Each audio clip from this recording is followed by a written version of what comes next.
Hey everyone, welcome back to Wonderland. Today we will see fourth part, what if Harry became the mastermind who outsmarted Voldemort. Here is short summary. Harry stops reacting to Lord Voldemort, and starts controlling the game. With strategy and deception, Harry Potter becomes the mastermind behind his enemy's ultimate defeat. But before we begin, if you enjoy stories like this, make sure to subscribe to Wonderland and share it with your friends, because it really helps the channel grow. Now, let's begin the story. Sybil Trelawney stepped into the past, glad for how natural the whole thing seemed. She even arrived with an approximate sense of when she was. Let's see, Harry was 13 years old when she'd left him. His parents had him when they were 20. So, 30 years into the past meant Harry's parents were now 3 years old. Simple, right? The Dryad drew her wand, noting idly the disgusting dead, oily feel to it and silently wishing they had a wand crafter in the family already. She'd approach Ollivander, except with his wand chooses the wizard mania. Even if she could convince him to make a wand out of her materials, he'd put it on his shelves with the rest and wait for it to choose some snot-nosed 11-year-old rather than just give it back to her. And frankly, she wasn't anxious to see the next Dark Lord to arise using her wood as his wand. How mortified Fawkes had to have been to have his feather casting all of those killing curses. No, Trelawney wanted none of that. Ollivander wouldn't be getting close to any of her wood, if she could possibly help it. Even if that meant waving around this stick of dead tissue. At least it still worked, no matter how disgusting it felt. Sybil raised the wand and said, "Point me, Lily Evans." When she'd walked into the neighborhood to find the Evans family, she had not expected to find a miniature Severus Snape at the park there as well. She'd been on staff with him. She knew the disgusting little turd of a man better than most, having had to listen to him ridicule the students, not just Harry, and bully around those weaker than him, which, with the headmaster at his back, was just about everybody his entire term on staff.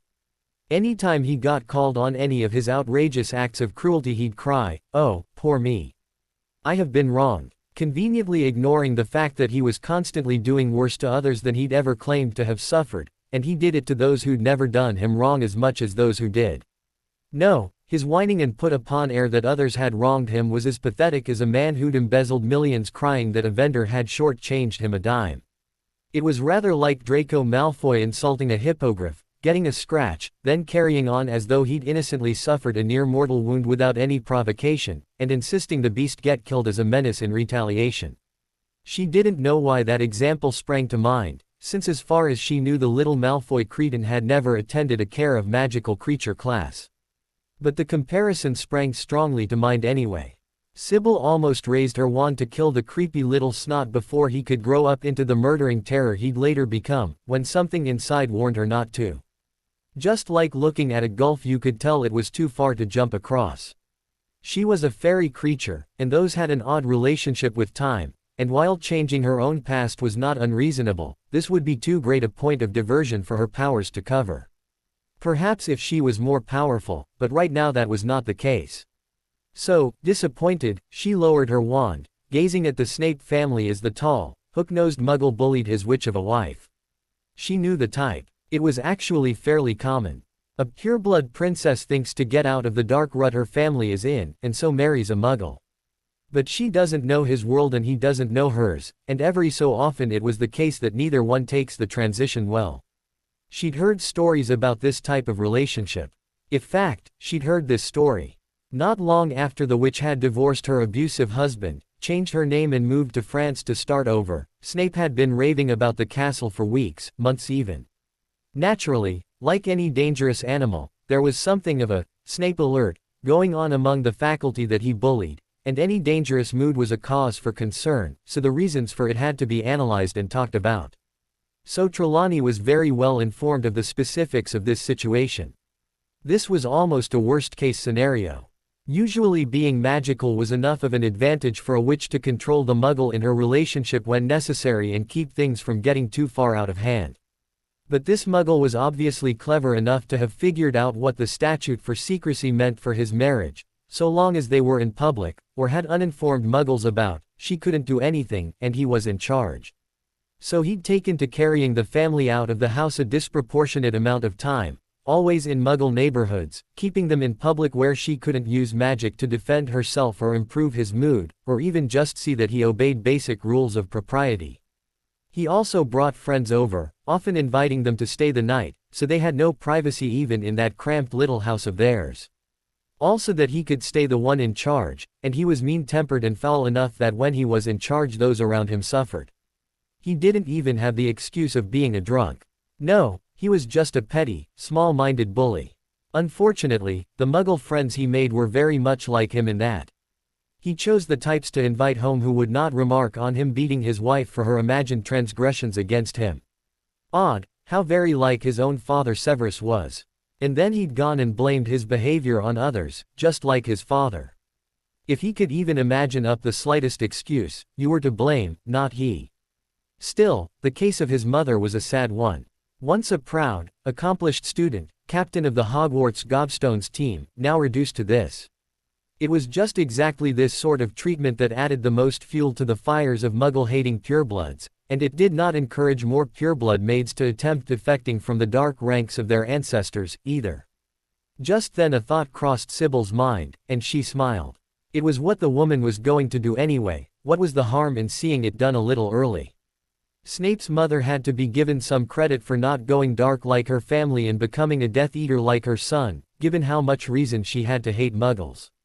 No, she'd truly tried to overcome her past, and not be embittered by her initial failures. That had to be worth a reward. Proudly, Sybil cast a notice me not charmed keyed to Muggles on herself, walked over to where the tall, hook-nosed bully was crowding his skinny wife, speaking heatedly in angry tones, promptly grabbed his arm and tore it out of its socket.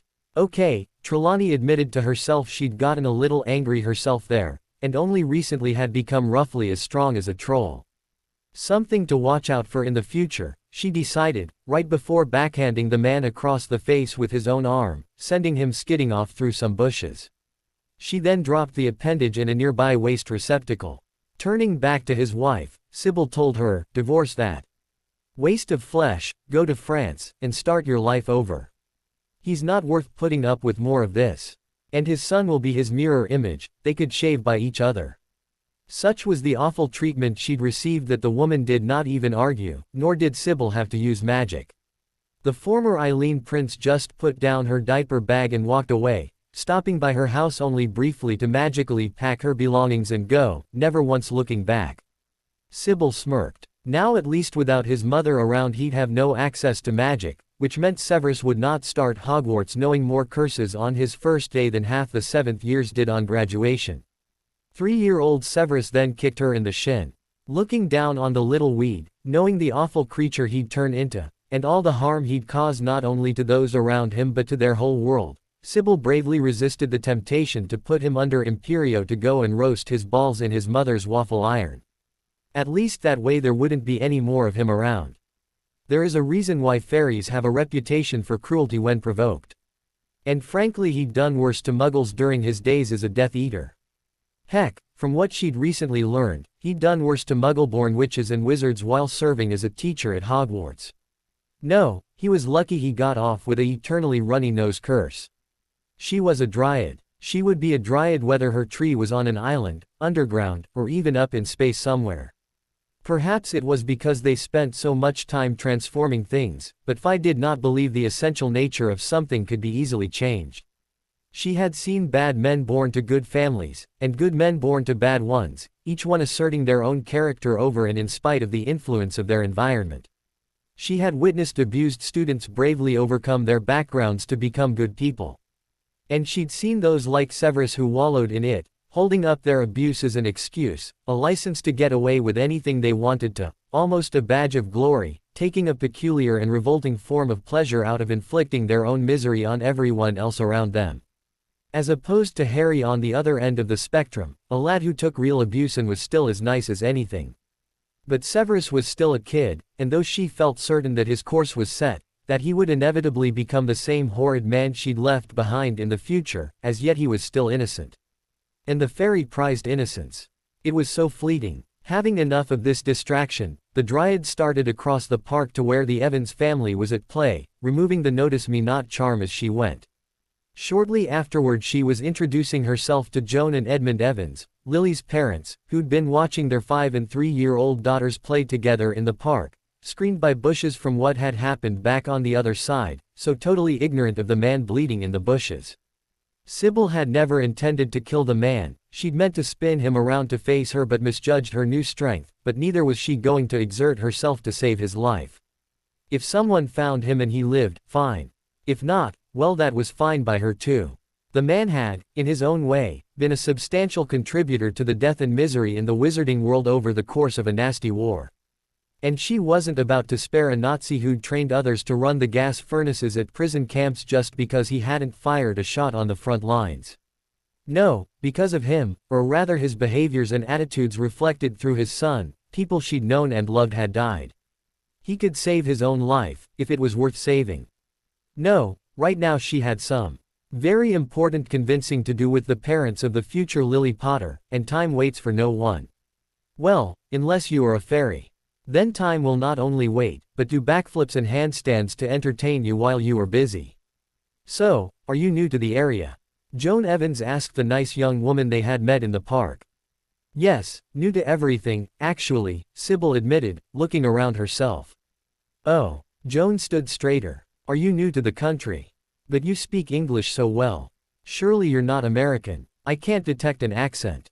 No, not new to the country, Sybil explained. I've just lived in a castle in Scotland for the last 14 years, and a small community before that. Was it haunted? Edmund asked, joking, or so he thought. Yes, but we had some exterminators by. They cleaned out the spooks and specters nicely, Sybil agreed, unknowing that Lily's father thought she was just playing along with his joke. So what brings you to our area? Joan inquired. A couple things, the oracle admitted. I just helped a distant cousin escape from her abusive marriage. A very distant cousin, but all purebloods were related. A twinkle then entered Sybil's eyes, and she said, and I am hoping to hire a couple representatives to take my proposal before some interested parties.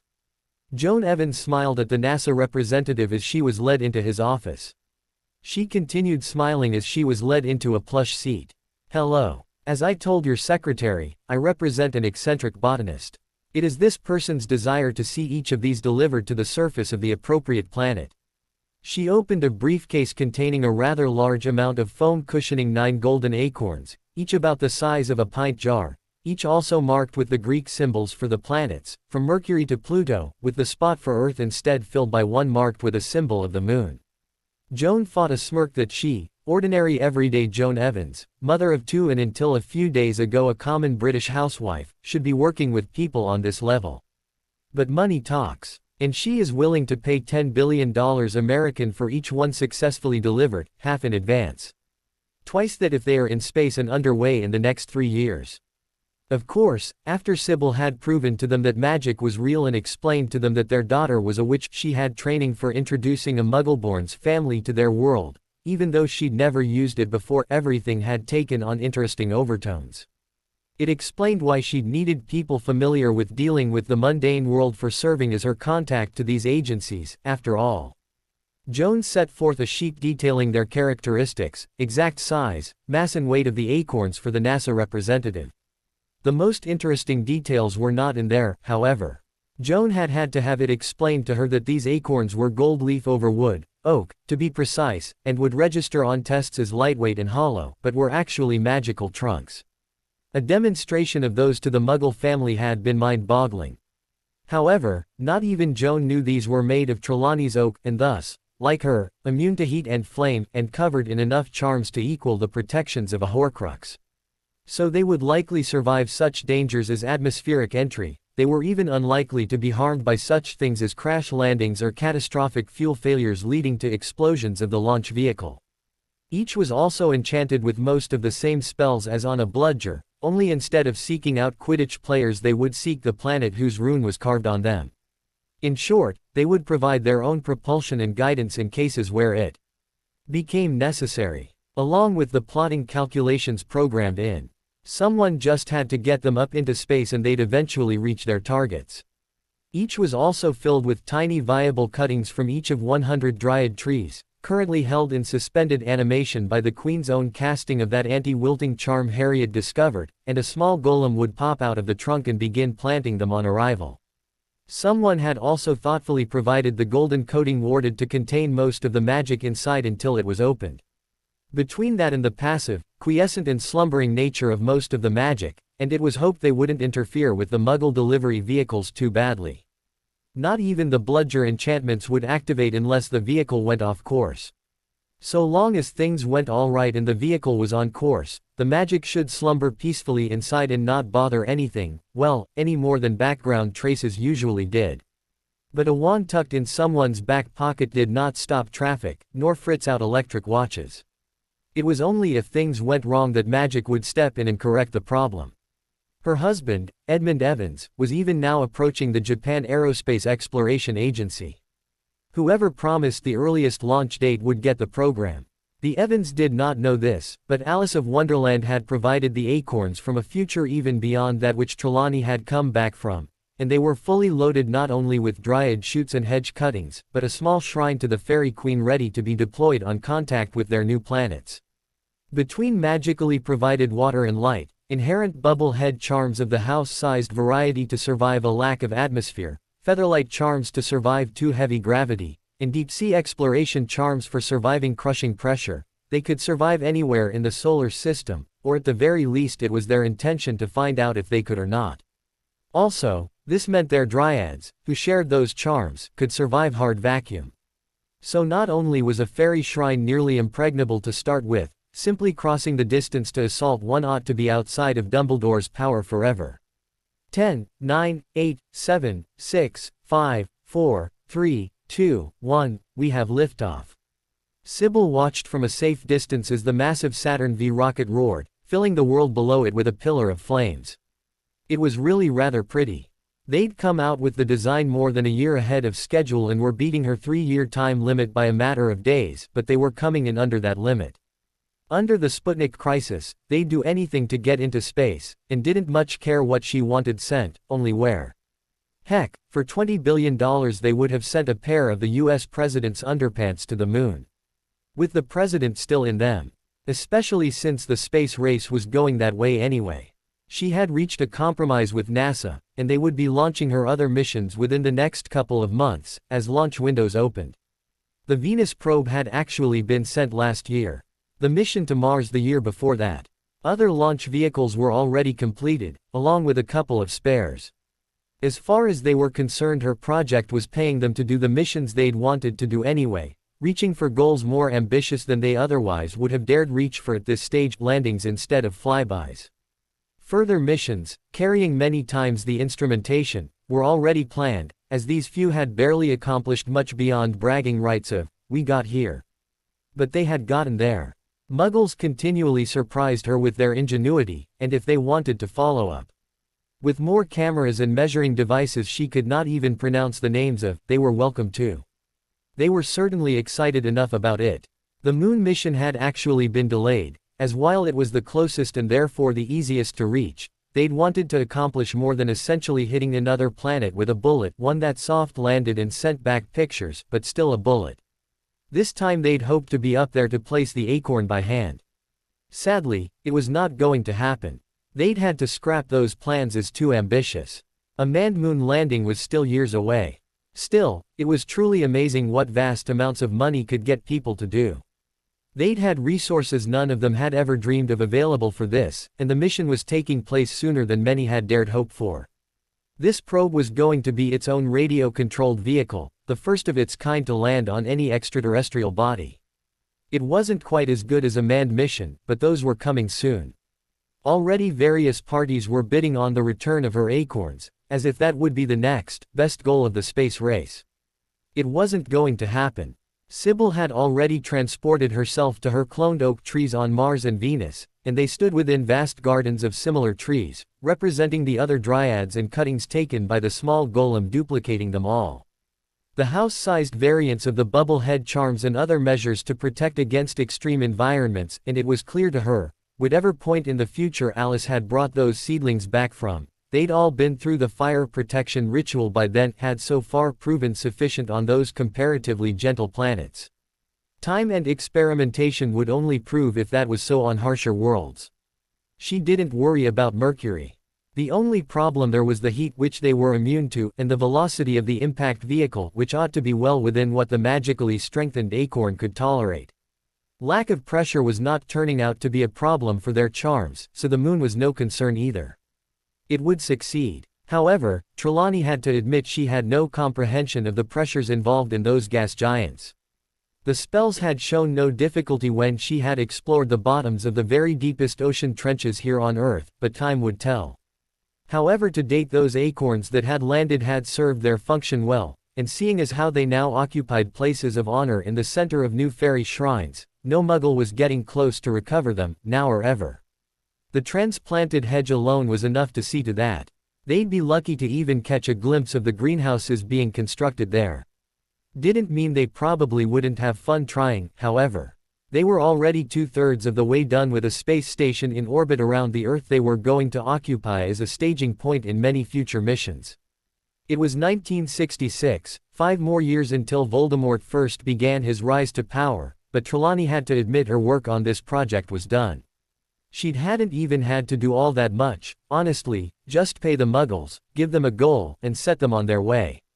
Oh, and let them take a few pictures of her standing next to launch vehicles, holding acorns, or shaking astronauts and scientists by the hand.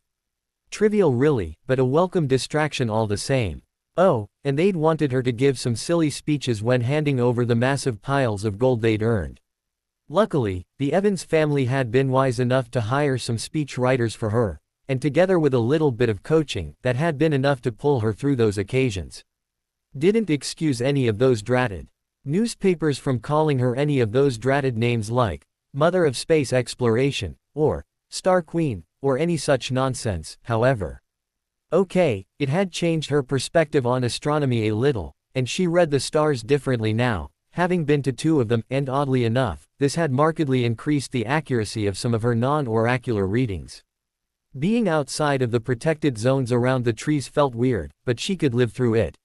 She was only an aspect of her tree, after all, and her tree was now well warded and protected against that sort of threat. Therefore, so was she. Didn't stop it from feeling odd, however, to stand out on the soil of a dead planet and stare up into BPD space, a festive garden of light and air and joy only a few steps behind her back. But the silly excuses these muggles came up with to honor people. They didn't even know about any of the important parts, the reasons behind those missions. Which reason was, naturally enough, the preservation of the fairy race by giving them sanctuaries well outside the reach of any wizard. But then, put that way, she couldn't exactly tell them that, could she? It was a secret, after all. It's a big part of what made them so safe. I mean, who would even think to look for them there? And better yet, when the present Muggle society fell, as Queen Alice said it would, even the Muggles would lose the ability to go there. So if they stayed a secret long enough, Dumbledore could not even do what they'd done and hire Muggles to get something of his to these secret gardens. That put them well and truly beyond his reach. Still, it was time to turn her full attention to her other concerns. She had put less than her full efforts into recreating that ancient witch's work on those experimental magical herbs that gave Rapunzel her power. Experiments had been proceeding, but she'd not devoted to them the attention they deserved. Now it was time to shift focus, as she had to succeed before Voldemort's rise, as after he began his reign of terror she would no longer have the time. She had a great deal to learn, not just about these experiments, but studies she'd neglected during her schooling and also notes sent back by Harry. The space projects would either succeed or fail on their own now, and there was very little she could do either way on the subject. Now was the time for her to devote herself fully to preparing for the upcoming war, and that included working her pert bottom off rediscovering the secrets of Rampion elixir. Thankfully, the Potters, Harry's other grandparents, had been just as helpful as the Evans family was being, in preparing the other side of her mission back and getting things ready for Voldemort's rise. Even before taking her offer before the various space agencies, Edmund Evans had pointed out to his sponsor, "You know, they're going to want to see the money before they commit to anything, don't you?" Sybil had shrugged. "I honestly don't see how that is going to be a problem." "Okay, but even if you do have it, they're going to want to know where you got it," Edmund had continued. "No one is that rich. Why should that matter? The Oracle had honestly been puzzled as she looked up from where Lily and Petunia played around her feet. Joan had stepped in and offered, the Muggle world is full of accountants. They feel very strongly about wanting to know where money comes from, and where it goes. Mostly so they can tax it, Edmund had grumbled. His salary as an office worker was not as high as he'd like, but it kept having uncomfortable chunks ripped out of it by the revenue service. Can't I just say I found it? Sybil had wondered innocently. Edmund had barked a laugh, shaking his head. No, they tax, found, money even more than they do what you earn. You'd lose 90% of it or more, depending on where you said you found it and who had jurisdiction. Some governments are more greedy than others. Sybil had then thought back on Harry's example. Well then, I don't see why I can't be my own government. Edmund and Joan's jaws had dropped at the suggestion. They'd been no less amazed when she'd gone ahead and done it. It really is no problem for a resourceful person to take over a small country about the size of a super Walmart. You approach whoever is in charge, pay them enough to make their eyes bulge, and they walk away wealthier than when they were king, while you hold the keys of government. Simple, straightforward, a little tactless, but honest and legal. Corporations had been bought and sold much the same, and it wasn't much different in practice for countries. So Trelawney had bought herself a small cluster of anonymous Caribbean islands, declared herself queen, and then a few months later, found a large Spanish treasure fleet sunken inside of her waters. Taking every bit of that gold for herself, of course. Her eccentric botanist story was that she'd been exploring the sea floor on some dives investigating native flora when she'd made the discovery. Any rumors that she'd found the gold before buying the country, and that was why and how she'd bought the place, were politely ignored by genteel parties. She'd then gone ahead and let the natives run the government pretty much the same as before she'd taken over, and gone to pay for a space program. Meanwhile, back around her previously anonymous islands, divers had begun to appear in marvelous profusion, exploring her sea floor for miles around, and they even began finding things, much to Trelawney's surprise. However, to her amusement, her government did almost reflexively tax them, so she got a substantial chunk out of those discoveries. Interestingly enough, when you are a small, insignificant and unarmed nation who has larger, well-armed and belligerent neighbors, your best defense is not to have anything they want. And, with golden treasures being pulled out of her waters all of the time, she no longer had that. Still stinging from having been made to back down during the Cuban Missile Crisis, Cuba decided to regain some prestige and cash. And invaded. Frankly, Trelawney was happy to let them. To her the islands had been an excuse, nothing more, and if Cuba wanted them they were welcome to them. The US felt differently. Feeling rather strongly about the possibility of their space program funding getting cut off should their sponsor lose her home and income, US heavy bombers firebombed Havana, the capital of Cuba, later that same day. Paratroopers landed the day after that, and the first armored regiments hit the shores later that week. The conflict was over in plenty of time for her to pay them for the Mars launch, and everyone quietly pretended that the US presenting Cuba to her to rule over as part of her now expanded domain wasn't a blatant attempt to keep her happy enough for the money to continue flowing. Politics at its best. Of course, the Soviets tried to annex Berlin in response, but under the favor for favor category Sybil went and used the twin tools of invisibility and the Imperio spell in the next ICBM test launch by the Soviets as a show of force had an actual bomb on board, went off course, and landed on Moscow. Oops. The resulting mushroom cloud nearly ended the Cold War right there. Russia nearly collapsed in the subsequent civil war and lost all of Eastern Europe and most other holdings in the process of sorting things out again. Deprived of secret Soviet backing, the Vietnam War also came to a sudden, successful end, and North Korea collapsed into anarchy as well, ending up reabsorbed by the South. The USSR was lucky not to lose its own provinces in the scuffle, and the world breathed a sigh of relief as it took a decade for them to get back to where they were threatening and bullying everyone again. During this decade of relative peace, there were no clear threats to unite the world against, so the UN gradually fizzled out until it vanished entirely. Most people neither noticed nor cared when it went the way of the League of Nations before it. Dead from a supreme lack of interest in paying its bills. Backing up a step, on a whim before the bombing happened, Trelawney sought out the legal heir to Grand Duchess Anastasia Nikolaevna, last surviving child of the last ruler of Imperial Russia, and bought from her the rights to the czarist palaces there, picking them all up the day before the blast using a staff much like Harry's, liberal use of confundus charms, notice me not spells and muggle-repelling wards provided by the Potters so the muggles would not notice the loss before their absence became irrelevant. Actually, she bought her rights to the whole country, but only collected the Moscow palaces for now. She didn't have any use for them, but it seemed such a shame to burn them away to ash when they were so pretty. The hardest part was clearing out all of those nasty Soviet administrators who had squatted there, but that was quickly enough solved by using Imperio on the KGB to do the clearing for her, putting them all in holding cells she made sure were directly under the blast. Decapitating a tyranny always results in a power struggle. Despite the success of these secret actions, outwardly the only thing she did to acknowledge them was to change her title to Tsarina. However, the USA politely refused to acknowledge that, and still called her a queen. Now, as everyone knows, one of the best things that can happen to a country is for the USA to beat them in a war.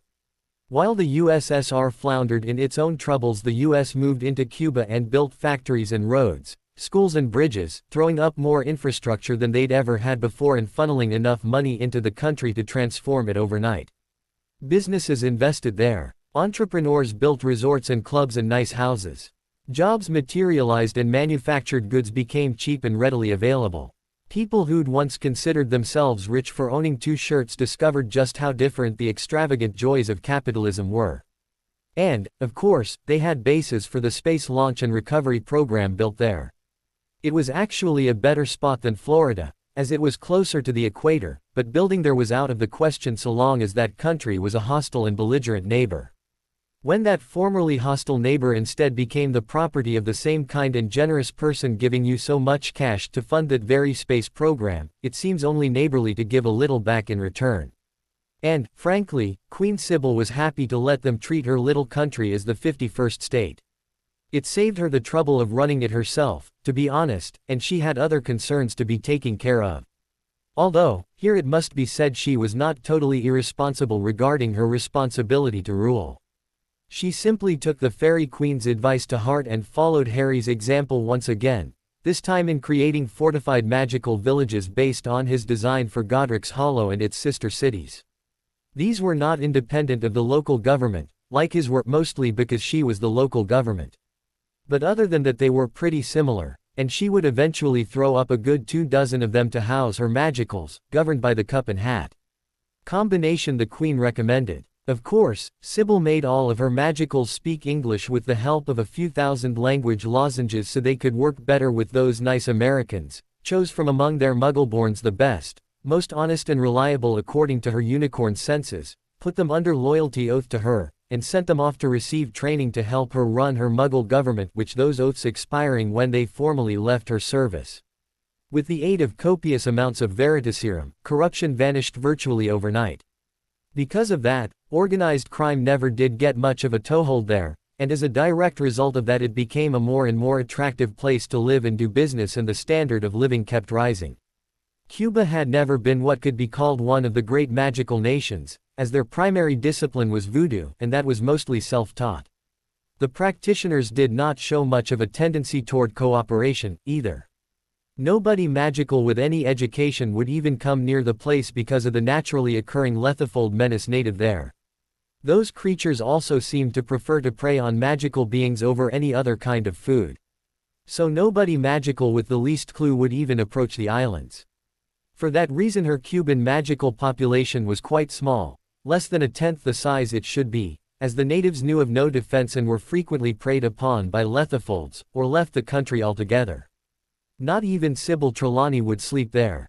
They preferred sleeping prey, and though she might be a dryad, the idea of being consumed wasn't any fun. Thus it was doubly important to get those special magical villages built, as the same defenses he devised to hold off Dementors worked on Lethifolds. Still, it was something of a conundrum. Nobody magical with any knowledge or skill would go there because of the Lethifolds. But she couldn't protect her magical people from the Lethifolds until somebody with knowledge and skill came there to construct the wards. In the end she'd have to hire an American magical security force to basically conduct an invasion, keeping armed camps and guards on watch at all times while their experts set up the basic wards, then pay extra to keep it secret because she didn't have anybody native who could do it. Sybil would fix that, but it would be a slow process and involve very carefully hiring teachers from other countries, mostly Muggle-born Ravenclaws, moving out of Britain as they ran into a wall of pureblood prejudice after graduation, as it turned out. Given a generation or two, that, along with safe places for her people to reside, could transform the magical community of her country into something halfway decent, even built up from essentially nothing. But it wouldn't be fast enough for their queen. Sybil Trelawney, like many students, had neglected her studies in favor of things she'd felt more interesting at the time. And, not unlike most of those who do that, ended up regretting it in the long term.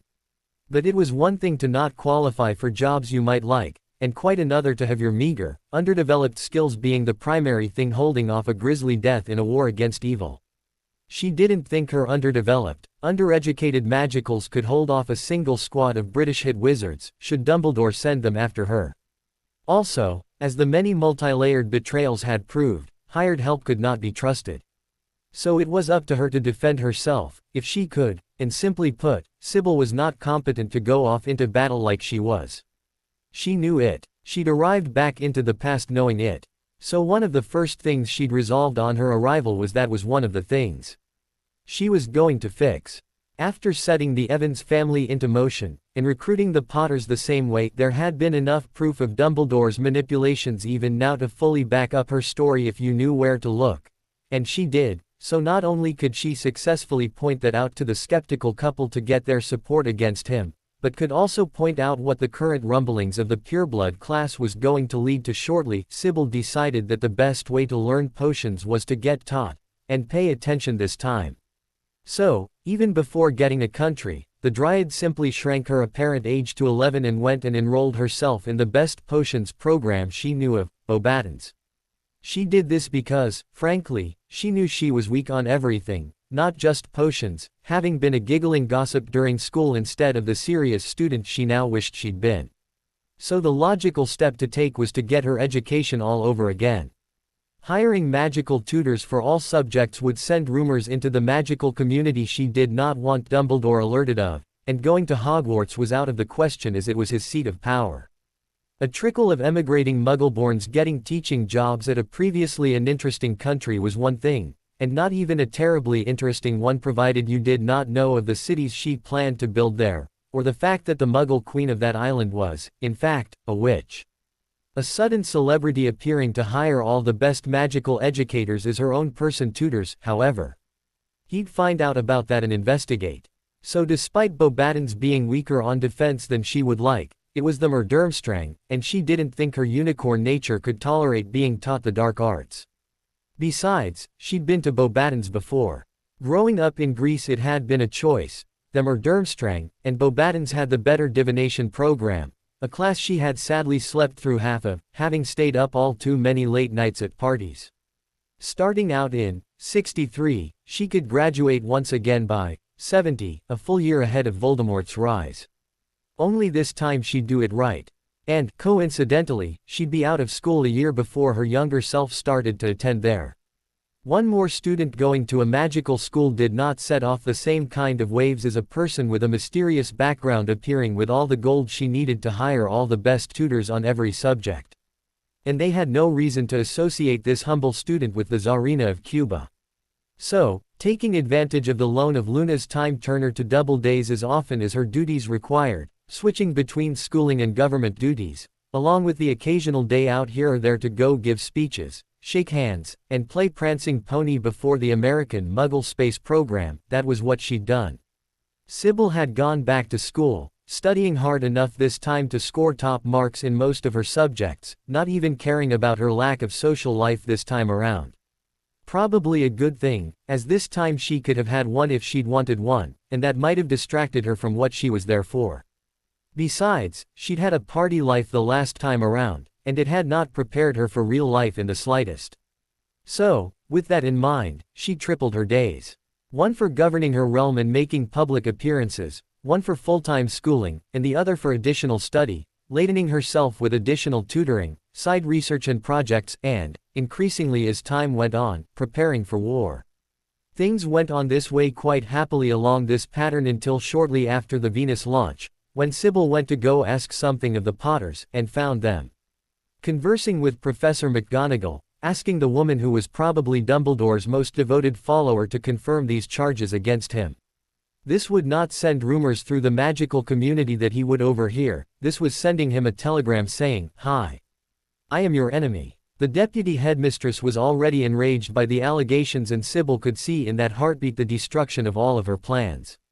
She would go tell Albus, and he would make all those ugly rumors go away, after tracing them all to their source, which would include killing her. Then he might hear Sybil survived his execution of her, and would look into why, blowing the whole secret scenario wide open, much too early for her to do anything about defending it properly. The most critical people hadn't even been born yet.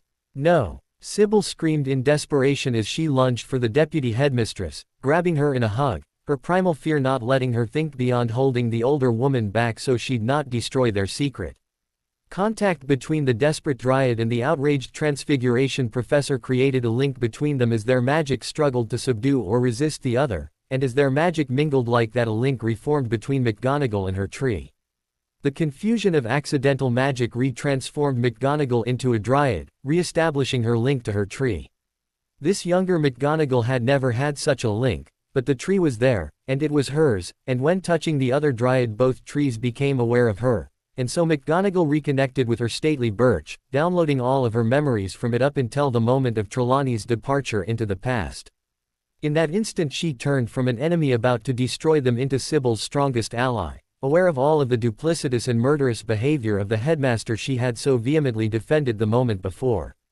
And, once more, she recalled the headmaster's perfidy in detail, including a large number of murders that hadn't happened yet.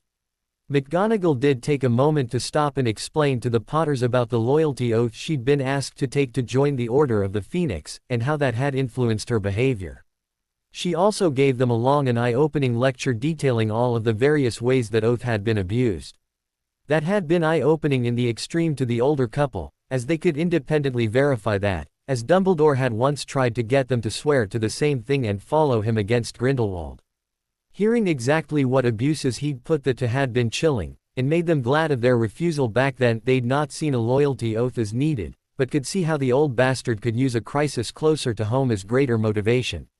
One of the orders McGonagall had been under was to pay no attention to Snape's excesses, and the harm that had done was worth a small book on its own. It was also subtle enough to convince the Potters of the real danger, exactly because it didn't sound so bad, yet had led to such harm and abuses. They were now finally convinced enough the headmaster was an enemy to act against him in subtle ways, beyond just helping to prepare for the war caused by Voldemort's rise to power.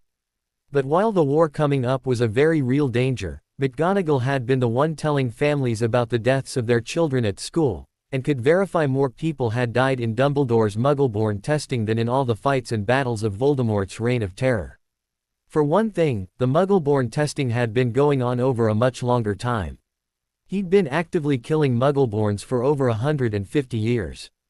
They had only the possibility of undoing 28 years of that because 2 of the 30 years Trelawney had gone back in time had already passed them by. Still, saving those people was going to be a real problem. Coincidentally, there were in Harry's notes deaths recorded that McGonagall remembered as blamed on Death Eaters that according to Riddle's memories neither he nor his followers were responsible for. So yet another thing to watch out for was Dumbledore culling his political or business rivals and blaming it on the opposition during the war. The worst problem, of course, is that I can no longer go on as I have done, Minerva sorrowed before them all. There is no way I can ignore what he is doing there. Nor am I good enough of an actress to pretend to support him as fervently as I have done. I shall have to resign my position.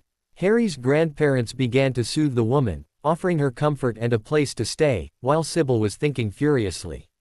Then she went quietly off to fetch her knapsack full of supplies sent back by Harry. Among the things Harry sent her was the spells for creating a simulacrum.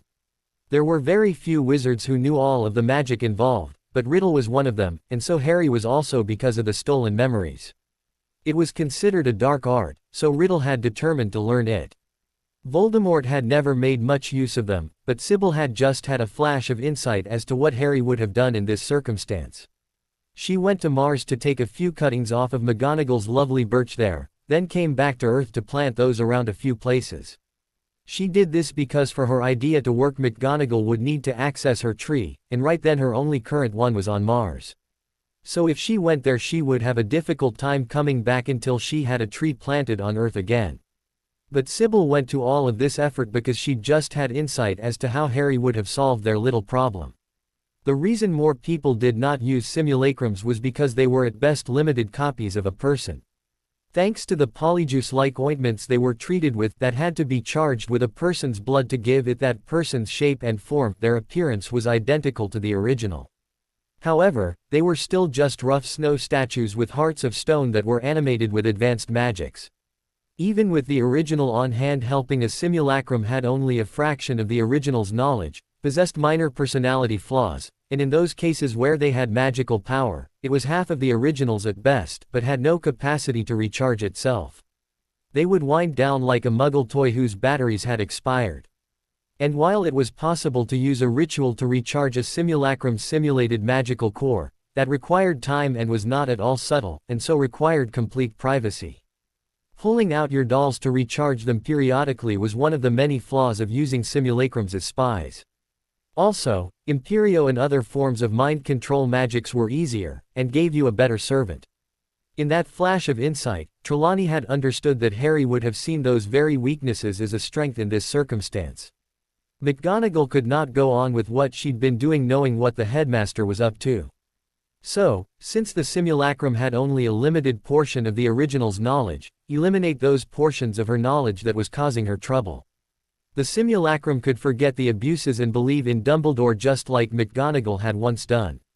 That could also cover a personality flaw, as she now despised him, but her duplicate could still admire and respect him. The magic could only do so much, and couldn't cover everything. If you tried to create a perfect copy, it would slip and uncover something, creating gaps and weaknesses in the copy. However, building in the flaws yourself, they would not appear randomly. And teaching a subject actually required only a fraction of a person's knowledge, since they'd had to take a full course load themselves to pass school, and earn high marks to gain a professorship. So they knew most subjects, yet only taught one. The reason why McGonagall needed access to her tree was that Trelawney had a brilliant flash of insight, and instead of giving the rough snow statue a heart of stone, they could grant it one of wood taken from Minerva's own tree and formed by her into a proper duplicate heart. With that link to herself always inside of it, she could recharge it without the need of a ritual, while the simulacrum pretended to sleep at night. Then, in a flash of brilliance, she decided that it could even return information on its day to her via those same spells and enchantments the headmaster had worked out for the mental communication of his replacement Sorting Hat. On the heels of that stroke of brilliance, Sybil decided that her own past self would not be going to Hogwarts. She'd send a simulacrum of her own in her place. One programmed to repeat the predictions she'd made, and only them. Substituting herself for her double on the morning Harry came to collect her, of course. And that not only saved her from a horrible phase of her life, but it meant that she didn't have to keep secrets from her younger self any longer. So she went and woke her up, right away, establishing a connection to their shared tree and all of the memories that came with it. For her younger self, it felt like a prediction, one yet to come true, and parts of which she was determined to change as she did not like the outcome a bit, well, except for the Harry parts.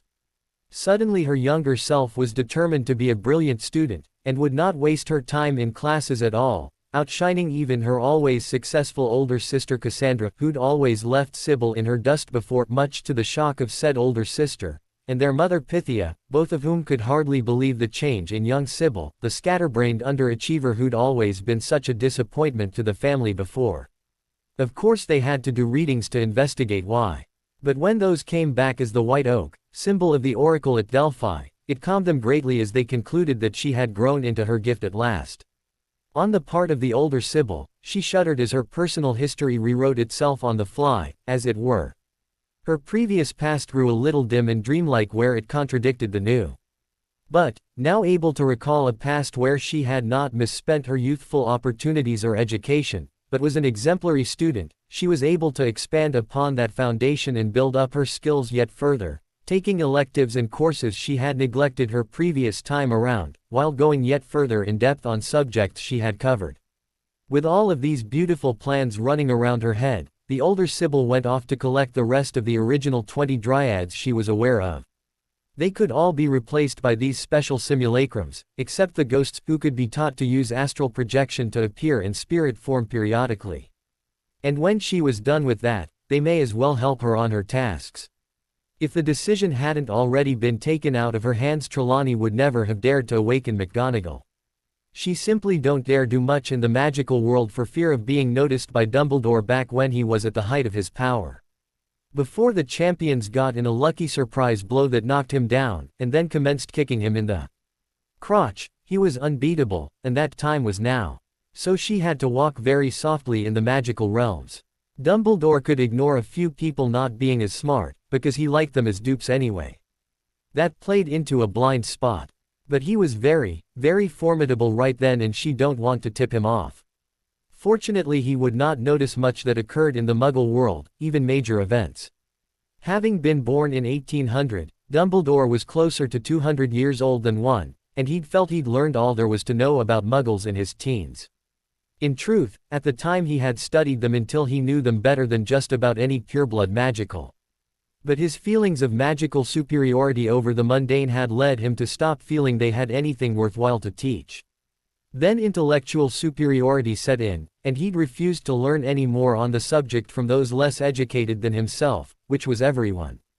After all, he knew himself to be an expert on Muggles and was not about to accept correction or additional instruction from anyone less accomplished.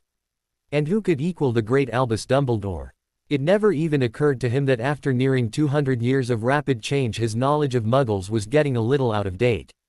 He was certain he was an expert, and that there was nothing worth his while to learn in the field. That's all there was to it. His time was not infinite, and despite his many rituals he could not pay attention to everything, so he focused on that which truly mattered, control of the wizarding world. The Muggles could go amuse themselves in the slime.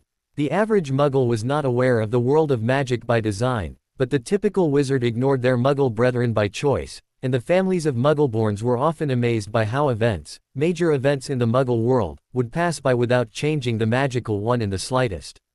Not even the destruction of Moscow flustered magicals all that much, as the center of magical Russia had always been St. Petersburg, and had been ever since Peter the Great. There hadn't been a significant magical presence in Moscow ever since they'd fled the terrors of the Dark Lord Rasputin. On the Muggle side of things, the politics were surprisingly straightforward for this sort of thing. Back during the 60s, the two superpowers didn't like each other a bit, and competed in everything, including the space race. Sybil had approached the United States because they had a better success rate with their interplanetary probes. During that decade alone, the USSR launched 8 Mars probes, none of which reached the target active, 4 of them failing on launch and 2 breaking up shortly after. Contrasted with the USA, which launched 4 probes to Mars, 3 of which had successful missions. Her purposes were best served by the higher success ratio, as no one truly knew how successful the magical safeguards would be. But the communists didn't like her pouring literal tons of money into their rival's program and acted to spike it by taking her country from her and cutting her off at the knees. During that stage of the Cold War, it was fashionable for the superpowers to act through proxies, due to the deniability reducing the nuclear threat for all involved, and the best client state the Soviets had in that area was Cuba, which was nicely situated to act against Sybil's small island country where she presumably kept her treasury with all of that gold. They gave the order to their vassal state, which acted. The USA felt strongly enough to act directly in turn. USSR tried reprisals, even test firing an ICBM, which, under those circumstances amounted to a statement of, "Don't push us or you won't like the results," i.e., we're going to have our way on this or you will suffer, basically threatening a nuclear war if they did not get their way, which didn't have the results they'd intended because Sybil had them use it to decapitate their own government. This was about as uncomplicated as world politics gets. Luckily, the Soviet readiness was less than it should have been. Also, the KGB obeyed Sybil's command to eliminate anyone with the nuclear launch codes, or else the destruction could have gone further than it did. But the country had declared war on her through their proxy, so she felt no guilt over it. And just like when Dumbledore or Voldemort sent agents out to kill someone, the one truly holding responsibility was the one who'd given the order to attack. She'd really never have even considered acting against them if they hadn't started it first. Her priorities lay elsewhere, their games didn't matter to her in the slightest, except where they impacted the space race. But, should you start a war, no one has any right to feel sorry for you should you lose it. That would be like shedding tears for Voldemort. Still, for all the catastrophe this was to some, it passed the wizarding world by almost unnoticed. No, it frequently dismayed the families of first-generation magicals to learn just how little the Muggle world mattered to the magical one. And in this, as in most other aspects of magical culture, Dumbledore led the pack.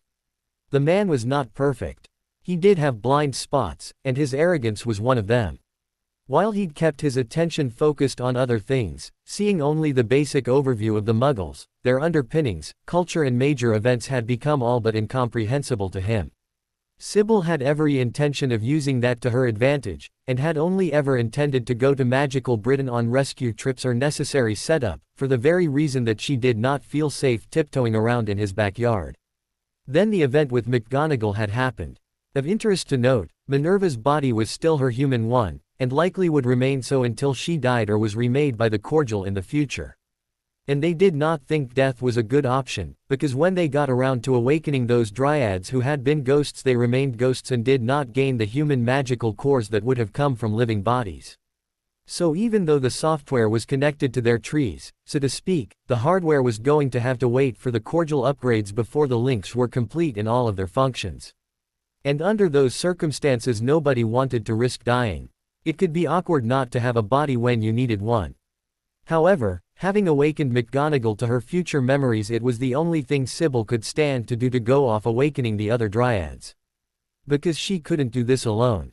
It was too much. Not even with all of the information and resources Harry had sent back, would she be able to rescue everyone those two Dark Lords killed between them. Heck, some of their victims would just not want to go.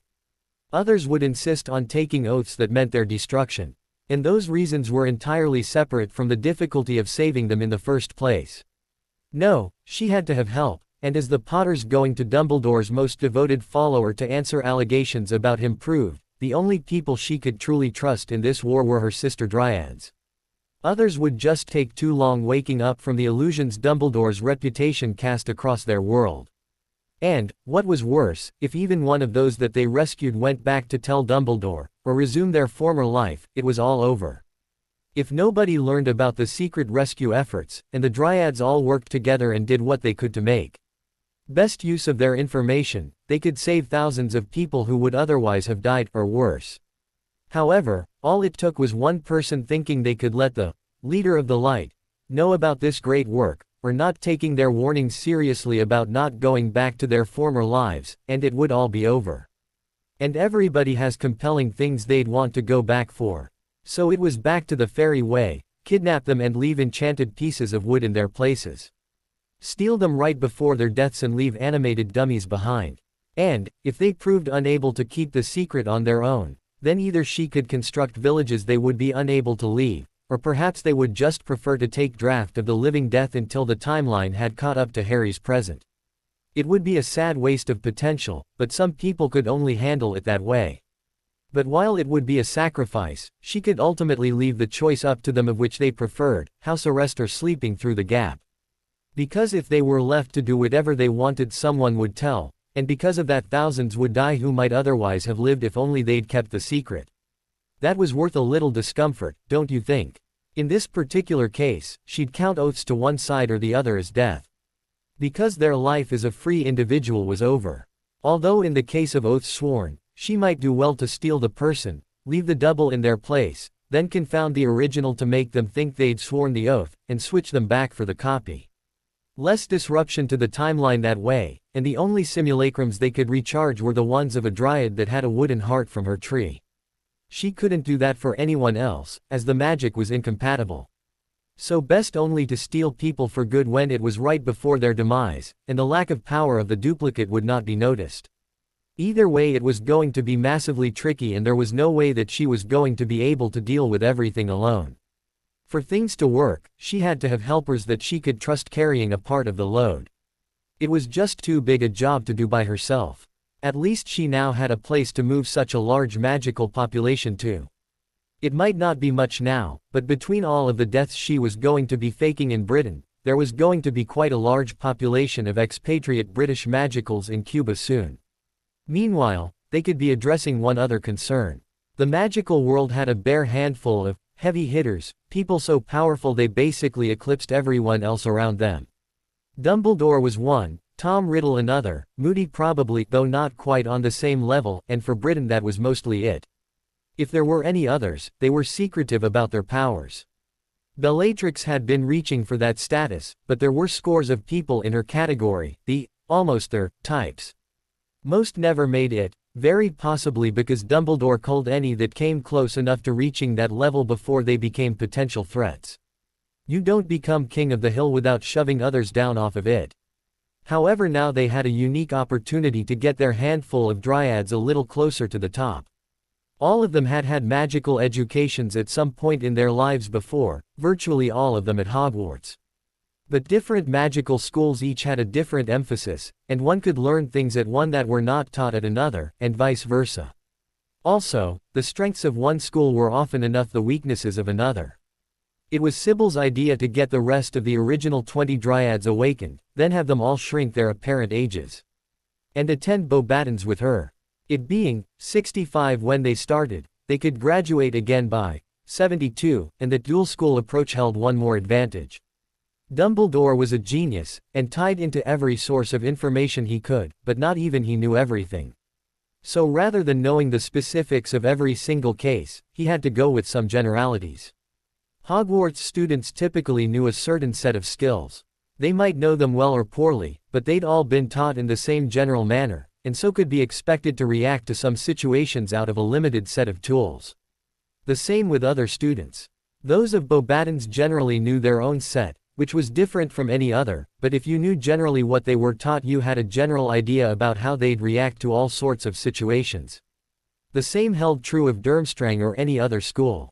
Then, just like bird watchers, you learn to tell which of those categories the people you observe fall into by looking for certain markings. Then, once you had them pegged, could extrapolate all sorts of useful information about range and habits and so forth. People who are very into sports can tell you, oh, that team favors a running game, or they favor a passing game, or short passes or long passes or anything like that. Once you know that information, you know how to respond to their probable actions. But that, recognize, categorize and extrapolate, system gets complicated when you no longer know what tool set they are using. And if you throw in two complete sets of education when you'd never observed people with that combo before, all of a sudden your easy predictions aren't so easy anymore. Back to the sports analogy. The right sorts of responses to some plays are the exact wrong way to respond to other tactics. If you expect someone to play the running game, and guard them close up tight, that means you leave their receivers wide open, and if they pass instead you are out of position. Every time he guessed their actions, and that guess was wrong, they were better off. So everything they could do to prevent him from predicting them was effort well spent, and doubly so because right now he knew them as well as he knew anyone. He had them pegged. Dumbledore knew his staff in such detail he could extrapolate their actions like he could a favorite toy. So it was past time they set some variables he wasn't aware of to work in there, before he realized it was them he was opposing. And those first few times he thinks he has you pegged, and he doesn't, would be big mistakes. So if you can take advantage of those to get even a couple of goals ahead, well, all the better for you and your side. The only dryad out of the original 20 that Trelawney did not dare awaken to her powers was Bellatrix, because she confused Harry with Voldemort, and right now Voldemort was about to go on killing sprees that would be bad enough without her assisting him with her future knowledge. The ghosts could perform a lot of spying for their side, and while they might not have magical cores they could in theory learn to possess simulacrums and that way attend Muggle schools. Everything they knew that Dumbledore didn't, or even that he didn't know they knew, could, in theory, be an advantage. That was how he'd grown to rule that magical world, after all, by knowing so much more than anyone else around him, and controlling what they knew so he'd know what they'd do. Sybil didn't even think about her appearance, wearing Hermione's face and form everywhere she went because she vastly preferred it to her own. Her own face had not much happiness associated with it. Plain at best and ugly most of the rest of the time, it had kept her out of most of life's joys, and she'd hated her own appearance. It had only been since she'd started to look like Hermione that her life had taken off to become interesting and fun. So that was the one she wore most of the time since gaining it. Frankly, it was the face she was hoping to get married and buried in. And since she already had someone in mind for her hand, she didn't go looking among the boys at Beauxbatons or Cuba. But in order to keep Harry safe for future snuggles, she ought to protect his family also. Simplicity itself to accomplish for the Evans. Easier said than done for the Potters. As they were a modestly wealthy, well-respected family with businesses and a vote on the Wizengamot he coveted, the Potters fell directly under the eye of dumb old Dork. He'd marked the family as having things he intended to consume, and right here at the seat of his power was not a great place to keep secrets from him, particularly not right at the focus of his attention. No, that was simply more than she could do, more especially so since kids talk, and one of Dumbledore's greatest information-gathering devices was to listen in on all of the chatter between students at Hogwarts.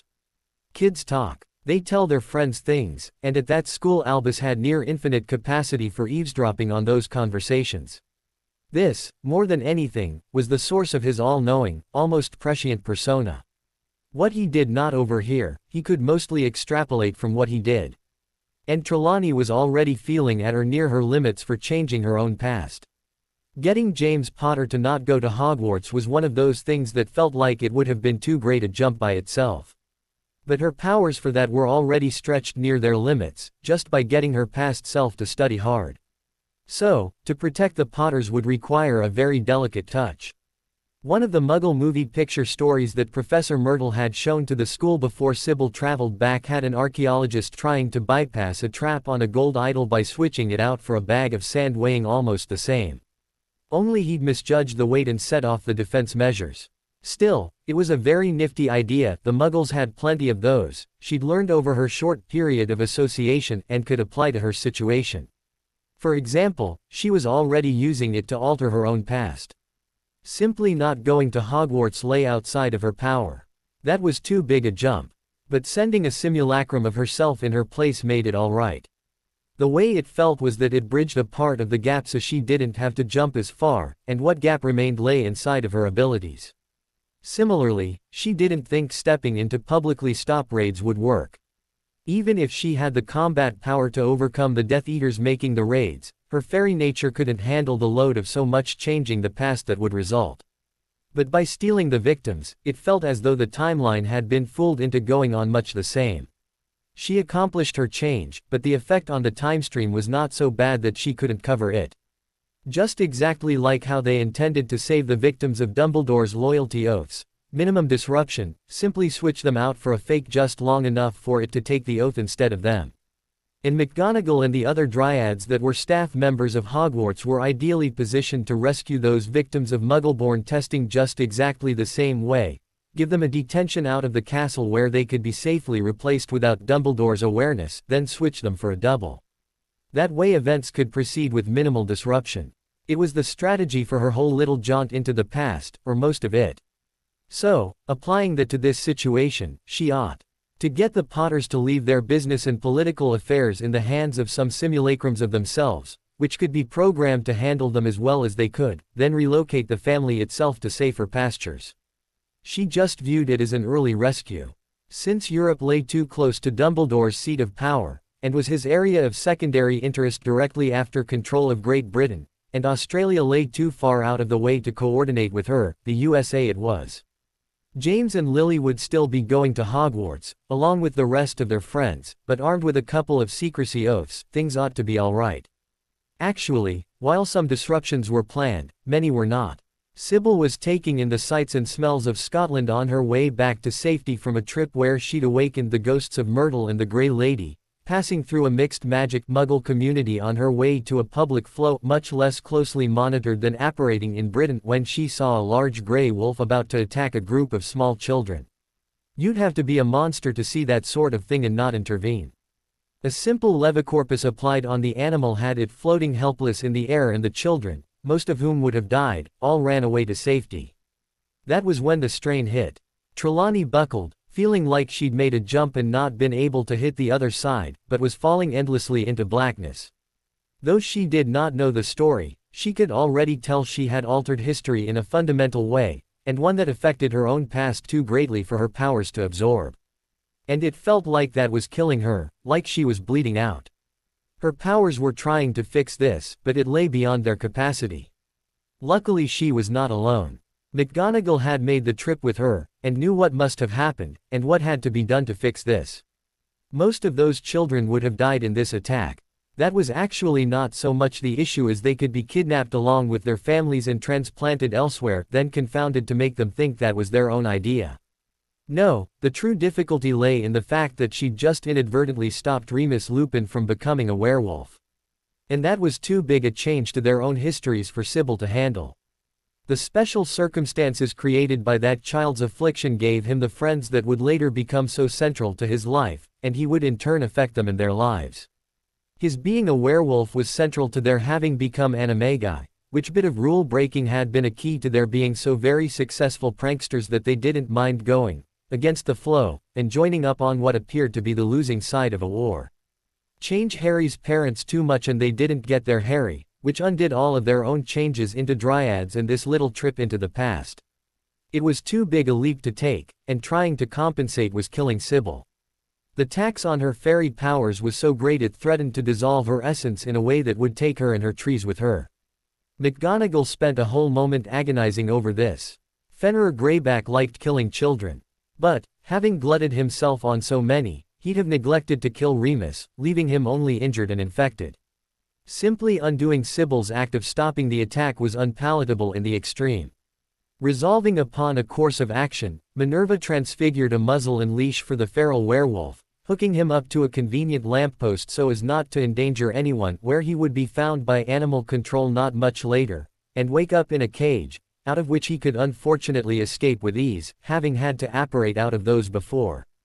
That was not her plan. No, that was simply a measure to keep herself and Sybil safe while she implemented her real design, using point-me charms to track down a young and terrified Remus Lupin, taking comfort in the arms of his equally frightened parents, who knew what cruel fate he'd only just barely escaped, and offering to teach him to become an animagus. A wolf animagus to be precise. He could pretend to be a werewolf. And with the right secrecy oath, and perhaps a mild confundus or two to help in the act, ought to be able to pull it off. No one pretended lycanthrope in much the same way as they didn't pretend cancer. The treatments were miserable and could severely impact your life. It required a fair amount of convincing, and a bit of subtle magic, but in the end Sybil relaxed from her overstrained condition into mere exhaustion.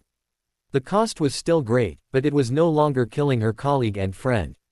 The work, entitled The Rise and Reign of Beauxbatons, bound in a 3-volume set, was far more interesting reading than Hogwarts, a History. But it really had its roots in ancient Rome, and much of Roman culture was borrowed from the Greeks. In the time of ancient Greece, magical and mundane worlds were not separated at all, or not any more than the rich and poor were always separated. Non-magical humans were taught to regard magical ones as gods, and worship them. It was that way all over the world. Purebloods have been trying to get back to that state of affairs ever since. Positions of specific deity, like Apollo and Diana, while originally specific individuals became inheritable as those first people grew old and died and other magicals took over for them, so the mundanes worshipping them had a proper sense of continuity. They even had their own contests to determine who got what job, much like modern magicals competed over who got what position of authority in their current ministries, which did a great deal to explain the convoluted and often contradictory tales of identity and parentage, which god did what and who married whom. The job of Zeus, being the leader, was naturally a prime pick. The only one more sought after was Pan, the party god, until that led to some of the winners of the Zeus position doing things more suited to Pan, eventually leading to the reputation Zeus had of a womanizer. And that tied in nicely to the phenomena of magicals born to mundane parents. Folks always just assumed those were the result of some Olympian having an affair with the parent. Whether that parent knew it or not, the idea of shape changing was always such a great excuse. One of the more telling remnants of that time was how magicals still swore by the names of the more powerful of their kind. Still, back then when they said things like, Apollo showed up to bless the priest, they meant that Apollo, or at least the wizard who had that job currently, showed up, made an appearance, and did something to the priest, probably a beneficial spell. Although records of those false gods giving out powerful magical items to heroes were also true. Anyway, when nascent Rome took over Greece, that relationship between magical and mundane worlds remained largely unchanged. Rome's great advance lay in the fact that they absorbed the gods of the conquered people into their own magical society rather than destroying them, as had previously been the norm. The names of the jobs changed, but not much else. Naturally, this caused some squabbles as new pecking orders had to be established, but all in all it left the burgeoning empire with twice the magical firepower it would have if they'd gone the normal way and exterminated the defeated magical people, as the Olympians had so eagerly done to the Titans. Suddenly the Roman pantheon of witches and wizards masquerading as gods was the most powerful in the business, and they happily went about proving that to all of their neighbors, conquering them and absorbing their magicals in much the same way until it was literally as much as they could do to govern what they already controlled. The current modern glut of magical means of travel did not exist back then. It was horses, for the most part, just the same as mundanes used, although enchanted chariots did tend to go faster than the mundane versions. And owl post was not invented until the end, when one of the Athenas began to wonder, why have I got this owl for a symbol anyway? And tried to work out some use for the lazy bird, finally getting it to carry packages and eventually notes for her, a development that surely would have saved the empire had it been even 20 years earlier. If the pantheon of Rome's false gods had had apparition, flow systems, modern brooms and owl post, in all likelihood the empire would never have fallen. As it was, to communicate they actually had to go around and talk to people, and that meant travel over hundreds or even thousands of miles using methods not much better than their mundane cousins. As it was, they'd relied on Hermes, aka Mercury the messenger god, to carry notes back and forth, and it was discovered way back in Greece that job wasn't any fun, running around being other people's errand boy, so to convince wizards to take it they'd been forced to give it other responsibilities, and that meant he was not devoting his full time or attention to getting the mail delivered. Indeed, he often resented doing it and so put it off whenever possible while he fiddled with other things, and that created delays. The Pony Express would have done a much better job. Centralizing authority over such a vast empire delayed response time significantly to both internal and external threats.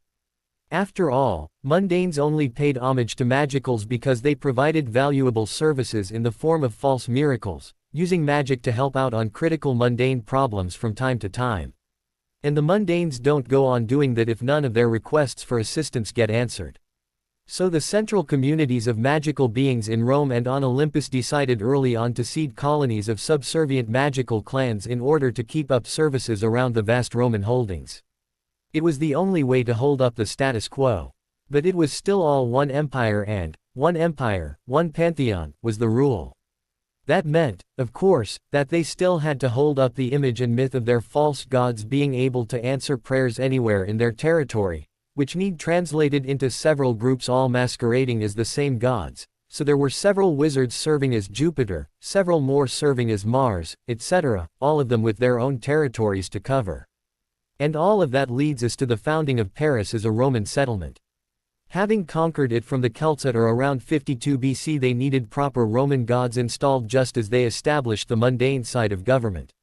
When Roman magical colonists arrived, a school was established to educate their children in the ways of magic, and the magical education system of France had been running more or less uninterrupted from that point, making them arguably twice as old as Hogwarts, a claim it would have been easier to maintain had they not had some serious upheavals, changing names, locations, and styles of government more than once during that time. Of minor historical note, the original forges of Hephaestus, the wizard, god, of smiths, were destroyed in the original war when Rome first subdued Greece, and were never replaced. So even though his position got passed on, the work he did largely ceased. This explained why just about every Greek hero of note could claim some mighty weapon or suit of armor forged by the gods for him to use, but the Roman heroes didn't. That was also the point at which Zeus stopped tossing around lightning bolts. The wizard who knew how to make them had died, along with all of his apprentices, when those forges were destroyed as part of the Roman invasion. A stroke which Roman generals of the time felt was a necessary part of the subdual of the region, as it truly broke the Greek defenses, but Roman heroes and scholars and mages had ever since mourned the lack of, for the empire was certainly poorer without those facilities and the knowledge lost with them. Without the loss of that center of creativity and invention, and the magical item creation and enchantment that went with it, it is quite possible things might have turned out another way. Anyway, the empire felt mostly due to internal corruption and infighting, and for a while most everyone, magic or mundane, was more concerned with staying alive than with observing the old societal forms. The fall of Rome was the end of the world for most concerned, and it would be a very long time indeed before any kind of nation worth the name rose from the ashes of that mighty empire. What this meant on a personal scale was that supply, order, and authority ceased and the protection they offered died with them. That meant no legions to protect you from the barbarian hordes. That meant no one could stay in the cities since they weren't getting any more food, fuel or water shipped in, and that meant no laws or judges, which made criminals and thugs the biggest bullies on the block, and thus for a long time might made right as many of the worst thugs went on to become tribal chieftains, then kings.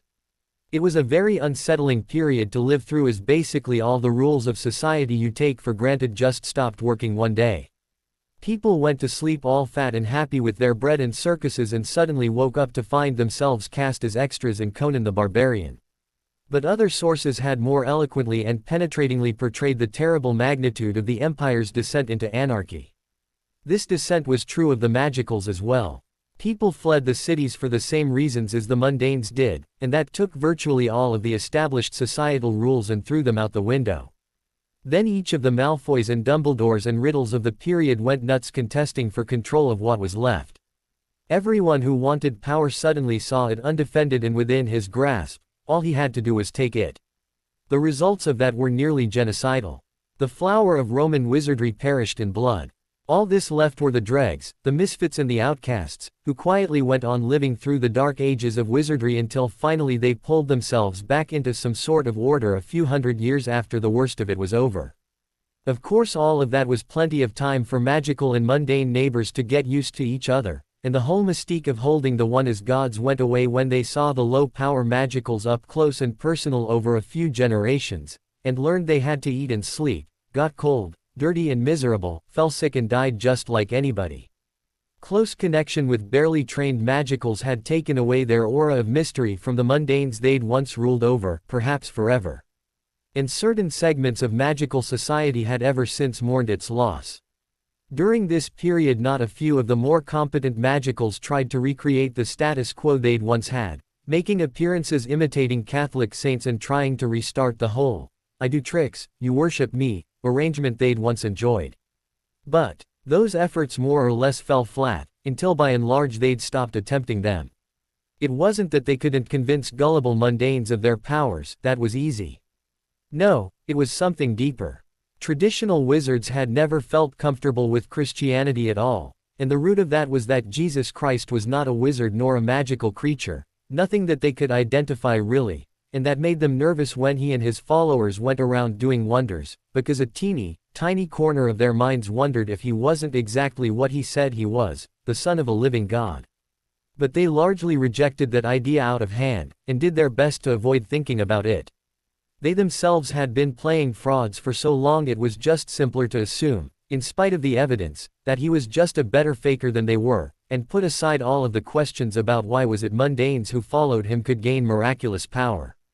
The power of faithful priests was still something wizards could not explain, and they had a continual reminder before their faces in that vampires and other evil things reacted to holy symbols despite the complete lack of magic to them, creating effects which could not be exactly duplicated by any known magic. There were other things to be said there, but they had nothing to do with the history of Beauxbatons. As kingdoms and courts stabilized through parts of Europe, witches and wizards found their places in them, as anyone powerful was apt to do, whether that power be based in how many castles or farms you controlled, or the political influence or spies you maintained. If you held power, the courts of those kings welcomed you to use it in their service. Thus transited the magical beings from objects of false worship to court magicians. This was a time of great reconstruction for everyone, when old Roman roads were being re-established, commerce reawakening, and things began to settle down, rising out of the near-tribal era things had fallen into for a time. And the witches and wizards began to look back to rediscover some of their lost arts, many of them because kings they served had heard tales of past accomplishments and called upon their wizards to duplicate them. Soon or late they began to barter this knowledge among themselves, and when that happened they once again began to create a magical society. It would be a long time before either magic or mundanes would again rise to where they could equal any of the wonders of the fallen empire, but the long road to recovery had begun where rediscovery and progress had reappeared at last. This was the period when, slowly and with great difficulty, the ruined edifices of the magical colony of Paris got restored. Students and teachers migrated out of the woodland homes they had fled to once more rejoin the cities, transforming things from the apprenticeship program it had fallen back into to the center of academic learning it had once been. Stray teachers who had camped out in portions of the center, raising descendants who'd been taught, raised, lived and died there, teaching only their own descendants, put away the feuds that had cropped up between their clans during the centuries and once more began to educate a wider magical populace than just their own offspring. Of course this was largely accomplished by some few of those teachers who'd gone to court getting royal backing, and entering into those halls backed by soldiers who united them under the blades of swords, killing quite a few clans while doing it, but politics was ever thus, and government, true government, was always backed by one thing, force. It was all very well and good to speak of peace and unity, but more often than you'd think that was brought about by someone getting killed. Speaking of that, back during the days of court wizards, magic was just as much a part of battles as swords.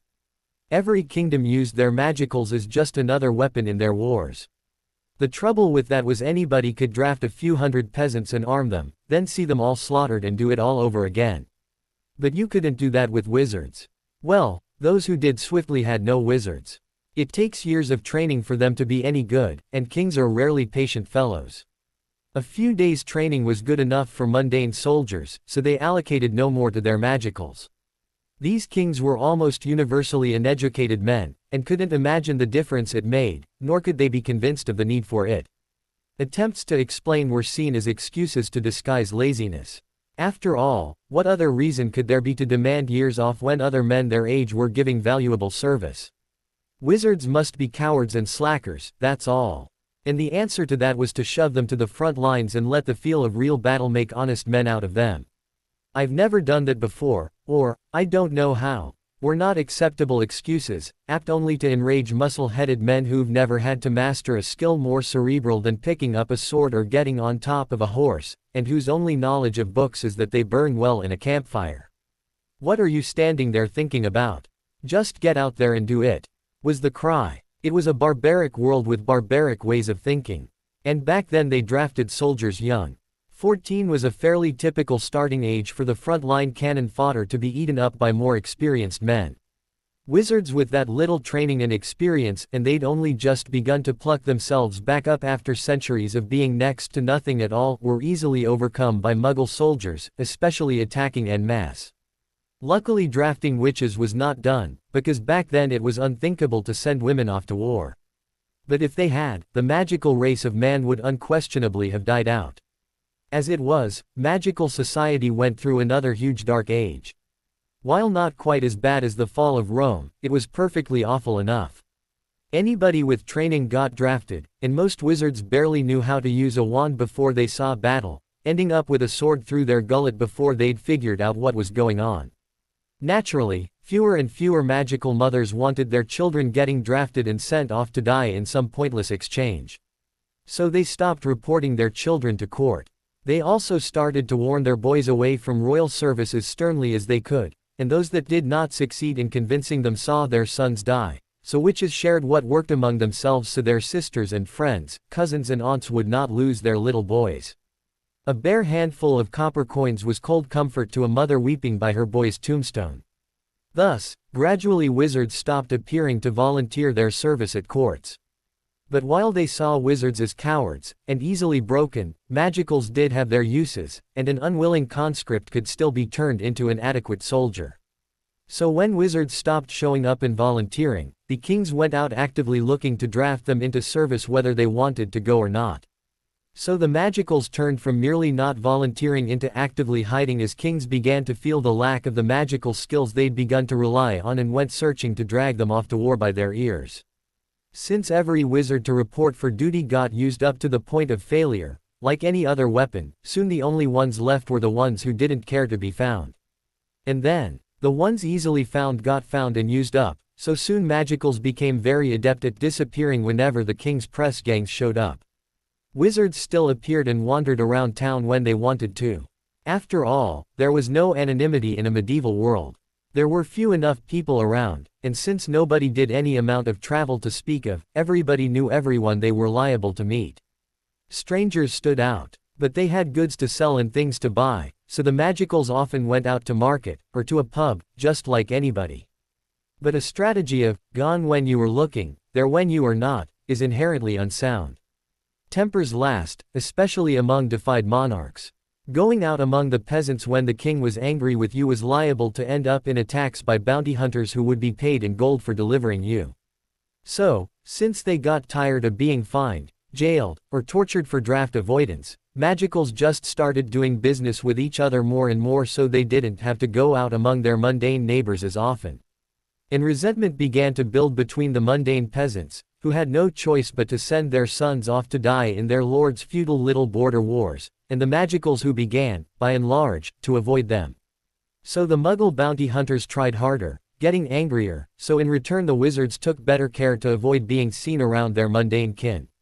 Magical people soon started to see to their own needs, trading their own farm products and spells among each other.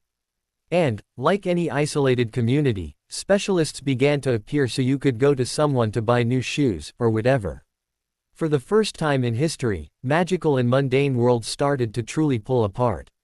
They were not fully separate yet. Mundane wives could still find someone to go to when they needed a spell or a potion for this or that trouble, but it was the beginning.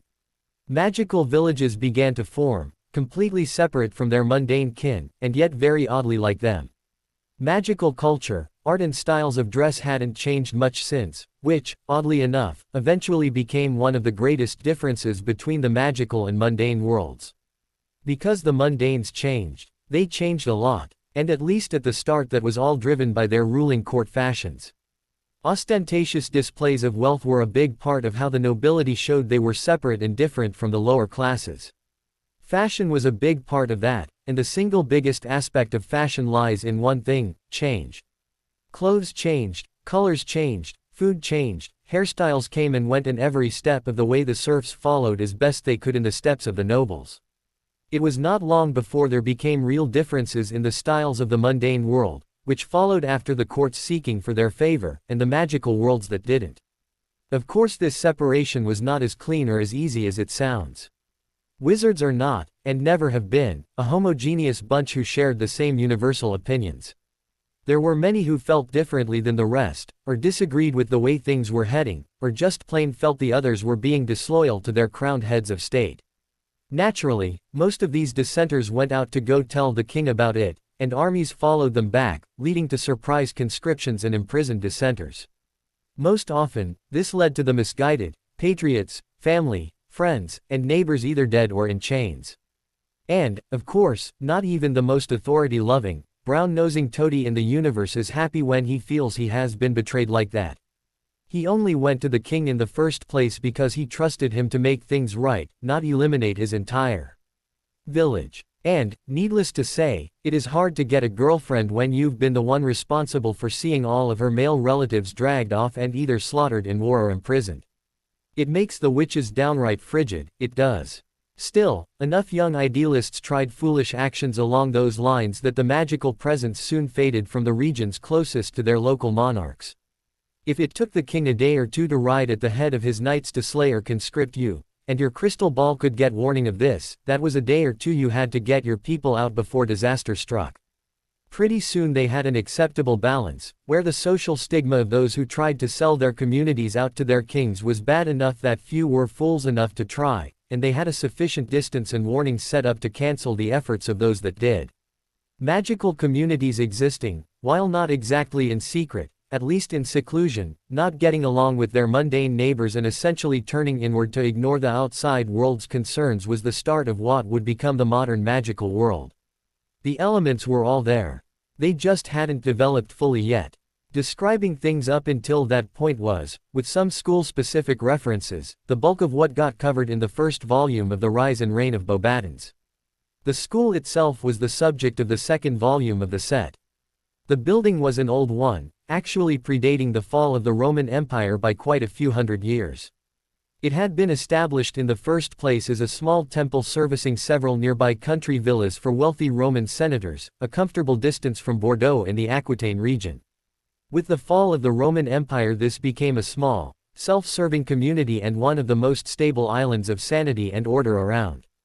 It had been fashionable for some time to brag that one's country villa was a self-sufficient entity unto itself, making everything they used right there on the property.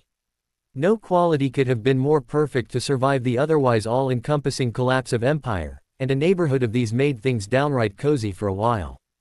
They also had enough warning of the impending collapse to make preparations for it, and the forests surrounding this area got seeded by the local chapter of the Roman pantheon with the various magical beasts at their disposal. So, even though legions were no longer available to protect them, a few manticores would do.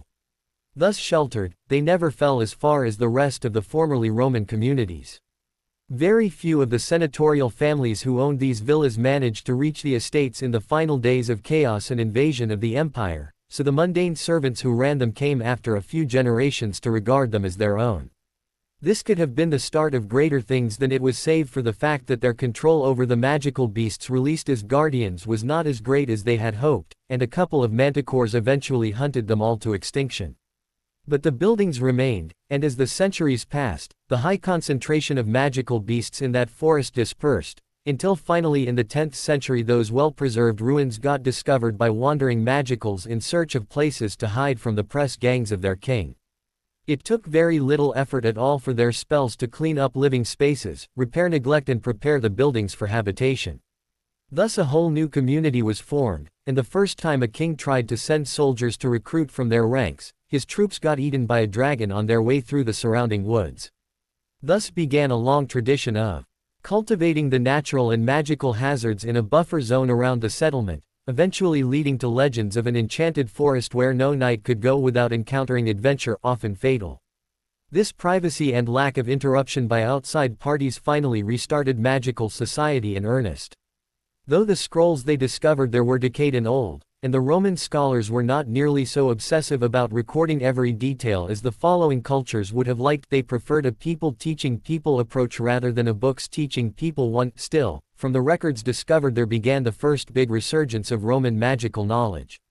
It was also, incidentally, this and other finds like it that firmly established Latin as the language of magic throughout Europe, as opposed to the language that everybody spoke.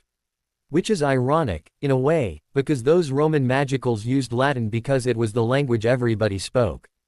It was far more impressive to command a stone to rise, and have it rise, so the public can see you can command the very elements, than for you to be blurting out obscure gibberish at it.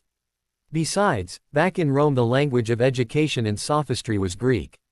So if they'd wanted their spells to be incomprehensible to the common people, that is what they'd have used, and therefore what their modern descendants would be using. This foundation of magic gave rise to a community of spell users so much in advance of the rest of those in those territories that would later become France that the inhabitants came to be called Beauxbatons, or beautiful wands, for their comparatively amazing magical skill. And the place name and the people name mingled, as they often do, until they were one. This naturally led to flocks of magical immigrants of every kind, hoping to study there. This was somewhat disgruntling to those who saw themselves as competitors.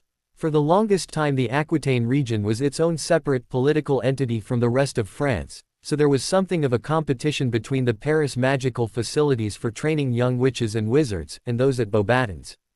However, those at Paris were far less secure from their local monarch, and combined with the lack of the facilities and records rediscovered in the Roman settlement at what became Beauxbatons, it was the Parisian wizarding school who came out the worst in those competitions. Thus, it was with no small amount of glee that Parisian wizards consolidated their faculty and students together at the facilities of Beauxbatons upon the marriage of the Duchess Eleanor of Aquitaine to King Louis VII of France in 1137.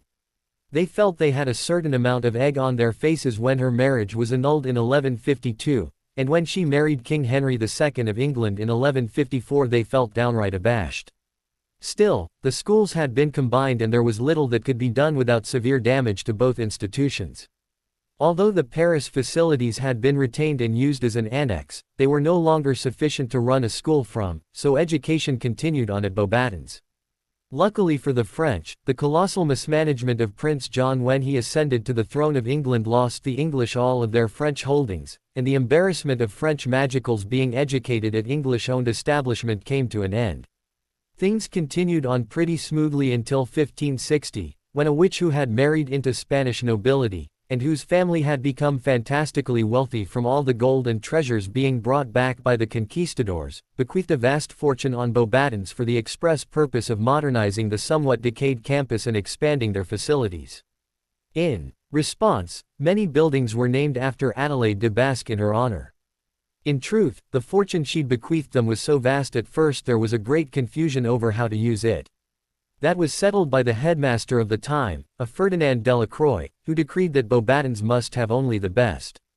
Thus began a process whereby they identified the best painters, architects and sculptors of their time, virtually all of whom were Muggles, and hired them secretly away, faking their deaths in the Muggle world so they could devote their time fully to serving the magical one. The pay and benefits offered were so large very few refused. Most merely saw it as a change of patronage, and no Muggle potentate could offer them the tools or comforts a magical one could. Those who did refuse forgot wizards even made the offer, thus marking the beginnings of the practice of controlling Muggle knowledge with spells to ensure the safety of the magical one. This pattern of kidnapping artists and faking their deaths had already been established to a small degree when an Italian wizard and fan of his works had hired the painter Raphael away from the Muggle world at the age of 37. But this wizard was persuaded to lend him to the reconstruction of the school. Thus Beauxbatons began their search for the best, and Michelangelo became the principal architect and designer of the new campus, spending 16 years of his life on the work and setting them firmly ahead of all other magical institutions as far as culture and beauty of the academy and their architecture. The great alchemist Nicholas Flamel was persuaded to extend the lives of these talented men by a dozen years in each case, so they could devote the extra time to their work on his alma mater. It was also due to the efforts of providing skilled magical assistance to these famous men that the program of arts at Beauxbatons became firmly established, and has been running uninterrupted ever since. The Flamel Building, built in his honor, where study of potions is centered, has also had a run of successes in its long history. In a strange reversal, the great architectural achievements of the height of classical France were a dim reflection of those at Beauxbatons, based on concepts brought out by squibs seeking work as artists in the Muggle world. Leonardo da Vinci was the last of the great Renaissance men to contribute substantially to the completion of the newly rejuvenated school, placing his mark upon it by the many varied devices he contributed, including mobile fountains wandering the grounds, floating just a few feet above the grass, a dumbwaiter system that not only used tiny elevators in the walls, but also a small railroad under the floors for picking up and delivering snacks, laundry or teaching materials, and many interesting flying machines that have become the height of popularity in their own interesting races. A great many whirring steampunk devices have been tucked into odd corners of campus by him, many fanciful, some functional, and a few even for use as pranks on guests. The enchanting program was also begun in his honor. The school brought about on the foundations of its Roman past, the donations of Adelaide de Basque, and the inspired leadership of Ferdinand Delacroix, together with the work of famous Renaissance men and artists, has continued along strongly ever since, and France sees no reason why this great institution should ever fail. In fact, for centuries it was so prosperous that it bought up many of the surrounding farms outside of its barrier forest, and began to work them to supply itself and the French magical community. Today those farms still serve the school and magical community, and are protected by the same charms the English use to drive Muggles away from their Quidditch stadiums. In fact, they were pioneered here by the French. No Muggle roads lead into this area, nor does it appear on any government map, although it can be driven to if one knows the right Muggle garages to turn into, and keep on driving through what appears to be the back wall, charms in this case copied from the English who used them at King's Cross Station for foot traffic. Thus this unplottable stretch of French countryside is not only idyllic, but one of the largest Muggle-free zones in Europe, in the heart of their magical community, with many small villages in addition to the school and its environs. Sybil's first thought about reproducing the results of the ancient witch Luna was related to who'd raised Rapunzel was that playing around with magical herbs was Pomona Sprout's job. That was her area of expertise, and she'd be only too happy to leave it to her. But Professor Sprout smartly responded that in areas such as this, neophytes succeeded more often than experts.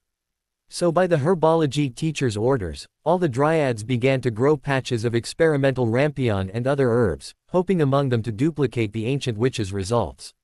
Sybil, while not exactly excited by this, went along with it anyway.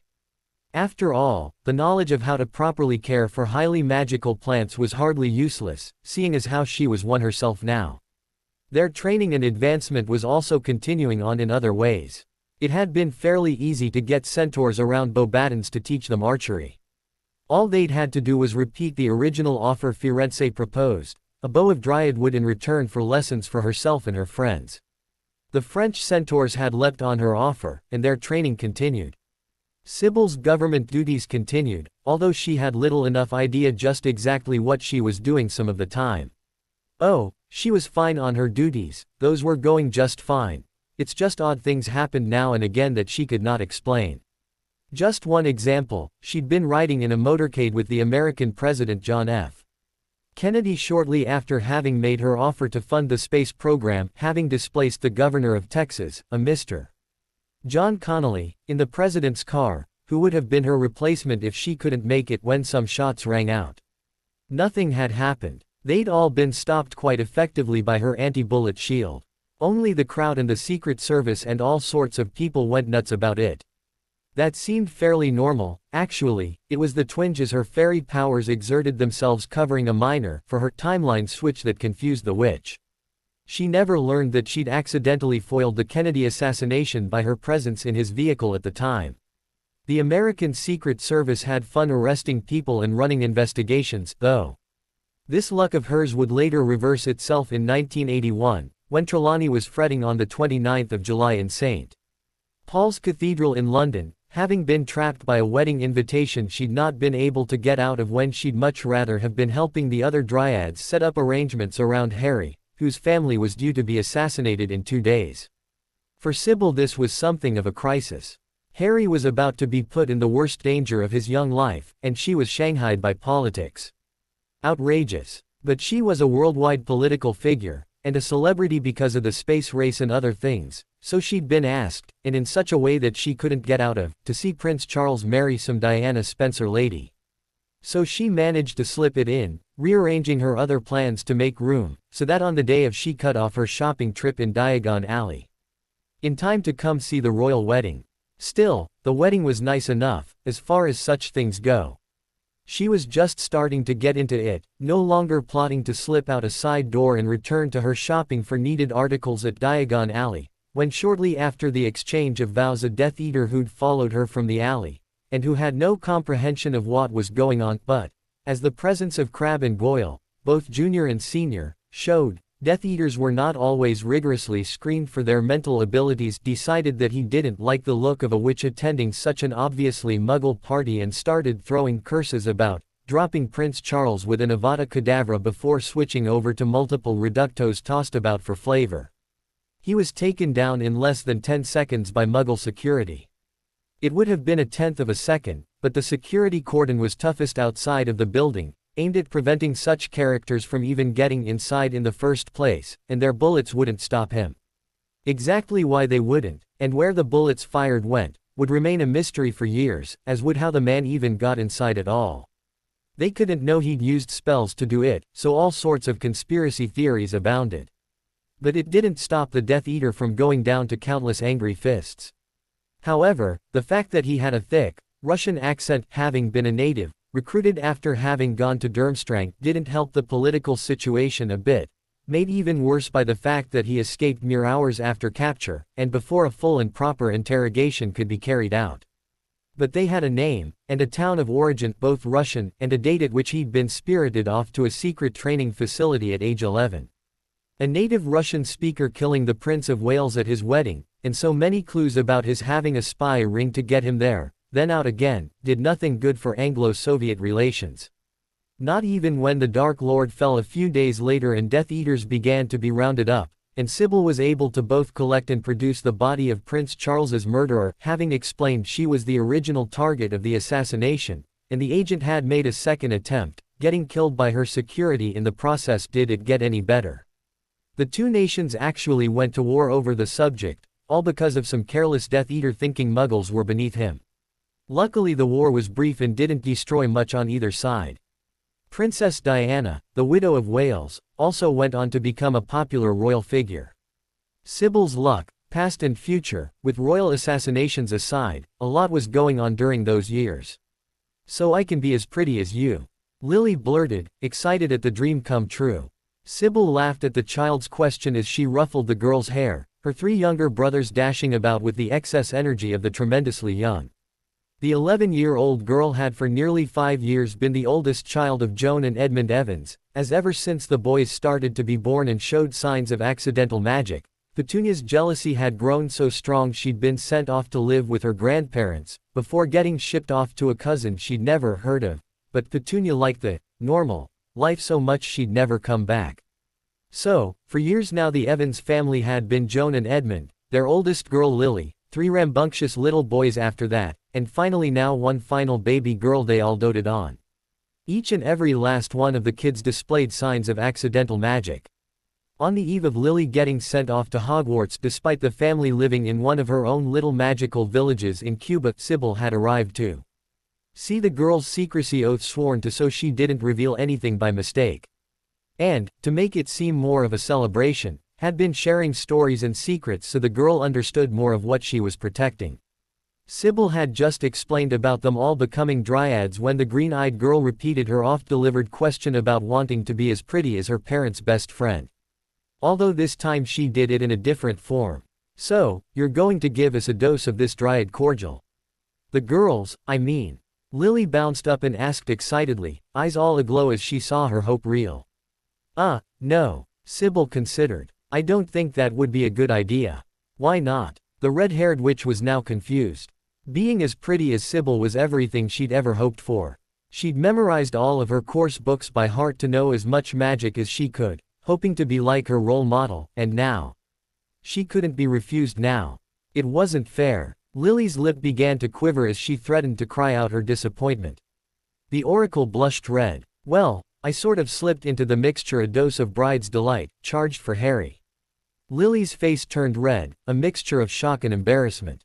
"And it just seems all kinds of wrong to feed that to you," the divination professor continued awkwardly. "You being his mother, and all." Lily's face was now purple. Her face got angry, and she ground out between clenched teeth, "So you're just going to mix up the antidote, aren't you?" Trelawney blinked in shock. "There's an antidote." Little girl Lily exploded like a hurricane. "Of course there is an antidote to bride's delight. Everything except for the unforgivables has a counter. You were the one who taught me that." The oracle's sweat dropped. "Well, there's really another part," she confessed, wincing. "You see, dryads can only have daughters. So if you took the cordial you couldn't be Harry's mother anyway. And we sort of need him. There were some things that not even time travel could change. A person was shaped by the choices they made.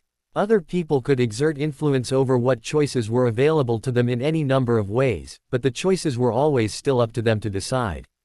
Most often people tried to maximize the available good choices and minimize the bad for those they loved around them. However, no matter what the proportions, there were always good and bad choices available to select from. Most people select a broad mix of choices, good as well as bad. Sooner or later most of them regret the bad ones, but by then the damage is done. A few have strong enough moral character to select mostly good choices.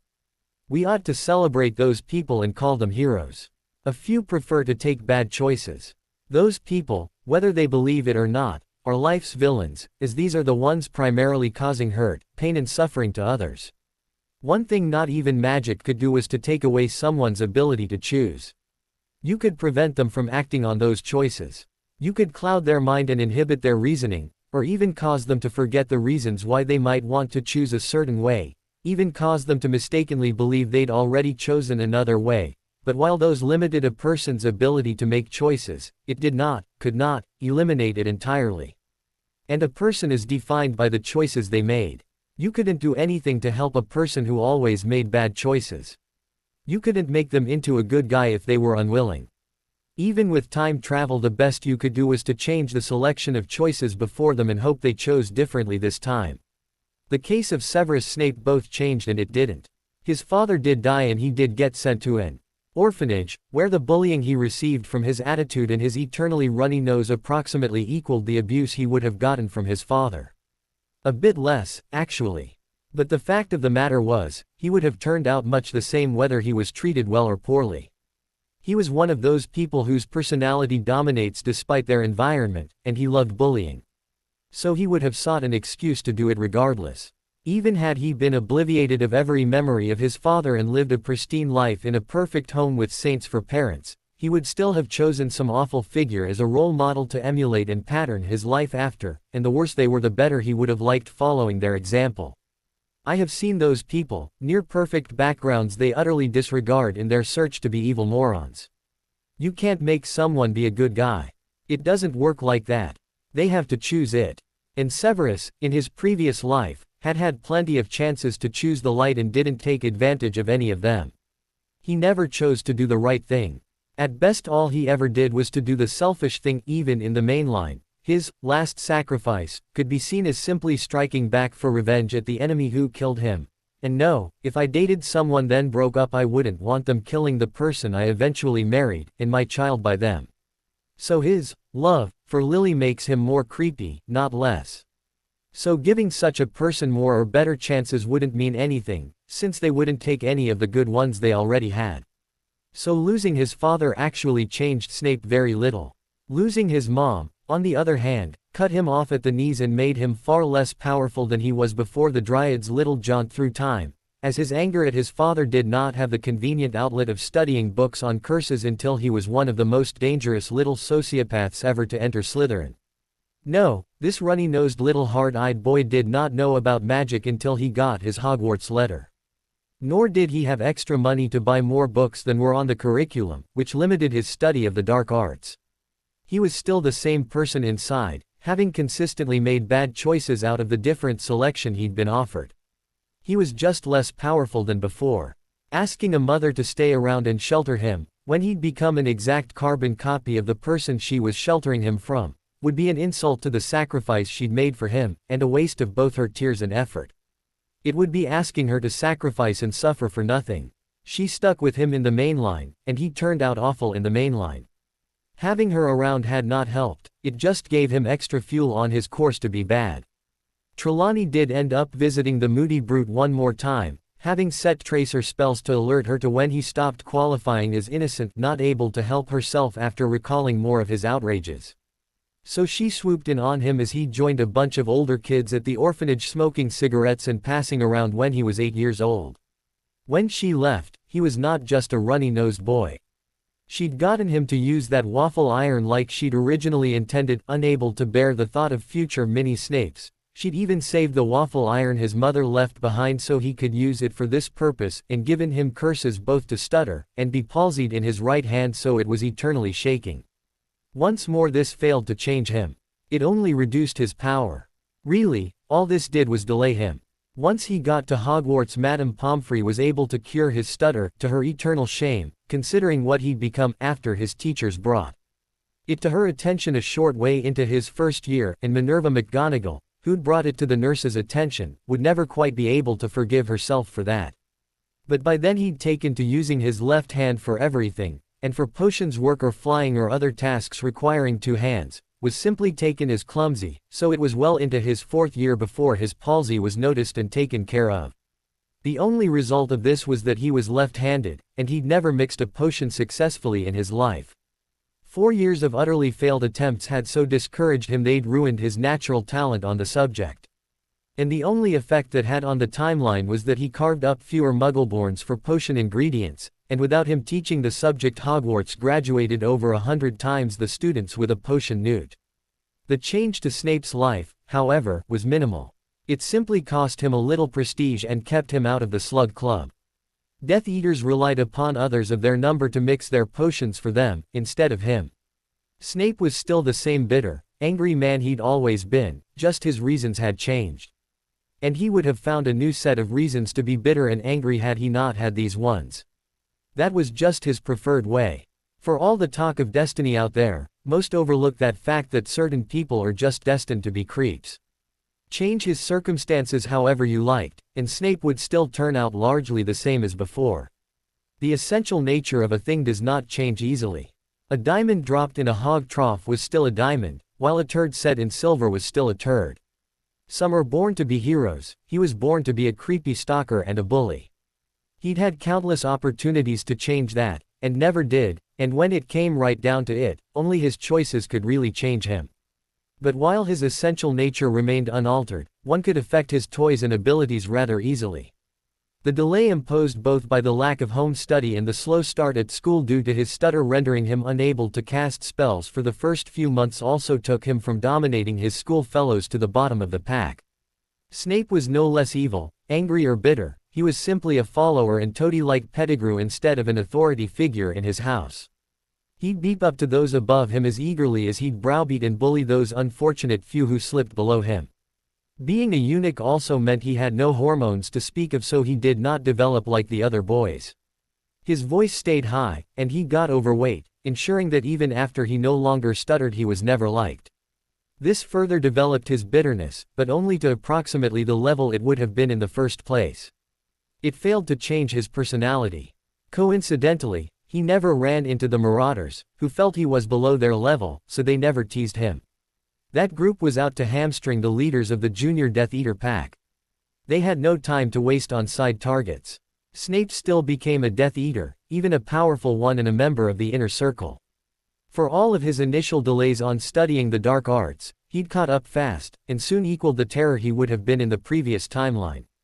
He merely had less prestige, being ranked with Crabbe and Goyle Sr. among the followers, rather than side to side with Lucius Malfoy. And he still decided to hate Harry, this time for bringing down his Dark Lord. Truly, about the only change in Snape's life was a bit less prestige and never having learned potions, having hated the course and dropping it as soon as possible after having failed to mix a successful one in his life. He did still pick up a business in selling hairs of his classmates to use in pre-made polyjuice, only this time he did it as a way to strike back at those more popular than him by selling their images in a form of prostitution, as opposed to his reason in the main line, which was, mostly the same. For that lack of prestige or potion talent, Dumbledore was unable to make Snape potions professor or head of Slytherin House. But he did just as well by making Snape his own personal secretary, whereupon he was able to bully the faculty and students just as much as before. Of course, in the absence of Snape to fill those posts, someone had to teach potions and head Slytherin. Surprisingly, it was Narcissa Malfoy who got selected by the headmaster in this case. She did a mediocre job at each, and thus was far from the worst teacher at Hogwarts. Snape did so much bullying she didn't bother, disliking the association with him. However, her skill at brewing potions quickly skyrocketed as Dumbledore relied upon her to provide more and more of his private, illegal potion needs.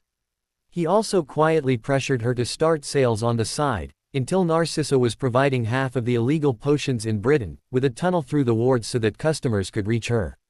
Strangely, as the headmaster's secretary, Snape did substitute teach for all classes on occasion, even potions.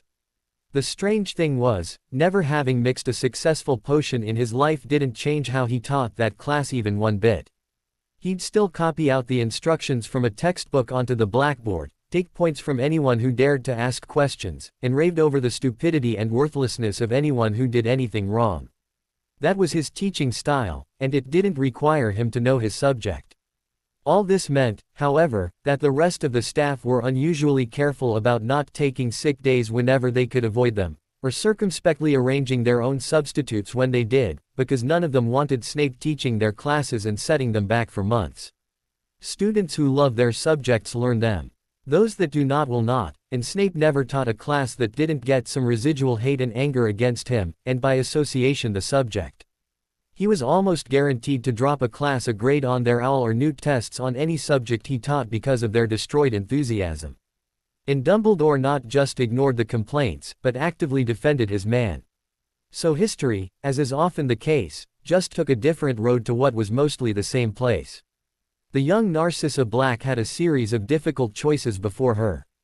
When she got awakened to her future memories, her situation was mostly like that of the younger Trelawney. A future lay before her that she didn't like a bit. Being the same age as Harry's parents, and several years younger than Lucius, she had not yet entered Hogwarts, and was strongly tempted not to, only she could tell ahead of time that change lay outside of her powers. She had to go, whether she liked it or not. Besides, she could already tell that future memories were not solid. They were not set, like remembering your past was. Right now she could recall learning things, in a hazy sort of way, but if she didn't actually learn them, that knowledge would depart and she wouldn't have those skills. More than that, if she didn't go, she'd lose her close friendship with her sister Bella, and it was only through her that she'd met Harry. So not going was not a possible option for her, because her powers couldn't manage the stretch. Her future links to Harry Potter were tenuous enough as it was, and they had to be preserved or she wouldn't become a dryad and get those memories. Besides, the teacher dryad clones at Hogwarts would be relying on her to get certain students into trouble so they could give them detentions right before their demises so they could safely switch them for copies. She couldn't do that if she didn't go, so a great many lives depended on her being there. Marrying that self-absorbed little prick Lucius, however, was going to have to change, no matter how much it cost her. That was the single most horrible period of her life, and she wasn't going to repeat it willingly. Not like she had much choice, however. That was another one of those things that felt like it would be too great a jump for her meager fairy abilities to carry her over. Still, she would find a way. Somehow. This wasn't just her future she was deciding how to improve, either. As the oldest black sister she had certain options for influencing those around her. Among her sisters she was a leader, and could hopefully steer them around the worst obstacles that lay before them. All of that meant she had to save herself first, though. Well, that meant changes, and she might as well start. For one thing, she'd not be caught dead in Slytherin house this time. Hufflepuff sounded more appealing. Gryffindor was not an option, as that could only sever her links to her family, which she needed just now. So Ravenclaw it was going to be. But even that felt like it might be too great a departure for her, costing her her close relationship with her favorite sibling and cutting off her future link to Harry. Well, tough. She'd find a way to make it work. The inter-house politics of Slytherin were too time-consuming a game for her to play, except that Harry needed her to know how to play them, because he was going to rely on her to be his voice in the political arenas, and those were just an extension of the political rivalries formed when the future leaders entered Slytherin. Sigh. Truly, this future knowledge seemed like more of a curse than anything. It was like she was facing a minefield, carefully navigating through a series of pitfalls, any one of which might mean her doom, and having to put up with wading through a sea of unpleasantness not to blow herself to smithereens. She really hoped Harry appreciated the sacrifices she was making. In the end, the only thing she could think of was to have a simulacrum relive her old life almost verbatim, reinforcing those skills and memories she got through her future knowledge so she didn't lose them, while she changed her appearance and went on to become Ravenclaw's top-scoring student of her year.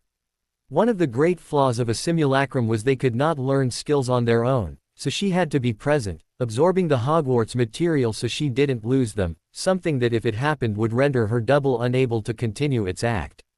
But at the same time social interaction was just a memory, and while it did that she could go over those interactions on her own while downloading her double's memories while they both slept, and her own mind would develop the social skills on its own from the information. Not possible with technical or involved stuff, but girls rehash and chew over their social interactions with others all of the time, and it is from this review, retelling and replaying things over in their minds, and with friends. Peer review was just as important, though in this case the other dryads had to serve as that, which they did admirably, that they get most of the details anyway. She saw enough of those people in the halls and at classes for the downloaded memories to seem real enough. So it worked. A rough statue of snow animated by magic has no ability to bear children, though. Not even to provide potion ingredients to do so. So one fine night not long before the wedding, she went out polyjuiced as him to the Muggle world. Stunned AB, owned prostitute, collected the necessary ingredients from her and left a generous payment. Someday maybe she'd even inform little Draco that made her a half-blood. On another note, this life was not without its surprises. One of those was when her sister Andromeda joined her real but altered appearance form in Ravenclaw this time around. she couldn't even think of what she'd said to influence the switch. But the two became best friends, despite Andromeda not recognizing her older sister as the friendly upperclassman. The big change, though, was the headbastard accepting her simulacrum in Snape's place as potions professor and head of Slytherin House. The real Narcissa was kept busy day and night learning all of the things her double was required to know to fill both posts, not to mention the illegal potions she had to learn how to mix. Still, that did end up with her becoming one of the best potions mistresses in Europe.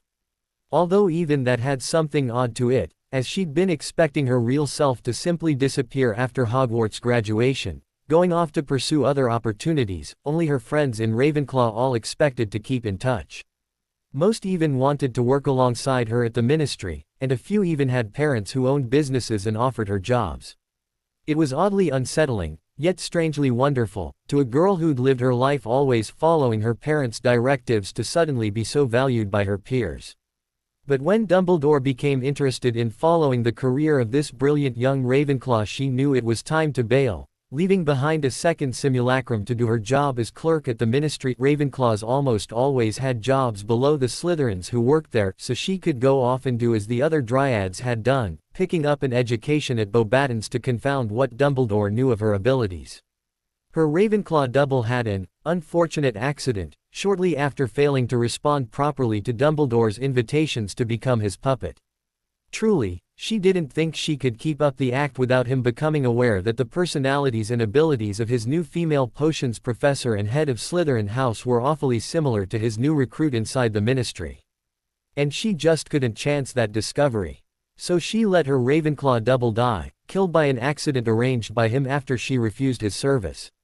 The plot to save Harry's parents was the most difficult and complicated thing the Dryads ever did, and had its roots in the methods they'd worked out to save Susan Bones' family. In Susan's case, the family had to be believed to be dead, but the child lived, fooling not only the wizarding public but the Death Eaters who'd performed the attack. Tricky. It was further complicated by the girl going on to lead a somewhat public life. This was even more tricky, but not insurmountable. The real hard part was getting the child to grow up with her parents without the world realizing it. Because there really was not much point in saving her parents if she couldn't get to enjoy a childhood with them. That was when one's parents were most useful and needed, setting an example and teaching, playing with the child, forming the relationships that, if done well, last for a lifetime. Not much point to having parents if they mean no more to you than a couple you met in a receiving line at a party somewhere. "Hi, how are you?" Next. Once they'd worked that difficult situation out, it took not much more for them to realize, hey, you know, this covers Harry's situation rather well. Why don't we try applying this to him? And so, cautiously, they did. They'd planned 4 public appearances per year for Susan. Luckily they didn't have that burden with Harry, who'd disappeared from the wizarding world for 10 years. So on that aspect alone this should be easier. On the others, more complicated. The rescue started a little over 9 months before Harry was born, when the ghost of Ariana Dumbledore located Petunia Evans, who had managed to find and marry Vernon Dursley after all, and passed on her location to the rest of the Dryads. Bathilda Bagshot, whom everyone ignored because of the decrepitude of her advanced old age, and therefore was an extremely useful agent for getting things done under the radar, so to speak, then paid a visit to the young couple, got herself invited to tea, then dosed Petunia's cup with a potion. Narcissa Malfoy, or Black, as she preferred to be known among the other Dryads, claiming that Lucius' marriage to a walking pile of snow didn't matter for anything save disguise purposes, had whipped up a batch of that potion Draco had once asked for, the one for bearing twins. This was a more limited version, providing one set of twins rather than a dozen. But slipped into her tea by an anonymous old lady when she was still so early that she didn't even know she was pregnant. Petunia never noticed, except to rave and complain that her delivery took a lot longer. That accomplished the first stage, setting the scene as it were. The second stage was a lot harder, as it required more than a deft touch to get it to where it didn't wipe them all from existence. It also required no small amount of cleverness and sneakiness. Because Harry had always wanted to grow up with his parents, and anything he wanted they wanted, so were determined to give it a try.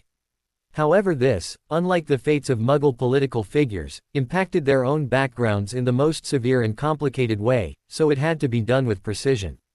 They would never even have tried it if they couldn't do it right. Multiple years of performing divinations on this subject had revealed there was a way. Then, it was almost like cheating. They used their fairy powers to test plan after plan. They would start to commit to one, and if it felt like it was too much they would back off and start to commit to another, selecting broad courses of action that first lay within their powers, then refining that, ironing out the details until they had charted a course they knew would work. They knew it would work because ones that failed felt like it was killing them just to start to progress along those plans. So, yes, it did feel a bit like cheating. But it would work. The second stage was to arrange for Harry's mother to protect him while still staying alive to raise him. His father was easy. One snow cone clone and they could pluck him out of there right away, months in advance if they felt a need to. All he had to do was face Voldemort and die. Harry's mother had to protect him from the killing curse. Though Minerva swore them all to secrecy, as this must never be told to Lily, her opinion was that if Lily didn't love James there was no point in saving her. Harry would have been better off with another mother, and James with a better wife, if that was the case. Luckily it wasn't. The rather minor fact that Lily started having kids right out of Hogwarts, giving Harry 2 older sisters, then continued on long after, made that clear. Although she did warn James that if he wanted any sons they'd better get them out early, because after she hit 33 the only thing she'd be having would be daughters, because she fully intended to be a dryad. There had been some danger of her being shallow enough to enter a marriage for love of the child instead of her husband, as they'd never made any secret to little Lily that her role was to have been Harry's mother. There are some women in that situation who'd go through the motions of marrying the correct man just to have the destined kid. They'd all hoped that she wasn't that shallow, once they'd realized the danger, but some women were. Once they'd realized that was a potential problem they'd done what they could to counteract it, introducing Lily to James as children so they could grow up as friends, having that long-term relationship that Lily had shown she was prone to in the first timeline. Only this time they gave her one that wouldn't be betrayed by the other party. James wasn't like that. Pomona often teased Minerva that he'd been sorted incorrectly, as the Potter heir clearly had at least as much Hufflepuff in him as Gryffindor. James stuck by his friends no matter what. In the first timeline he'd met some other kids on the train and struck up a partnership based on that alone, then stuck with it. He'd stuck with Remus in spite of him being a werewolf. He'd stayed by Sirius in spite of his dark family and the efforts they made to reclaim him from the light. He'd even stuck with Pettigrew even after it became clear the lying sycophant was a toady and hanger-on rather than the friend and equal he'd been looking for. It didn't matter what, James stuck by his friends, and what's more he made those friendships work. It would have been easy to drift away after some of the things they'd done. Heck, many of the closest school friends simply drift apart after graduation, never truly being close again. Not so with the Marauders, and that was because of James. He stuck by his friends, and his principles, until the very end. He was, without a doubt, the very heart of the Marauders. So long as they had James, they'd be a team. Unfortunately, the headbastard saw that too, and he had use for the members of that group being fractured and thus subject to manipulations, so tore the heart right out of them deliberately. Dumbledore could have arranged quite easily for Lily to be home alone on that fateful night. It would have been as simple as calling her husband away for an order meeting, as Albus already knew when the attack was to take place. It was hard not to, when he'd arranged the whole thing himself via Trelawney dropping a false prophecy he'd composed to a known Death Eater agent. Besides, no one had ever said James's sacrifice was needed for anything. No one had even claimed that his brave last stand had accomplished anything useful. They didn't even give him credit, despite how a lesser man would have run out the back door and not stopped till he fell over from exhaustion. He stayed and died, even when he didn't have to, but Lily got all of the credit. A man like that should not be wasted on a wife who doesn't love him. Harry also deserved better than to have parents in a dysfunctional relationship. He could not be raised the right way if they were. Children learned how marriage should work by watching their parents, and if he learned a bad way of treating his spouse, all of those who hoped for cuddles would regret it, so it was imperative that he learn the right way. But it was more than just their cuddles on the line. Harry was the linchpin and key of the entire process, the leader of their side in this war. The Dryads couldn't kid themselves. While they might be important, and have skills that had been increased, theirs was not the most vital contribution. Harry was the leader, and if they wanted to be the true light, he had to reflect that. He did in the main line, so they did not worry over much, as he was almost an anti-Snape, having a sweet disposition and light personality that triumphed over his environment despite the long odds. But they didn't want to mess him up, just on principle. Actually, using the tool of, if it doesn't work, it will hurt, so we'll know. Ahead of time not to do that, they were able to parse through a ridiculous number of plots, some of them quite absurd. Everything the Dryads knew about the blood protections was based on the word of one man, Albus Dumbledore, whom they knew to prefer lies to the truth in every instance and circumstance. Harry would probably know, having Riddle's memories about all things dark and dangerous, but he wasn't there to ask. So it was a good thing they had the tool of, gee, that hurt, so it must not work, to use to test ideas on. One of the more intriguing, and astonishingly successful, ploys was suggested by Luna's mother Celine, who'd showed up uninvited one day and simply began participating as though she'd been involved all along, that of substituting a transfigured dairy cow for Harry's mother. After all, she explained, the requirements said a mother's love, not Harry's mother's love. And cows had to give birth before they gave milk, just like any mammal. Confound it to think Harry is her calf. Then when she dies it has an added benefit that you can reverse the transfiguration and chop her up into steaks and eat her. Maybe even include a transfigured stag for James, that way you can have beef and venison at the same feast celebrating the dark idiot's downfall. Not a few of the Dryads felt completely weirded out by this argument. A number of far more logical and reasonable suggestions got pounded to death by debate, until finally they went with her ridiculous one just because they knew it would work without excessive risky chances, inventing whole new spells, costing Harry that protection, or actually letting Lily die. So the event went forward. Voldemort fought two transfigured animals who never got off a spell because they couldn't. Harry got marked, the spell reflected, and then got quickly spirited out of there, leaving a simulacrum baby in his place. Hagrid would never look too closely, and Dumbledore would be paying all of his attention to the leftover magical traces of the fight, learning what he could of Harry's marvelous power to reflect killing curses by faint magical energies lingering around the site. He'd never even see the baby until it was time to put him on the doorstep.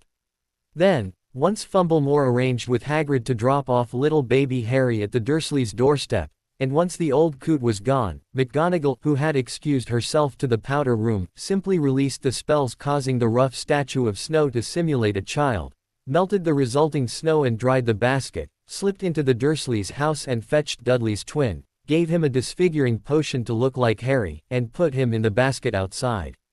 A few memory modification spells to the rest of the family, in rearranging the second child's bedroom to look like the storage room it originally was, and the Dursleys forgot all about their second child. Since the memory modification spells were all performed the evening before, once the family had gone to sleep, no wand magic had to be performed in the area since Albus put up his wards there. So he received no notice of the switch.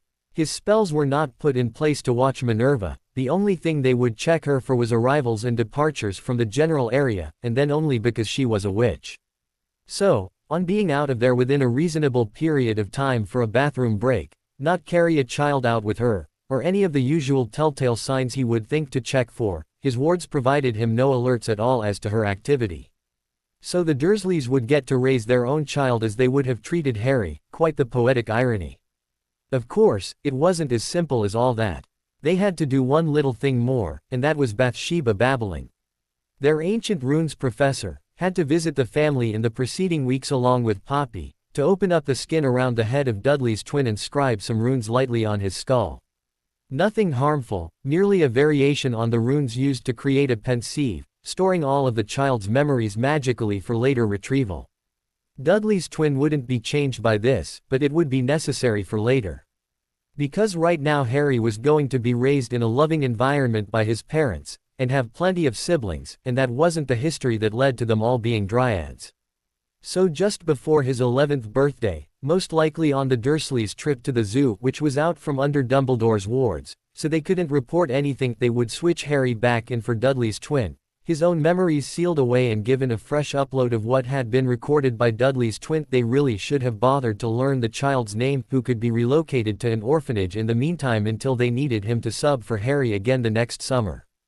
So Harry would show up all meek and impressionable, vulnerable in his mind, an open book, exactly as the headmaster wanted him. And that way he could live those first 2 years of Hogwarts precisely as he had before, spending the summers off with his parents and getting fresh memory uploads from his Dursley stand-in before going back to school again in the fall. Then once they'd reached the future, he could be made to recall everything about his new life, raised by his parents as part of a big, loving family.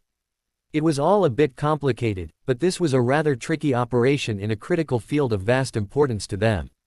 Substituting a simulacrum for Sirius just prior to his arrest, so it was a Snow clone who went to Azkaban instead of him, was child's play by comparison. Since Remus was going to drop out of society anyway, the three Marauders could all go live quietly in another country somewhere as neighbors, getting married to nice witches and raising kids just like anybody. Fairies like happy endings, but they do with a happy beginning or two just fine, too. So they spread the joy and saved Neville's parents so he could grow up with them too, in the same enclave as the Marauders.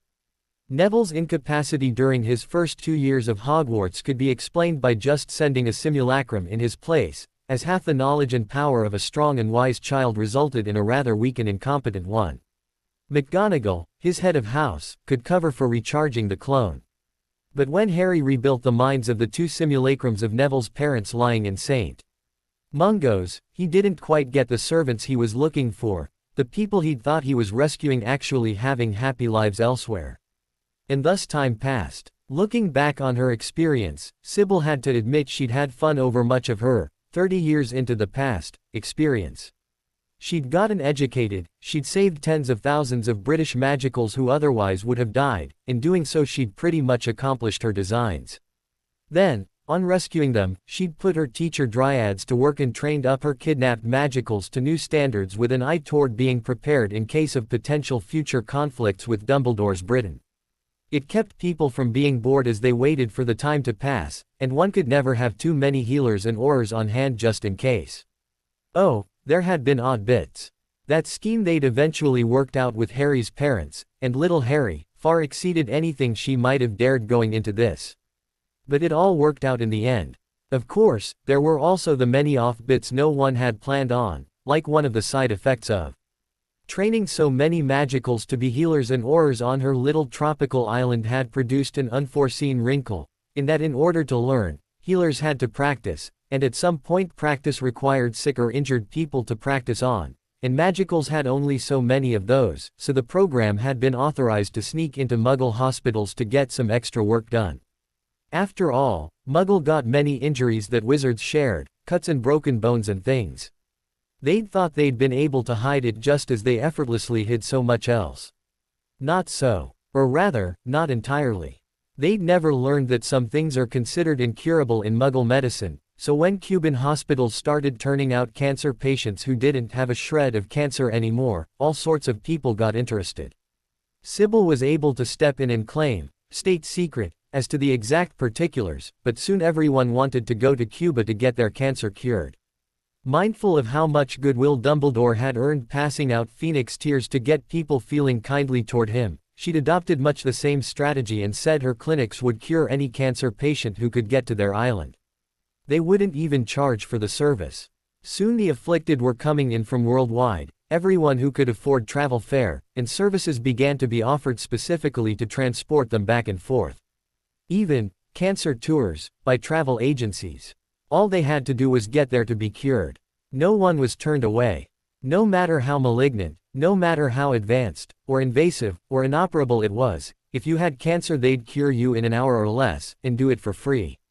You'd get sedated, stripped of recording devices, wheeled in, a spell cast by a healer in training, and wheeled out again. That's it, you're done. People who'd despaired of life walked out free and healthy in an hour or less.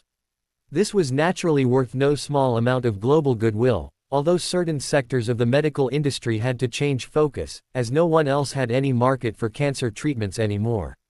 The only thing they had against her was that she repeatedly refused to share the techniques for doing it. One of Queen Sybil's innovative young healers in training had even discovered addictions of all sorts could be gotten rid of by a properly worded compulsion charm, so soon they were offering that service for free as well. It did not matter what you were addicted to: drugs, alcohol, tobacco, ography, or daytime soaps. If you got to them, they'd cure you free of charge. Discovered when they'd cured the same smokers of cancer for the third or fourth time, this treatment got implemented with no less success, and again the world began to bless Cuba as the island of healing. Naturally, this lent Queen Sybil a kind of celebrity status usually reserved for legendary figures like Elvis or Bruce Lee, both of whom she'd met, and liked so much she'd offered to hire both of them. But only Bruce Lee took the job offered as her personal trainer, so long as he got to continue making movies on the side, but she was only too glad to offer him facilities to do so, utterly unaware that in doing so she'd inadvertently saved his life from the accident that had originally claimed it. She was just concerned with him teaching her and her fellow dryads how to defend themselves, although they'd wear limiters to get down to human strength to do so, so not to arouse suspicion. So grateful were the Muggles that her reputation for providing free cures to the afflicted even began to eclipse her fame as the mother of space exploration, which was no small feat considering what they'd done with that.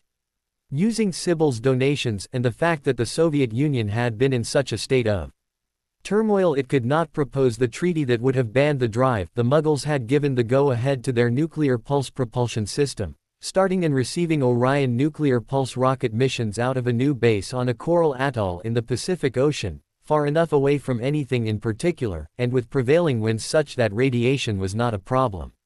One thing that must be understood about radioactive isotopes for that to make any sense: the most dangerous stuff breaks down the quickest. Oh, you might have heard of substances with a half-life of 1,000,000 years or so, but consider, there is only so much material there to shoot out as particles. If it shoots it all off in a second, it'll fry anything nearby. If it takes a week or two to fire off one, then several more weeks for another, then it may as well not be firing them off at all. The background radiation from solar energy is already more far than that.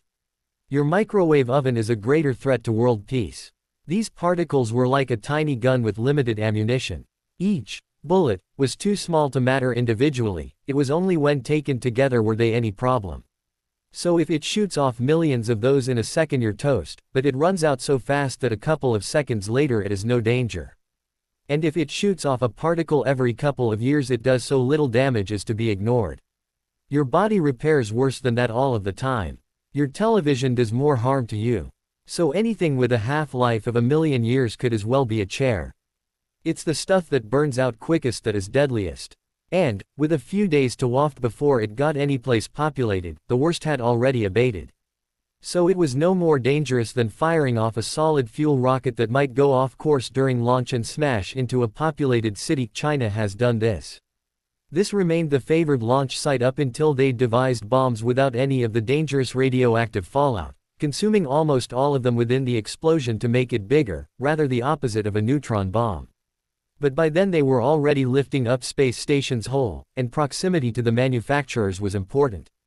NASA was only too happy to have other space resources in their collection to go along with that first space station they were so proud of, and were only too happy to expand on it to include necessary facilities for mission support as they probed deeper into the solar system. A 4,000-ton Orion spacecraft had a crew of more than 200 and could make the trip to Mars and back in 4 weeks, and Saturn and back in 7 months. It could also reach Pluto and return inside of a year. And that was only the beginning. More advanced 10,000-ton designs soon followed on the heels of that initial prototype's success. Since the money to send them had all come from a sunken Spanish treasure fleet, the names of these vessels were often derived from notable pirates. Sybil had also accidentally started International Talk Like a Pirate Day in the 70s. NASA had gleefully used these craft to send manned missions to all of the planets of the solar system, as well as the major moons, and establishing a permanent base on Luna, Earth's moon. The data they brought back had been chewed on by eggheads the world over, discovering all sorts of nifty things. However, the crowning achievement of the space program had been launching, with the accompaniment of endless fanfare, and close to 1 billion television viewers worldwide, 4 manned missions to Alpha Centauri and 1 to Barnard's star, and a small unmanned Orion probe had been sent on its way to Sirius, the dog star. One of the nuclear pulse rockets sent to Alpha Centauri, and the only one to Barnard's star, were gigantic 8 million-ton Super Orion designs envisioned as interstellar arcs.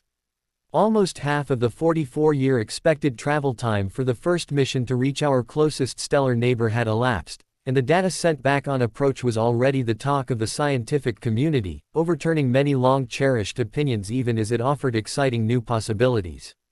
Strangely, each time they sent a mission to someplace they hadn't visited before, Sybil would feel compelled to go to her tree, and there she would find another golden acorn, just like the first 9, hanging from her oak with the appropriate Greek symbol for their goal on it. She had presented each of these in turn to the space program controllers, and they gladly took along each one, even once she could no longer pay. Frankly, there was enough of a sense of tradition about it they wouldn't want to go without one, even if they had to make their own, which wouldn't be the same, honestly. I mean, really, they would have none of the magic tricks that made them special or important. And her acorns were widely regarded as good luck charms by the spacemen, as no mission carrying one of them ever failed to reach their target. No, NASA had been semi-officially using a golden acorn as a symbol for a number of years now. And even those secondary or follow-up missions that didn't carry an original one of hers carried a fake, a replica they'd made themselves, such was the sense of good luck and tradition involved. Most of the fakes had been returned after their missions and were housed in places of honor in various museums after having been studied exhaustively to learn the details of the various effects of the voyage on them. They also had easily a dozen space telescopes, each one bigger and more impressive than the last, and orbiting around 3 different planets, the better to triangulate ranges and such with. Also, the telescopes around Mars could observe things that Earth would not always be in a position to see. The space telescopes orbiting Pluto were particularly prized for that reason. However, interest in space had begun to peter out. It was felt that everything had been done and public boredom had begun to set in since the next great landmarks, reaching the next solar systems over, were all a sufficient time period away for the common people to forget and lose interest. So despite the great work done by the floating space labs and even factories, funding had begun to disappear as focus moved to other things. There was even talk of closing some manned bases and mothballing some of their interplanetary Orion craft. And it looked like the manned missions to Sirius, Tau Ceti and Epsilon Eridani would never take place, as funding for completing the 3 partially constructed 8-million-ton Super Orions intended for the missions was delayed indefinitely as people quibbled over the 80 or 100-year-plus flight times. Research funds had also been cut off to the Ramjet project despite its excellent strides, and the proposed antimatter rocket research program had been entirely shut down. It was getting to the point where they could hardly afford a routine trip to Pluto anymore. Still, NASA had achieved so much while they were out of the race that the Soviets did not even try setting any more records in space. All they ended up doing after their recovery was sending up spy and weapon satellites. And everybody was doing that.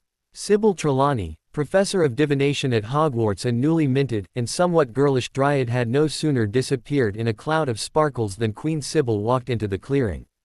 One could almost expect them to be completely different, considering the weight of accomplishments behind the one. However, the mischievous nature was the same, and a touch of the girlishness.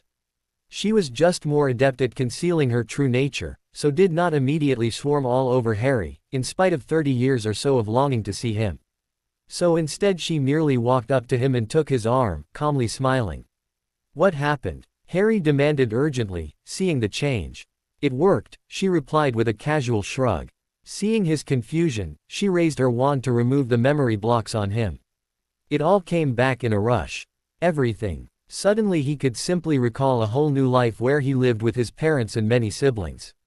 Sirius was there, as was Remus, along with their own wives and children in one great big extended marauder community. Years and years of details and experiences once forgotten under magical suppression got recalled in detail as those blocks got removed at last for the final time. It could have been a worse experience save for the fact that he'd been through all of this before. In his new past he could recall his mother had doted on him, and his father was always proud of him, not because of his promised future, but because the boy was one of those types parents are often proud of. Harry took after his parents in important ways, which naturally pleased them. He was smart and capable, gifted and intelligent, and loyal, and because of those he was often given extra lessons and more responsibility than his peers. And he had many peers. The wolf animagus and werewolf impersonator that was Remus Lupin had married a pleasantly plump wife who'd always outshone her neighbors with her kind smiles and generous baking, and between them they'd had more children than any three of their nearby friends. That was hard to do, as Sirius and his wife had 5 kids, and James and Lily had 7, starting with Harry and his 2 older sisters. Then you had to recall these families had been at the heart of a community of exiles, most of whom had had the close brushes with death that tends to make one desperate to connect to life in ways that often result in children. There had been a population explosion, a boom of baby witches and wizards among those tens of thousands of rescued expatriates, and Harry was among the older children, so somewhat of a position of leadership among his many peers. His parents held important positions and he was a gifted child. It was a dream life in many ways. Of course, the downside to living an easy life is those that do so tend to be very soft. A person grows by overcoming trials and difficulties, and floating along on easy street tends not to teach or mature one in some important ways. Children are born with selfish tendencies that have to be overcome. In point of fact, there are a rather large amount of flaws people are normally prey to, and overcoming those seemed, more or less, to be the point of existence. But, carnal creatures that most of us are, people are ill-inclined to change until they have a reason, and most often that reason comes only when we can no longer afford the luxury of maintaining our flaws. Flaws inhibited performance and reduced our abilities. All of them do. But at the same time we are most often comfortable with keeping them around for a variety of reasons. It was only when challenged in difficult circumstances that required all our capabilities to succeed that many of us finally mustered up the gumption to cast aside those comfortable old chains holding us down. Strange, but people and societies have a marked tendency to grow the most while undergoing experiences of the least pleasant sort. Or, put another way, a tree that has to resist winds grows deeper and better and stronger roots. It was almost, to use a game analogy, like living things gained no experience from having a pleasant life. No experience, no growth. No growth, no improvement in the basic creature. And unimproved people aren't worth much.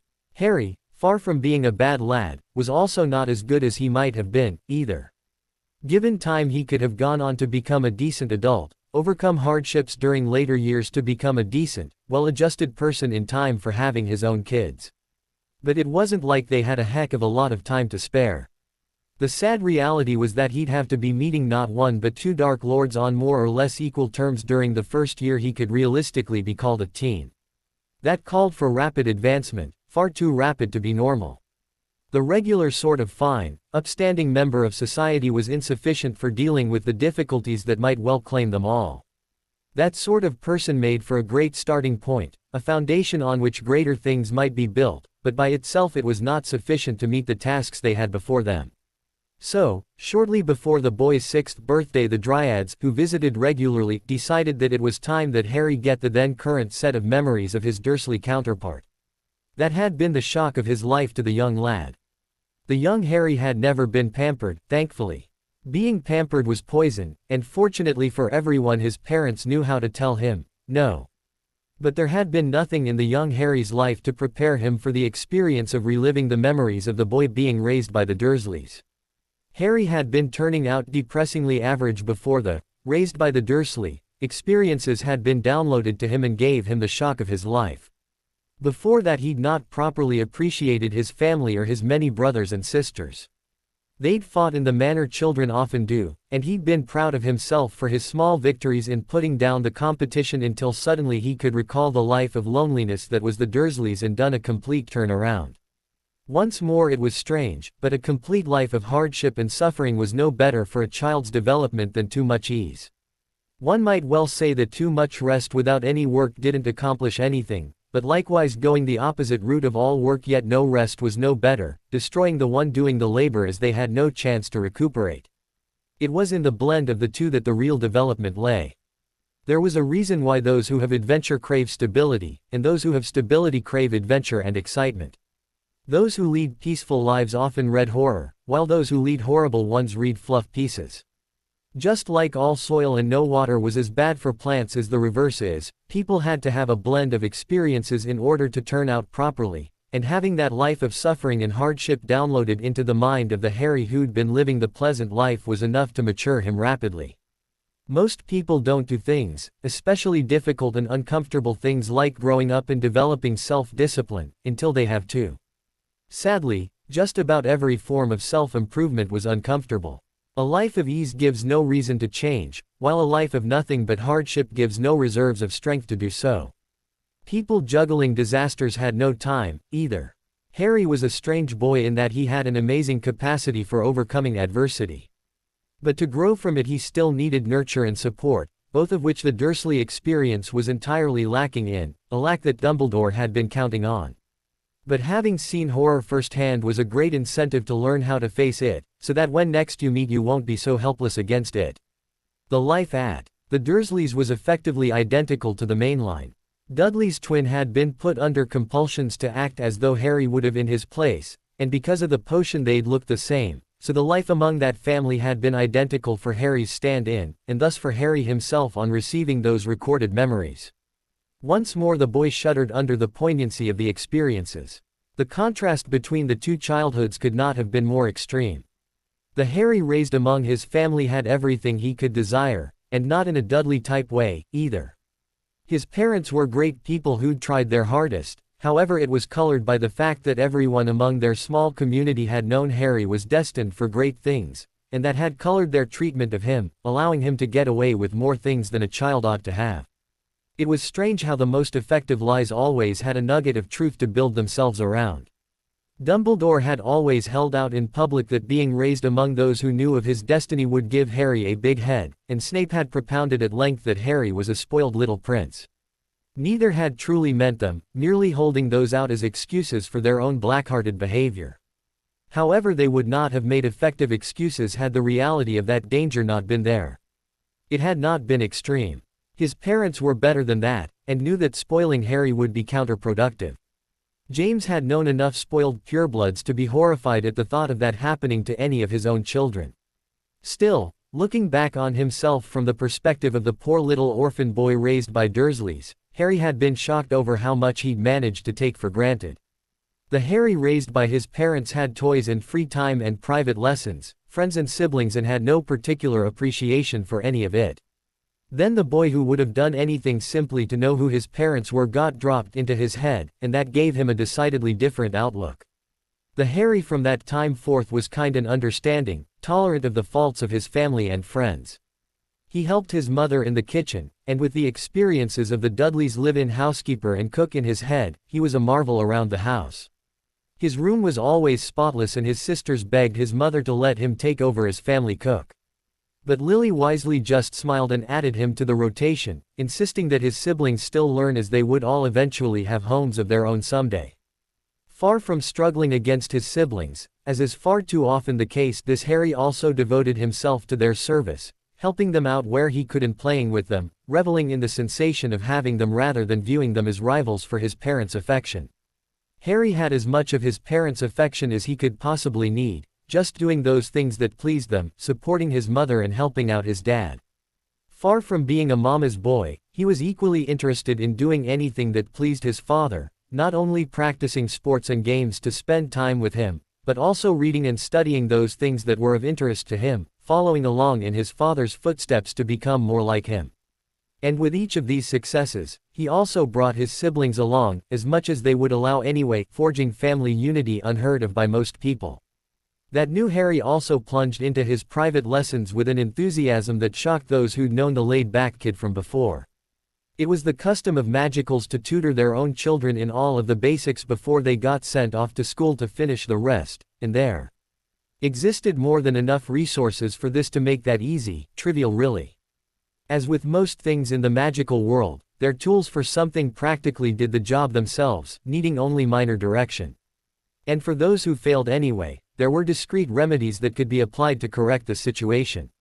Language lozenges taught reading and writing as well as speech, and there was another one for arithmetic, so between them the most ignorant savage could have been prepared for school. Of course that did not prepare them well, leaving out such things as a knowledge of history or current events so they understood the world around them, but it sufficed for lazy parents too busy to do a good job themselves. However, for a motivated student determined to excel, there were more magical resources available than simply those to correct for a substandard upbringing.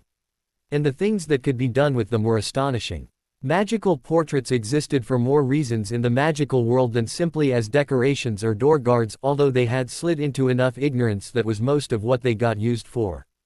Possessing the personalities and most of the knowledge of the original, portraits of past individuals could make for surprising tutors, especially on the history and customs of their respective time periods. In truth, they made for a better way of recording knowledge than books, and the old family houses were lousy with them. Since Dumbledore was using all the old Potter family properties for storage of illegal goods, they couldn't exactly use those paintings as teaching aids for Harry. That was actually a large part of the reason why the ancient wizard stole old family manners, as part of his mania for knowing all things and denying that knowledge in turn to others. The disappearance of those ancient collections of portraits hurt the general knowledge pool as much as his absconding with those ancient family libraries. Every time he did it, the master manipulator held more repositories of ancient wisdom, and the world as a whole apart from him knew less. Both of those were ideal changes to make as far as Dumbledore was concerned. But despite those efforts, there were plenty of other families as part of the refuge villages that had estates that were not so compromised. So Harry ended up learning a great deal from those. Harry's 6th to 11th years with his family were quite illustrative of the power of change of the determined human spirit.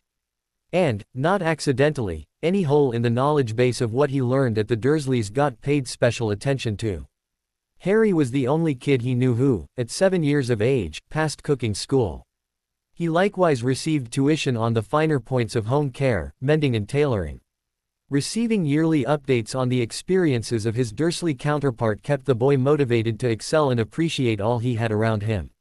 The young Harry unquestionably became a leader among the local youth, and for the most part he succeeded in carrying his siblings along to success with him. The family and the community were both much stronger for having had him in it, so much so that it was a grief to them to see him go off to Hogwarts where most of those kids could not follow, their whole families supposing to have been dead, and all. For Harry's part it was a grief not to go to school along with all of his friends and siblings. His 2 older sisters were already attending the magic academy created to educate the Cubans, and the program there had been improving steadily since the Dryads who taught there had sought so much to improve their own educations. Most of the rescued British nationals had been through there for make-up courses, so all of the adults at least knew how to cast a decent shield charm and stunner, putting them miles ahead of their countrymen back home. The place was already picking up a good culture and reputation, strictly among those that attended for now.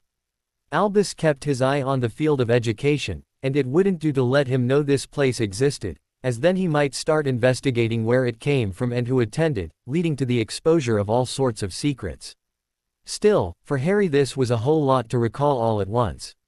Suddenly recalling where you left your keys was one thing. Just up and remembering a whole different life that until that moment you'd never lived, except, now because of time travel and manipulation of the past, he had was another. It took the boy a few moments to recompose himself after that. When he eventually did so and looked up he saw Hermione and Luna both recalling new lives as well. He certainly had a good idea what was in them. Hermione's parents had been sought out by the Dryads and encouraged to emigrate out of Britain with some lucrative contracts, with the ultimate aim of having their daughter grow up alongside of Harry. Luna's father's frequent field trips now disguised the fact that he no longer lived in the country, spending much of his time out of it with his wife and daughter, publishing half of his papers from abroad. And this had been arranged for the same reason, so Luna and Harry could be childhood friends. Susan was going through the same thing, as well. In fact, there were a rather large number of Hogwarts children that Harry knew out of his new childhood, many of which he'd never met at Hogwarts, although with some he had a nodding acquaintance, like with Dean Thomas. Suddenly the boy felt deep and heartfelt gratitude that because of those Dursley experiences downloaded into him, he'd been so nice to his friends while growing up, because 3 of his most precious people had been among them. It would be embarrassing to look at the girl or girls you're going to marry and recall you'd been a beast to them all of your life. He didn't know how people like Ron would manage it. It actually surprised Harry how close he was with some of those people he'd never spoken with before. Hannah had also been included, not to disguise the loss of relatives as most others were, but in this case directly because the Dryads knew how unfair it would be for his other fiancées to grow up in that close acquaintanceship and not include her as well. Of course, the girls had all gone through a period when boys were icky, and in fact that rather embarrassing segment came to a very embarrassing end only when Luna declared he was an honorary girl and okay to play with again. Considering all of his sisters, and the fact that all of the adults of the village did tend to encourage him to play with certain girls, namely Hermione, Luna, Hannah and Susan, combined with his eagerness to please, that Harry had played house and with dolls more than was probably healthy. Albus Dumbledore stood alone in a private ritual chamber, Moody having gone away after giving his report on the state of the magical world. Having his horcrux placed in a simulacrum body was working out just fine, although it did put his precious soul anchor in a bit of an exposed position. Dumbledore did acknowledge his servant's need. Desperate times called for desperate measures, after all. Speaking about that, the great wizard Albus Dumbledore did not plan for this horcrux to be exposed to danger for terribly long. That was what underlings were there for, after all. And he had just the underling for this type of work. After ensuring for the final time that the protections against escape out of his private laboratory were perfect, Dumbledore activated the rune array, and the mighty obelisks regularly placed around the heart of the chamber glowed with internal light. There were many such standing stone circles in Britain, and Dumbledore had made absolutely certain to monopolize the best for himself. On the stone altar at the center of the circle, a figure woke and began to rise. As one of the newly risen creature's hands scrambled for a wand, and found one, Albus stepped forward as his most genial self. Alas, I could not obtain your original, however you will find a wand beside you that is as close a match for your original as Ollivander could make with a feather and wood from the original sources. Inwardly gloating over the elderly man's stupid sense of fair play, Voldemort snatched up the device and stood. So, you have come to interrupt my followers bringing me back from the grave. Albus gave the other Dark Lord a tolerant smile. Oh, it was hardly the full beyond, Tom. You and I both know about your horcruxes. So we should not waste time pretending you were aught but a shade. And I fear I must correct you on a second point. It was not your followers who raised you. It was I. Voldemort's surprise attack would have dropped many wizards out of sheer surprise. He didn't believe the old man for a moment, but having performed his internal checks and finding himself fully capable, rather than be played like a fool, he resolved to end the conflict before it started. The initial attack was astonishing in its vehemence. The Dark Slytherin had hated and feared this opponent for a long time and began with the intent of hitting so hard, so fast as to overcome his weak-willed foe before he'd had a chance to get his speech out, and therefore before he got his guard up. Doddering old fool in his reliance upon rules. Patterns set for duels had no place in a real fight. Voldemort had killed enough dueling champions to be able to tell that better than anyone. Stand and bow indeed. No, the Dark Slytherin sprang into action. His wand wove an intricate dance, spells strung together where the ending point of one curse's wand movement was the starting point of his next spell, casting a fusillade of dark curses that would have scattered a full team of battle-hardened Aurors. Dumbledore stopped it all with a single, wordless shield, while commenting dryly, "Ah yes, Tom. I recognize that attack sequence, a spell string you first used in public on May 14th of the first year of your initial rise to power. Frightened a whole Auror brigade into retreat, leaving behind 2 casualties. One of the defining moments in your becoming an acclaimed Dark Lord. I don't think you ever realized, Tom, just how much play acting I used to contribute to your rise to power. You have been my toy all along, Tom. While I pretended to take you seriously, others would take you seriously. And while all those tiny minds focused on you, I could be plundering both sides of their wealth and privileges indiscriminately. Rather than slacking the pace, Voldemort reached more deeply for power and strove still harder, flinging spells all the more quickly. Bludgeoners, cutters, and flame spells of every description played host to even more damaging curses, all intermixed with offhand wandless hexes. And unforgivables became something like every third spell. One of the reasons Voldemort was so feared is because casting the killing curse had become natural for him. He could cast it quickly and repeatedly, unlike most everyone else. And his Crucio was even faster yet. A small part of him privately admitted that a part of that must be the plenty of practice he got using it on his followers. Dumbledore countered it all easily, effortlessly. No matter what the Dark Slytherin did, the ancient headmaster countered it or simply sidestepped with as little concern as though he was passing a student in a hall. I hope you will forgive an old man his weaknesses, but we do have a tendency to ramble along. That string was first used on the Christmas ball ambush that slaughtered 34 light students and their families, wasn't it? Lord Potter, grandfather to our current Harry, fought you then, did he not? All to no avail. You know, the weakness of spell strings is that they only offer any advantage in speed when they also are kept a surprise. When your foe has seen them before he knows your next move before you make it, cancelling the benefit. When you leave any witness alive, even your own followers, the memory can be plucked out and studied. Then you're simply advertising what you intend to do and your target has all the time in the world to counter. But you never did pay much attention to history, or you would have known that. Dumbledore sighed, shaking his head as though he had not just caused a pot of geraniums to leap into the path of a killing curse aimed at his face. Alas, it was necessary to deceive you too, Tom, as if you didn't believe you and I were near equals you never would have felt confident to try to conquer our world and create the distress I needed. In reality you never had a tenth of my power or skill, even at your best. But it was important that the world feared you, so I acted out a role showcasing you as a true threat. I could have done as much playing opposite a jellyfish, indeed I was discreetly helping Lucius groom Fudge for the role, but you were kind enough to present yourself at a convenient moment. Riddle cast a hail of arrows, summonings, banishings, hostile transfigurations animating the floor around him, jets of acid, killing curses, other unforgivable curses, and assorted other dark curses at the headmaster in an unending stream of spellfire out of both hands. The pace was exhausting and the drain on his magic reserves critical. Nevertheless, Voldemort had trained to where he could keep up a pace like this longer than any other wizard. Dumbledore tsked, sounding disappointed, and stopped playing around, letting the spells splash harmlessly off his shield while his own transfigurations took care of the rest. He spoke as though scolding a child for wetting the bed. It is an obscure fact, Tom, but a simple protega can be fine-tuned to deflect certain spells far more efficiently, at a slight cost to others. However, when you know your opponent's spell strings you have advance notice of each and every attack he delivers.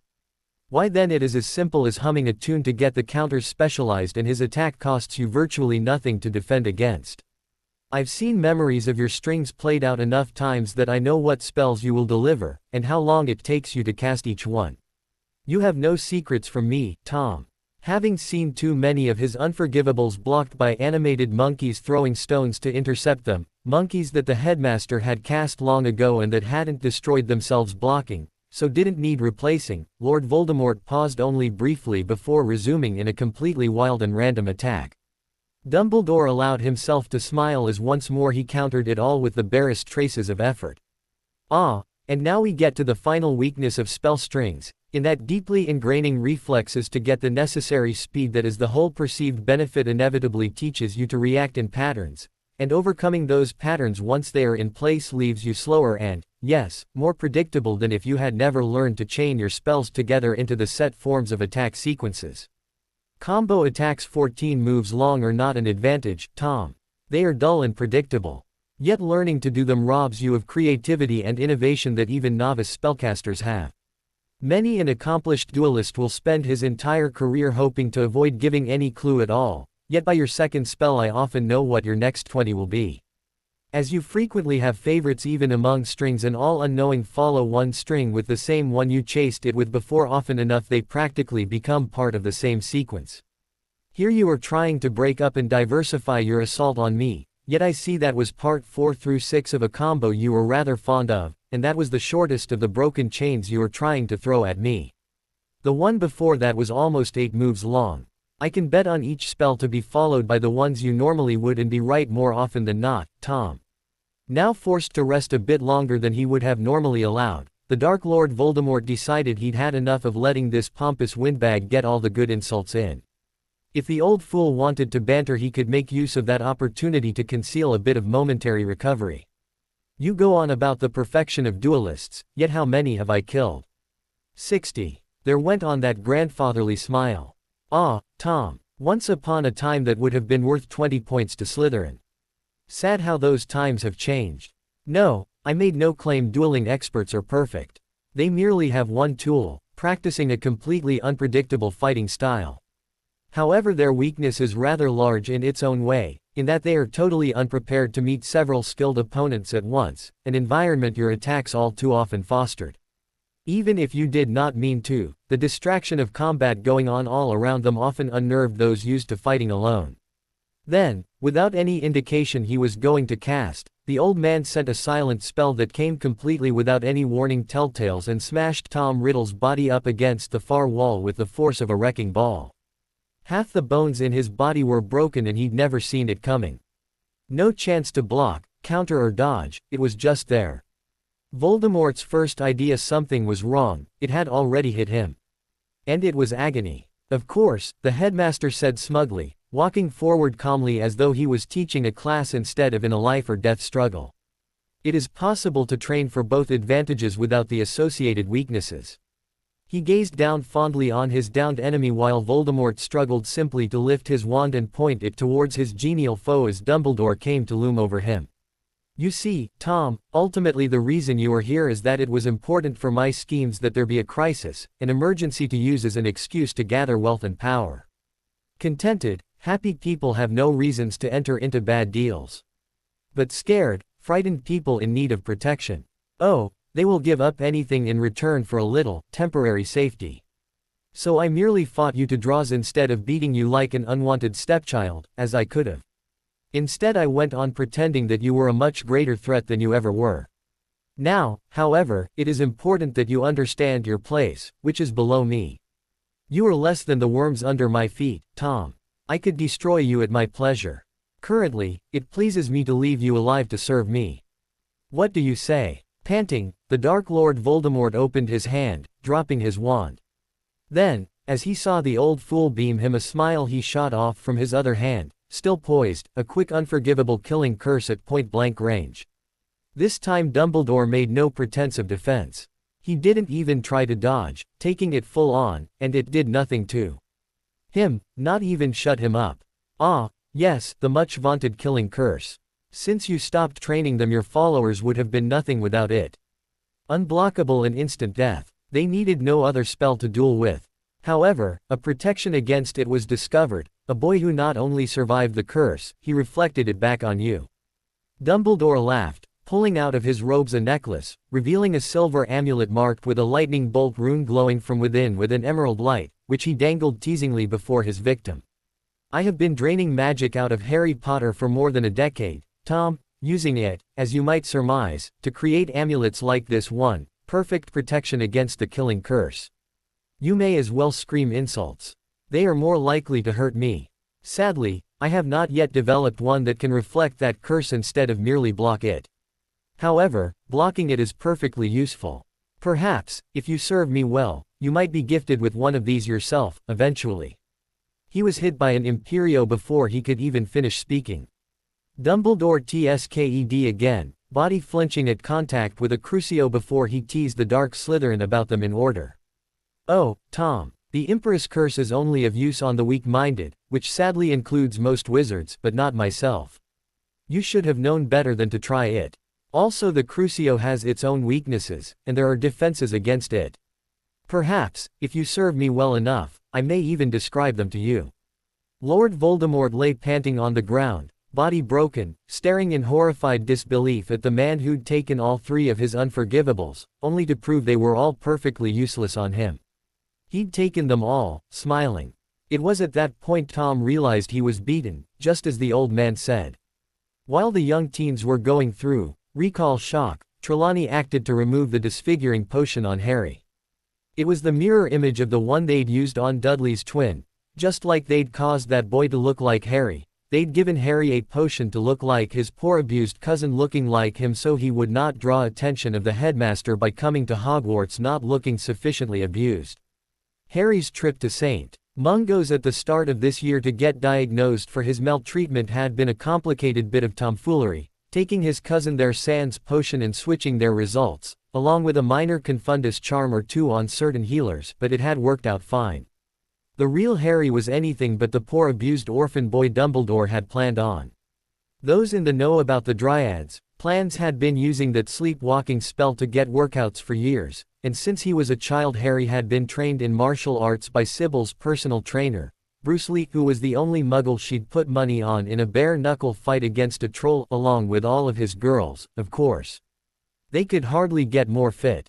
No, If Harry thought he was a solid brick of wiry muscle before, due to all of his garden work for the Dursleys, well, that had nothing on this. That done, she had a moment to consider her recent accomplishments. Not surprisingly, since much of her work had been tied to space, she had been involved in many of their greatest achievements, so the latest news there was of interest to her. As part of the last gasp of the space exploration program, they were sending missions to go around retrieving important historical artifacts so they could be properly displayed on Earth after they withdrew most of their activities to Luna orbit or so due to the cost, and of course the single most important artifacts were those original golden acorns. Priceless historical relics. Many efforts had been made in political arenas before this to retrieve them, but there were always more scientifically significant goals to accomplish. Now astronauts were as sentimental as the next guy, but in the rush to do and achieve more and greater heights than ever before, going back to get those acorns was often a low priority goal. They'd considered it, they'd weighed the costs countless times before now, but the momentum had been going in other directions: space telescopes and labs, new landings and deeper understanding of exciting new data. Benefit to mankind over nifty souvenirs, as one administrator called it. So it was only now that it was acknowledged that the space program funding was drying up and their activities more and more curtailed, that they went out to get some of the most priceless memorabilia of those early missions. Thus, a Mars rover en route from the polar base where there was plenty of water in the ice cap to convert over to station use had gone on the long drive to the original impact site of the 1960s probe. It was, as far as such missions went, fairly dull and boring. The Mars surface had been accurately mapped from space, and they'd had countless drives around to collect samples to study. This one, while longer range than most, was not even passing over anything terribly interesting, although they did keep up their routines of stopping to sample and record data at regular intervals on their trip, just because space agencies tend to be thorough about things. It was when the rover crested the last ridge and they were able to overlook the original probe landing site that the international news went nuts. There was, on TV, the Space Channel, where live transmissions from various missions could be seen by all and sundry, and this trip to recover the original Mars acorn had received more notice than most, although still not a tenth as much as your average prime-time comedy, and most of those viewers had changed channels to watch this new fairy hoax or scam going on in England. All of that changed in a heartbeat when the six-wheeled, two-passenger rover crested a hill for the first direct shot of the original probe site since the lander itself stopped functioning, and bedlam broke loose, because when they got in range to see it there was not the expected crater and landing vehicle. No, instead the rover and its startled crew transmitted back shots of a lush garden. Trees, flowers, grass, along with a crystal palace nestled inside of the greenery, all existing unprotected out in the open. Fountains of open water and terrestrial animals could also be observed in among the trees. The physical impossibility of the scene did nothing to deny its reality. Brief but thorough checks to ensure this was not a fake were progressing while men in positions of authority were gotten out of bed. Politicians and scientists got rolled out of their blankets while the astronauts sat in their rover directing every measuring device they had to the impossible garden, under orders not to proceed until the right people were brought up to speed. The US president was also woken up and briefed. Nor was he alone. Across the world, leaders of all stripes were being informed by breathless aides. While this was going on, and before anyone had made any decisions regarding the matter, the duplicate Queen Sybil had tasked with taking care of her political affairs was one of those who got woken up by frantic underlings. The underling in this case was a wizard, and her bed in a magical home in a secure village, but the muggles of her country were calling and being quite insistent they reach her. So she got up, and the mother of space exploration, the Star Queen, got informed of their little discovery. Naturally she knew what was going on from the very first moment they began to describe the situation, and when the simulacrum informed the original the Dryad was not surprised. She knew what they would find if they went after those original acorns. The fact that they had found it did nothing to surprise her. They'd proposed doing something like this countless enough times that her plans were laid in place long ago. Now in this situation she had two options.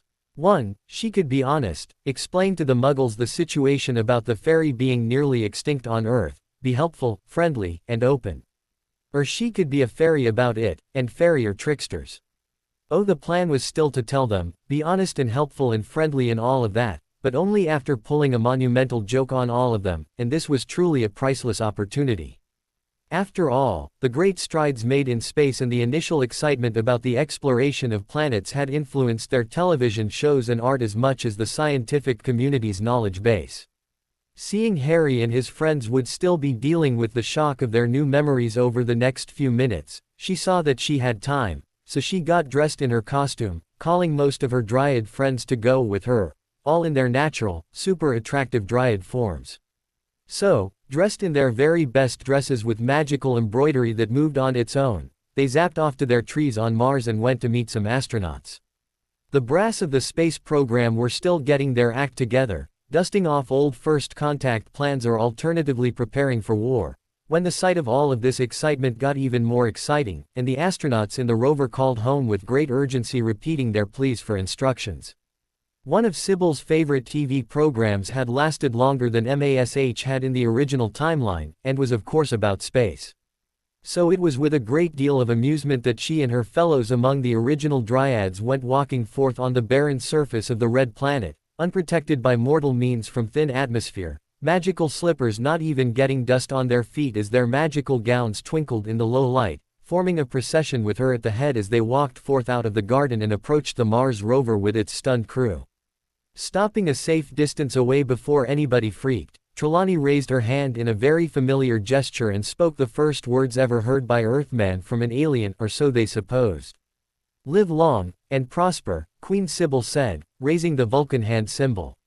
Her pointed ears suddenly took on whole new worlds of significance. One of the astronauts, acting in defiance of the non-orders of the brass, also rose to meet her, getting out of the high-sprung vehicle to approach to stand a safe yet comfortable distance away, and repeated the sign back to her, to the breathless amazement of the television viewers back home as the glove of his spacesuit formed the familiar symbol back to her while his buddy made sure the cameras caught every historic moment. Sadly, his helmet was only equipped with a radio, not speakers. But she had a wizarding wireless receiver adapted to pick up those signals enchanted into her earrings. They had been planning this for a long time, and aware of the problem, so she heard as the brave man returned the greeting to her. Back home on Earth, NASA now had experts busy calling up Trekkies who spoke the Vulcan language made up for the TV show. They didn't know if that would do any good, but they didn't know that it wouldn't either, and most of their first contact plans had just gotten thrown out of the window anyway.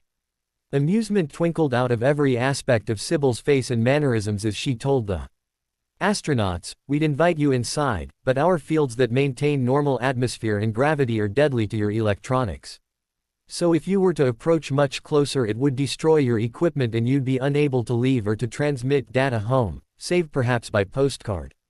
But as your instruments would perish as well, there'd not be much you'd be recording." The brave astronaut, whose name was Jack Ryan, and thus would lead to a whole generation of young boys whose names were either Jack or Ryan, then asked, "What can you tell us of your culture?" Trelawney tsked, highly amused, as she cocked her head playfully. "Now that would be telling. And that would defeat the entire purpose of getting you out here in space in the first place. You are supposed to discover the answers on your own, grow as a species, and so on." Now this astronaut was not slow on the uptake, but they were taught to be thorough, so he clarified for the audience back home, "Do you mean to say that you or your people were somehow behind our reach into space?" "Yes." She nodded naturally, and at ease. "You see," she then morphed back into the form she'd been using for years. "My name on Earth is Queen Sybil of Cuba, the Star Queen, and other such titles. I shall leave my affairs there in the hands of capable agents, as your next task is to reach me here, not there. And you shall do so once you have completed one of 3 tests, each with its own reward. This," she produced a clear crystal vial apparently from thin air, and the air up there was very thin to start with, "is called Phoenix Tears, and can cure any injury, poison or disease with just a few drops. Many of your leaders would do anything for a sample. They may have this, enough for 200 doses that will effectively cure anything, when the 3 incomplete Super Orions have been launched on their stated missions." Next she drew out a puzzle box made of nearly indestructible wood. "Inside this is the answer to your difficulties with the travel time. The medicine," she did not call it Draft of the Living Death, although that's what it was, "will cause any human to take a dose to enter a state of perfect suspended animation. They could sleep for thousands of years, if required. Each vial is 1 dose, enough for 2 doses for each of the astronauts of a fully crewed mission for each ship, and the antidote's the same. That way you may send the ships without fear of the crews dying of old age before they reach their targets, and rotate through who spends a year or 2 awake monitoring the mission and gathering data, then returning to sleep for the rest of the trip. She smiled at the astronaut.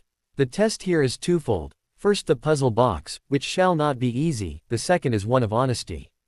Will you use this for the purpose for which it was intended? If you do not, I shall know, and the cancer cures on Cuba will stop. Once you open the box, I shall meet you again out here to answer any reasonable questions. Just as I'll meet you after launch to deliver the vial of Phoenix Tears. And the third test? Astronaut Ryan asked after a short pause. Queen Sybil smiled up at the taller man. Is to accurately describe what happens when I do this. Then, along with sparkles not unlike a Star Trek transporter effect, she and the other dryads vanished, leaving only their footprints, 1 puzzle box, 2 stunned astronauts and their rover behind. The garden glistened in the distance, the mystery of its survival still unexplained. That was okay. Mars base was already scrambling every team they had, calling off other missions around the planet to reallocate resources to the new site. They'd be building a new base within spitting distance of the miraculous garden within days. Missions were already getting prepped back on Earth to go reinforce them as ships scheduled for decommission got reactivated. If nothing else, they would be doing exhaustive research into those fields she'd referred to that could hold in perfect Earth normal conditions on a planet very unlike Earth in important and fundamental ways like atmosphere and gravity. Light and heat science could manage, but air without walls to hold it in and gravity whatever the source, and they had science fiction staring them in the face, and they were going to research it. Including dozens of sacrificial probes to see at precisely what distance their fields destroyed human electronics. They found it was variable. All of a sudden, new interest got injected into the space program. People stop investing in things when they no longer feel the return is worth their effort and expense. They'd felt they'd learned all they could reasonably get from space, and all of a sudden so many more possibilities were staring them in the face, proving there was so much more to learn. And it would only get more exciting as similar discoveries were made on Venus, then Mercury and all of the other probe sites that weren't asteroids or gas giants. Public, government and scientific interest in space spiked like never before, especially when their flybys caught sight of anomalies on Neptune that on closer inspection by some of those very high-powered telescopes were revealed to be islands floating on the gaseous surface. Pretty much like Cloud City out of Star Wars.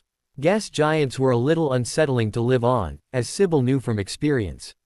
An acorn dropped into that atmosphere came to rest at a point where it was no longer heavy or dense enough to sink, which wasn't very far because of the featherweight charms meant to stop them from being crushed on impact with more solid bodies. Then the trees deployed from there. Lack of dirt was not a problem for the spells nourishing their plants thanks to those Potter spells, but it was a bit odd to float unsupported there in the atmospheric soup, so they'd moved enough dirt using the set of vanishing cabinets they were lucky enough to find, 1 in Hogwarts, 1 in Borgin and Berks, to form artificial islands for them to root in. Then link those together until they had floating gardens, complete with the requisite crystal palaces. To make it feel more homey.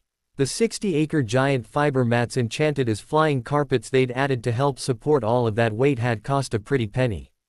Though theoretically they were hardly needed, as sinking a bit lower in the clouds was not deadly, and the combined featherweight and deep pressure survival charms worked into the trees themselves would prevent them from being dragged down too far or crushed even if they did.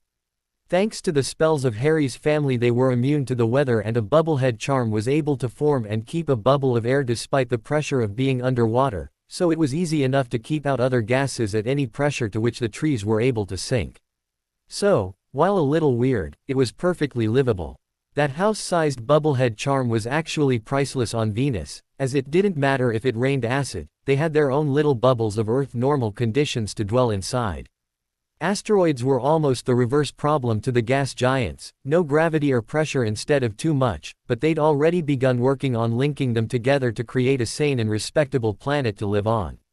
Harry got shaken out of his realizations and recollections by the newly returned Queen Sybil once more drawing everyone's attention to herself in the manner of those great celebrities who inherently knew the spotlight belonged on them anyway, with ease of great practice. Now we have a lot to cover to get everyone up to speed at last, but I have one or two little surprises for everyone first. Operating in the midst of Dumbledore's backyard was insane and suicide, but despite that I was able to pull off one or two little operations, she crowed proudly, producing a small blue ball. This, for example, is my best one. What is it? Susan asked. In both histories the little bee-owned girl was very much the same personality-wise, it's just in the new set she was far greater friends with this crowd, and thus more comfortable among them. The senior dryad preened. Why, nothing more than the other half of Moody's magical eye. She was surrounded by vast confusion, so explained. Horror and hit wizard, Mad Eye, Moody is one of Dumbledore's most trusted servants. He is so named because of a missing eye whose socket he has filled with a magical replacement that can see through anything and look in any direction. This makes him very hard to ambush or surprise. And also enables him to act as a superlative scout, and he is frequently used to observe enemy actions. Hermione perked up. So, if Dumbledore uses him to perform reconnaissance on his enemies, it will be a useful thing to know if he starts observing us. He is also paranoid to a fault, Minerva observed dryly. How did you slip something by him? Oh, as simple as anything, Sybil shrugged in false modesty. I knew that he didn't have the skills necessary to craft the magical replacement eye he wears. His talents lie in entirely different directions. So naturally he had to have someone else create it for him. Dumbledore would have been his first choice, but back during the war when Moody lost his original that man was too busy snatching up properties right and left to spare the time to craft a replacement eye for his servant. So he would have bought one. Since these are all special made, and very few have the necessary talents, it wasn't too hard to place a few simulacrums very early on and ensure that they were the only good options available at the time I knew he needed the work done. He killed the one who did the work, naturally, to cover up his secrets. How did you even get the idea? Aurora asked curiously. Actually a phrase out of a Muggle game. No matter how tough the cyborg, he is at the mercy of his cyber technician. You can't bully a man who makes your arms work, because sooner or later you'll be helpless on a table while he works on whatever's broken, and you'd better hope he likes you enough to let you get back up again. Sybil wasn't smug at all. Oh, no sir. Nevertheless, Albus would have checked over the work thoroughly, as would Moody independently. Minerva remained skeptical. Yes, and they did. However, the eye does nothing but collect data and pass it on, exactly as it should. It has no other spells or properties than that. I didn't turn it into a cortex bomb, or secret remote override or anything. More's the pity, they overheard Poppy whisper. Quite, Sybil agreed, triumphant. However, as the one to enchant this thing I know exactly how it functions, and how to stop it from seeing what I don't want it to see. But that's neither here nor there. Hefting the blue orb in her hand, she explained, the main point of doing this was not to hide our secrets, although that is a nice benefit. It is that Albus often uses this man to spy out information for him. The eye doesn't do anything but what it should, gather information. And that information only gets collected in eye itself before being transmitted through contact, exactly as they specified. Hermione grinned. Oh, I see. You just said that orb in your hand is the other half of that eye. That means they don't have all of it, and you have a backdoor into the system, so access to the information it collects.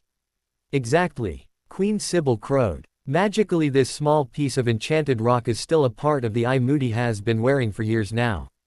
So what he sees is observable through this, although that doesn't work the other way around. He can't see through this end.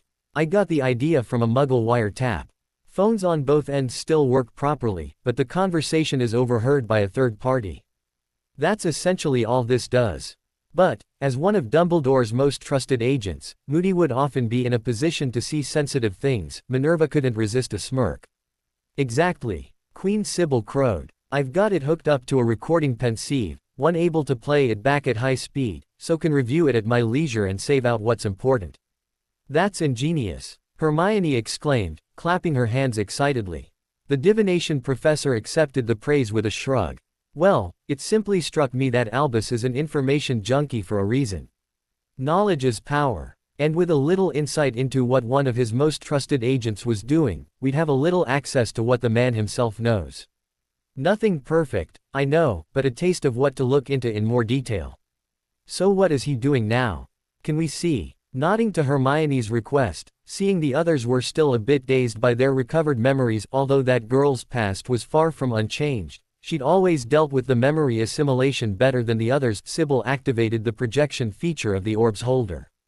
Thus, played out before an increasingly horrified audience, was Dumbledore's fight against Voldemort as Moody discreetly watched from a distance. Dumbledore knew that his servant was spying on him, naturally, but neither of them knew that others were spying on them through him. So the crowd of fairy champions and dryads learned a great deal from that encounter, and all of it chilled them to their bones as they watched it play out from start to finish, with Dumbledore boasting the whole while. Yes, the eye had sound, listening at a distance was one of the features Moody had ordered. There came a shocked silence as the group watched as the fight between the two great Dark Lords of the age concluded and Voldemort knelt to swear his oath of fealty to Dumbledore.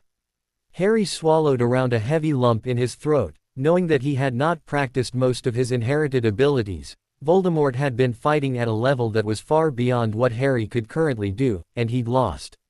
Still, pale white though he was, that didn't stop the boy from licking his lips and venturing aloud the statement, half hoping that someone would prove him wrong, and they wouldn't have to do what he was proposing. Well, we have a choice. Sybil's already told us he has 13 soul fragments, and 3 of those are about to be embodied and walk free.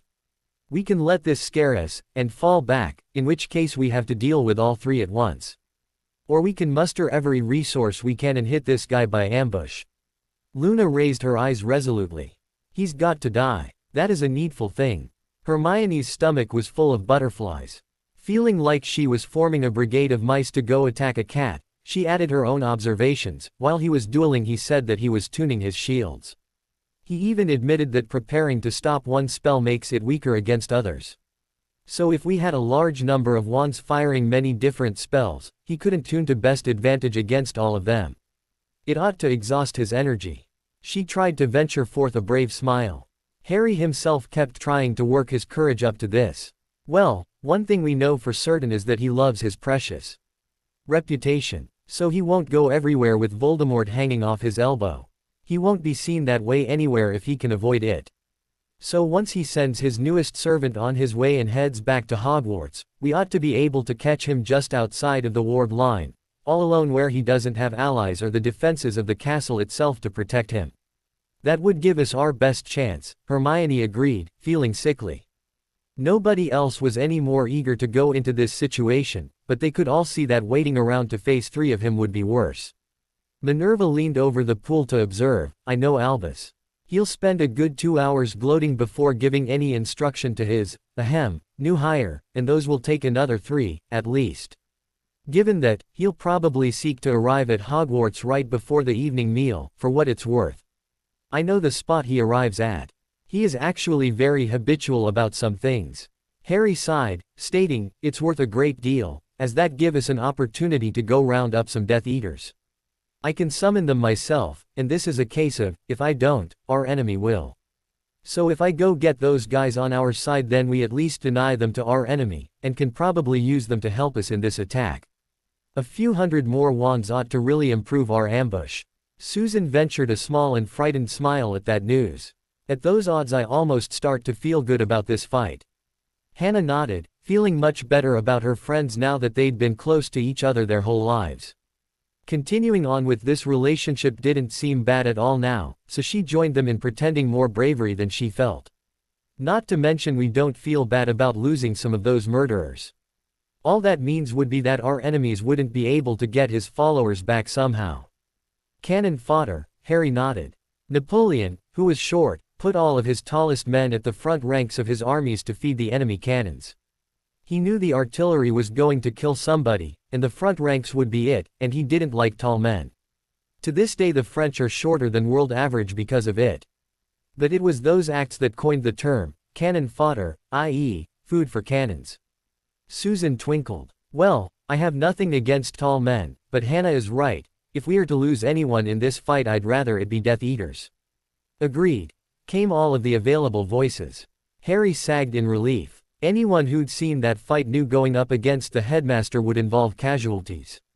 At the relative skills it would be like trying to dogpile a lion with pygmies. You could do it if you had enough of them to crowd it in, cut off all escape routes, and then just bury it under a wave of flesh. But you couldn't kid yourself that you weren't going to lose a lot of pygmies doing it. There was just no way a bloodless victory was going to happen. It was awful hard to face death and walk right into it. Knowing that someone else would be at the front bearing the brunt of it made it so much easier. Not to say anything about this was going to be easy.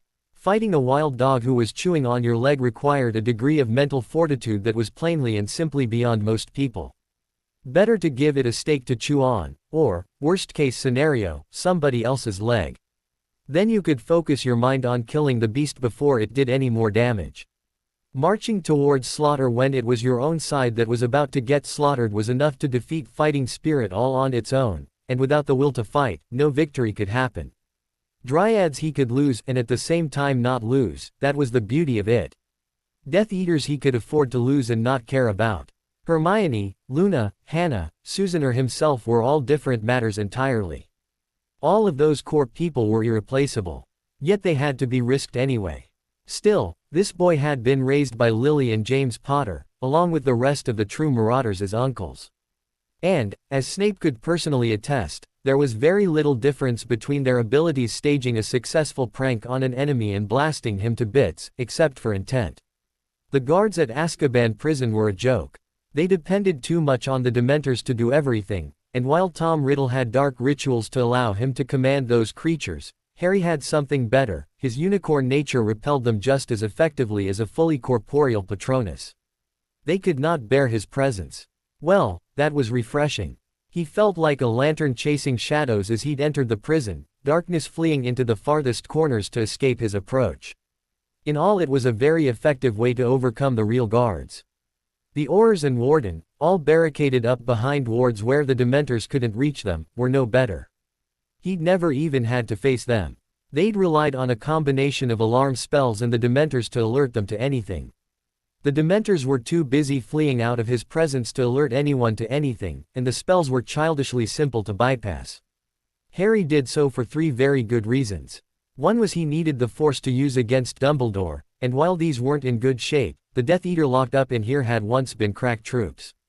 2 was that this was going to happen anyway. Either Riddle or Dumbledore would free these people if Harry didn't get to them first, and getting to them first gave him some degree of control over them. Better that than fight them. A ravenous, rabid wolf that obeyed your orders was preferable than one you had to fight. 3rd was that this would free up the Dementors. Right now the Ministry had been fighting Narcissus' motions to have them all walked through the Veil of Death in the Department of Mysteries, and the crux of their argument was that the dark creatures were needed to guard the prison. And, well, you show up those guards as incompetent, unable to keep the prisoners in, and the voices arguing to keep the Dementors had much less strength to their argument. Also, an empty prison was a hard thing to convince people you needed such extreme measures to guard. So this operation ought to go a long way towards taking the wind out of the sails of those who argued in favor of keeping the foul wraiths around. And frankly, Dementors were such awful creatures that the fewer of them there were in the world, the better. The fact that they preyed upon human misery alone was reason enough. But Harry also had another in that the Soul Beepers were one of the few weapons that could be of any use against a well-defended Dryad using multiple well-defended trees. Okay, you might plant a Dryad's trees on Venus and Mars, where Albus could never reach them, but her soul was embodied in nymph form and walking around, vulnerable to being beeped out by these disgusting creatures, and if she lost her soul it didn't matter how healthy her body was, she was worse than dead. So the fewer wraiths left in the world, the less that danger would be. The Dryads Harry and his crew had had a hand in creating were safe, seeing as how the Queen had shared out a full portion of the unicorn powers embodied in one of those bundles of unicorn parts among them through the powers of the Cauldron of Plenty. So that meant his core Dryads, the 100 they'd created, were safe. It was those that did not share the benefits of a unicorn nature because of the Queen's empowerment, and well, the rest of the human race who were at danger. And frankly it would just be better for everyone if that was no longer the case. Although, Harry had to admit how greatly he was reassured by his own people having unicorn powers for driving off the wraiths, that didn't mean there were not potential victims out there for the Dementors to feed on. There were all those innocent witches and wizards in Cuba and his fortified towns, for one. All of the innocents of the Muggle world, for another. But he had entered a binding oath to prevent the extermination of the fairy races, and his own 100 dryads aside, all of the rest were vulnerable. So ideally the Dementors just had to go, and the sooner the better. So humiliating them in their role as guards was a good thing. Acquiring another 100 or so wand arms to ambush Albus was another. Harry was still amazed that Riddle had gotten away with as much as he had. Even after his defeat, most of his followers remained free and active. Tom was big into numerology, so he'd tried to work numbers to empower him. His inner circle consisted of 3 groups of 13, 3 covens or 39 people total. In turn, each of them were required to recruit a coven of 13 for them to lead personally, with 2 lieutenants for taking over in case their leader were to die, leading to a total of 507 marked Death Eaters across most of Voldemort's rise. It could have been more. In fact, many had been eager to attend and get themselves marked, but according to his numerology, that numbers scheme he had was best for control of the magical world. So the rest of his willing would-be recruits served as a reinforcement pool, ready to take the mark to replace his losses, and helped make Tom's forces seem invincible, as they never suffered serious enough losses to visibly cut down their numbers. It also had contained Tom's best deployment scheme. Each coven was led by a person who reported to him personally. So he could get all of the leaders together on short or no notice, and they would transmit his orders to the rest. Then, each coven having a true leader with 2 lieutenants meant they could split up into effective groups of 4 or 5, which was the optimal size for a strike force of dark wizards. Too many more and they get involved in twisted plots against each other as part of their instinctive power politics. Habits learned in Slytherin lasted a lifetime, and there was a reason they called them snakes. They'd turn on anyone for a moment's advantage. But out of his 507 marked Death Eaters 13 times 3 times 13, only 20 had been killed after Tom's defeat at the Potter home, and less than 100 imprisoned. In fact, more than 30 of his inner circle remained free. That made it a matter of triviality to step back into the world and pick up the reins of his old organization. 80% of it was intact, and most of the rest could be reactivated during a single operation. And, well, Harry simply couldn't allow Tom to do that. That gave him far too much power too quickly to be ignored. Taking over this organization would be tricky, but Harry felt he had no option but to try. Bellatrix was actually his best advantage in that department, as no one could be unaware of her unswerving devotion to her lord and master. So if she was calling him it, and she was, that would grant him enough credit to convince most of them. It was the rest who could be a problem. Some he could win over by knowing Tom's memories of them.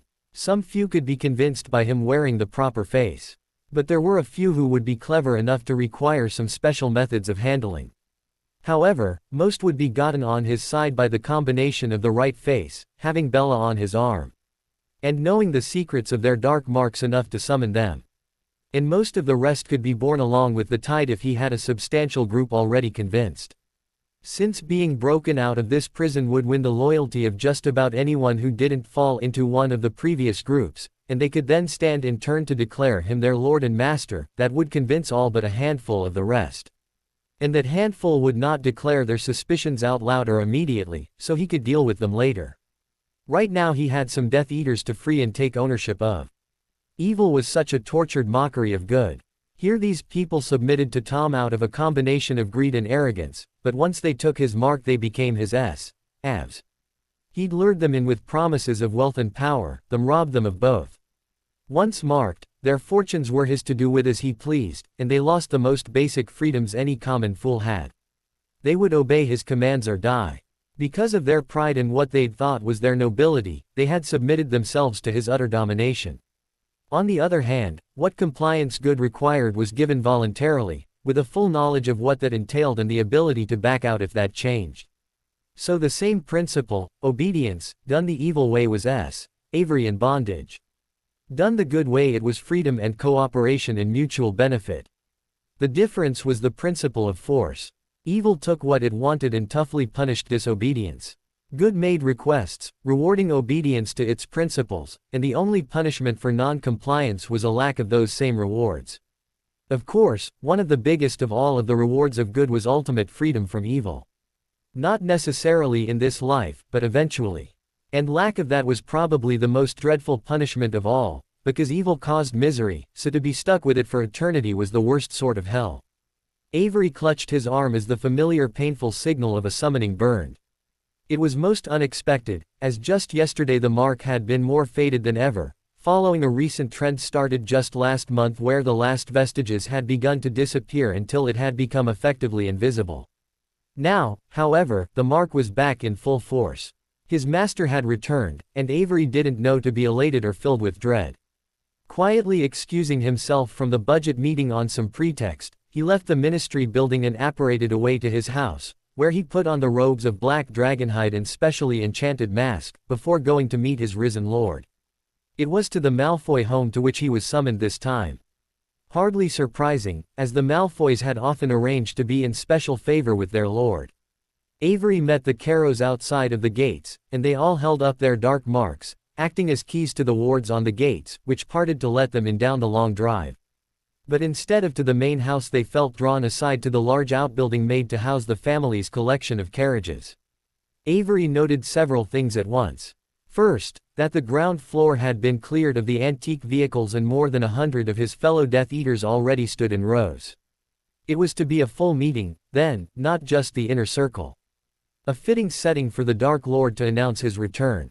Second, a ball hung suspended from the ceiling, one covered with thousands of tiny mirrors. As the mirrored ball slowly spun, it scattered droplets of colored light all throughout the room. For a people who accepted magic as normal, and who recognized that colored lights accompanied virtually every spell, it was an awesome sight.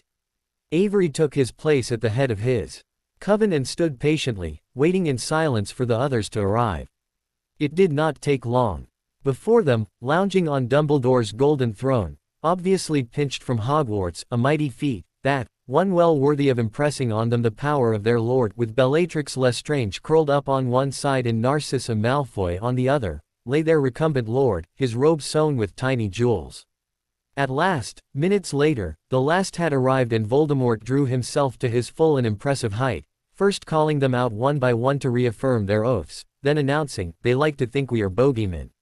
We will oblige them. We are going to get down and boogie and play that funky music till we die," Voldemort proclaimed in sober and serious tones. Inwardly, Harry grinned. He'd taken control of their oaths.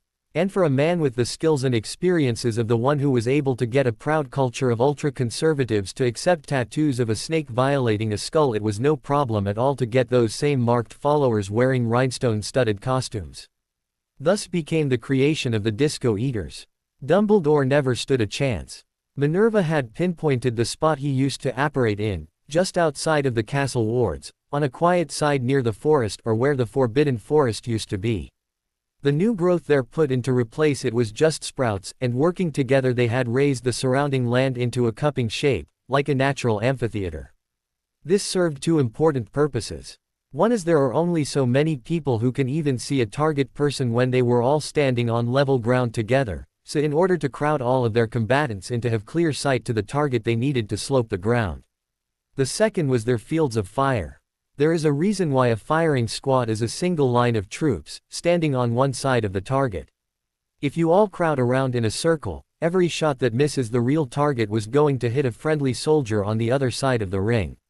Having a slope put a stop to that, as each person would be firing down into the center where the target stood, so even if it missed it would strike dirt instead of continuing on to strike friendlies on the other side.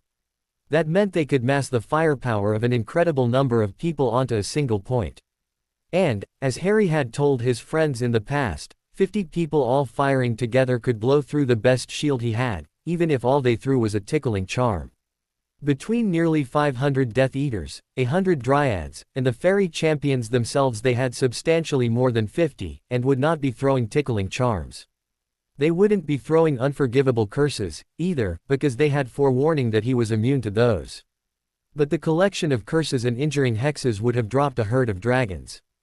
Appearing bang on time in the center of that, Dumbledore never stood a chance.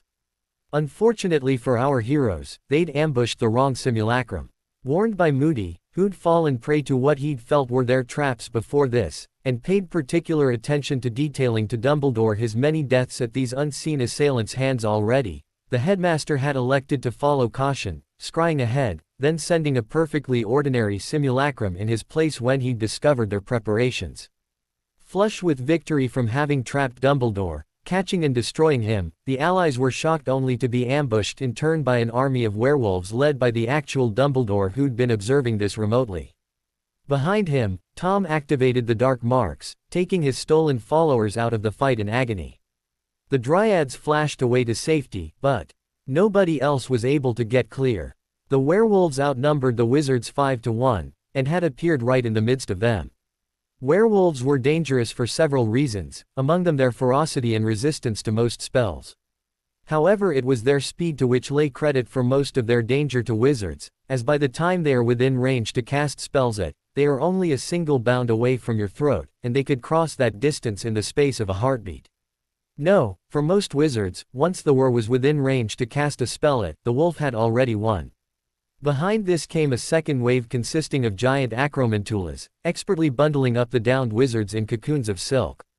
Out of this threshing mass of defeat, Harry and his girls got carried, already trundled up in cocoons of silk, leaving only their heads free, carried into the castle and deposited in seats in the headmaster's newly refurnished office, just as Dumbledore himself sat opposite them, twinkling in victory.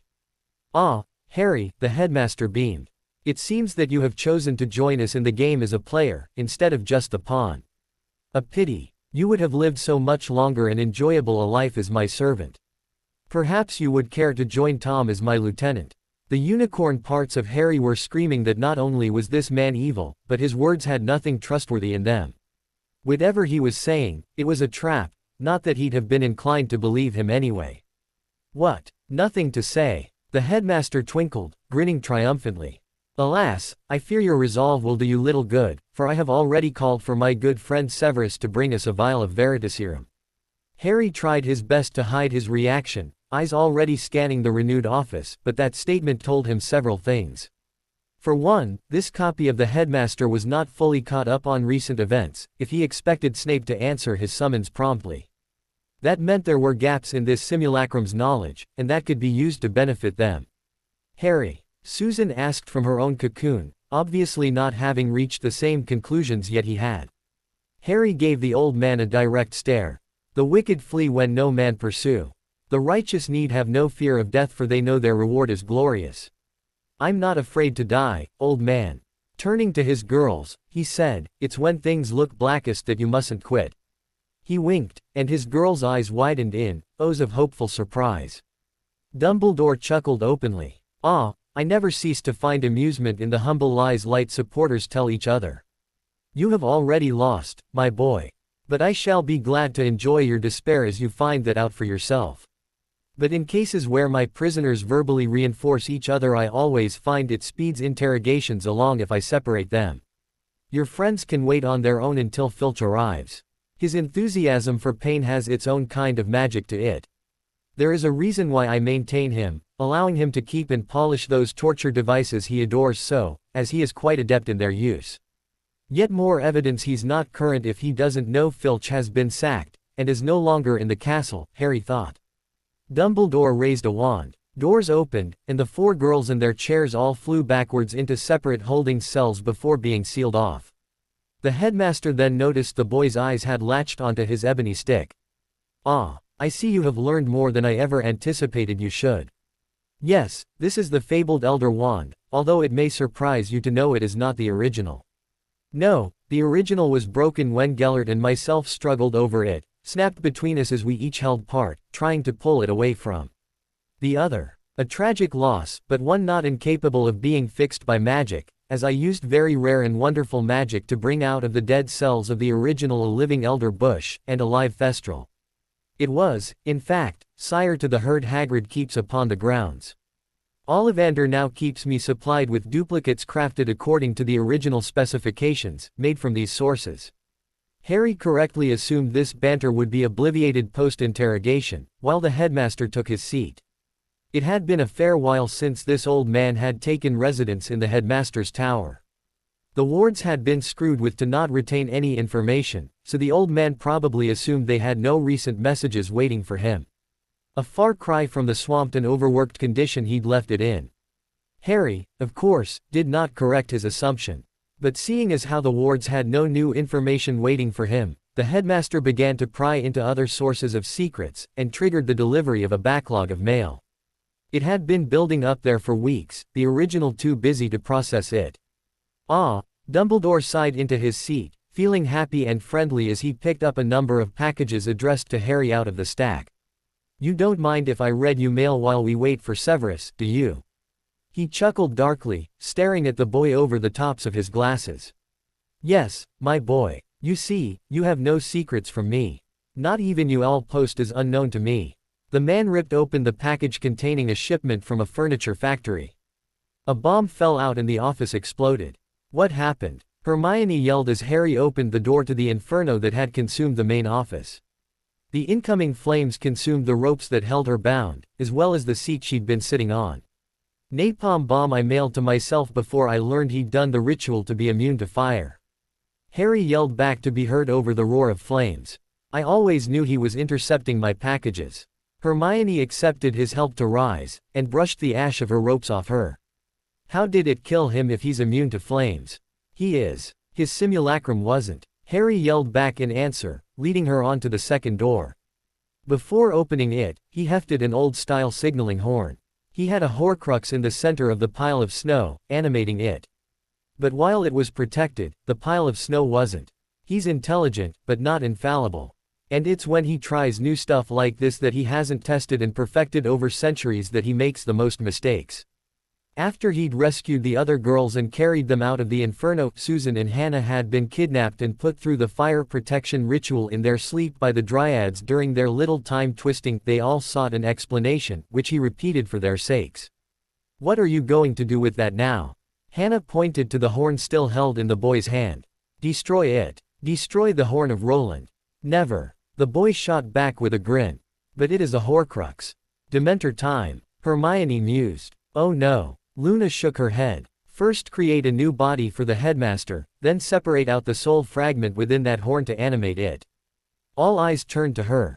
She smiled. Dosed with draught of the living death, of course. Then, dose it to the gills with Malaclaw venom. So whatever else the other Dumbledores do once they come back, one will always be unlucky. And they are the same man, so unlucky for one is unlucky for all. The newest sensation of London was not a news show or fashion line, but the recent revelation that fairies did exist in their world. Of course, substantial portions of the populace were still ill-inclined to believe it, most counting on some sort of promotional or scam. There were a lot of hoaxes in the Muggle world, and that sort of thing promotes disbelief. Lies generate cynicism, it's just that way. And standard Muggles were surrounded by lies, from cheats and shysters, politicians and advertising. On any standard day, Muggle governments had more to do to cover up their actions and convince their constituents not to see what was going on than the magical world did to hide from the mundane one.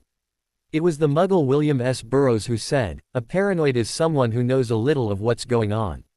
But while the Muggle governments were playing out that scene from The Wizard of Oz where the man controlling the puppet on the throne who gets found out by Dorothy's dog yells through the speakers to ignore that man behind the curtain, some fools were trusting enough to believe them, and some were not. Ironically, that general climate of disbelief these lies generated was of more use protecting the magical world's statue of secrecy than their obliviator squads. Most Muggles didn't believe anything, not even each other, certainly not anything so outrageous as this. However, for most of them that changed when they saw pixies begin flying down the streets of Muggle London and clouds of fairies appear in Hyde Park. Seeing that sort of thing with your own eyes has a fair amount of convincing power, knowing that it wasn't the result of Photoshop or some backroom special effects lab costing thousands of dollars a second. Since the crescendo of public and media attention over the appearance of a genuine fairy princess in downtown Muggle London was still building, the visit of Hermione having concluded only hours ago, news crews and TV stations simply changed emphasis and sent out a few more field teams.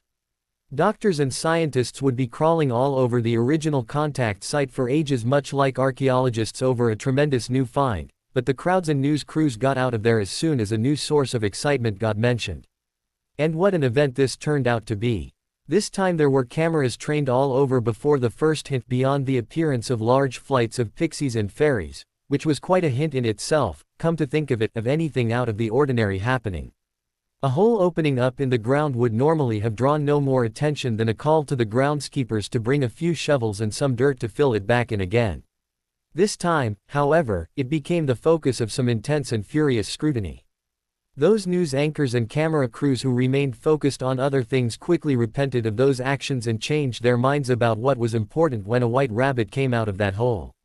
A white rabbit standing on 2 feet, wearing glasses and a crimson waistcoat and with a watch on a chain stuffed in one pocket. All of a sudden this was sensational worldwide news.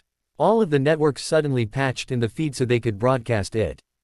After calmly checking his watch, and discovering he was on time, the white rabbit hopped in a most dignified manner across acres of gardens, people mindful of the witnessed results of proximity to the last fairy parting to give him a wide berth as he passed, up to the gates of Kensington Palace, whereupon the normal-sized yet smartly dressed bunny produced a scroll.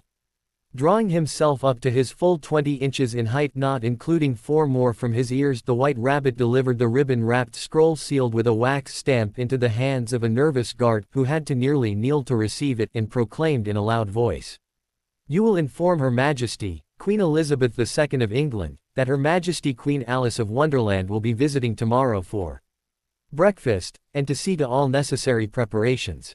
You may prepare to receive her at any site you wish. However, it is advised to meet at the heart of a park or garden rather than risk harm to your residences via the natural consequences of the presence of a fairy of considerable power." A gust of wind blew the hat off a man's head, and the rabbit promptly jumped into it and vanished, his job completed. It was a humbled crowd who gathered in the clearing of the fairy shrine.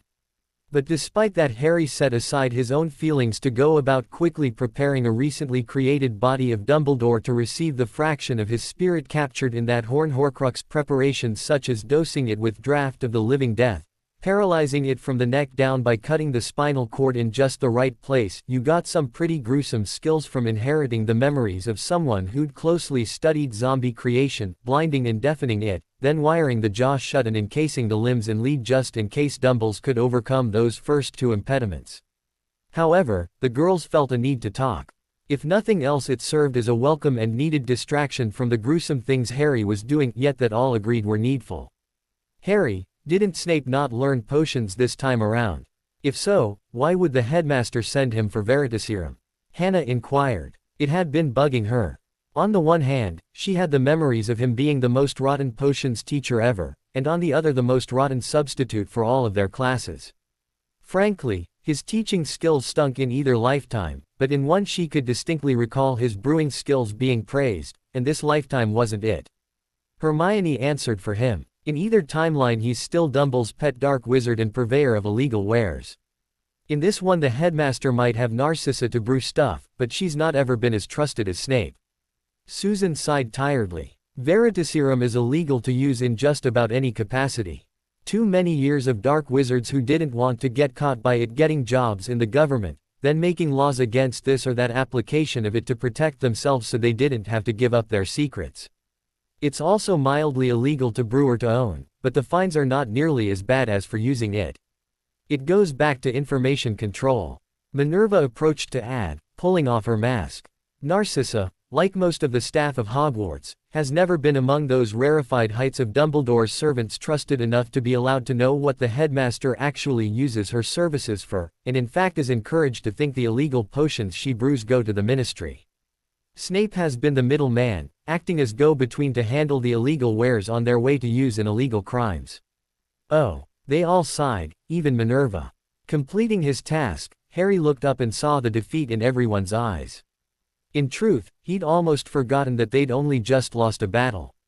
Right after burning away the latest incarnation of the headmaster, he'd immediately led his girls downstairs to the headmaster's secret lab. That was still there, and the place had still been horrendously damaged by Fawkes, although in addition to the giant cauldron used by the headmaster to raise people there had been a much more simplified crystal coffin to be used by Snape, who now was no longer a potions master and so couldn't do it his former way. The place had been smashed, but the way in mostly restored by Moody. It had been no great difficulty for someone of Voldemort's skill to complete repairs on the rest and gain access to that now no longer warded ritual chamber. Wards were funky like that. You destroy the thing they protect. And they go away too. Then they had to be added all over again if the thing got repaired. So virtually all ward schemes involved preventing the destruction of the thing they guarded, just to stop the wards themselves from going away. However, irate Phoenix was not a clause covered by those policies, so to speak. So most of the contents of that chamber had been destroyed, the materials consumed and the crystal coffin smashed. But they did recover 3 boxes that they trusted held objects of value. It was an easy guess, judging by how impenetrably they were warded, but they also knew because Snape knew, and Harry had been routinely reading his memories this year. Of course, those boxes were stuck to shelves, but those shelves were no longer stuck to walls, so it was a fairly simple matter to carry the boxes away still clinging to fragments of shelf, so they could be examined later and the protections cracked open at their leisure. One of those held a second horcrux of the headmaster's. That would be the hardest one to break open, Harry felt sure. The one holding Snape's horcrux would be easy. Harry had long ago plucked the password for opening it out of the creep's unprotected mind, well, unprotected to anyone who knew the secrets of the dark mark anyway. And, according to Snape's memories which he'd read regarding that chamber, the last held a genuine philosopher's stone. If so, and if they could break the protected boxes open to get at what was inside, that could be a powerful force for funding their towns and getting the most value out of their efforts in this war, as a well-funded army had options a cash-strapped one didn't. What Harry was most interested in, however, was Dumbledore's horcrux, because if they could get to that and destroy it, that would be 3 fragments of the rotten bastard's soul out of action, out of 13. One was the original bit of spirit he'd left animating his body, a fragment caught when their basilisk had petrified said body, and that Harry had later fed to a Dementor, leaving the body to be used by one of their allied spirits. Second was the horcrux they were destroying now, one that Moody had used as the animating force in a simulacrum that had attacked and captured them, only to be destroyed by an old trap of Harry's as he sought to interrogate them. That fragment, while not strictly destroyed, ought to be out of commission for a while and, better yet, according to Luna's plan, could be adding bad luck to all of the other Dumbledores out there. Also, that one could be destroyed at their pleasure, and would be as soon as the tactic was sound. The horcrux from Dumbledore's secret ritual chamber under Hogwarts put a 3rd soul fragment under their power, and as soon as they could crack the protections on its box open, they'd destroy that one too. Maybe just letting a Dementor play with the box would help. Anyway, back in the castle they'd quickly made use of those hidden facilities, what was left of them anyway, to do exactly what they'd been intended to do, and created another 60-year-old flesh and bone body for Dumbledore out of his own stockpiles of materials there. Then they got out, stealing some things like a box with a certain wand in it and destroying what hadn't been gotten by the original catastrophe behind them. As they'd been leaving, Susan had remarked how oddly clean that area of the dungeon was, as if scrubbed deep down into every crack and crevice, but they hadn't stopped to ponder why. Little did they know that in another part of that dungeon at the same time, a small party of Slytherins on their way to their common room were being attacked by a giant Bundaman. Vincent Crabbe and Gregory Goyle got devoured before the surprise wore off and the rest fled, screaming. Back on the grass of the fairy shrine, Harry completed his work and cast the needed spell to pull Dumbledore's soul fragment out of the Horn of Roland horcrux and transfer it to the now living but extremely debilitated body lying on the green sward, before injecting the comatose near corpse with an extreme and near-lethal dose of Malaclaw venom.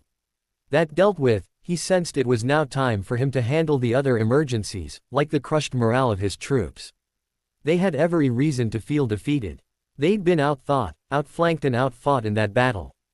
Just as Harry had been able to exercise some control of the dark marks when Tom had been their master, Voldemort still had some power over them in reverse, even after Harry had stolen the oaths under guise of the Death Eaters, renewing them to him upon his return, and reformed those marks into tattoos of Olivia Newton-John's smiling face out of the movie Grease. Hey, a skull was designed for one thing, as a place for hanging flesh, bright-eyed and bushy-haired, a disco ball spinning at the base of her throat, the whole surrounded by an oriental dragon curled in a ring around like a portrait frame.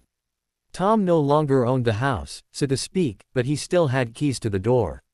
So, just as Harry had been doing to Snape and Bellatrix, Tom was able to break in and make use of some of the facilities on those marked. That wasn't a terribly good thing, as incorporated into the magic of those dark marks was an assortment of hidden traps and features, including many for punishing disobedience, and Voldemort still had access to those. He had activated one of them during the battle and nearly 500 Disco Eaters had gone down, clutching their arms and screaming in agony. The only ones that hadn't had been Bella and the one or two others chosen out as dryads, because those no longer had any marks. The dryad conversion stripped them out. The timing of Tom setting off the disobedience feature of those marks had been particularly bad for Harry's side, as just seconds after 5/6 of his force had gone down screaming 3,000 werewolves had attacked, a well-regimented force obviously used to field maneuvers, and outnumbering Harry's force by 5-1. What followed hadn't even been a contest. Now Harry was stuck wondering what to do with his dryads. They had built up such expectations of being able to fight during this war, only to have those crushed in the first engagement. Their training and their hopes rendered all but useless by the superior forces and deployment of the enemy. Harry watched them pulling their masks off. They'd gone in disguise, not so much out of fear of Albus, but not wanting to be identified by the very bad people who were the former Death Eaters. For simplicity's sake, while the Disco Eaters wore their own costumes essentially unchanged, the Dryads had gone with simply reversing the color scheme of the sequined costumes the Disco Eaters had been wearing, white robes with black masks, studded with black sequins. Only where the day wore masks patterned after the famous and ancient theater symbol for tragedy, Dryads wore the one for comedy. Only no one was laughing now as they reversed those hasty transfigurations that had gotten them those disguises in the first place. The black-garbed Disco Eaters down, it had been 100 Dryads in white against 3,000 werewolves, 30-1 instead of the original 5-1 odds. At those odds it almost didn't matter their relative levels of training, so it came as no surprise some had flashed out early. Some had held out a little longer, but Dumbledore's simulacrum had led the attack, and with his spirit inside the horcrux that served as the heart of stone that made a simulacrum work, it had fought just as well as he would. And the headmaster turned out to be a nasty duelist, even worse than expected. That had probably been the most depressing part of the fight, those who stayed behind to fight getting tossed around by the headmaster much like a 2-year-old flings about rag dolls during a tantrum. Then Harry and the other leaders, easily picked out by having worn gold costumes and blank masks, had been captured and taken in for interrogation, being unmasked once securely bound in Dumbledore's office. Nobody knew what was happening to the Disco Eaters. Presumably Tom Riddle was doing something to them. But if they were under guard by those werewolves, there was very little Harry and company could do about it. Susan groaned, rubbing her eyes. You know, this would have gone so much better if all of the Dryads had remembered and done what Harry has been teaching us by example all along, that armor is daily wear. Each and every one of them has a set of silver armor and weapons integrated with her just like her unicorn nature, that she could call on at need. If they'd remembered to do that at the outset, that alone might have turned the tide. Then, instead of running, it would have been the enemy caught by an unpleasant surprise. In wolf form they can only attack you with their teeth and claws, and both of those require touching you. So if you are plated in silver, then werewolves would get hurt worse than you are by their attacks. We might have been outnumbered, but 30 straw men attacking one blazing torch is not a situation that favors the straw. Most people who prepare for something aren't truly prepared when they think they are. Susan sighed. Mom has that problem with OR trainees all of the time. It takes a few brushes with the real thing before they get the point their instructors had been trying to pass on all along, and actually use all of the measures and methods they'd been supplied with from the start. Danger is always something happening to someone else, Hannah agreed. Her parents had been dragged in by ties of friendship, and worked with the Bones family on magical law enforcement in Cuba. No matter how many times you tell them, they never take it seriously until it happens to them. People are weird like that, both girls agreed. Unfortunately, Sybil's face was hollow with dread, cutting off any excited statements about how now they knew they needed to use the armor they'd had all along. The Dryads could now return to stomp those nasty wares. The follow-up by his giant acromantulas would have been sufficient. Dumbledore alone could have defeated the majority of us.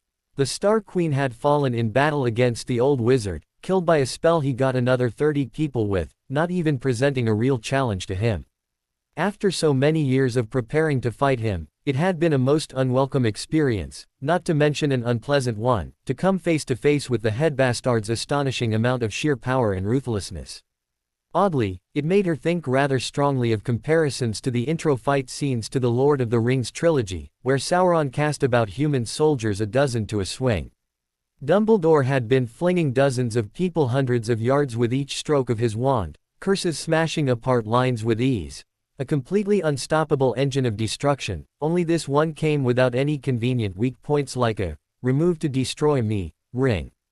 Albus alone would have been enough to turn the tide despite their armor, even if they'd thought to use it, which this defeat would certainly remind them to do from now on. Sometimes a slap like this was exactly the thing to teach you never to neglect your basic precautions again, and armor was one. McGonagall wiped her eyes of tears, accepting defeat as graciously as she knew how. Well, by now it should be obvious, none of us are defeating Dumbledore in a face-to-face battle. None of us alone, nor all of us together, were enough for that. And, sadly, it must become inevitable at some point that circumstances will force us to try again. It will be a case like this one, where we either face him at our best on circumstances of our choosing, or wait until he is even more unstoppable. Sadly, we've just proven that even under the best of conditions we'll still lose. Luna raised her gaze in not quite defiance. There is one person who could defeat him, the boy who lived. We've already got Harry. Susan objected, knowing he hadn't been enough. I don't mean Harry Potter. Luna insisted, shaking her head. I mean the completely fictional boy who lived, the made-up children's story character who defeated dragons at the age of 3, and has destroyed more evil witches and wizards, creatures and, yes, dark lords than even Lockhart ever claimed to.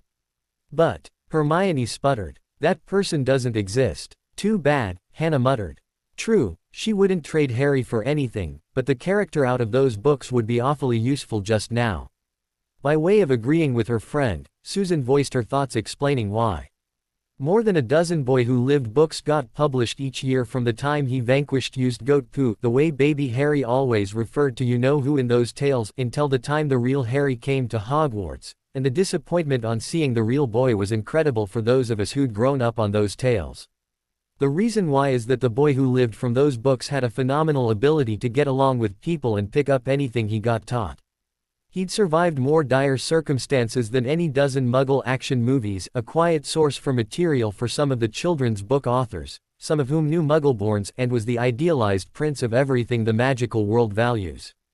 The real Harry was, sorry to say, for most a bitter disappointment by comparison. Hermione blushed from her collar up to her hair, glancing aside at Harry. She confided to the other girls, I have read them, you know. Then you know why we need such a person, Luna continued. The boy from those books excels at everything he puts his mind to and has an intuitive understanding of magic, and often produces oddball skills he needs to defeat his enemies. The main character of the Boy Who Lived stories possesses natural talents comparable to the training of wizards many times his age, including rare abilities like powerful wandless magic. It's been hinted several times he is an animagus, although they've hinted at many different forms to keep people guessing, and lost gifts, as well as amazing luck and nearly infallible instincts for facing and defeating magical threats, Luna argued. Such a person might be the only person a man like Dumbledore could fear.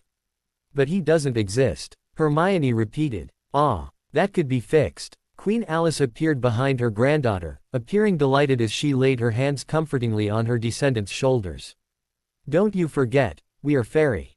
Belief is a powerful force to us, and tens of thousands of magical children worldwide believe in those stories. They've never met the real boy. They simply believe what those books have told them. The power of belief is strong magic, especially for fairies and children, and right now Harry is both. We can use that, if we act quickly. Several eyes bulged. Luna, because her grandmother never spoke like that. It must be a sobering case indeed for her to forego her usual jokes and riddles. You can do that? Susan asked breathlessly. Only once, the 7-year-old Queen of Wonderland replied soberly. What specifically would it involve? Hermione asked cautiously. The bee-owned queen drilled her with a sober eye. Think of it like a photograph. Under the right circumstances, certain materials that are sensitive to light can be exposed to it long enough to get an impression. That impression is then fixed in place by chemicals. Now compare. Under the right conditions, fairies can also be tremendously mutable. Changes in our nature, you've always known that even before you became one of us. And belief is one of those forces that can shape and influence us. I was once a freckle-faced brunette, but so many stories have put me as a blue-eyed bee, that is now what I am. That's one of the greatest dangers of being a fairy, actually. The energy of belief can be like sunlight on the Sahara. It is too intense to be merely endured, you must be protected somehow to survive. The bee-owned queen sat demurely, as a little girl at lessons, her head bowed and hands calmly folded in her lap before her. A long, long time ago when fairy were plentiful and ran wild, it was expected of you new ones that you would learn how to defend yourselves. Back so long ago stories passed only by word of mouth, so the energy of mortal belief never got concentrated or so bad. Yet still understanding how to limit and control how others' beliefs shape you is one of the longest standing and hardest trials you'd ever have to go through. Fail and you'd become one of those minor fae who have no control over themselves, their bodies, their limits or their powers, and gradually you'd fade away. Wonderland is filled with creatures that has partially happened to. It's one reason why the land is so mutable. You could consider it the land of half-melted fairies, and the force that melts us is mortal belief.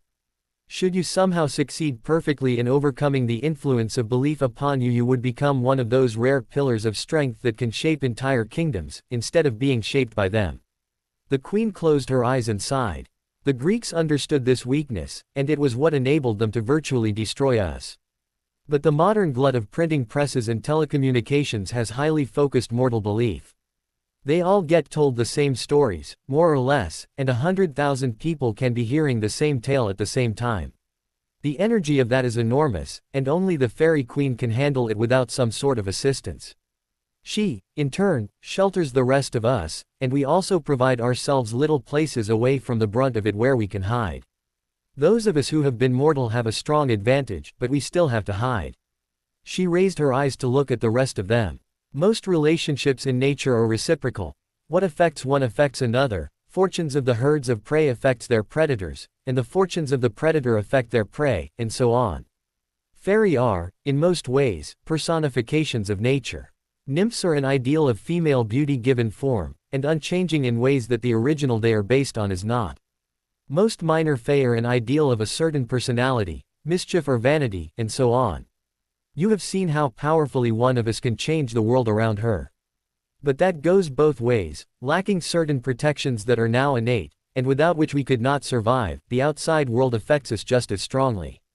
Her audience was still, uttering not a single word. Queen Alice nodded. Back to the main point, if you take a photograph of something that is not clear, or out of focus, the photo is going to be unclear as well.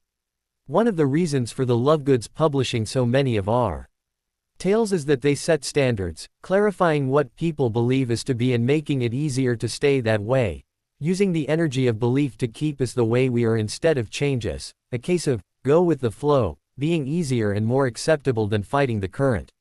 However, the Boy Who Lived books have already established a strong trend for Harry to follow, should he be exposed to the brunt of it. And what, exactly, would that do to him? The bushy-haired girl pressed. Very simply, done properly it would amplify those traits he already has, Alice answered, scaring her granddaughter with how direct she was being. Harry already has good talents and insights, a touch of wandless magic and a handful of rare abilities. Frankly, his miraculous escapes from danger and last-minute rescues already lean toward his legend established in those books. This would merely magnify that to match his fictional double. Having already lived one double life, the strain ought not to be too hard on him. All eyes turned to Harry. He shrugged, a little unhappily. McGonagall is right. At this moment we will be unable to defeat Dumbledore if ever we get backed into a corner and have to face him in combat again, which will happen sooner or later. Frankly, I'd rather have a chance to beat him than no chance at all, and we can only increase our abilities so fast in normal ways. What frightens me is that he is probably improving faster than we are, considering all of his information sources. Vulturewort's memories can't do it alone. We saw what happened to the original. So we need something else, and this might just be it. The Boy Who Lived phenomena had nothing like it in the magical world. When Dumbledore defeated his friend and rival Grindelwald, he had been fully capable of shaping his legend into what he thought it should be. But when Boy Harry had defeated his Dark Lord, the only living witness was himself, and he was in no position to guide his newfound reputation. Nor was anyone else properly informed and able to do so. Oh, the Dark Ravenclaw had analyzed the magical traces exhaustively, but he'd kept what he'd learned to himself. Thus the gratitude of a magical nation had nothing to shape it other than a few brief hints or suggestions. So it grew more or less uncontrolled. The very first boy who lived books written about that famous night when the dark Slytherin fell, there were 4 of them, printed at roughly the same time, were incomplete guesswork and disagreed with each other, yet had been such colossal hits the publishing industry couldn't print enough of them. They had been re-released and revised many times since then, but the real breakthrough for the fictional character that grew out of these brief hints was when one author published a speculation piece about what she thought life must be like for the boy hero since that famous evening. No magical book had ever been a greater sensation. Naturally, publishers like money. Authors too. So when they made so much on a single printing, well, there had to be follow-on sequels. And there was no one to tell them not to. Thus was born, on the practical side anyway, The Boy Who Lived industry, using his name to make fiction books sell well.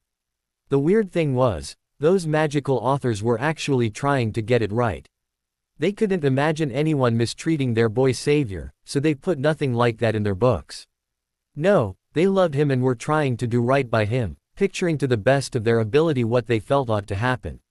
When someone does a great thing that helps you, it is natural to like them for it. Also, it is natural to see the best about people you like. Lacking any real information on the boy, everybody imagined the child had every good quality.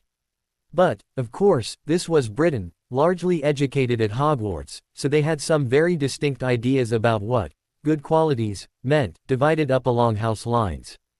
But the most interesting thing there was that every author who could get in wanted in on the publishing gold mine that was Boy Who Lived books, so authors from all 4 Hogwarts houses were represented, thus the boy himself was written as having every quality all 4 houses felt desirable.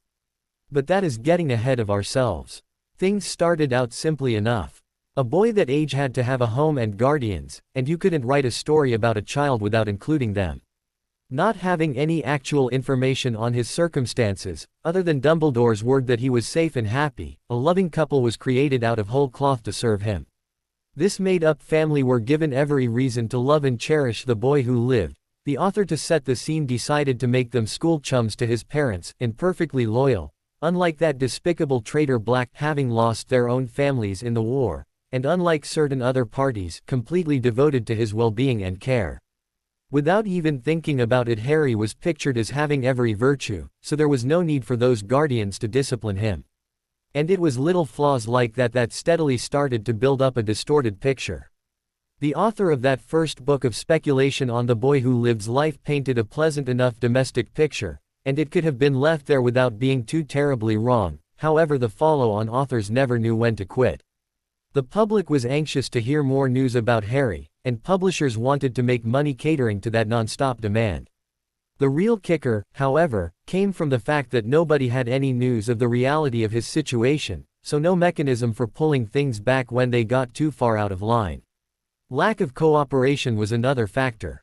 About a dozen magical authors and no less than 3 publishers worked on this full-time, and never really saw the need to collaborate to make sure their stories matched each other. Actually, that would have cut into profits if it had, as that would have meant less variety and so fewer books overall to be sold. Of course, none of this came without occasional tweaks by the headmaster, who saw advantage could be had by manipulating this legend. Only the most immediate of these was inflating the value of the Potter proxy he held. But a surprising amount of this was genuine love expressed on the people's part. The authors, like everyone else in the magical world, loved the boy who lived. He had personally saved them from the reign of a man who would have given them a hell on earth. Many had lost family, most had lost friends, and their gratitude toward the boy who brought it all to an end was immense. Those people couldn't meet him to thank him personally, and gifts were being returned, so the only option they had to show their thanks was to give him gifts by proxy. And that's what those stories were, expressions of thanks and gratitude they couldn't give to the real boy, that they instead gave him in stories. They wanted everything good for their savior, and so they wrote him having it. This became a bomb for the entire wizarding world, families reading of Harry already having all of the things they'd love to give him, and being a perfect angel about accepting and being properly grateful for all of it. Still, as innocently as it all started, that didn't prevent the legend from getting extreme. Of course, it was inevitable that at some point there would be a boy who lived adventure story, where this precocious and intelligent child was out with friends only to be attacked by something After all, one of the very few traits known of him was his defeat of a powerful dark wizard. It was simply a matter of time before the fact-strapped authors capitalized on that known aspect of their hero to incorporate it into their made-up tales. The first such example occurred not 3 months after Harry vanished, and had the boy who lived attacked by a feral werewolf. And, well, you know what had to happen there. The boy who lived defeated a Dark Lord. What use was a puny old werewolf? The story is written had Harry in a group that had been out having a picnic, and of course the boy who lived couldn't be served on anything less than silver. So the 18-month-old Harry had wandlessly banished his butter knife through the chest of their attacker, saving them all but especially little Sally, who was so grateful, as the wolf had been about to attack her first and she'd been scawed. Not to be outdone, other authors had quickly jumped on the bandwagon of this instant bestseller sensation, and soon little baby Harry had been written as facing and defeating every sort of magical threat imaginable, starting out with hags and vampires, after the initial werewolf story which got repeated several times, eventually leading to a whole dark werewolf clan repeatedly trying to vanquish the boy hero, and invariably losing every time. Not to be outdone, or outsold, those authors writing vampires and hags did the same. Of course, things escalated, and by 3 years of age the boy who lived had personally defeated a grown dragon. By 5 the precocious child and his little band of adventuring buddies had accumulated a resume of adventures that would have raised eyebrows on Indiana Jones. Strangely enough, one of those authors decided to give Sirius Black a secret wife and daughter and made them the chief villains of several Boy Who Lived pieces, with them eventually taking on roles as a recurring nemesis, always defeated in the end by the plucky, upbeat nature and wonderful qualities of the boy hero and his band of friends, naturally. No matter how innocent the start, the fact remains that the Boy Who Lived phenomena quickly grew out of control. With dozens of authors all producing stories, it should have been no surprise that no one ever truly had control of the legend, and it swiftly took on a life of its own. What started with a fairly ordinary house and 2 caretakers quickly turned into a magical mansion the Malfoys would have been proud of, with the 2 supposed guardians quickly taking on roles more suited to old family servants as authors tried to pile on every trait they admired onto the fictional Boy Who Lived. Naturally, one of the qualities just about everyone admires is wealth, and the more wealth the better, as even rich children wanted to admire the Boy Who Lived, so the Potter family mysteriously began to acquire ancestral estates in those tales that real life had never given them. Also Harry could have impressive places to dwell at, and many of them, so just in case some author forgot that a certain portrait or chamber was in a certain wing in the last book and put it somewhere different in the next one, that could all be excused under the aegis of, oh, that layout was one of the other grand manor houses. He also went on adventures to other countries, where grateful monarchs of course had to gift him with great and impressive palaces to commemorate his deeds there, and sometimes a cute local girl to giggle over him, too. Boy Who Lived dolls sold quite well to young magical girls. In a similar fashion to his family properties and estates getting expanded, it turned out he had them on every continent, and quite a few private islands, so did his caretakers. What had started out as a couple of old family friends, turned loyal retainers, got steadily added to, first with Harry finding and talking to portraits of his parents in a serial that had witches in tears over the enormous tenderness involved. Then meeting their ghosts, until not long after the homes he lived in had ghost populations more extreme and varied than Hogwarts, with just about every relative he'd ever had making ghostly appearances, including a few who dated back to the founding of Hogwarts.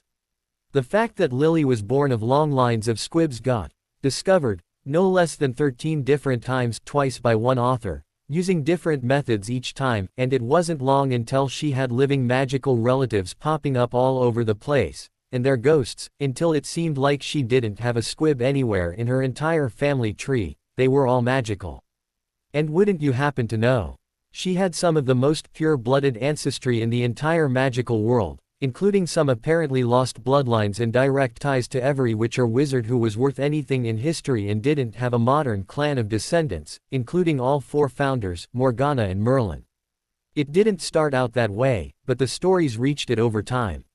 It was quite a popular theme to have the Boy Who Lived go through rituals to inherit their powers, with never an explanation as to why his ancestors never had in all of the generations before him, but he was just special, I guess. All of the founders' ghosts told him so, as did Merlin and the others. In one of the most popular Boy Who Lived tales ever told, Lily's parents appeared in ghost form to explain their histories as a witch and wizard who'd been fleeing a particularly nasty made-up servant of Grindelwald, who'd been hunting them even long after his master got defeated in order to work his vengeance on them for their help in defeating his lord. They'd finally gotten discovered by him and killed, only for Harry to learn about it and avenge their deaths by the end of the book, of course. And all of these ghosts, portraits and relatives held clues to new adventures, of course. In fact, any time he wanted to learn something about anything, no matter how obscure, the first place he always turned was his huge extended family, both living and dead, and somehow not only did someone turn up who knew of it, they had someone else who'd been directly involved and had what had hitherto been hidden keys to those mysteries never before told. Good thing the magical world never questioned how those ghosts could never keep their own histories straight from one story to another, or why they never bothered to recall something until just exactly when it was needed. There was a reason why Lockhart's books contradicting each other never turned a hair in the magical world, as the Harry Potter books were worse. Everything connected to the Boy Who Lived legend just had a tendency to get blown all out of proportion. What had started as simple accidental magic for him had steadily been inflated to where, in all honesty, the Boy Who Lived had more wandless powers than your average fully trained wizard did with one. Certainly his magical power was off the charts, because that was another thing the magical world admired, and if there was anything they admired, the Boy Who Lived had to have it. His plucky and upbeat band of childhood friends, mostly people he'd saved on his various adventures, all displayed hints of similar abilities, although none of them could ever be as good as he was, of course. But they had fun frolicking with his relatives, both living and dead. Those childhood followers were actually an integral part of the Boy Who Lived legend, as each and every young boy or girl reading those stories wanted to be taking part in them. 2. And by attaching a band of fellow children to the child hero Tiny Tots reading those tales could transport themselves within them by imagining they were taking the place of a particular favorite. Actually, some of the Boy Who Lived's followers were based on real people. Little Sally, out of that first werewolf tale, bore such a strong resemblance to Susan Bones that later printings of those books changed her name from Sally to Susan. And they later admitted she was of the Bones family. It was no accident that those books were written in such a way so that everyone felt they could be friends with the young boy. Most people felt they were already. The Greengrass family even bought out one of the major publishers because a proud father wanted to indulge his little girls. Little Daphne and Astoria began to appear in his little crowd of followers ever since. Their childhood friend Tracy of the Allied Davis family joined soon after, and that was only part of the dimming of the line between people's perceptions about what was real and what got printed about the Boy Who Lived. Some people even lost the ability to tell the difference. Things got to the point where, in one of those tales, a 7-year-old Harry on a trip to India had braved a dungeon full of evil cultists whose resemblance to the movie Indiana Jones and the Temple of Doom was purely coincidental, really, and recovered a precious artifact that turned out to be the made-up talisman of Helga Hufflepuff, turning it over to the grateful heirs, only for the family named as those same grateful heirs to turn up at the publisher asking where their amulet was, and to convey their thanks to young Harry. The lawsuit around that case was still in court. One family wanting their artifact returned, and the publishers not having it because it was never real in the first place. Actually, by strange coincidence, there was a talisman of Helga Hufflepuff rumors and myths making great fodder for adventure books, but nobody had seen it in over 1,000 years, and it certainly wasn't in India as the founders had never gone anywhere near the place. And even if it was found, it wouldn't belong to the family named as heirs in the Boy Who Lived books, because they weren't, strictly speaking, Hufflepuff's legal heirs. They could not even prove to be related, a fact that author wished she'd researched beforehand, as in their eagerness to claim legitimacy they were desperate to gain her relics, hoping to use them as proof to solidify their claims of being her descendants and gain the influence such an association would provide. Although why the Malfoys would want to prove a connection to Helga Hufflepuff was a mystery to most people. Other purebloods, however, knew that any connection to a founder at all was better than none, and if they couldn't have Slytherin, really any founder would do. After that case those publishers grew a bit more careful about claiming things they might have to support, so the tales grew even more outlandish as ties to reality got a touch more remote, just in case of more lawsuits. That didn't stop Gringotts from issuing a cease and desist order to stop the boy who lives Egyptian explorations after he'd discovered more and better temples and tombs full of wealth than they ever had. Some people just couldn't grasp those boy who lived books weren't real, and sadly that number included most of the population of the wizarding world. Sadly, or in this case actually, fortunately, as Queen Alice had a plan to make that belief become real. The ceremony itself was almost anticlimactic. In the clearing around the fairy shrine, Queen Alice of Wonderland led Harry up to the full-length mirror still leaning up against Trelawney's oak, whereupon he saw his reflection. His reflection was, not the same boy. The Harry in the mirror had a delight in his eyes that was unfettered, secure in himself and free from cares that the Harry of the real world frankly didn't have. The real-life Harry had an insane level of musculature for his age, having been working out since his earliest memories with those sleep workout spells, then studying martial arts under Bruce Lee of all people. But while the Harry of the mirror was softer, there was confidence in his eyes, and he'd carried himself with even greater accomplishments than his real-life double. But it was when Harry saw how proudly his double bore their shared scar that he realized what he was truly looking upon was the boy who lived. He might have spent hours contemplating his reflection, thus had Queen Alice not given him a rude shove and sent him falling face first into his reflection, whereupon they merged, in a flash of light becoming one boy before vanishing completely. Queen Alice looked surprised, pausing to check to see if all of her limbs were still present as she patted herself down. Sensing someone about to ask if something was the matter, she answered before they'd spoken, "Oh, I'm just surprised to be alive, is all. I had to use all of Wonderland to draw and filter that belief energy and shape it properly, and I honestly had not anticipated surviving the experience." She then paused and looked at them expectantly, waiting for someone to do her the courtesy of asking the question she'd just answered. But only her granddaughter was well versed enough in Wonderland customs to ask, "Is something the matter?" Alice beamed at her grandchild. Luna turned to the other girls and explained, "Imagine you are flammable, very, like dry straw. Then picture handling a flame and trying to shape it." Wide O's of realization came from them all. Hermione was nodding as she puzzled it all out. Fairies are vulnerable to belief energy. Directing and shaping that would be like, using yourself as a section of wire during a high-energy capacitor test. "How did you survive?" Hannah pressed the Queen gently. Queen Alice smiled. "Oh, it was very simple. I sent my White Rabbit out to invite myself to dine with the Muggle Queen tomorrow, so I had the entire country expecting me to be there. I couldn't very well be there if I was dead, not even Wonderland gets that silly. So I had some energy of belief to shelter me, but I honestly had not expected it to be enough. It is quite a pleasure to be proved wrong, of course. However, now I have to think up a reason why I invited myself to dine with her in the first place." "Excuse me." Queen Alice shrank to nothing and vanished in a puff of pink fog. "Come along," Luna commanded the other girls, leading them to the mirror and stepping halfway through it, motioning them to walk past her inside. "If we are to find Harry, he'll be in Wonderland, and we can accomplish some of our errands at the same time." Once more Harry floated in nothingness inside his own mind while his subconscious struggled to come to grips with his latest changes. There was no conscious thought to direct things, as that same mind was undergoing repairs, so was offline for the moment.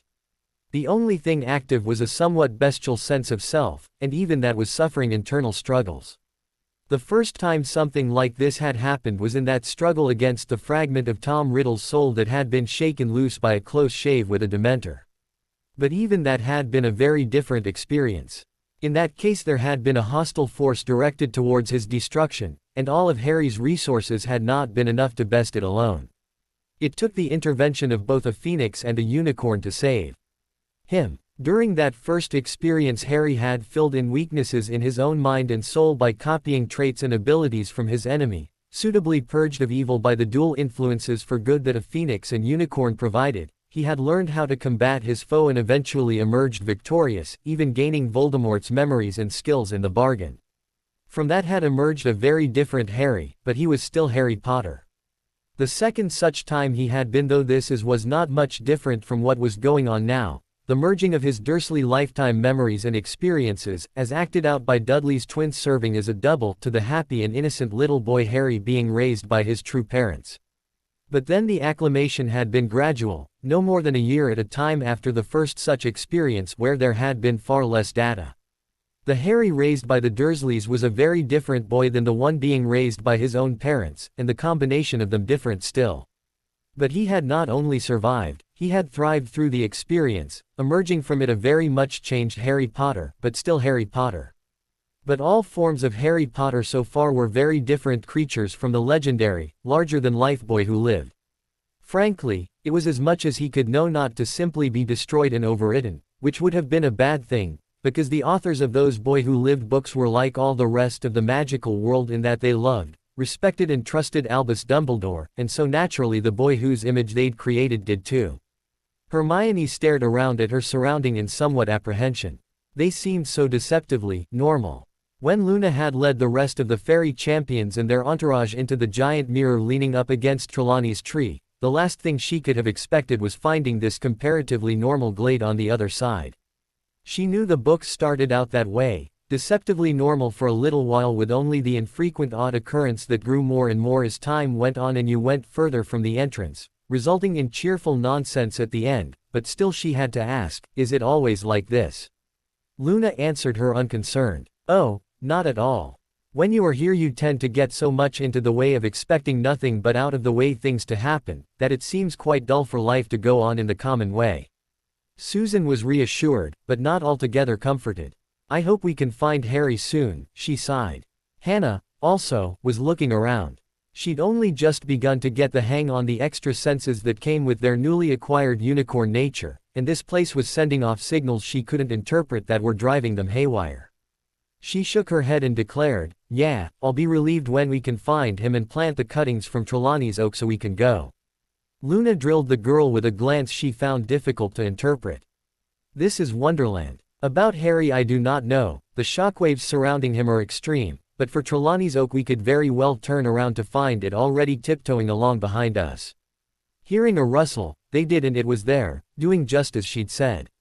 Caught. The oak gave them a sheepish wave and a grin on a face it hadn't had before, rooting itself again and pretending to stand still and immobile. Amused at their open-mouthed reactions, Luna spoke with a wry grin on her face, showing these newcomers the ropes. Expectation also tends to lead reality in this place. Seeing their confusion, she expounded, oh, her tree's still there by the lake out in the real world. But this is also her tree. Don't question it too closely. This is Wonderland, common sense does not apply here. Things either are or they aren't, and whether they are or aren't is subject to change, often without notice. Which is what made our environment so perfect for this project of Queen Alice's. A grinning white cat phased slowly into existence on a nearby tree limb, and it took the startled girls a second to recognize it as Gus, Harry's pet Kneazle. Its laughing eyes teased them as it continued, the fervent, heartfelt belief of tens of thousands of magical children. Oh yes, we can work with that. Isn't it a little strange to hear that we can be shaped by others' beliefs?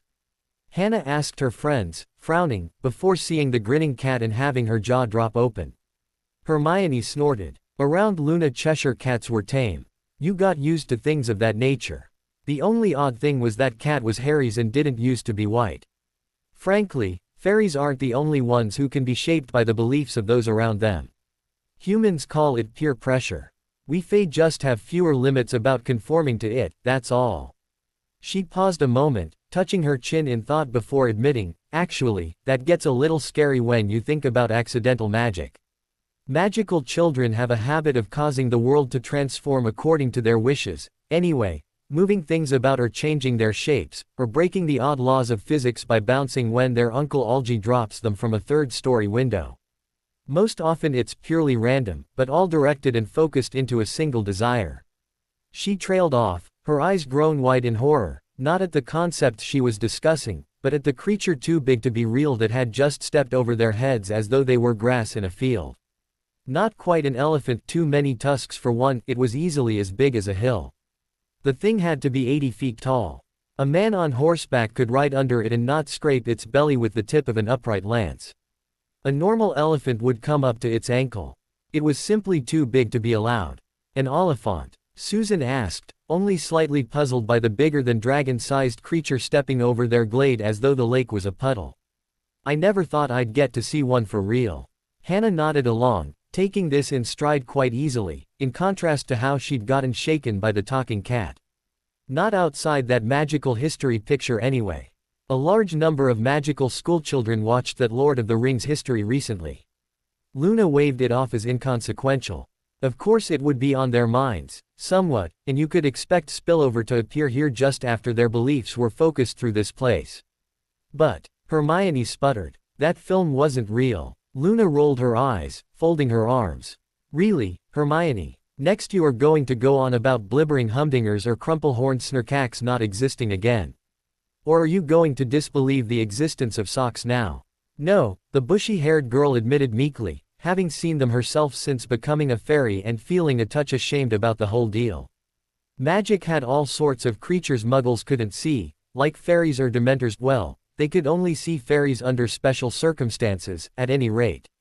The principle still holds. And, as it turned out, there were quite a few not even ordinary witches and wizards could see. Muggles didn't believe in the ones they couldn't see, and witches and wizards didn't believe in the ones they couldn't, either. She felt ashamed for having fallen into the same trap as everyone else like that, then having to become a fairy so she could see them herself before she'd admit she was wrong. Susan even snorted good-naturedly over that. Putting her hands on her hips, she declared, really, I don't know how you could doubt their existence like that. She nodded toward the tower of flesh passing over them. Hannah concurred. Yeah, even the Muggle myths agree the Horn of Roland is made of Oliphant horn, and we've handled that artifact. Hermione felt herself growing dizzy. Hannah looked casually at the giant tower of flesh passing above her and asked conversationally, so those appeared here because those same magical schoolchildren who believed in the boy who lived had also seen those history pictures lately. Luna nodded. So this place is pretty flexible, right? Susan observed. Once more Luna nodded. However, in consequence of that, this place has always had more than a tinge of madness to the air. Study and book learning are impossible in this environment, as whatever you memorize, you'll find out is wrong once you've left. Completely wrong, every bit of it. But most of the changes wrought by the magic here do not pass beyond its borders. She sighed. My grandmother wasn't in Wonderland an hour before she began to think that very few things indeed were really impossible. Although it isn't a place one wants to stay if one has any desire for stability. One is always growing larger or smaller or being ordered about by mice and rabbits. Luna looked around and sighed again, before admitting, even as love goods find we cannot stomach an infinite amount of the place. It was on one of my grandmother's frequent vacations to the real world the unspeakables caught up to her. Still, she's going to tell me next afternoon that being back after such a long absence, she finds herself quite refreshed by the environment. So belief can shape the environment here? Susan questioned, watching Gus, the Cheshire Kneazle, walking along the bottom of a branch as though it were the top. To an extent, both Luna and Gus answered in chorus. Hermione folded her arms in a determined way, getting a forceful expression on her face, and declared, then I am going to turn around, and behind me will be Harry. She did so, and there he was, although he wasn't quite himself. No, at the moment Harry was a garden, filled with flowers each with different faces. No two were alike. They were all Harry, but some were smug and arrogant, some meek and downtrodden, and just about every face in between or expression imaginable, of every kind of bloom and color, and all of the flowers were biting and snapping at each other like angry serpents. Harry was quite busy reforming himself. The fact that this was difficult and his many parts were arguing with each other gave this the appearance of fighting with himself. The fact that he was currently a garden, well, this was Wonderland, and an oddly appropriate choice seeing as how his mental state was only slightly better than vegetative. Still, all of the energy of his whole soul was directed to trying to pull himself together again. Though the blow of that immense amount of belief energy had been kinder than expected on Queen Alice, the opposite was true of poor Harry Potter. He was trying to heal. There was considerable drive to do so, but frankly so far not much success. He now had several quite different backgrounds, and frankly they did not have a lot in common they could all agree on, and this was not assisting his instinctive desire to form a coherent whole. There was no conscious thought, as there was no one to do any conscious thinking. It all came automatically, like magnetism, certain forces attracted or repelled others, and very few were in agreement. Each history had a different take on their parents, where and how they grew up, what their favorite things were, and Hermione, a concerned girl, had rushed into the seething garden, touching a bush. where 3 blue flower faces were picking on a white one. At her touch all grew still. There wasn't enough of a fully cognizant Harry there just now to wonder how or why she came to the top of his mind, but she did. And in the midst of swirling contradictions, she was the first point all sides could agree on. The Harry of the Dursleys could recall meeting her on the train and being friends with her ever since. The Harry that was part Voldemort saw her as his most useful minion. The Harry of the changed fate timeline saw her as one of his closest and dearest childhood friends, and the boy who lived could see the data associated with this girl, that she was gifted and brilliant, flawlessly devoted to him and helped him during times of crisis, and instantly accepted her as obviously being one of his many companions on his adventures, which was even true, so the other aspects didn't argue about it. Everything else about his various conflicting childhoods, some aspect of the many personalities trying to work out a compromise would disagree with and veto. So Hermione was the first point they all could agree on, and everything else started to move from there as bits started to get attached to that beginning.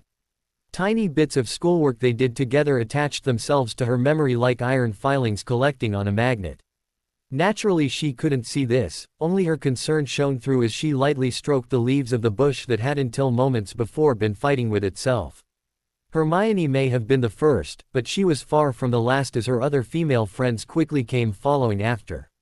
Each time one of those concerned girls touched a bush her name hit Harry's mind and lodged there, accumulating data and memories, forming something closer to whole. For Hermione the situation was peculiar in the extreme, as no sooner had she touched the bush than the flowers stilled and she could feel in her own mind the thoughts and feelings Harry had toward her. This was enough to make her blush, as even the most negative things were not very negative at all. And to girls, well, the secrets of feelings were some of the most closely guarded and cherished of all their treasures, and to feel Harry's towards her and know how he felt towards her, well, she could die a happy girl right there. The cuddle companions, while nice, hadn't even come close to this. Around her, Luna and Hannah and Susan were experiencing the same. Spontaneously, around each girl flowers began to still. Yellow, white and red blossoms began to vanish from the bush Hermione was tending, reappearing elsewhere in the garden, with the same occurring in reverse for the blue ones, disappearing from all over the garden to appear on the bush Hermione was touching. This happened for every girl. Luna's bush began to acquire red blossoms of every description, Susan white and Hannah yellow, bushes becoming a single color as the various fragments of the shattered boy marshaled themselves. And, like a snowball rolled around in snow gaining size and mass, each part of Harry began to pull itself together, although not every blossom was pretty. The boy raised by the Dursleys was practical, meek and hard-working because he'd had to be. Those were the traits the Dursleys had forced him to have in order to survive. He'd had more work than any 10 kids his age, or even most adults, so he'd not only had to buckle down to get to it and work hard, he also could not afford any mistakes. So there was no waste. He got things done swiftly, solidly and economically. Those were his virtues. His downsides were another matter. Under the Dursleys the boy had been a South Avenue for all intents and purposes. Any excuse was a good excuse to beat him, and Dudley didn't even need that much. The urge to go Harry hunting was sufficient. Aside from teaching him how to run fast and be good at dodging, this had also taught him to be mild and inoffensive to the point of invisibility. While a good trait for a maid or janitor, it robbed Harry of any chance to be socially adept or a good leader. He was not comfortable with attention on him and sought to avoid it whenever possible. For him attention equated closely with pain, as all during his developing years if the Dursleys were noticing him they would inflict pain on him. Whether verbally, physically, or by heaping more work on him, if he caught their notice he got hurt. So he strove hard not to stand out in any way. This effectively made him a eunuch as far as using the advantages of his own legend or his family's wealth, power or social influence. He was simply unable. You might as well talk to a mule about astrophysics. The Dursleys had raised him to be a servant, meek, hard-working and invisible, and that's what he turned out to be under their influence. He had effectively no ability to make his own friends, instead deciding to accept whatever one's fate delivered him, and more or less did whatever he was told by those he accepted as having authority over him. It also crippled his studies. The Harry raised by the Dursleys would get by, no more. The perfect follower, unable to challenge such people as Dumbledore. All his life, deep down inside that Harry would still be living in a cupboard under the stairs, never more than one misstep away from a beating. Nothing in his life would ever quite convince him that he was worthy of other people's love, and so he would, uncomplaining, accept whatever came his way. But the girl would basically be in command from the moment she declared they were dating, and she'd have to, because he'd never dare presume to approach her. By contrast, the Harry raised by his own parents was a completely different child.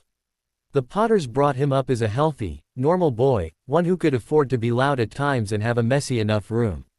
He did not get instantly crushed by parental authority or verbal or physical beatings if he chose to stand up for himself, and having attention most often meant love. Achievement was rewarded by parents pleased to see him doing well, and he had peers and siblings to learn social interactions from. Strangely, one of the greatest strengths of this Harry was he was the only one of the set that had a completely healthy set of emotions. The Dursleys beat any expressions of those out of their Harry, teaching him to suppress them so as not to disturb or inconvenience them by actually wanting things or feeling he was a human being. The set taught by Tom Riddle were twisted at best and best not thought of at their worst, and the ones displayed by the boy who lived were an extreme, and thus unhealthy in their own way. Actually, the Harry Potter raised by his natural parents was the only one of them all to have any experience at being normal. The only downside to having him be a perfectly normal boy was those had perfectly normal skills and abilities that were suited to perfectly normal challenges, like puberty, not personally taking on Dark Lords in a conflict to decide the fate of the world. Perhaps it was because he was not extreme in any direction that led to that being another strength of this Harry, as whatever cracks were left in the more interesting backgrounds this one could fill in the holes of, bring them up to an acceptable standard of normal, instead of leaving gaping weaknesses. Still, Harry was an exceptional boy. Left to his own devices he would have done exceptionally well at having a normal life, getting above average grades, a better than average job, leading to a better than average house and most probably an above average wife. But hardly the stuff of legends. Most people are happy and content to lead ordinary, unexceptional lives. The greatest emerge when they get shaken out of that rut by some crisis or other, and that certainly applied to poor Harry. The combination of natural Harry, raised by his own parents, and Dursley Harry, due to the deliberate memory tampering of the Dryads during those formative years, could almost be termed its own Harry, as the infusion of those perfectly awful memories of experiences gave the natural raised boy a supercharging of dedication and energy. Calling this for the moment the enhanced Harry, the boy being raised secure in a loving environment among his own parents and siblings got thrown into an artificial crisis, with all of the motivation and focus that comes from such. In fact, the enhanced Harry became desperate to make the most of his situation and appreciate it to its fullest, getting the most out of that life and specifically address some of the Dursley Harry's weaknesses. Last of the original Harrys was the Voldemort-influenced one, the one who had learned many traits from his enemy while their souls were locked in. Kill or be killed, mental combat after that near brush with a Dementor.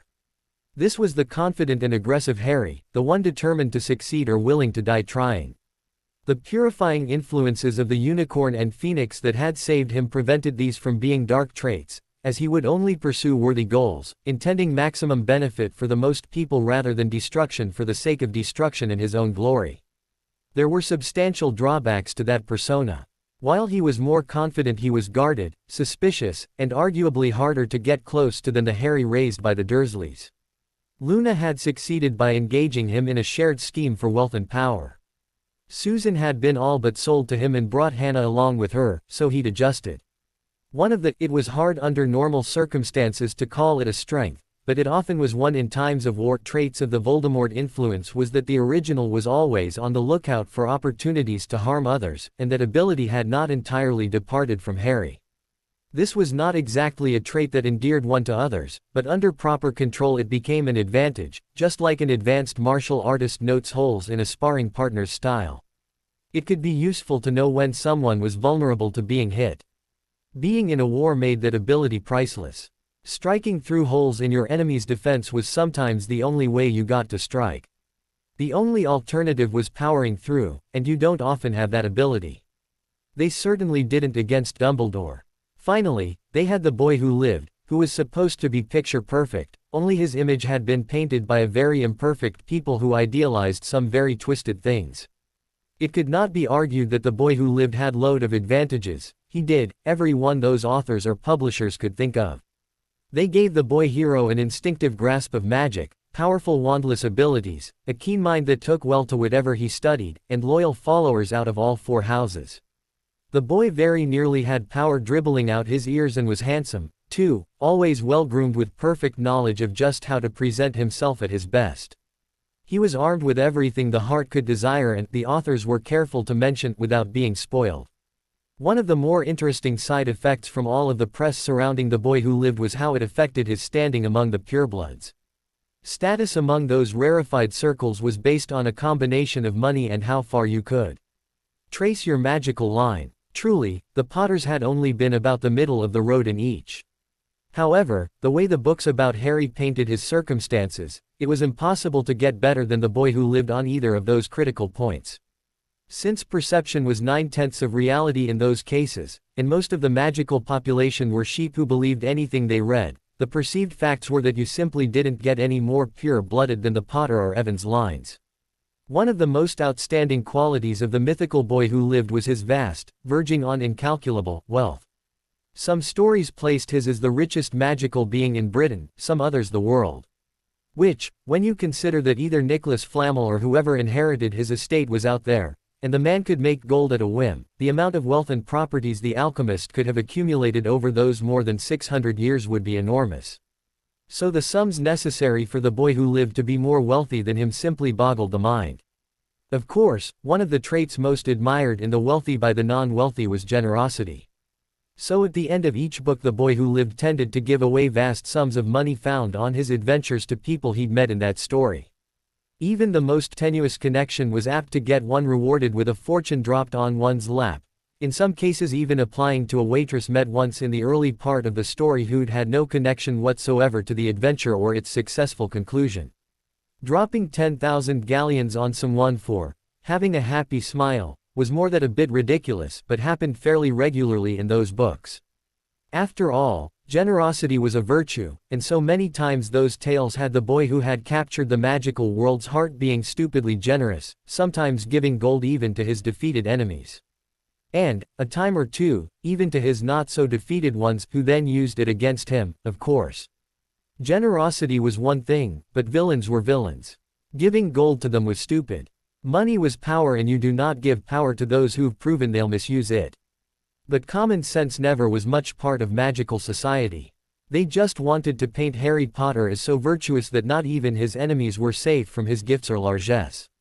About the worst of all traits for the boy who lived was that he was the perfect picture of the quintessential British wizard, meaning he had no common sense, or head for tactics, and lacked much ability to think ahead. He took every situation as it came, just relying on his innate awesomeness to carry him through no matter how dangerous the situation. He lived in the moment and was focused on the pursuit of pleasures, whether that was toys, racing about on flying brooms, pandering to his friends, or enjoying the challenge of a good mystery or the adrenaline rush of an exciting battle. The boy who lived was carefree, but the unspoken downside to that was he didn't bother to prepare for the future, certain it would take care of itself. The boy who lived also spent money like it was water, blowing vast fortunes for no real benefit and giving away priceless artifacts like they were party favors.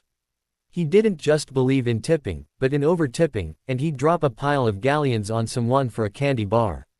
He didn't understand the value of anything, expecting the universe to take care of his finances while looking toward his own amusements. Shakespeare had written a very moving play about such a character, called Timon of Athens, a rich playboy who gave lavish gifts on no practical reason, spent all happy about all of the friends he was making, thinking he could never reach the end of his enormous fortune. And got proven wrong most dramatically when he went broke under the crushing debts he'd accumulated. None of his friends stayed on after the money ran out, either. There was no fortune so big some wastrel couldn't spend it. Even if Harry avoided that fate, those authors hadn't done him any favors in giving him those habits. In a few short words, the boy who lived was soft, indulgent, and frankly had a lot of flaws built into his character by authors who probably didn't know any better, but that were very likely to turn their beloved boy who lived into a lackluster adult, unhappy most of the time, having loads of amusements but tired of all of them, almost the classic picture of the jaded nobleman, surrounded by pleasures but not really happy, and unable to figure out why. The phrase, "money can't buy happiness," exists to describe such a person. Actually, the stereotypical empty-headed nobleman was an excellent guide to use to describe the boy who lived emerging from those adventure books. He had vast wealth, but no clue as to how to manage it. All of that was all taken care of by someone else off camera. The boy hero enjoyed vast estates but knew nothing about how to take care of those, either. That was all work for house elves and servants, never for the action-adventure hero. He'd work hard, but only on adventures and other, important, stuff, never servants' work. All of that was expected to take care of itself. Poor money management skills, no estate management skills, the boy who lived was all set up to be a child for the rest of his life, letting someone else look after all of the daily maintenance tasks while he amused himself. And, frankly, such a person always seems slightly broken. Hermione stepped away from her rosebush, now grown into a small tree, as the rush of feelings ebbed and noticed how all the flowers on it were a single color. Looking around, she noticed the garden itself was now considerably smaller, most of it made up of the 4 small trees each girl held close to, although there were some smaller bushes scattered about with orange, pink, green or purple blossoms, none had the mass of the first 4. She also noticed rather quickly that not all of a tree's flowers were healthy or happy. Indeed, some were dark, grasping pseudopods of malignancy that made Venus flytraps look pretty by contrast. She also noticed these parts, you could not honestly call them flowers, were acting the harshest to drive off the other bushes as they tried to creep together, tiptoeing on their root systems. A zap was heard behind her, and Hermione twirled around to see Luna with her wand out, casting careful low-power cutting hexes, diseased red organs that claimed to be flowers dropping off her tree at every hex. Luna smiled over her shoulder at her, mouthed, "needful things," and went on back to cutting off those horrid growths. Already knowing of Luna's gift to know what was needed, Hermione turned back to her own and quickly joined the other girls in trimming off anything unworthy to be part of Harry. One of those feral, alien-looking blossoms, she noted as it fell to the ground, looked uncommonly like Dumbledore. An ugly, corrupted blossom fell to the ground and the scared Harry raised by the Dursleys no longer felt a need to hide from people who loved him. Another mutated flower got cut off the red tree and the Harry influenced by personality traits copied off the soul fragment of Voldemort no longer felt any desire to crush his enemies. That certain people had to be defeated was a regrettable necessity he would not shirk from, even if that defeat required their deaths, but he no longer had to make their lives miserable as they went down in order to prove his own superiority to them. A yellow flower looking like a cancerous tumor with tentacles fell and the boy who lived stupid generosity fell into something more rational, calculated to do the most good rather than show off his wealth. He no longer felt a desire to brag because that's what it was by dropping small to medium fortunes on people for candy bars or smiles. No, instead his alms would be paid the way generosity was supposed to work, to alleviate suffering. Of course, that posed its own problems, as every major charity in the magical world was run by some pureblood or other who used it to enrich his own coffers and cover for the bribes they made to ministry officials. You couldn't drop a dime in a poor box without 9 cents going to wasteful overhead, and 2/3 of the rest being stolen. It was just that dishonest a world. But he had hospitals of his own now. The Bible advocated 1/10 as an offering.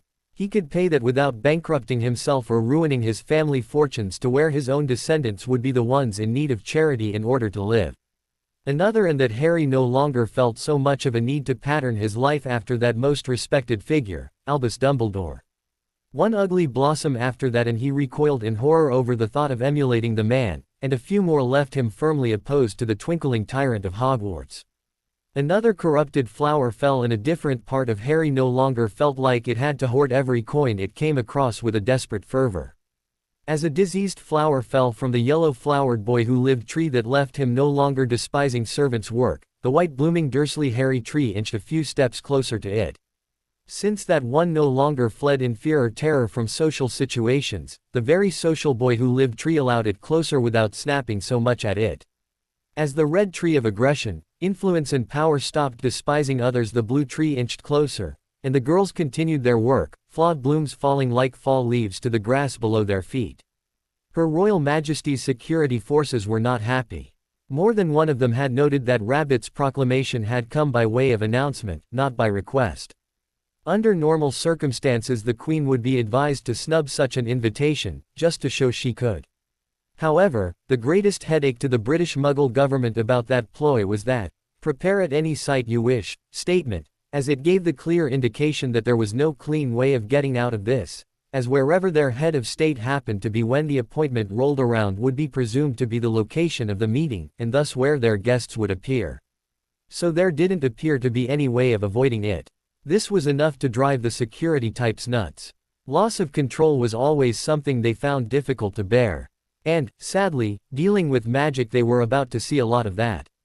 You can't control what you can't understand, and you can't understand what you have no information on, and not even the Standard Witch or Wizard had a lot of information on what they were about to be encountering.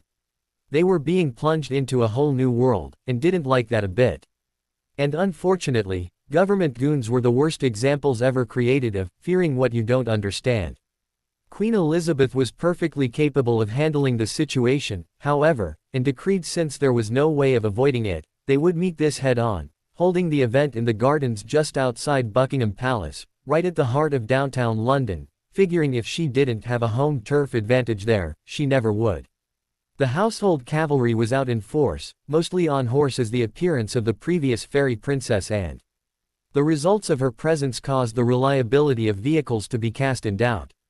The mall had also been closed down to vehicle traffic as a security precaution, although once news of where the event was being staged leaked out it got packed with close to 1 million pedestrians, on par with some coronations and royal weddings. An extra detachment of Royal Marines was on call just in case, over and above all normal security for such events, as those playing host knew next to nothing about the upcoming encounter. So those in charge of protecting the royal family had to assume the worst.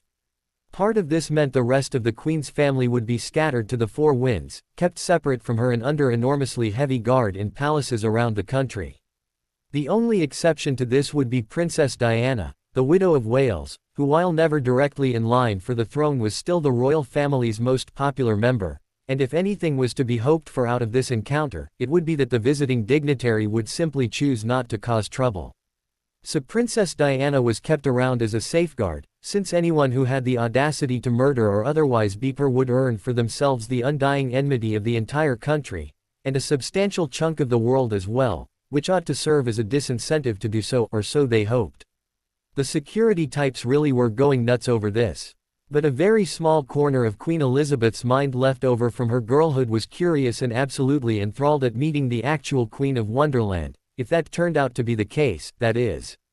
She was reserving judgment, but quietly hopeful, although not so far as to say optimistic. It had been decided to hold the event at the rear of the palace, on the large park-like gardens there. Tables had been set with replaceable china, in much the same fashion as for the Queen's annual garden parties hosted there. One of the gardeners had even been called upon to dig a small rabbit hole, around which a railing hung with ribbons and flowers was set up, standing at the head of a broad walk towards the waiting tables where breakfast was to be held.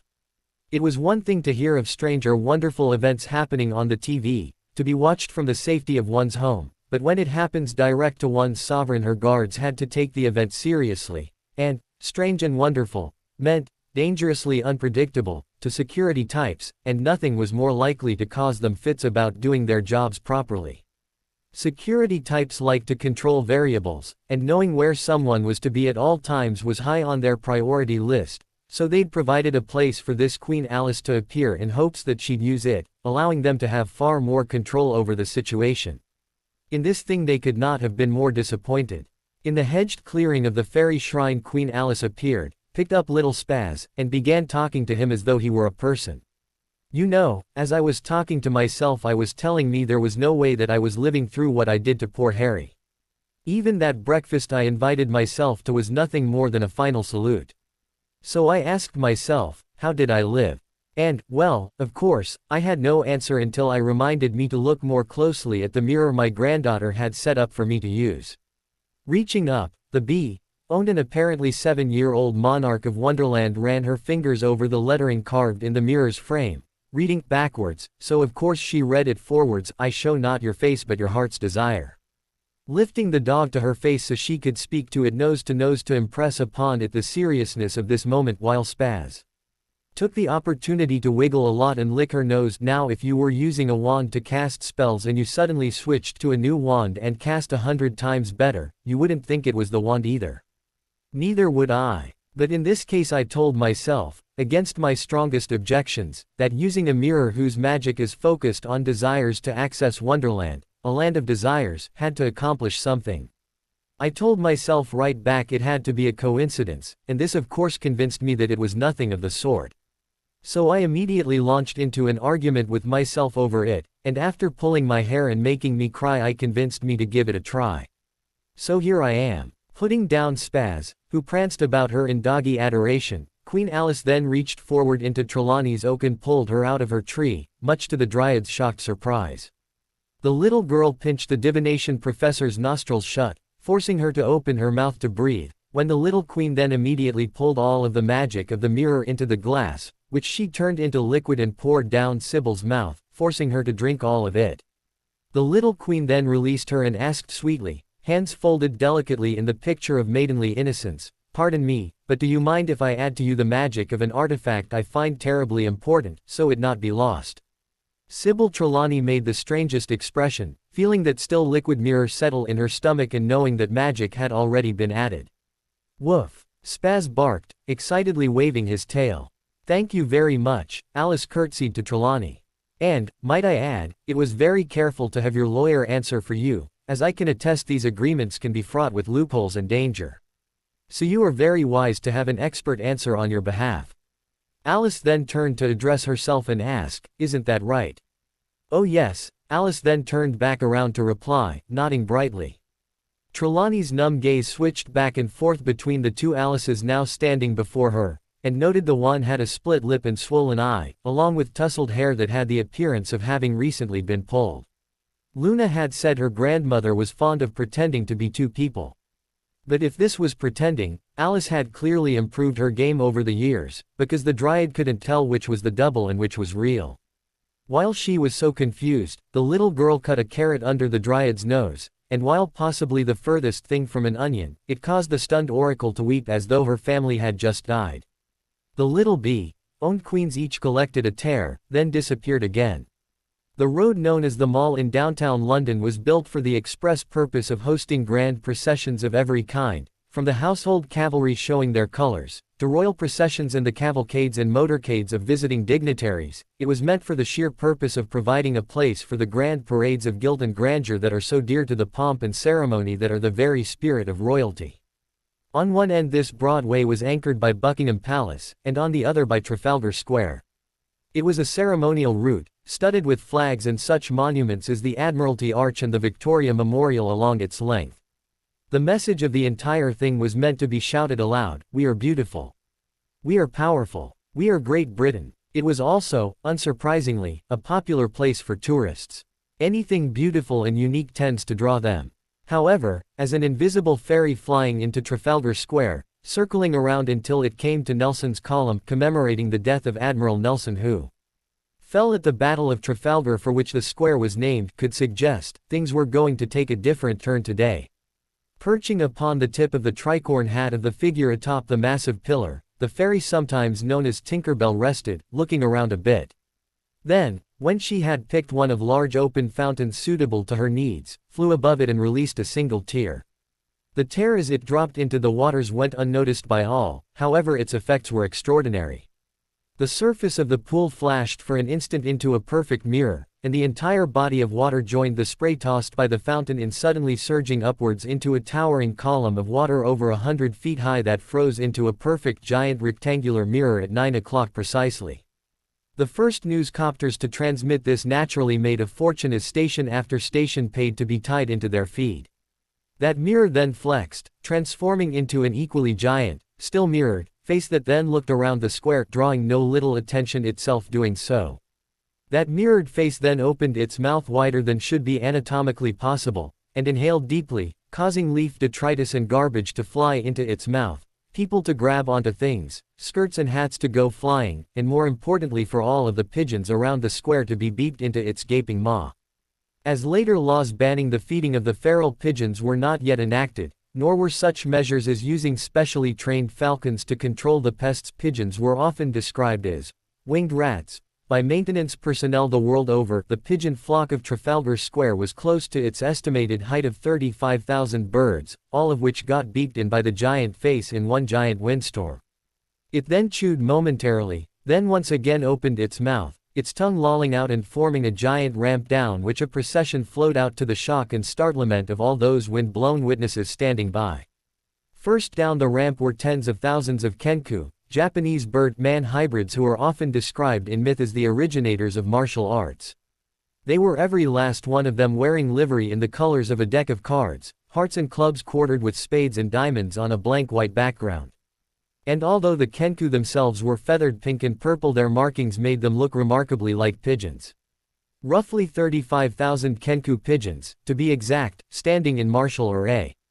Down the aisle formed by the thousands of man-sized pigeon men standing in ranks upon ranks of militarily precise rows to either side of the bridge formed of the giant face's tongue, water-skiing down the tongue of said giant mirror face, came a giant caterpillar with a human face, pulled along by a giant hoacum as though it were a boat, and splashing up water from the perfectly dry ground it crossed from each of its dozen sets of skis.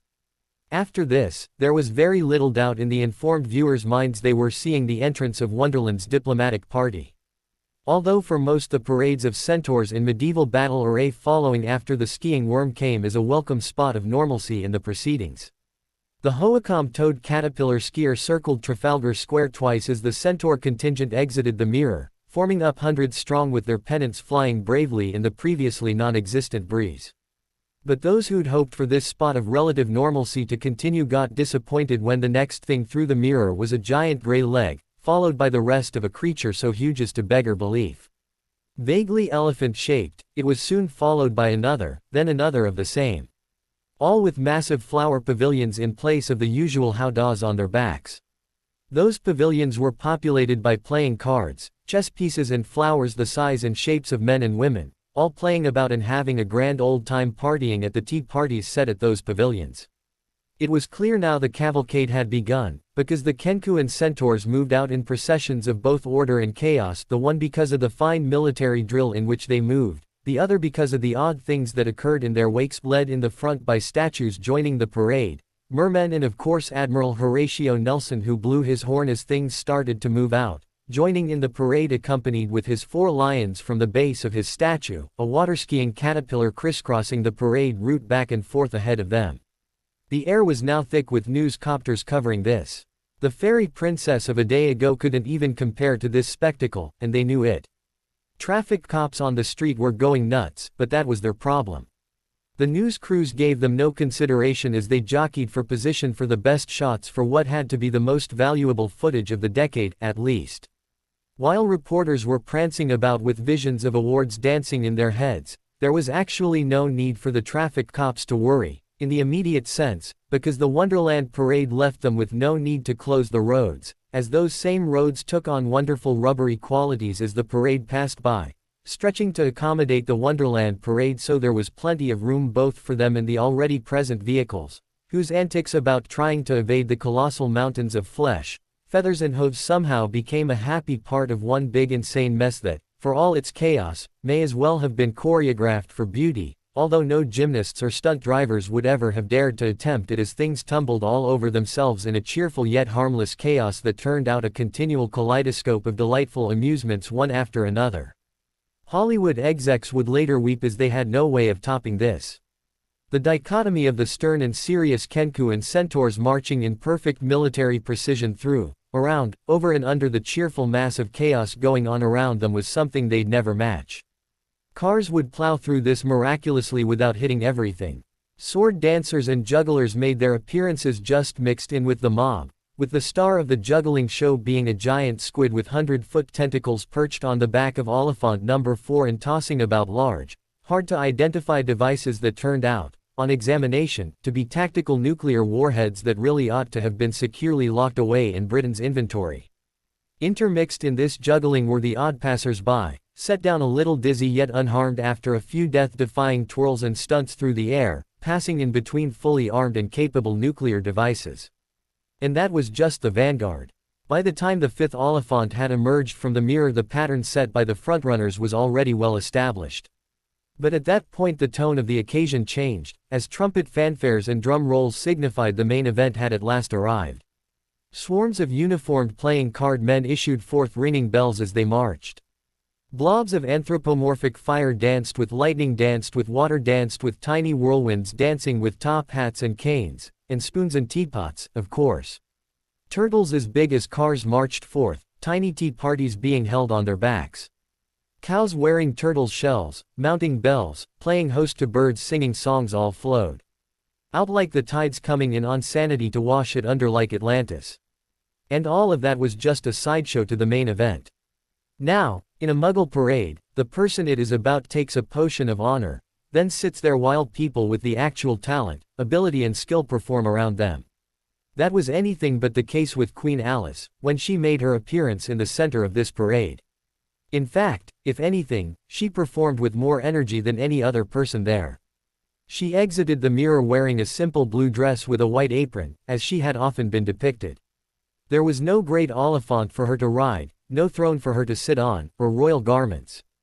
But there was no question as to who she was as she came in, ice skating on dry ground, climbing stairs that weren't there, diving in the roads as though the asphalt was a pool and swimming in the concrete, then boating around on it using wildly inappropriate tools, all the while meeting and introducing herself to the packed crowds of onlookers, meeting and greeting more of those come out to see her than Princess Diana did on a good day, and using the most improbable means of traveling in between them, often being in 2 or even 3 places at once, too. If there was a way to fake this, Hollywood would have sold their tiny, grimy souls to possess it, if they hadn't already, of course. The Wonderland procession only got more bizarre, however. They never took anything like a straight course, turning and twisting about and doing loop-the-loops like a roller coaster on a good day, and taking the road with them. Buildings were hopping out of their way, joining in their own marching columns in counterpoint to the Wonderland contingent, and the street positively writhed under their feet as they marched across it, sprouting giant flowers big as houses one moment, mushrooms the next, and then following a parade events who weren't about to be left out of the Lord of the Rings contingent, nicely colored trees springing full grown into being behind them. The mall, which previously had been straight to help with the grand approach, still looked as straight as an arrow looking down it. One could stand with a telescope at one end and not only see clearly to the other extreme, but pick out pertinent details of the many houses and structures along both sides as though it took as straight a path as a dropped rock. However, from the air above it zigged and it zagged and swooped all over London. In fact, the one reporter to first see it nearly fell out of his helicopter when he saw from the air the street now spelled out, in delicate cursive script, Queen Alice's Way.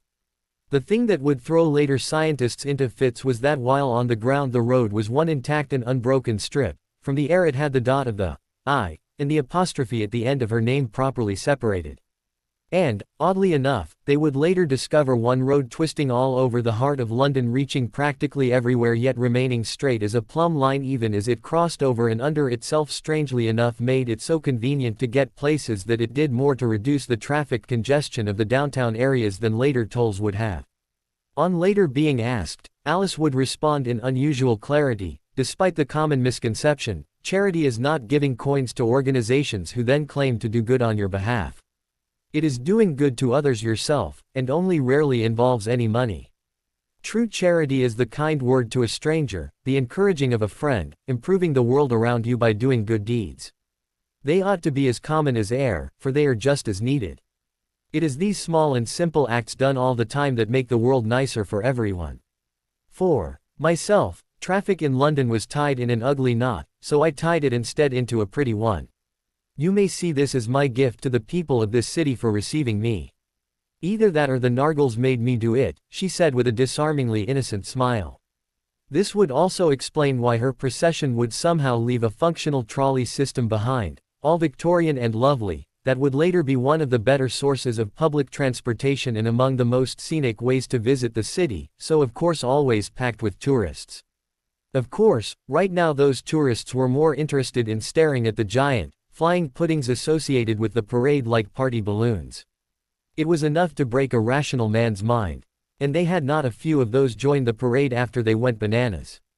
Actually, going up the Mall, through the Admiralty Arch which parted like the Red Sea before them to make room for the Oliphants, then got drunk and woke up the next day in a warehouse district in bed with a cafe of questionable morals. They passed a Gothic-looking building with a giant, blinking, neon sign reading, Mad Scientist's Secret Laboratory, and on up to Buckingham Palace where the Muggle Queen's security forces awaited them in steadily growing horror. And the accompanying organ music didn't help improve their moods any.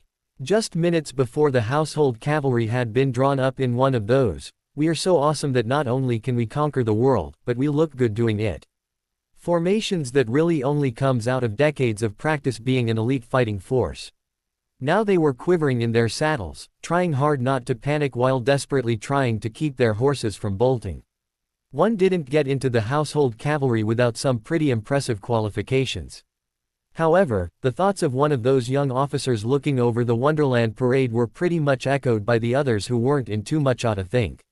His eyes stayed locked on the Oliphants as he recalled seeing a certain movie where beasts pretty much exactly like those batted aside cavalry pretty much exactly like him, by the dozens with those terribly massive tusks thicker and longer than most tree trunks.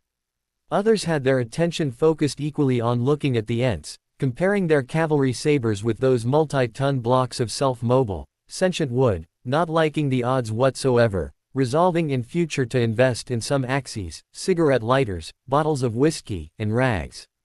Of course, for the officer in charge, those Oliphants looked to be the far greater threat. He'd hunted bear in his youth, took a 30.06 and shot a grizzly 5 times in the chest, hadn't even bothered it. Luckily another hunter came along whose rifle was much more powerful and managed to take it down. On cutting it open, they'd found his 30.06 bullets. Between all of the hair, skin, fat and muscle, they hadn't even entered the bear's ribcage, much less reached any organs. Looking up at that towering monster that was too big to be real, the officer in charge of the cavalry concluded that to even move its own weight that Oliphant had to have a muscle density that would put tank armor to shame. And Alice had 30 of them, enough with those tusks and their speed they could raise a significant portion of the greater London area in an hour or less, just moving through it like lawnmowers, waving those tusks from side to side and knocking down buildings from left to right. Frankly, the man was convinced the only reason his horse hadn't bolted out from under him was that it had fainted. Intellectually, the officer in charge of the household cavalry knew that he represented the pick and flower of a great nation. Emotionally, he felt like an unruly child facing one of the greatest armies on earth. A true story referenced here for flavor. The diplomatic party of the Queen of England was justly famous the world over for their excruciatingly correct behavior. Everything was planned down to the most minute detail and handled with the finesse of ages. They never stood a chance as the Wonderland contingent met them, a pile of animals, playing cards and chess pieces crashing into them and bowling them over like a giant wave. Everything was chaos from the first moment. For the Queen herself the following procession was one to remember, shaking hands with men, sheep, dogs, sheepdogs, men that turn into sheepdogs and sheepdogs that turn into men, often while their hand was still held firmly in her grasp. And, she began to suspect the third time she was introduced to Mr. Sirius Black, they were all the same man.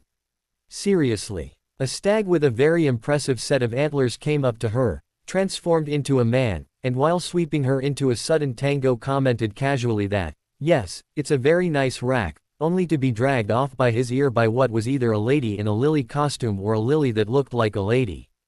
Queen Elizabeth was wondering if she should ennoble the woman or cause the man to be put to death when a shriek of, "Off with his head," pierced through the air, and it took her a moment to realize that it was not herself saying so. The Queen of Hearts was present shouting her favorite refrain. Queen Elizabeth would have been amused if there hadn't come immediately after that a loud, snicker snack, and a head came flying through the air not attached to any body. Her security contingent freaked at that and would have hauled her out of there immediately save for the fact they were all of them busy dancing with walruses in an impromptu performance of some Broadway extravaganza or other they couldn't seem to pull away from. There were also an improbable number of carpenters about. The guns of her security guards also seemed to have gotten free and, after unloading themselves, were dancing a rendition of Riverdance on the tables along with their bullets. One of the more imposing rifles standing in for Michael Flatley and doing a more than credible job of it, made all the more impressive by the fact that neither firearms nor bullets had any feet. Actually, a rather large dance was already forming, containing everyone who was not already seated and eating. Elizabeth sped to a table as she realized this, taking a seat and a plate with unseemly haste to gauge what was going on and look out at the dancers. The stag and his lily were there, twirling around as among the best couples, as were a large slice of ham and a giant fried egg, a cup and a spoon, and that dreadful dog person with a woman dressed up in costume as a bone. The bone person swung by their table to introduce herself as Amelia, and apologize for not keeping her husband under better control. "I am sorry. He can be such a dog." Looking up from the dance to see who'd wound up beside her at the table, Queen Elizabeth II found herself sandwiched between an excellent imitator of the late Colonel Sanders, a super shapeshifter with the default form of a fairly smooth snowman wearing a chef's hat who insisted he be called the Pillsbury Doughboy, and seated across from her was a large reptilian creature that introduced itself as Barney, the purple dinosaur. Saurian, actually, the purple-scaled creature corrected politely. Another cry of, "Off with his head," pierced through the confusion, and Queen Elizabeth shuddered lightly as another appendage went flying. Saying quietly to herself, "I don't think we should invite her back," got answered however by the Queen of Hearts appearing at her side. Snorting and resting her chin on her fellow monarch's shoulder, digging the point in rudely. "Please, dearie, I could come and go from your palaces more easily than you do." Princess Diana found she was as popular as ever, although the parade of well-wishers and admirers took on different forms than before. She could honestly say that she'd never been properly introduced to a ham and cheese sandwich in the same way before, especially one that had such impeccable taste and ties. Strangely, she felt quite at home among the Wonderland crowd, creatures of all stripes treating her like family, down to the point where they were quite relaxed with her. It was a somewhat rowdy but very friendly reception. The Widow of Wales noted as a woman dressed up as a bone got dragged near, hauling desperately on the leash of her big, black dog, trying to keep it from jamming its nose into the princess's dress to sniff at her crotch. During this mess, the Prime Minister of England, who had originally overridden the objections of the security people and insisted on being present for what had to be the most priceless photo op of his lifetime, somehow navigated through this mess to find one spot of chaos that seemed most controlled and discovered a small owned girl in a blue dress at the center of it. After introducing himself to 3 mice, 1 duck, 2 rabbits and a vole, all of whom had own hair and had apparently decided to wear blue dresses today, he at last zeroed in on a human girl and made a beeline for her, determined to score points as apparently she had not been greeted formally by any member of the receiving delegation as yet. Making sure at least some cameras were on him, the Prime Minister climbed up the steps on the side of the mushroom where she was sitting, approached the child sitting peaceably surrounded by chaos and bowed slightly. "On behalf of the United Kingdom, I'd like to welcome." Apparently the young girl mistook him for a footman, because a distracted Alice jumped out of her seat, handed him her hat and gloves, and rushed about in the absent and scattered way of confused youth. "Oh, dear me, I haven't introduced myself yet. What must the Queen be thinking? Oh, I am so terribly late. Please fetch me my yellow summer dress, will you?" For a moment, her innocent confusion took him back to his own youth. In warm, fatherly tones he told her, "We can get to that in a moment. But first, on behalf of Great Britain and the Commonwealth, I'd like to." Alice raced past, setting him spinning like a top, not even paying attention as she tried to brush out her long hair.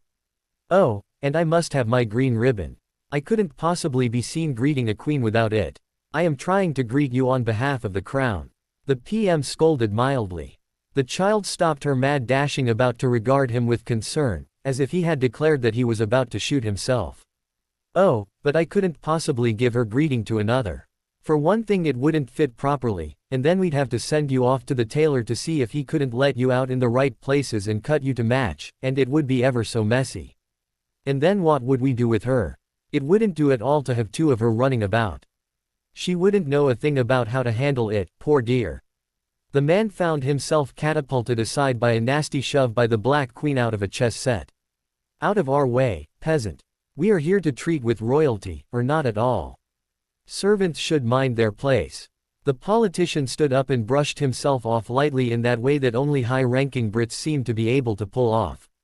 Giving the woman who was ebony in a very real and factual sense an offended glare, he stated, "I'm afraid you'll be Meeting with me instead. Now the PM found himself dodging a white rabbit, who'd come up behind him and darted through between his legs, incidentally knocking against the backs of the man's knees with an oversized scroll and nearly sending him sprawling. Straightening its monocle in a very British way, the rabbit objected, "Oh, dear me, no. It would never do for royalty to be received by mere servants. I assure you," the offended Prime Minister defended. The white rabbit unrolled his scroll, which appeared to be of infinite length as it just kept rolling off into the distance, and while studying it cut the man off in a distracted manner. "You act under a queen's name and authority. You've made it effectively impossible for her to withdraw that authority, stealing it in all but name, but it is still her name by which this nation is governed." The Black Queen hauled on Alice's arm and pulled her away from the offended PM, sneering over her back, "There is a name for a person who steals a monarch's power, and it is usurper. So either you are her servant, or a usurper. We don't deal with thieves any more than we do servants. My government shall not take kindly to this," the man told their departing backs, then grumbled aside to the nearest living creature. "Are they always this rude?" The horse-sized caterpillar currently knitting on a giant toadstool nearby gave him a curious look, cocking its head to one side as the insect considered the politician. Returning to its work, it answered, "Government is a mass delusion. The only proof that it exists is that a number of people agree that it does, and are willing to perform acts they blame on it. The same is true of Santa Claus, except that I have never met government." It pulled out a long stretch of yarn and continued knitting. "You must be insane," the PM snorted derisively, only to stiffen as he felt the presence of a large cat phase into being behind him. The Cheshire Kneazle Gus grinned, "Oh, we're all quite mad, I assure you." The PM spent a moment experiencing the panic attacks his guards had been having. A cat the size of an elephant, sitting there in midair, grinning at him, and making the security types feel uncomfortably like mice. It was one thing to know 30 different ways to judo a person roughly your own size and shape into the ground, but it could not be escaped that different rules applied to large predators casually violating accepted laws of physics. What use could it be to get someone in a headlock, if such a thing was even possible considering his size, if pulling off his own head was of no particular importance to him? Certainly someone who found the experience odd or distasteful would not do so just for party tricks, and considering moments ago he'd pulled his own head off to juggle it to amuse some guests. It didn't need to assure them it was mad. But these were security types, and saying someone potentially dangerous in reach of their charge was crazy was a good way of driving them bonkers as well. His appearing and disappearing, having parts vanish and showing up every so often on the Muggle Queen's shoulder did more to freak the security types out than the Oliphants standing nearby, able to reduce Buckingham Palace to flinders and powder with a single sweep of their enormous tusks. Queen Elizabeth ran into Queen Alice quite by accident, while she was trying to escape that purple Saurian's attempts to get her to sing along with Nietzsche, and found the girl scolding a small white dog that was wearing a Napoleon hat and had the complete, full-size, intact Bismarck dangling from his collar without, and this was the eye-bending bit, touching the ground or putting undue strain upon the poor animal's neck. Hands on dainty hips and waving her finger at the slobbering, happy animal, the girl told it in tones quite severe, "Now spaz, relations between nations are defined by one thing, relative power. Nothing else can be achieved until it is determined who has the upper hand. I'm just letting you know it's me. Bark." Queen Alice rolled her eyes, sighed in defeat, and reaching into the pocket of her white apron. "Oh, fine, you can have another doggy biscuit. But I won't let you have another until you call off your aggressive policies. Gunboat diplomacy or no." Spaz danced around her excitedly until he got his treat. Then it held all of his attention. Although Queen Elizabeth did note that it looked disturbingly like a small person, even down to wiggling and wearing clothes. Queen Alice turned away from the delighted animal with an affronted tisk, and, shaking her head, informed the English Queen. "You just wait. Mark my words, he's bad enough now, but he'll only get worse when he gets the bomb." She folded her arms and pontificated solemnly, "In my opinion, family pets should never be allowed to go thermonuclear. It should strictly be conventional arms, and that only if they are house-trained." "It is always a pleasure to meet our subjects," Queen Elizabeth greeted the child monarch with a touch of amusement. "I'm not your subject," Queen Alice returned absently, in the blunt and innocent manner of children, attention wandering as she rooted around in her apron pocket for a hand mirror, which she then held up to her face so her reflection could reach out and brush her hair for her. Queen Elizabeth lifted a frosty brow. What was it with these Wonderland types always insisting the strangest things?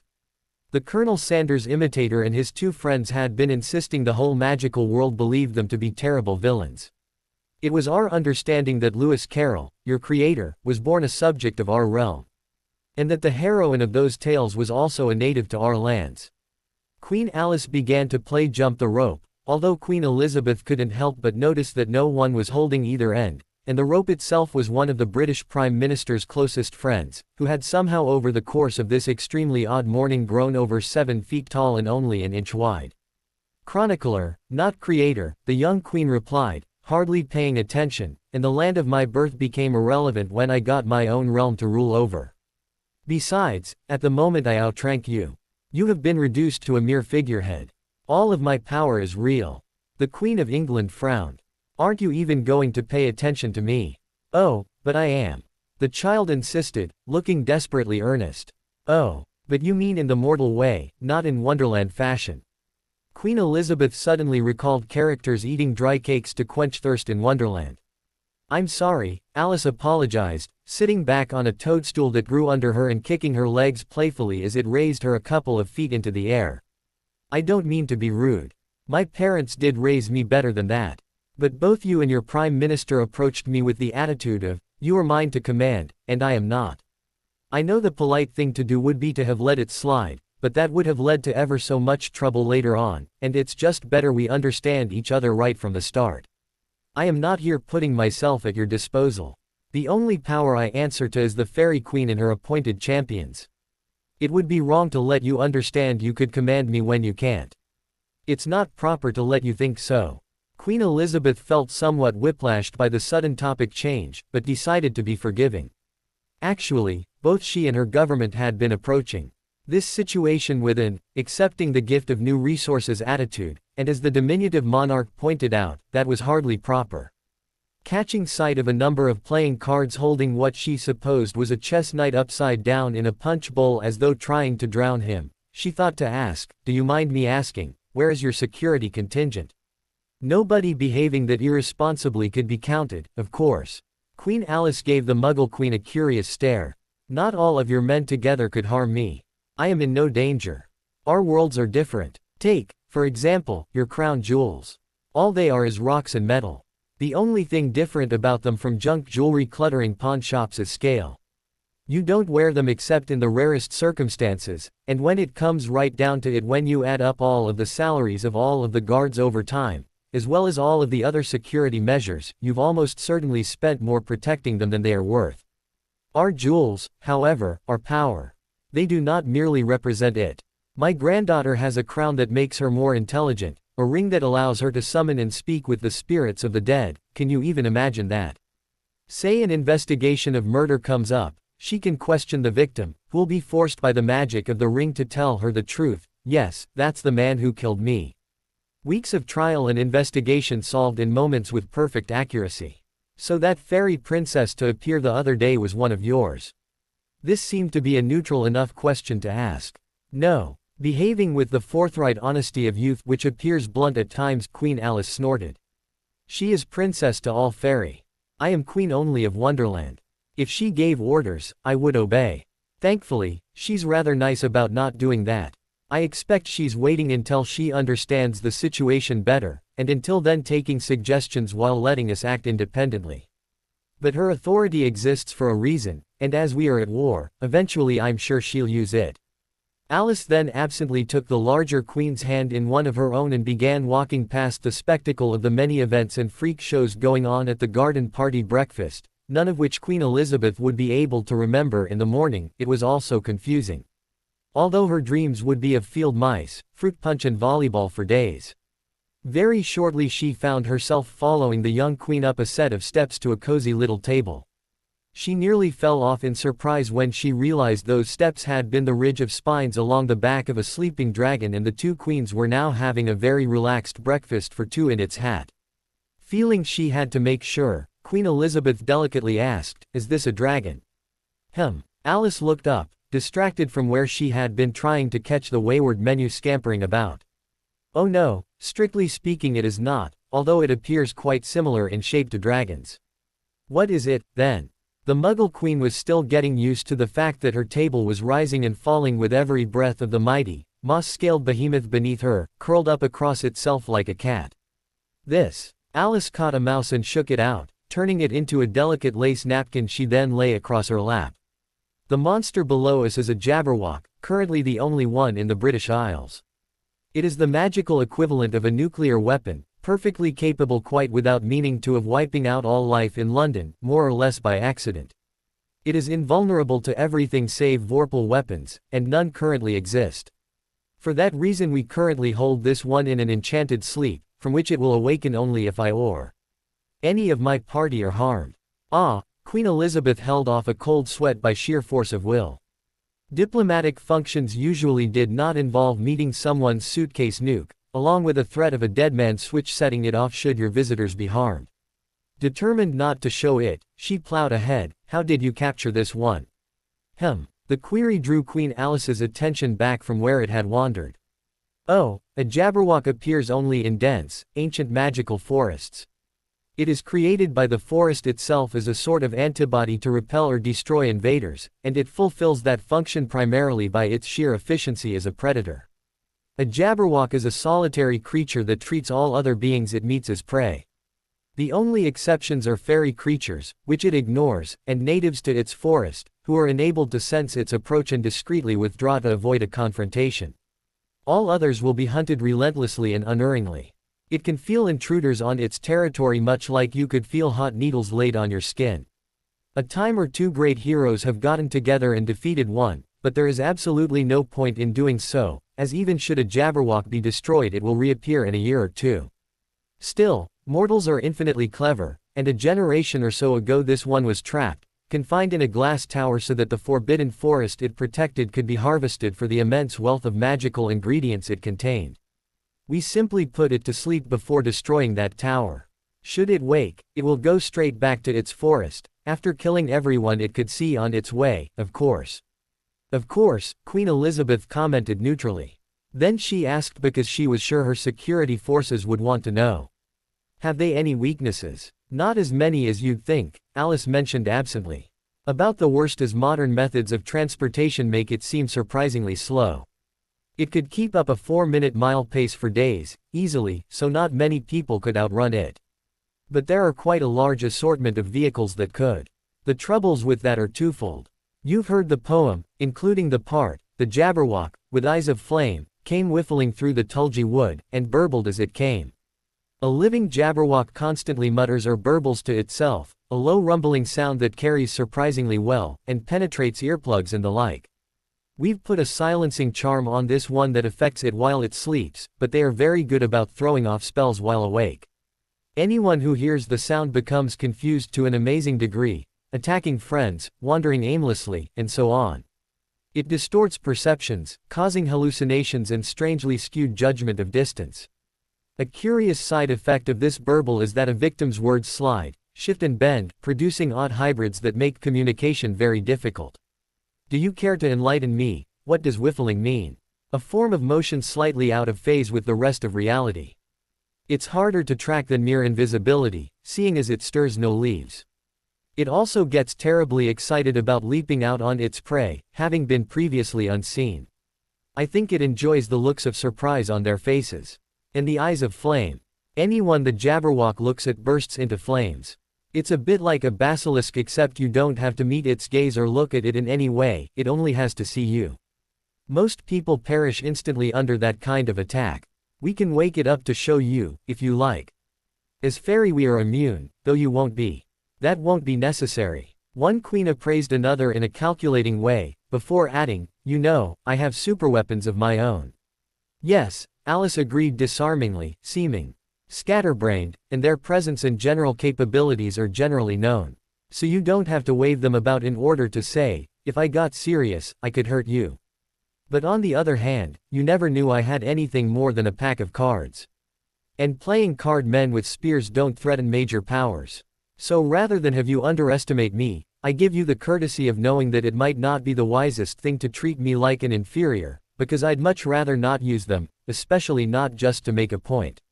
So I pretty much had to say, look at us, we have powerful weapons too, or else we might get into a terrible misunderstanding that wouldn't benefit anyone. So, we are to consider ourselves equals. Elizabeth raised her eyebrows. Oh, far from it, chirped the apparent 7-year-old queen. So far I have the advantage. I have a very good idea of what you have, where you have it, and how to destroy it. But if hostilities erupt, how are you going to target Wonderland? It doesn't exist in 3-dimensional geography. You can't get there from here without fairy powers, which you don't have. Again, I don't say this to be rude, but it is very important when establishing a relationship to set clear limits right from the start, and you have to admit the natural reaction of your people to something new is to immediately try to harness it. Scientists and universities want to study it, businesses want to exploit and market it, your government would reflexively tax and regulate it. In short, all of you expect it to be obedient to your demands and subject to your powers, not to mention yoked to your needs, and we simply can't have that. So I feel I had to make it clear that isn't happening with us. We are our own system. We may interact with you, but we will not be subject to you.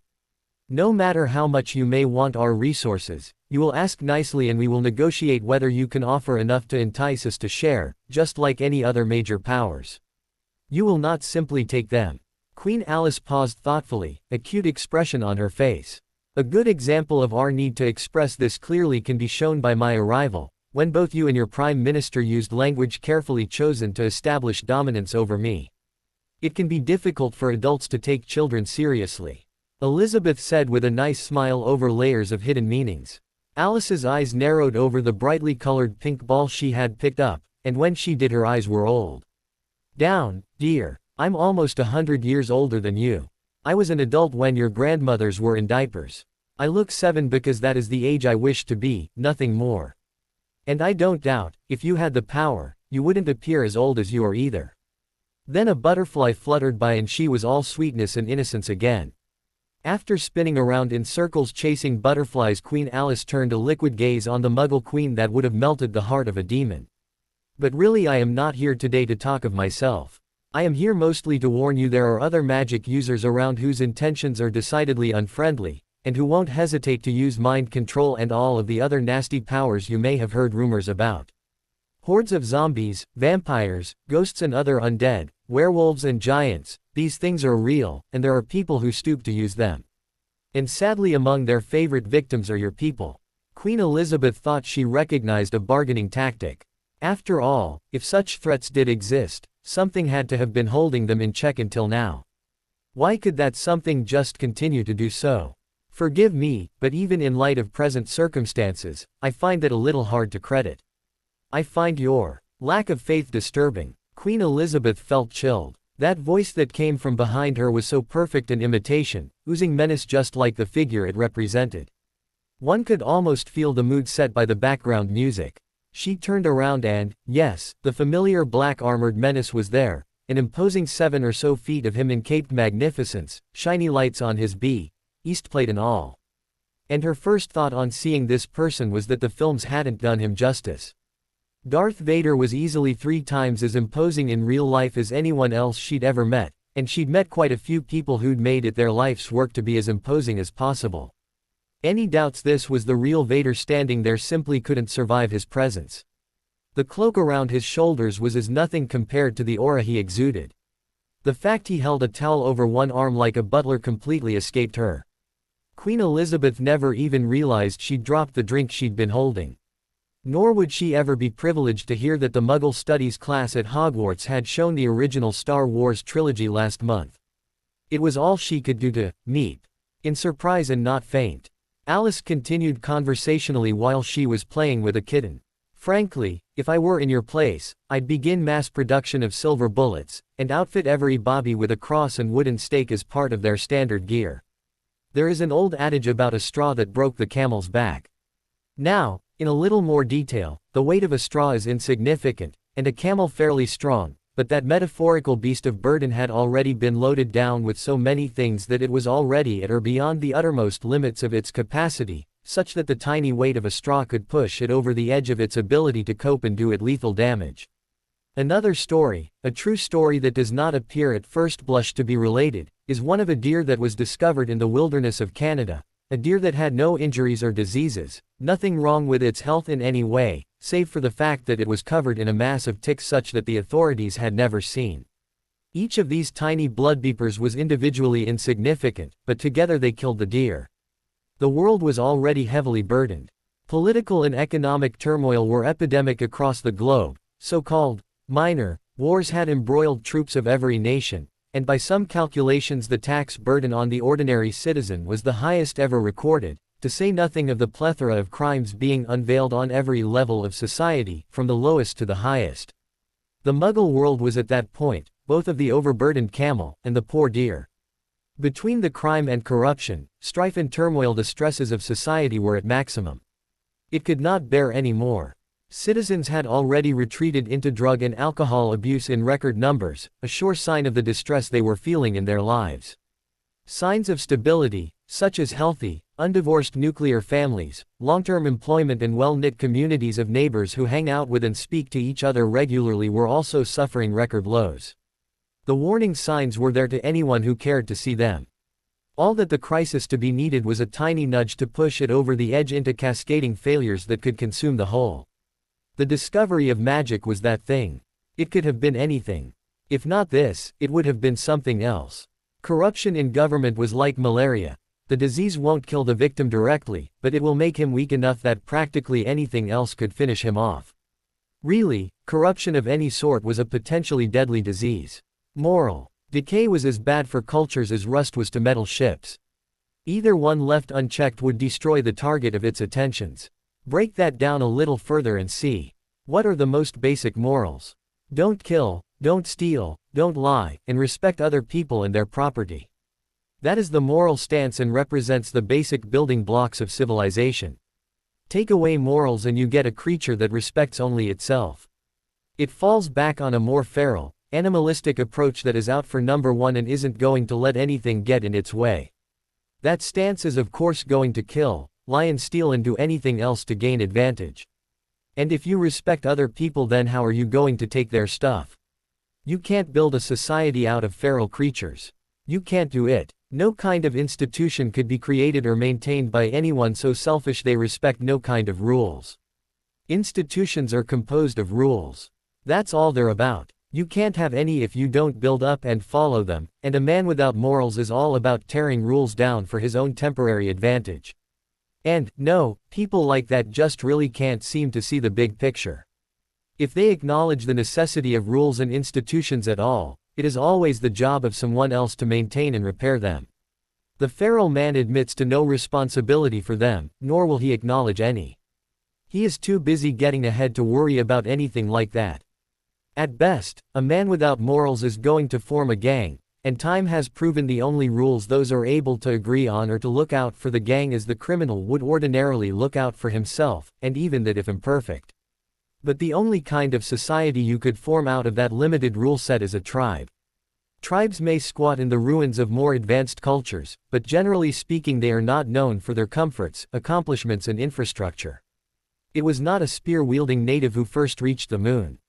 Really, to collapse anything only needs more forces of chaos pulling it apart than there are of order holding it together.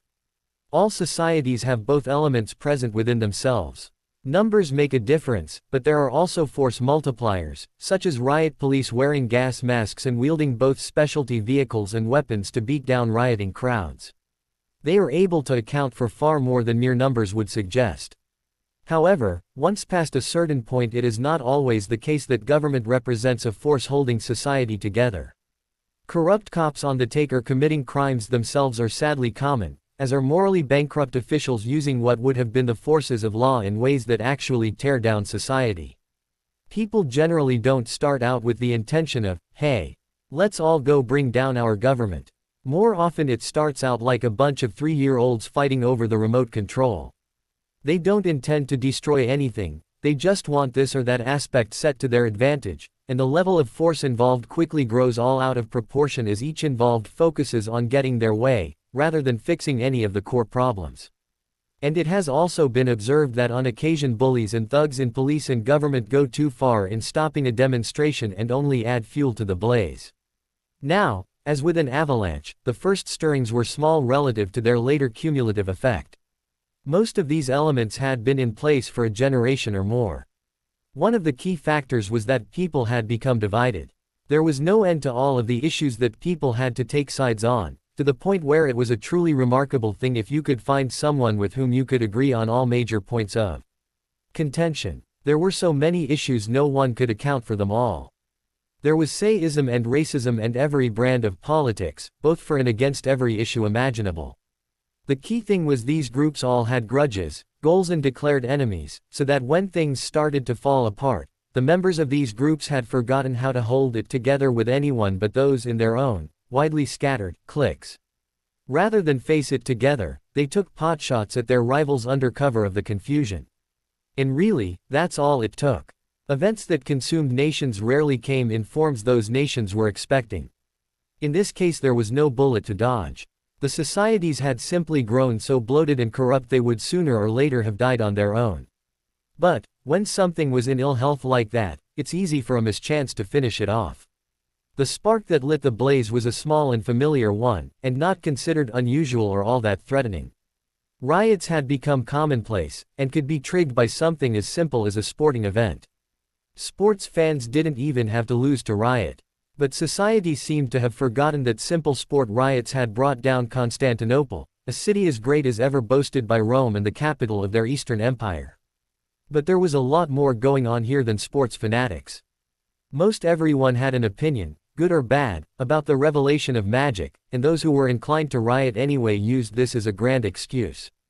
The feelings on this ran rather high, Muggle dabblers in the occult celebrating having been right all along and the Islamist extremists denouncing them gave the first real clashes, and things only got worse from there. Hysteria and jubilation spread in equal measure. Churches were jammed and bars packed as fear proved to have a magic all its own. Countless times humans have been compared to sheep, and it doesn't matter the size of a flock, if you frighten one sheep then you have a panicked herd. The Muggle world, which had been hanging out near disaster for the longest while, slowly began to slide over the edge. Voldemort was not a happy Dark Lord. In the first place he could hardly call himself a Dark Lord any longer, as in his present state at most he amounted to a lieutenant. While he gave orders, he also took them, just one more link in a command chain. This did not sit well with the egotistical megalomaniac. Even having regained his body, something which ought to have pleased him seeing as how he'd struggled for a dozen years to do so, was bittersweet at best considering immediately upon doing so he was ends, avenue to his worst enemy.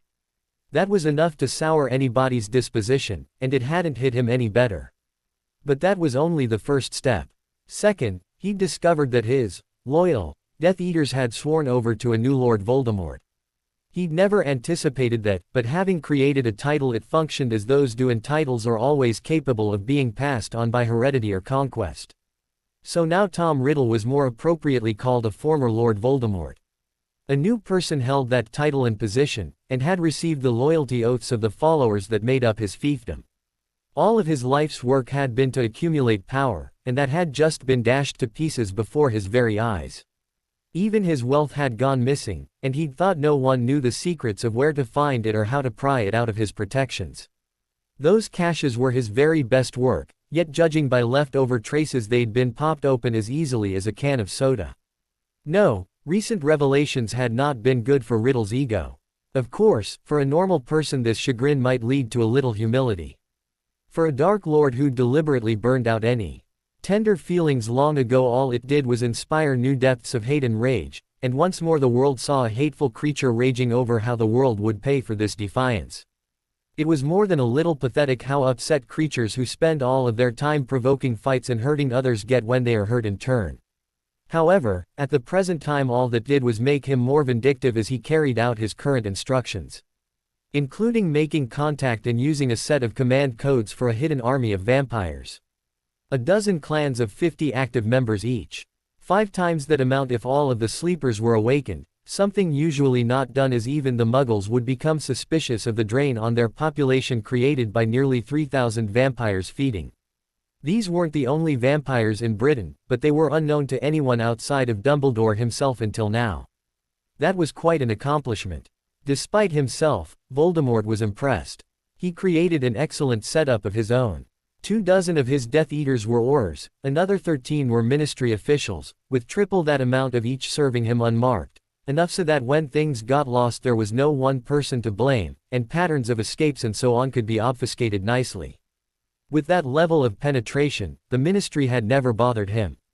Any time they might have acted effectively or been a threat to him, his insiders had compromised those plans. Countless times his Aurors, scattered among teams not loyal to him, had shot their comrades in the backs to ensure Death Eater victories in critical fights, or when Ministry fools had tried to ambush his lairs. Then his moles helpfully identified the leaks that led the Ministry to him. His rages over those betrayals had disinclined anyone else from turning. In addition to that, Voldemort had other advantages. Growing up an orphan in London during what Muggles called World War II, several then new devices had seriously impressed upon him with their usefulness, and among those was radio. As a young boy he'd been shocked at how effective Muggle radios were at turning the tides of war in the favor of those who best used them. So he had resolved to make magical copies of them. And he had done so.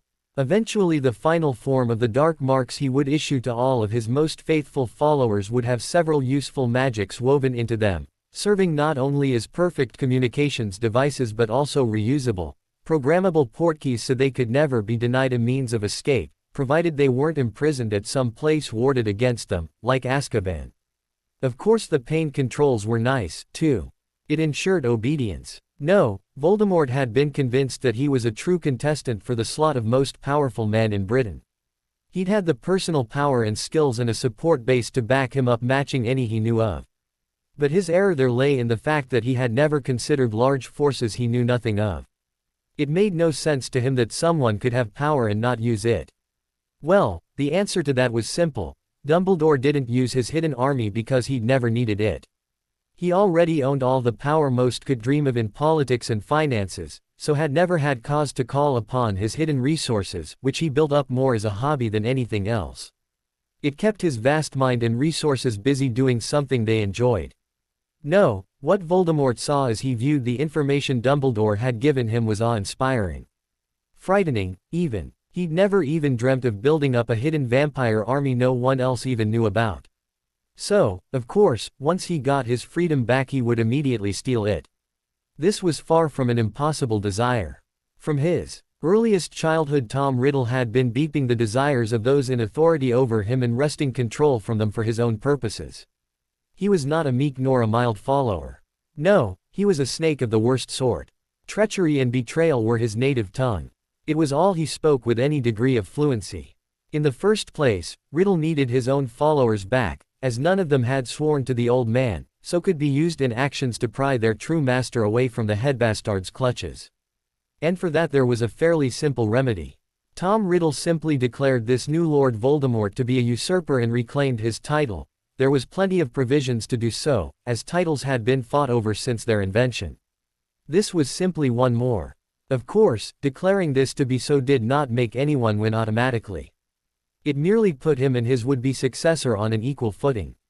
Each could claim full powers and authority as Lord Voldemort until it got resolved, which most often the question only got settled by one killing the other. He was fine with that. Whoever this new upstart may be, he was not Albus Dumbledore, and no one else did Tom Riddle fear. Now they both could claim whatever magically belonged to Lord Voldemort, which, being toughly honest, was nothing more than his sworn followers. But they'd each gotten loyalty oaths from those followers.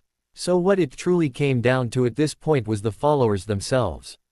In any kind of dynastic dispute where two people claimed the crown, the nobles then chose sides as they pleased, and the same applied here. Those Death Eaters who wanted to follow him were welcome to do so and would get their marks restored to his pattern. Those who would not, but insisted on following this new Lord Voldemort would remain Disco Eaters. He shuddered at the disrespect to his hard efforts building up fear. Seeing as how he had them now in custody, Tom Riddle did not expect many of his followers to refuse him. Then they could begin the rituals to free him from his servitude to Dumbledore, because really magical oaths and contracts were all breakable. Even so-called unbreakable oaths were nothing of the sort. Oh, Sure, there was a cost involved, sometimes that cost was death, but there were ways around that. Voldemort was particularly fond of the many ways of making other people pay those costs for him.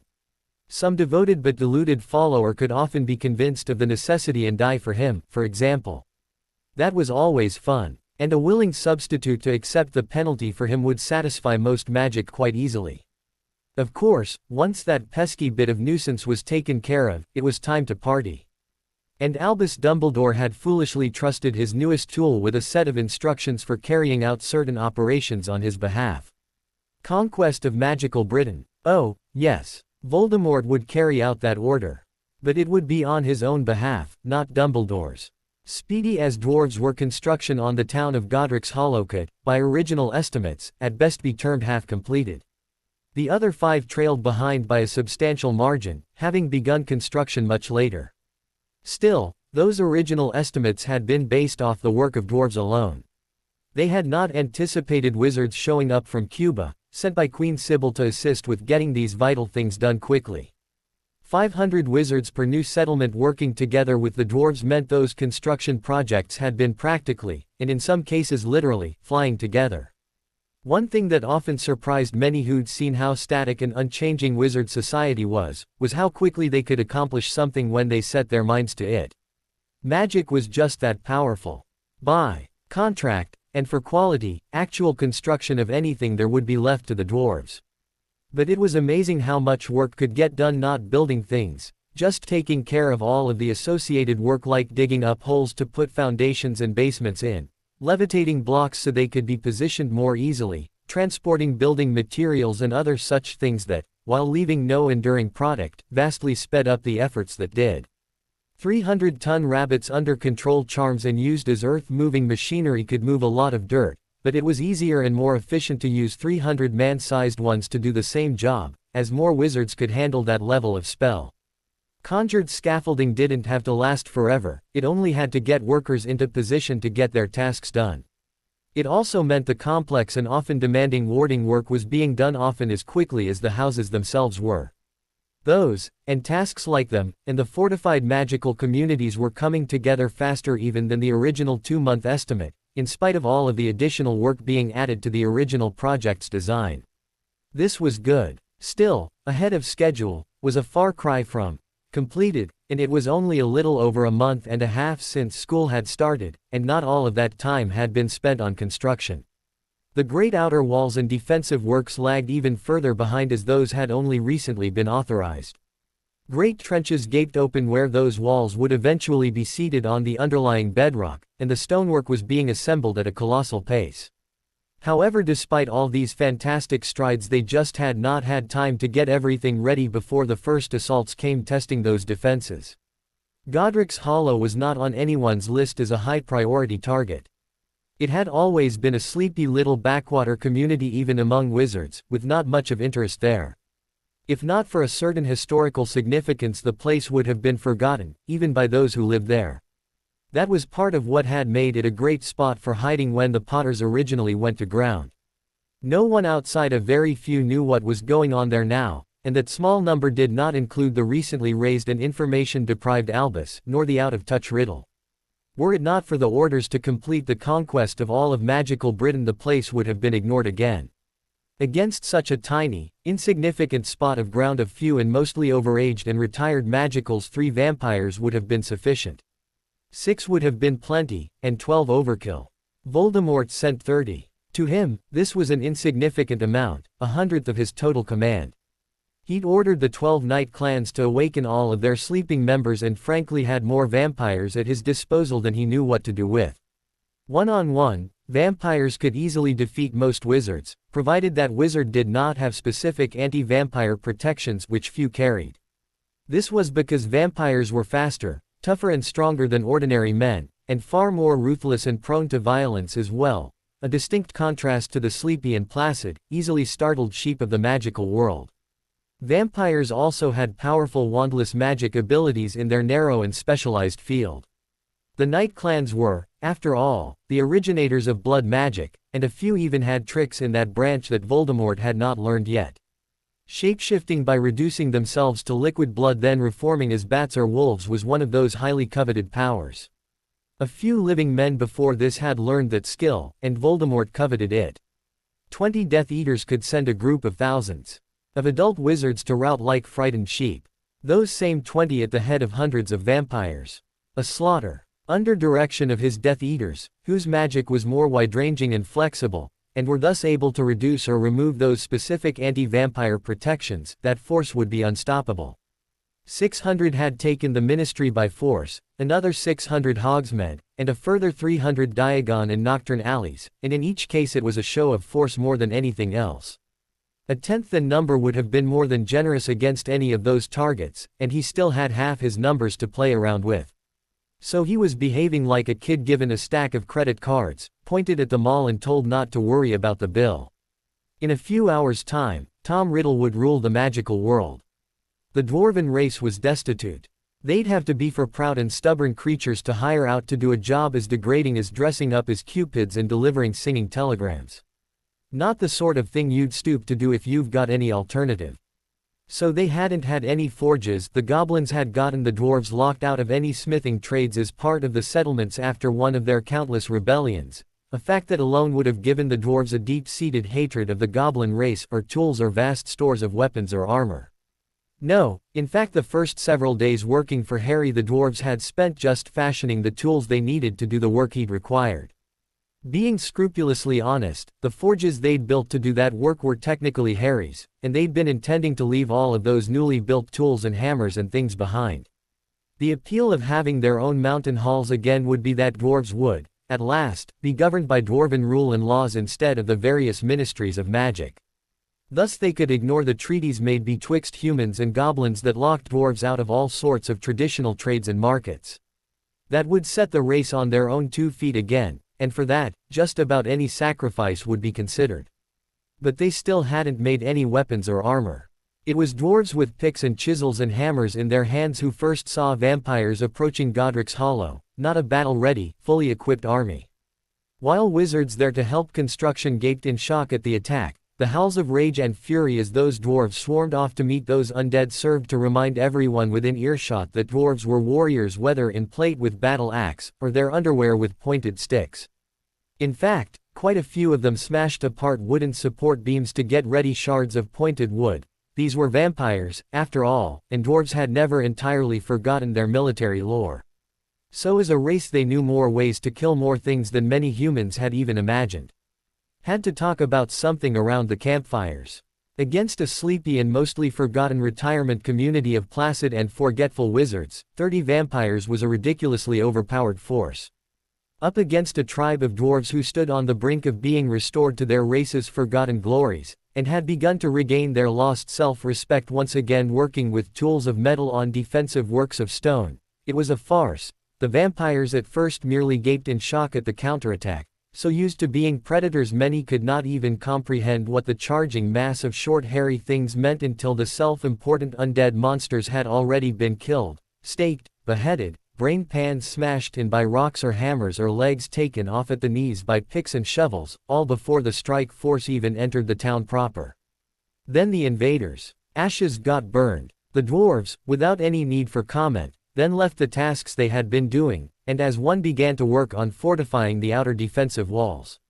One of the wizards on site got politely notified that military action to defend the town while it was under construction had not been covered under their original contract.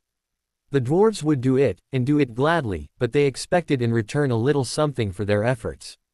McGonagall was the first dryad those wizards could reach, and, knowing a little something about dwarves, having studied a bit about the race since Harry had hired them, promised each clan a ton of silver in return for their defense of the construction sites. This pleased the dwarves, who could use that material for the very weapons and armor they'd felt keenly the lack of for generations, so they considered themselves not only paid but well paid for their service as warriors. And being paid, and thus professional soldiers again, brought back a measure of dwarven self-respect not even being hired as builders had accomplished. They were relevant again. McGonagall caused the silver to be measured out by the dwarves themselves, thus no charges of poor accounting could be leveled and delivered at once. So a certain portion of the dwarves reverently laid aside their work as stonemasons and began to fashion their legendary arms and armor once again. Dwarven heads began to be held tall as the first swords and helmets of living silver began to be awarded to deserving members of each clan. They were a race to be respected again. 30 of the first swords to be produced were marked with runes identifying the bearer as one to have slain a vampire. Other dwarves began to eagerly look for opportunities to earn the same around those 6 towns. Generations of dwarves later, items crafted of those original tons of silver would be held in a special sort of reverence, and regarded as lucky as they marked the return of their race out of the sad state of poverty to which they had fallen. More importantly for the present, Voldemort's control of magical Britain was less complete than he'd like to think. They also began to work at a feverish pace that made their previous rates of progress seem lackadaisical by comparison, using that legendary dwarven constitution to drive themselves without sleep for days on end, pressing on towards completion of walls and weapons at a pace that drove the wizards assisting them ragged just trying to enchant all the things they created, the runes and giant fighting statues and heavily warded houses that sprang up as though the dwarves creating them were possessed with unflagging energy and determination to finish well before the second attack. This was fortunate, as families of people who'd been invited to populate those towns began arriving within hours as refugees from the areas of Britain already fallen under the grasp of Voldemort and his vampires. Those among the refugees they could not trust to populate Harry's cities, McGonagall had quietly obliviated and sent on to Hogwarts. Incomplete as they were, people had already begun to move into Harry's towns, and the accommodations were so good most could hardly wait to get into them.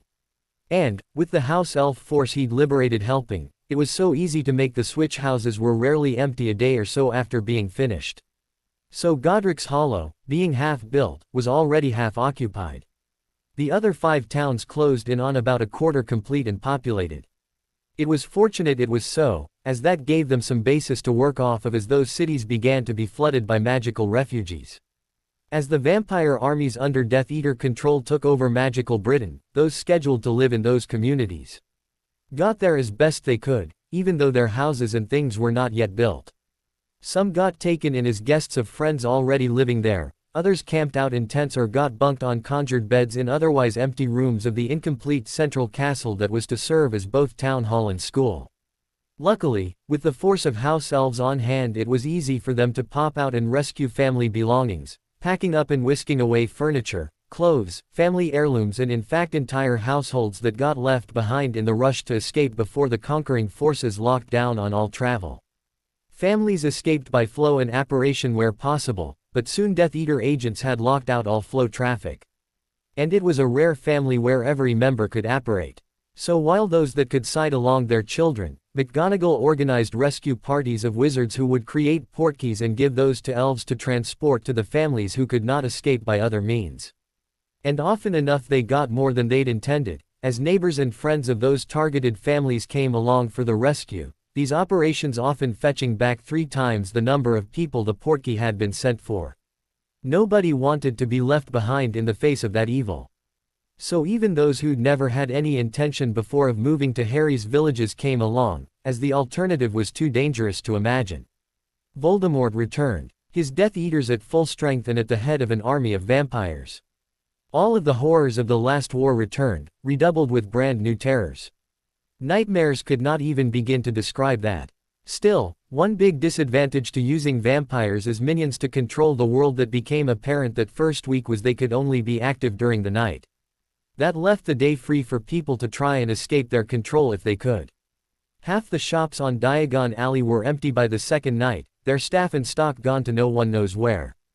This included the bookshop, whose owners didn't want to see half their stock burned as Voldemort rewrote history to put himself in the best possible light and banned certain spells as too powerful for those not already his followers. The apothecary, which had already had bad experiences of Death Eaters coming in and simply helping themselves to what they liked, then leaving without paying, and other key magical industries that had fallen subject to looting that first night and so were gone by the second, not willing to have their stock in trade stolen by their greedy new overlords any more than they liked living under the terrors.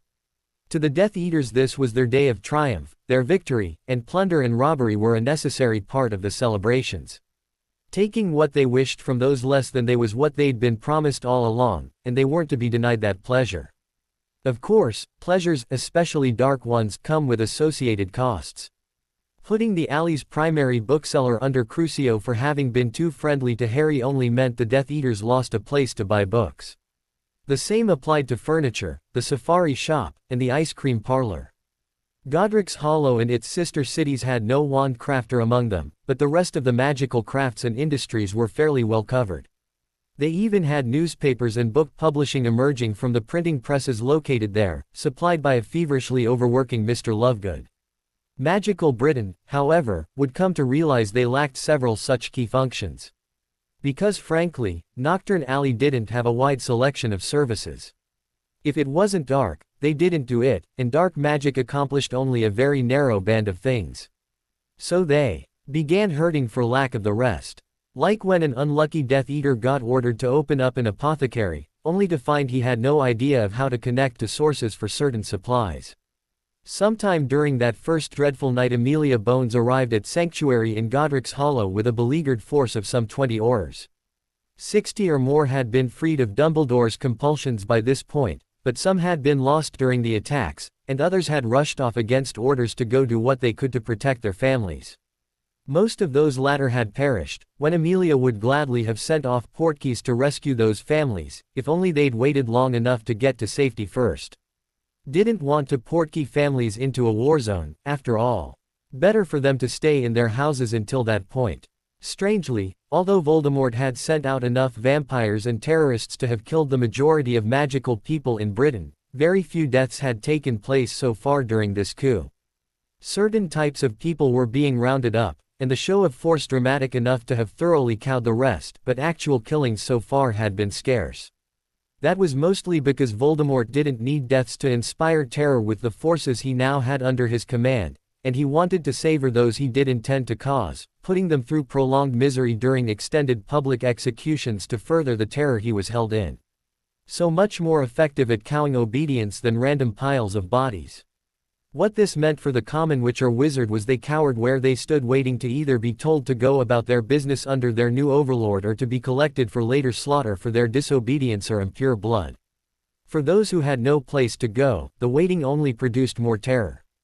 However, for those who knew of Harry's fortified cities, this period of soft control provided them an ideal window to escape to the safety those offered.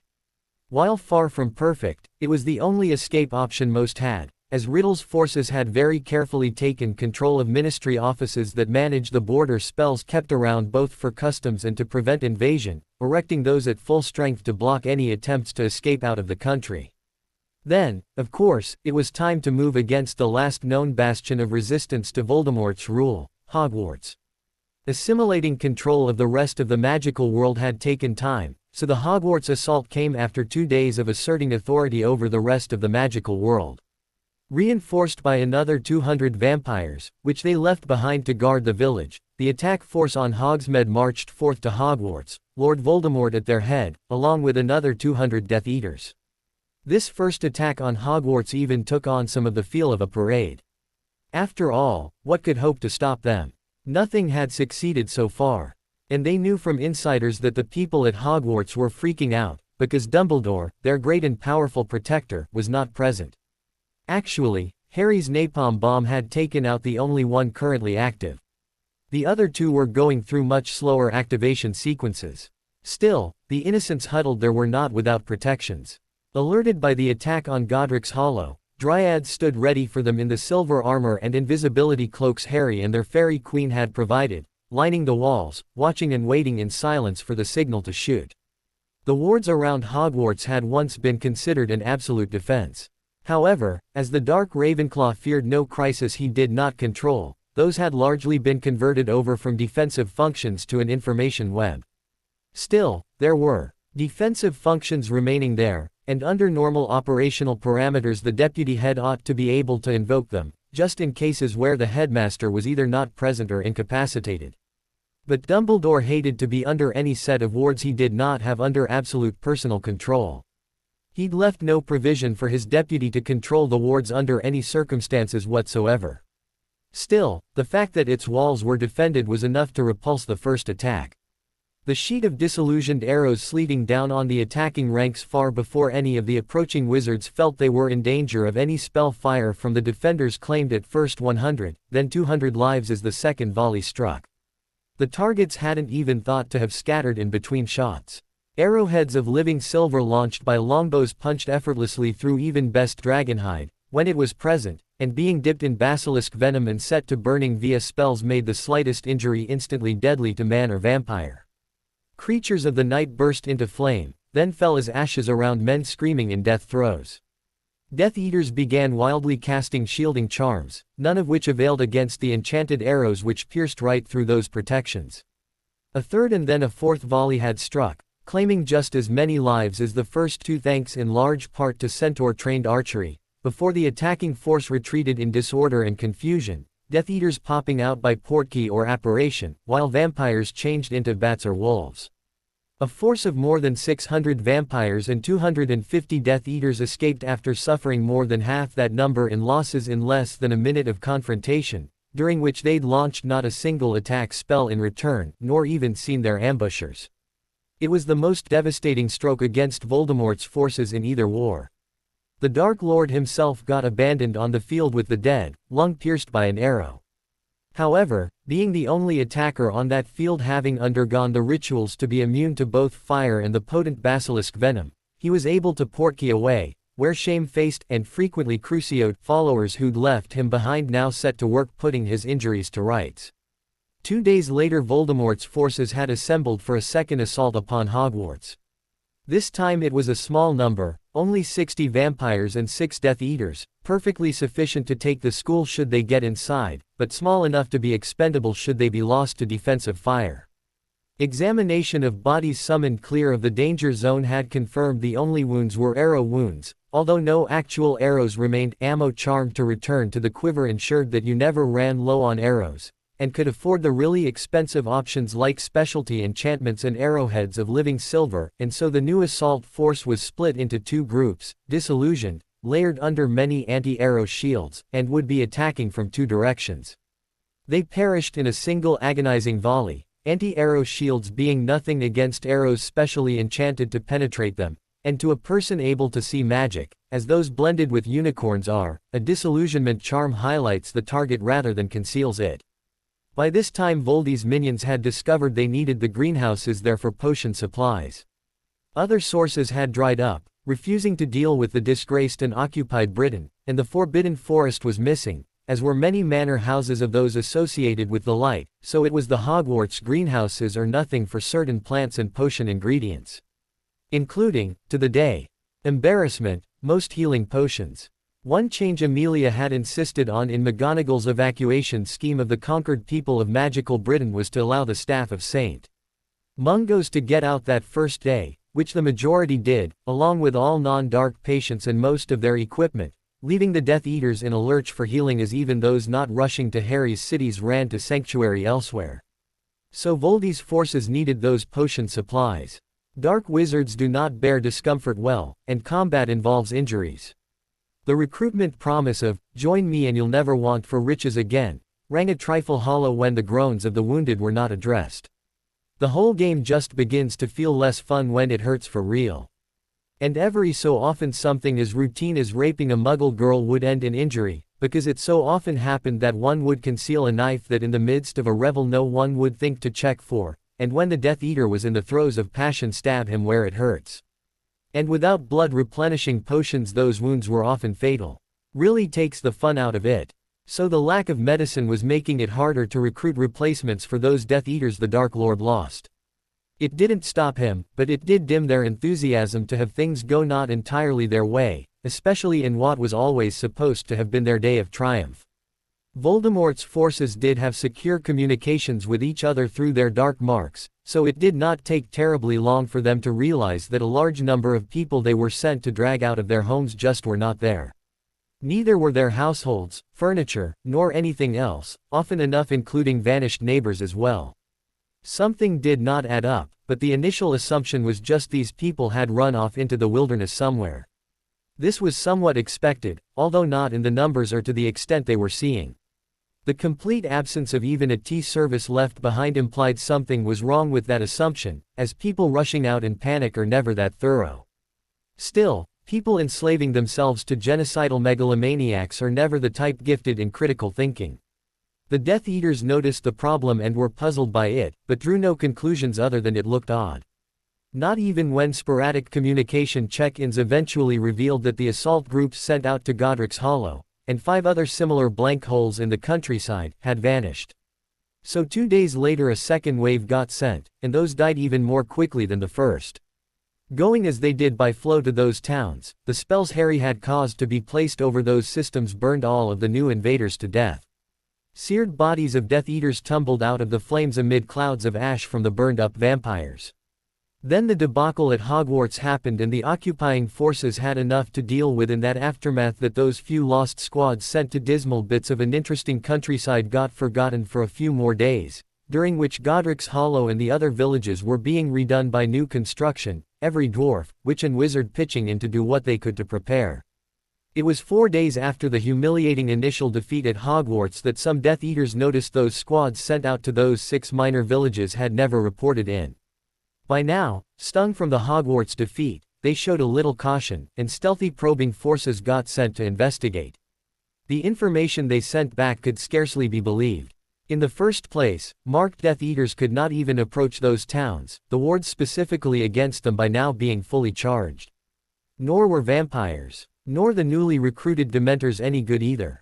It was a werewolf that got close enough to catch a glimpse and came back with news of the fortified cities rising there. Voldemort himself could scarcely believe the report. He had to see it in person to believe, or so he said. Actually, that turned out to be a lie, as when he approached, then encountered wards specifically tuned to keep him out, he knew that something foul, from his perspective, was going on in there. He had no idea what, but knew now he wanted to attack it, for the simple reason that nothing could be permitted to remain outside of his control. Zombies, werewolves and giants not needed for the upcoming third attack on Hogwarts began to be assembled for an attack here on this mysterious place, and would be put under the command of unmarked followers. Around a certain oak rooted in the clearing around the fairy shrine, Sybil had taken to hanging a small assortment of mirrors like Christmas decorations or tree jewelry, as it felt the safest way to express those powers Alice had thrust upon her. One of these swelled to full size and amidst a show of light a small group of young teenagers stepped forth, 4 girls surrounding a young boy. Tempus. Luna waved her wand, checking the time. What was that for, Luna? Hermione felt puzzled, clinging to Harry's arm. We've only been gone a couple of hours. Luna calmly replaced her wand behind her ear, saying, time moves strangely around the Phi, and not always in our favor. Plus, we were in Wonderland, where time moves very strangely indeed. I always make a point of checking the time when I exit Wonderland, for you never know when it is you or after you have been there. Oh. Both Susan and Hannah paused. Yes, Luna nodded, I missed a birthday once, and it had been 6 months away. And it turns out nearly a week has passed since we entered. All of the girls looked startled. Seeing no other alternative, the International Confederation of Wizards declared magical Britain to be in a state of civil war, and suspended their participation in any form of international government until such time as it was resolved, and respectable parties once more in control. The fact that Dumbledore had been booted from his chair and France held the seat of head of the International Confederation had nothing to do with that, although it did lead to the constraints being particularly restrictive.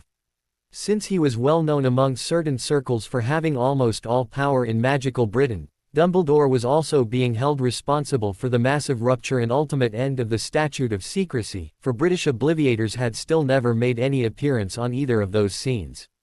Not like it would have helped at this point. Hermione and her friends had done wonders for Harry. Towards the end, they'd worried about getting all of those most glaring flaws out of there, because the more they'd removed the faster those bushes had recombined into a single tree, and the recombined tree had turned quickly into Harry, lying there all happy and peaceful on the lawn. In the end, she was quietly certain they hadn't gotten all the minor flaws and imperfections out, but they were fairly confident they'd gotten all the worst ones out long ago. They had, after all, started with removing the worst blooms first. Actually, she supposed no one had so well trimmed a personality. It was not as though this opportunity came every day, and unlike most people there had been plenty of Harry in there to make up for any bits they cut away. Should the same treatment been done to Ron, trimming away bits like his rudeness, crass behavior, jealousy, argumentativeness, and disgusting table manners, she honestly couldn't be certain what would be left of him but bare twigs. They were all lucky Harry had so many pasts they could fill in the gaps they'd been forced to cut out of others. Because it wouldn't do to leave the world with a non-functioning hero once they were done rendering him acceptable. Still, though she'd not had long to observe him, this new Harry was shaping up to be quite nice in every department. The biggest difference in Harry that his friends could immediately see was the ease with which he carried himself. The Voldemort-influenced Harry had been furtive and guarded, and before that the one raised by the Dursleys inoffensive and meek, and scared nearly white-knuckled by the attention put on him, whereas the one raised by his parents had always had that fish out of water look to him when dealing with his major responsibilities. He'd fill them, and do it bravely, but not every prepubescent boy can deal with world-spanning catastrophes, which was exactly what he'd been saddled with. The new Harry, on the other hand, could. He'd do it easily. They all suspected the boy who lived's influence, but now he took this conflict all in stride. To him, dealing with catastrophes that might affect the world was routine. It was the type of water he was most suited to swimming in. He'd probably be bored without it. Well, the boy who lived would have been. Fortunately, out of his other parts and backgrounds he knew how to deal with normal life, too. Still, he now had an excellent set of reflexes for dealing with all sorts of troubles, and diving into a new situation, one of his first urges was to learn more about it.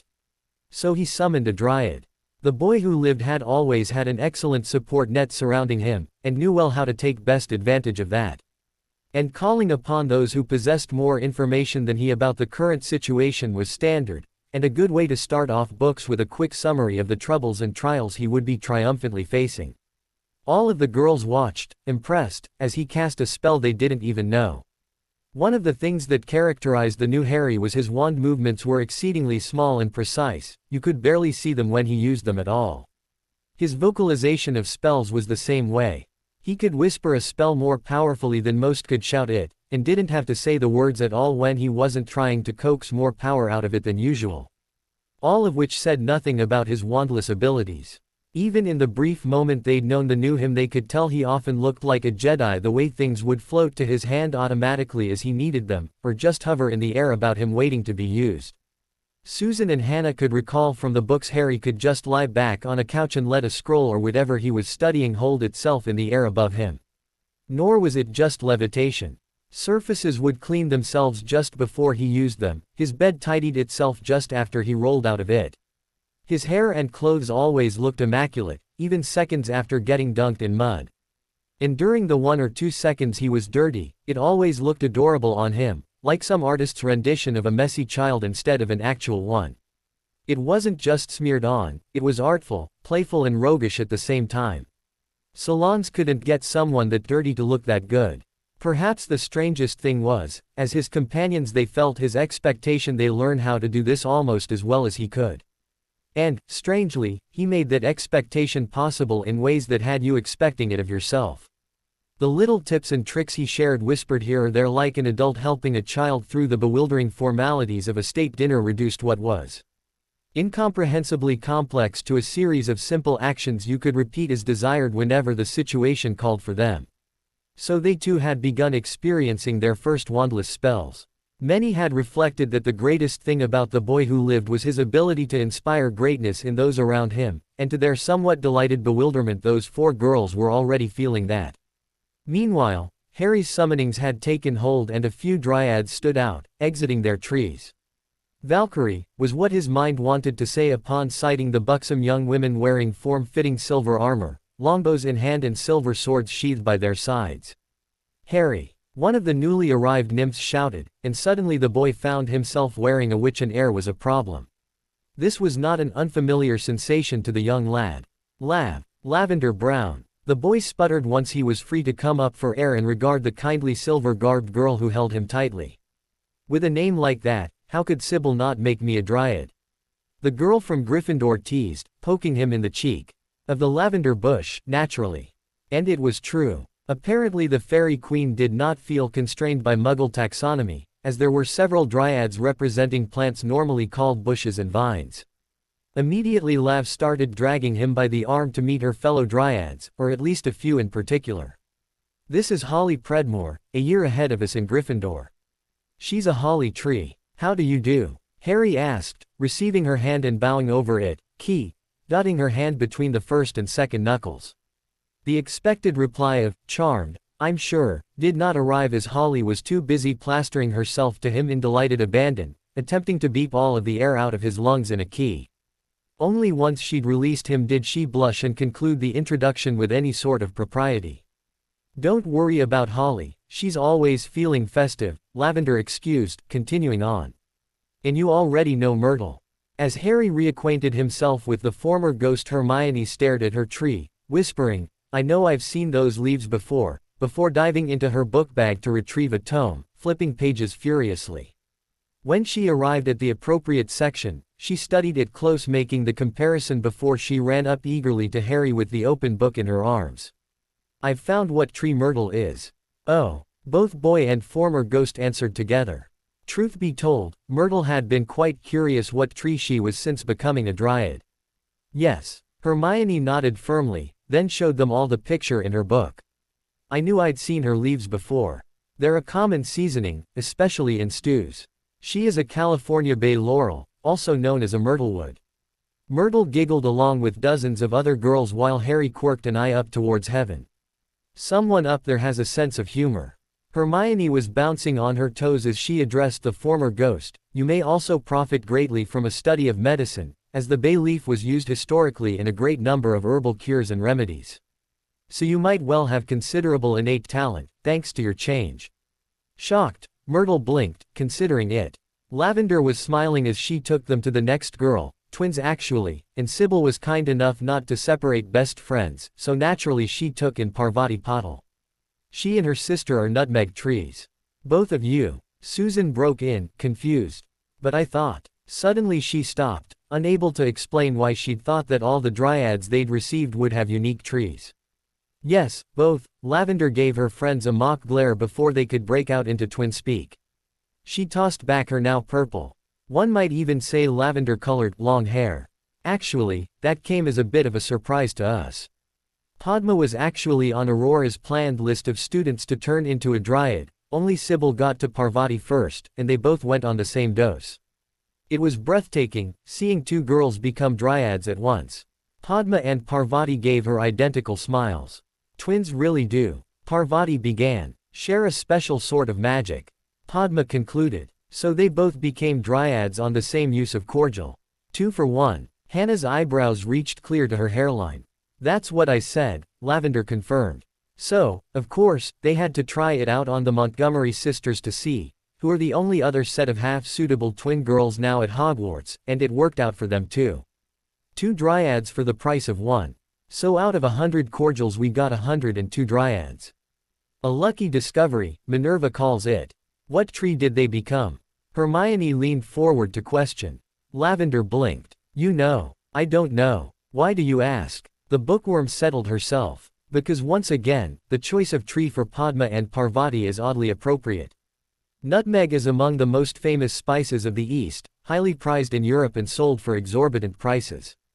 It has been said that in England several hundred years ago, a few nutmeg nuts could be sold for enough to enable financial independence for life, in large part because no European could locate the source. It was kept highly secret. But the thing that really gets me to thinking is this. As far as I know, nutmeg is the only tree to produce 2 distinct spices, nutmeg and mace. So again it seems oddly appropriate that a pair of twins should become one tree, which so happens to produce twin spices. All of the girls looked at one another. You know, Susan ventured. She's right. That can't be chance. Whoever said it was. Luna blinked at them mysteriously. Now I am interested in hearing what the Montgomery sisters became, Susan confided to her friend, Hannah, only to find her not there. Moringa. Hannah came running up, breathless, to announce. Clutching her knees to bend over and get her breath back, she recovered enough to make a coherent sentence. They're moringa trees. I saw them over there and asked. She waved behind her. A moringa. What's that? I've never heard of that tree, was the general consensus. Even Lavender wrinkled her nose in confusion. All eyes turned to Hermione, who was already flipping pages. Actually, that's fairly surprising, because it's considered one of the world's most useful trees. It's a fast-growing, drought-resistant tree that tolerates poor soils, and almost every part of the moringa can be used as food or has some other beneficial property.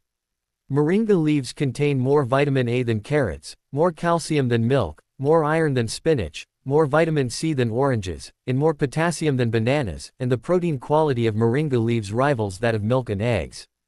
The nutritious leaves grow quickly and in many types of environment and can feed people as well as livestock. Surprisingly, the leaves contain a well-balanced profile of the essential amino acids, which is rare for a plant. But the seed pods are more valued still. The bark, sap, roots, leaves, seeds, oil and flowers are all edible and used in traditional medicine. Extracts from the tree can even purify water. So it's truly amazing that more people aren't aware of it. Harry grinned. So another multi-use tree gets multiple girls to be dryads. Lavender stiffened, then told them somewhat urgently. Look, I'd love to stay around and introduce you to everyone, but an attack has just been signaled. We've being run ragged, just trying to keep track of Voldemort's army of vampires so we'd know when he next tried taking over Hogwarts. But now they're moving against both that and Godric's Hollow. Harry grabbed her hand before she could disappear. How many attacks have there been on the school thus far? He demanded. 2, she returned in a small voice, startled as his assertiveness. And have you added any new defenses in that time? No. Now she felt ashamed. The question made the right answer obvious. Harry pulled her into a hug, smiling. That's okay. We're here now. You go and take your sister dryads to Godric's Hollow, which if I'm right has not had the same kind or scale of attack on it. At her nod, he continued. Good, me and my fellow champions will go defend the school. He dismissed her after giving her a quick squeeze and a reassuring grin, once she returned, finding heart in his confidence. And with that she disappeared. To the school? Hannah asked, once all the dryads had vanished. No. Harry shook his head, grinning widely. To the ministry. Voldemort's attack on Hogwarts drew upon history. When the Romans went on the attack against fortifications they would form what was then called the Turtle Formation. All of the troops in the front line held their shields ahead of them, as normal, however behind them the troops in the middle ranks held their shields above their heads, forming a roof over the whole formation. Since arrows generally did fairly poorly at penetrating shields, this rendered those formations all but impervious to missile fire. Voldemort's application was similar. His first thought was to have outfitted zombies with much the same thing, and would still be doing that. However, he'd since had a much grander idea. Now Voldemort would be having giants holding forth actual roofs torn from homes in Hogsmeade both above and before them, strengthened with all the charms his Death Eaters could throw at them. His vampires and Death Eaters would be walking behind them, under cover. But, because he didn't trust one method to shelter all of his assault force, having been burned on that before in the last assault, there were also other methods involved. Once glance at his most recently recovered servant, rescued out of the bowels of Azkaban, awaiting a trial that in the confusion had never happened, was Pettigrew. Once glance at him scrabbling around in rat form on his 2 new silver legs had led to this idea, and now a substantial force of vampires were outfitted much to their disgusted chagrin with what they termed Pettigrew balls. Giant hollow spheres of wood charmed to be transparent so the vampire inside could see through them on approach. It was in some respects a clever adaptation of a principle. Several inches of hardwood, charmed to be lightweight and move easily, served as a good, all-around shield. No flying troops or flanking forces, should such exist, could shoot around the sides of these shields, so in that way it was quite elegant. Nobody was anxious to face more flights of enchanted silver arrows without some kind of countermeasure, and fire-quenching charms on the wooden spheres would prevent any flame on the arrows from getting through, even if the wooden shell itself got penetrated. But it did not soothe proud vampiric tempers to be making an attack wearing giant hamster balls. Still, at least they could console themselves that it was only until they'd gotten within melee range. Several of Voldemort's lieutenants even assured them the rolling motion of the balls going over uneven terrain would even add to their protection, as the width of the balls kept them scattered in skirmish formation, and minor imperfections in the dirt they rolled over would keep their paths somewhat unpredictable, all of which helped against archers. But they were still hamster balls. Over and above this, Voldemort's finest diviners chose a day on which there would be substantial wind blowing over the battlefield. Firing arrows through wind was like walking through hip-deep mud. You could do it, but only with the greatest difficulty. Even so, there was a probing force of only 20 men split evenly between the various methods of protection being tested here, while the rest of Voldemort's army stood a great distance behind them, ready to reproduce those methods with some quick spell work and form a second wave should the first group punch through, or even show moderate success. Apparating to the Ministry was ridiculously easy. Shouldn't they guard this place better? Hermione whispered as they all huddled under their invisibility cloaks, sneaking through the back offices. Being Phi, they had some second sight, so could naturally see each other despite the invisibility, as they'd learned long ago with their demiguise hair-infused clothes. So there was almost no stumbling into one another or tripping over hems that made invisible action so difficult for ordinary folks. Convenience. Wizards will never willingly compromise their convenience. So if it would be easy for them to apparate straight to work, guess what they'll do? Harry answered, and that alone was answer enough, but he went one step further. Plus, we have to forgive them one little thing. We stole their ward stones not long ago, and the new ones aren't installed yet. He paused and shot an arrow down a corridor, turning the vampire that had been stationed there into dust. And as that arrow was both invisible and silent, there was nothing to say what had happened but a rapidly settling dust cloud, which was quickly vanished. So they haven't been delivered yet? Hannah innocently asked, picking up the previous topic once the guard had been disposed of. Susan snorted, answering for him. No, the first day they found those were gone they put the set of new ward stones and things on emergency priority. Storehouses across the globe turned out stock and craftsmen worked like mad to make extras. The Ministry paid triple the going rate for all that haste and the delivery came at the end of that first week. So why didn't? Hannah asked as they slipped down a long, unoccupied hall. Pausing to peek around a corner, Harry finished for her lovely friend. Let me guess, because they ordered an exact match to what they had before the tools and things arrived swiftly. But after the parts arrived yet before it could get installed, one person suggested a tiny change, and everyone got the idea that his office could be 30% bigger, or whatever, and they have been arguing over the particulars ever since. Yup. Susan giggled quietly as they snuck around the corner and down a set of stairs. Auntie says they must have redesigned the whole ward structure 4 times since. And that a qualified ward designer could have done a better job in a quarter the time, giving everyone several times as much space. Harry chuckled. But somehow I suspect they are currently at loggerheads over which important department gets to squeeze the less important ones out of the most space and privilege in their new design. Important being defined as, who has the most influence, not, what service does the most good for our people. And every office that isn't headed by a full-time social climber gets to squeeze into less space than they had before. You know your politicians, Susan remarked ruefully as they came to a door. You'd be surprised how often many of them turn out to be villains. He answered, selecting lockpicks.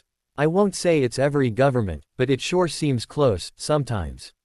He had the door open in a trice, ushering everyone inside quickly before he closed it again behind them. What is this place? Hannah asked, while Hermione was looking over controls by one of the walls. Pump station, Hermione answered, having deciphered the controls rather quickly. She stood up with a triumphant smile on her face. The Ministry is a hole in the ground. Holes in the ground fill with water unless they are pumped clear. So I am going to guess we're here to flood the Ministry. Good guess. Harry returned, smiling at her cleverness. She did too, pleased to have her gifts recognized. But why? Hannah asked, still confused. 2 very good reasons, he explained to her, as he moved to figure out the pump controls, trying to find how to reverse them. One is that governments all depend on records, and universally those records don't like to get wet. So things like lists of all magical properties in England and so on that they like to keep track of suddenly become soggy messes that no one can figure out, and that includes things like birth registries, so good luck proving anyone is a Muggleborn, as opposed to a pureblood or anything else. Susan smacked her lips, impressed. That's a very good reason. And the other is almost as good, he told her.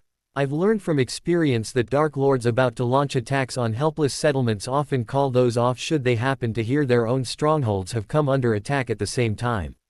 They rush home to fix the problems, either leaving their troops in the field undirected, or bringing them home to help contain the disaster. Either way, it makes those innocent settlements easy to save. Hermione quirked a smirk. And Moldy Shorts has been in love with the idea of ruling magical Britain for the longest time, and since this ministry building is where all of that governing takes place. He'll react to threats to it like mothers do their children, he completed for her, shooting her a proud grin over her intelligence. Hermione beamed. Dumbledore was a man with almost no soul. Having chopped it up into 13 separate pieces, he had less than 8% of himself in each piece, and that wasn't a whole lot. Actually, it fell below the point at which it was viable, and he knew that going into it. Other Dark Lords before him had used horcruxes, and most of them had fallen over the ages, and by and large the Department of Mysteries had obtained their journals and research, even the notes of followers who'd made records of their master's deeds, in some cases. And Dumbledore, as head of every department that mattered, had already read those thoroughly before he'd even begun his own experiments in the field of immortality. The first few careless Horcrux creators did not even know how to control how much of their soul got sliced off during each Horcrux creation ritual.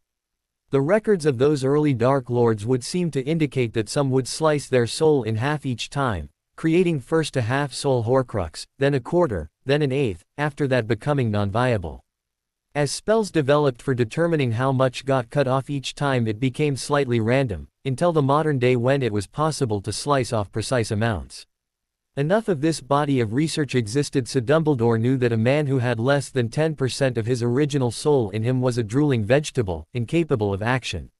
He also knew that a Horcrux with less than 10% of a soul in it was incapable of acting as a Horcrux should. It would be unable to serve as an anchor to this mortal realm for the rest of that soul, and was, in fact, good for nothing but a paperweight. That would make 10 seem to be an ideal number for this branch of magic, 9 soul fragments stuck in Horcruxes, and 1 in the body. However, souls were not pieces of rock crystal, static and immovable. They defined the very essence of life, and life is capable of change. Souls could be injured or healed of those injuries, but the actions of a Dark Lord were typically all injuries to his soul. So a wizard who divided his soul in 10, then hid 9 of those away, thinking he'd achieved perfect immortality in this style, would find the one left in his body suffering the consequences of his actions and withering away like a piece of rotted fruit getting dehydrated in a basket. Very soon he'd find that his 10% soul was effectively 7%, or even less, and become a drooling vegetable, incapable of action. Slices of fruit were a good metaphor for souls, in this case. While whole it is stable, cut up in pieces it spoils quickly. That's what a large portion of the spells on a Horcrux are designed to prevent. The casual student of the dark arts never imagined how much like an ICU patient a man with a Horcrux was, all rigged about with rituals and devices for sustaining his splintered self. But then again, although Dumbledore wouldn't know to make the reference, Darth Vader was very good proof of how scary a quadriplegic on a respirator could be. Just the fact that he was on life support didn't make him any less dangerous, provided that support was properly armored and secured and his crippling debilitations somehow compensated for. Also, Albus was a genius in many ways. He'd theorized that if soul slices could become effectively smaller, they could also become effectively larger. After all, if a soul could behave like a sponge shriveling up as it dried out, acting like a piece much smaller than it was, why couldn't that also work in reverse? Having a phoenix was what helped him there, seeing as their song was good for the soul. He conducted experiments proving to himself that phoenix song, though miserable to those with Horcruxes, would still artificially inflate the miserable, severed pieces of that man's soul. It would be miserable, painful and weakening in the extreme while it happened, as phoenix song and evil people did not agree. But it would still expand an evil soul despite all that, and, viewed as a medical procedure, being miserable and painful yet good for you could almost be taken as the norm. And so he had done so, carefully arranging controlled circumstances around his Horcrux rituals so that once divided Fox would be there singing, with his brother to monitor, until the miserable shred of his soul, less than 8%, swelled to where it was acting like slightly over 15%. 15% of a soul was almost generous for a Horcrux. It was not only viable, it had a significant safety margin, and could be sustained at that level by the same rituals and devices already intended to support the fragments. It could not be further divided, but left him very functional indeed. However, Dumbledore was still a man with almost no soul, and despite what many would choose to believe, that still had consequences. He was incapable of love, pity or genuine compassion. He simply didn't feel them and couldn't understand them. It was like trying to explain particle physics to an ape. Thus his rather large reliance on dose drops to give him a bit of cheer. It might have been artificial, but that was all he was capable of. In point of fact, he used a rather large assortment of devices, amulets and potions to cancel out of worst effects of him being effectively soulless, with the final wrinkles in his performance evened out through having drama coaches to guide his actions. Ronald Weasley, despite having the emotional range of a teaspoon, still far outstripped the headbastard's ability in this department. In truth, Dumbledore was only able to cast a Patronus due to a magical artifact he'd crafted long ago. Nor was that the only amulet he had patching his inabilities to do acts a man without a soul could no longer do. And yet it was not perfect. It has often been said of those unable to enjoy art or music that they have no soul, and it turned out this had a basis in actual fact. Albus was unable to appreciate any form of art. At best he could smile and nod along, all uncomprehending, but it was like he was colorblind to any kind of beauty. It was the same as ugliness to him, he simply couldn't tell the difference. So those start-of-term feasts where students all sang the Hogwarts song to tunes of their own choosing, ending up in a great big tuneless mass, was the same as fine orchestra to him. If asked, he would be unable to tell it from the finest performances of great professional ensembles like the Mormon Tabernacle Choir. Name the field of your choice, painting, dancing, sculpture, song, and he'd be unable to tell any difference between the most accomplished professionals and the lamest amateurs, new or old, classical or modern. Dumbledore was fuzzy on the whole good bad thing, and couldn't comprehend the difference between a joke about a man tripped tying his shoelaces or one where a man who was being beaten and murdered had his eyeballs popped and his attackers drank the fluid flowing down his face, and he'd laugh at both of them, but only the second would he find funny. Dumbledore listed a love of chamber music on his chocolate frog card as a distraction, a bluff, a way to draw attention away from the fact that he couldn't tell fine opera from a mass of singing, tone-deaf drunks. To him, paint vomited onto a page was indistinguishable from fine art. He literally could not tell any difference in aesthetics between a 3-year-old splashing about in an unattended paint can and the works of old masters. If someone were to spread plaster over a pile of elephant dung and contrast it one of the great Greek sculptures, then ask Albus for comment, he'd be completely unable to pick out which one was superior. And, in that, perhaps he shared a great deal in common with modern artists. Certainly a great deal with modern art critics. He could pick Hagrid out of a line of beauty pageant winners, just as he could tell an elephant from elephant dung, but he couldn't tell you which one was prettier in either case. He could not comprehend that basic, fundamental difference. Beauty was a language of the soul, and he no longer had one of those, so he could no longer speak it and its message was gibberish to him. To him, Halloween decorations would be far more authentic and cheerful if they used real bodies of tortured students instead of pumpkins, and flayed someone alive at the great feast. And, to keep him from doing exactly that, he needed drama coaches telling him it was a bad idea, because he'd never come to that conclusion himself. Tortured screams held information content which he could understand, and thus preferred to fine orchestra, which did not. Beauty was a facet of life that was completely incomprehensible to anyone with such a drastically reduced soul. Fortunately for him, damage to the soul came from a wide number of dark activities, and thus there were enough people with withered souls in this world that he was far from alone in this handicap, and enough of those held posts in government that he fit right in. Dumbledore was also careful to avoid mirrors, having eliminated the ones that once hung as vampire deterrent around the halls of Hogwarts and other places he'd frequented, because the original explanation for vampires having no reflection was they had no soul, and he was not far removed from that state himself. Any reflection he cast was thin and wispy, as reduced as his soul was, and frankly he didn't enjoy other people having that information, as it drew out curiosity and led to all sorts of awkward situations as he'd eventually have to kill them for asking uncomfortable questions. The only exception seemed to be the Mirror of Arise, but the magic of that device was based entirely around something else. It even stated on its frame that it showed not the reflection, but your desires. One of the few things Albus still desired was a way to disguise his lack of a normal reflection, as it was one of the few telltales that he wasn't just a kindly old grandfather. Another weakness of having virtually no soul is a tendency to lose all ability to relate to others on a personal basis. To someone without a whole soul, other people are merely objects, unworthy of consideration. Social skills rot when empathy is gone. Without his drama coaching, Dumbledore would swiftly make Snape seem warm, tender and caring. And, unluckily for him, he'd lost his drama coaches.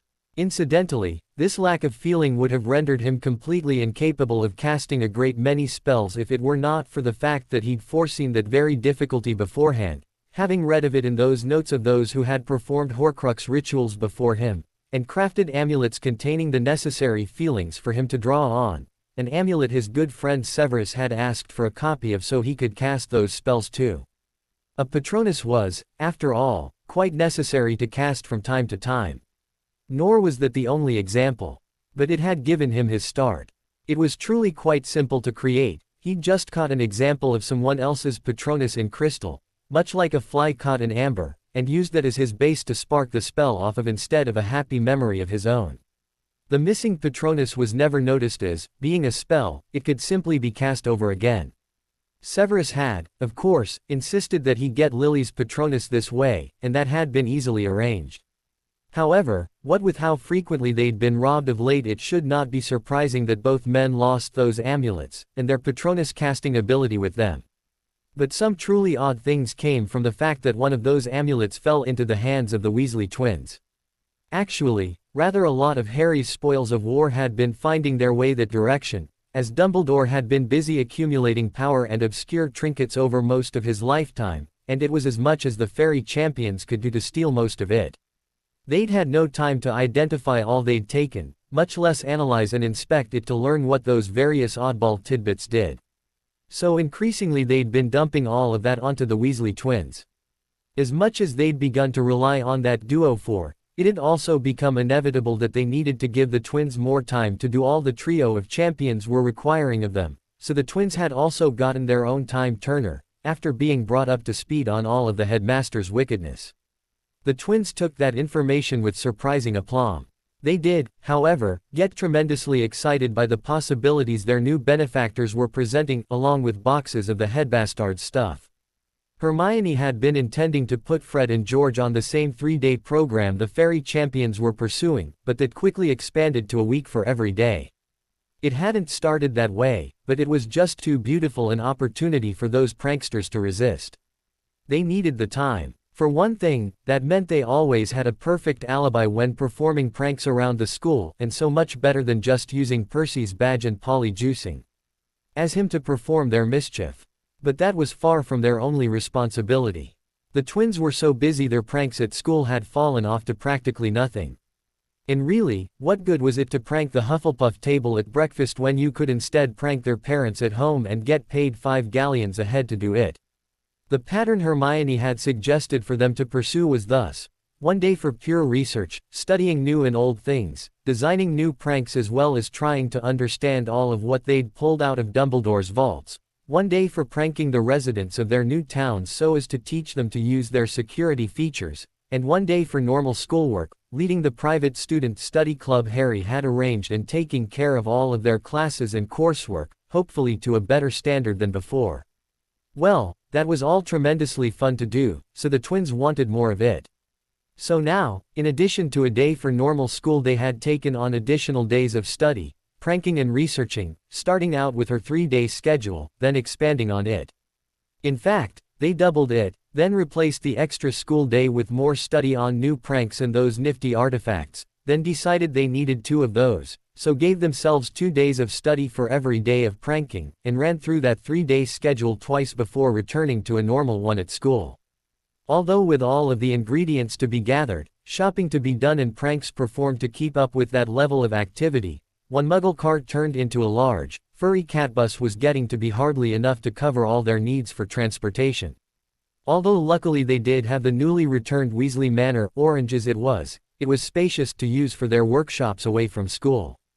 And they found soon after going into this the days did tend to run together a bit, as pranking gave them experience and new ideas that had to be studied and researched, while any fascinating thing the twins turned up looking into Dumbledore's toys had to be immediately applied to new designs for pranks.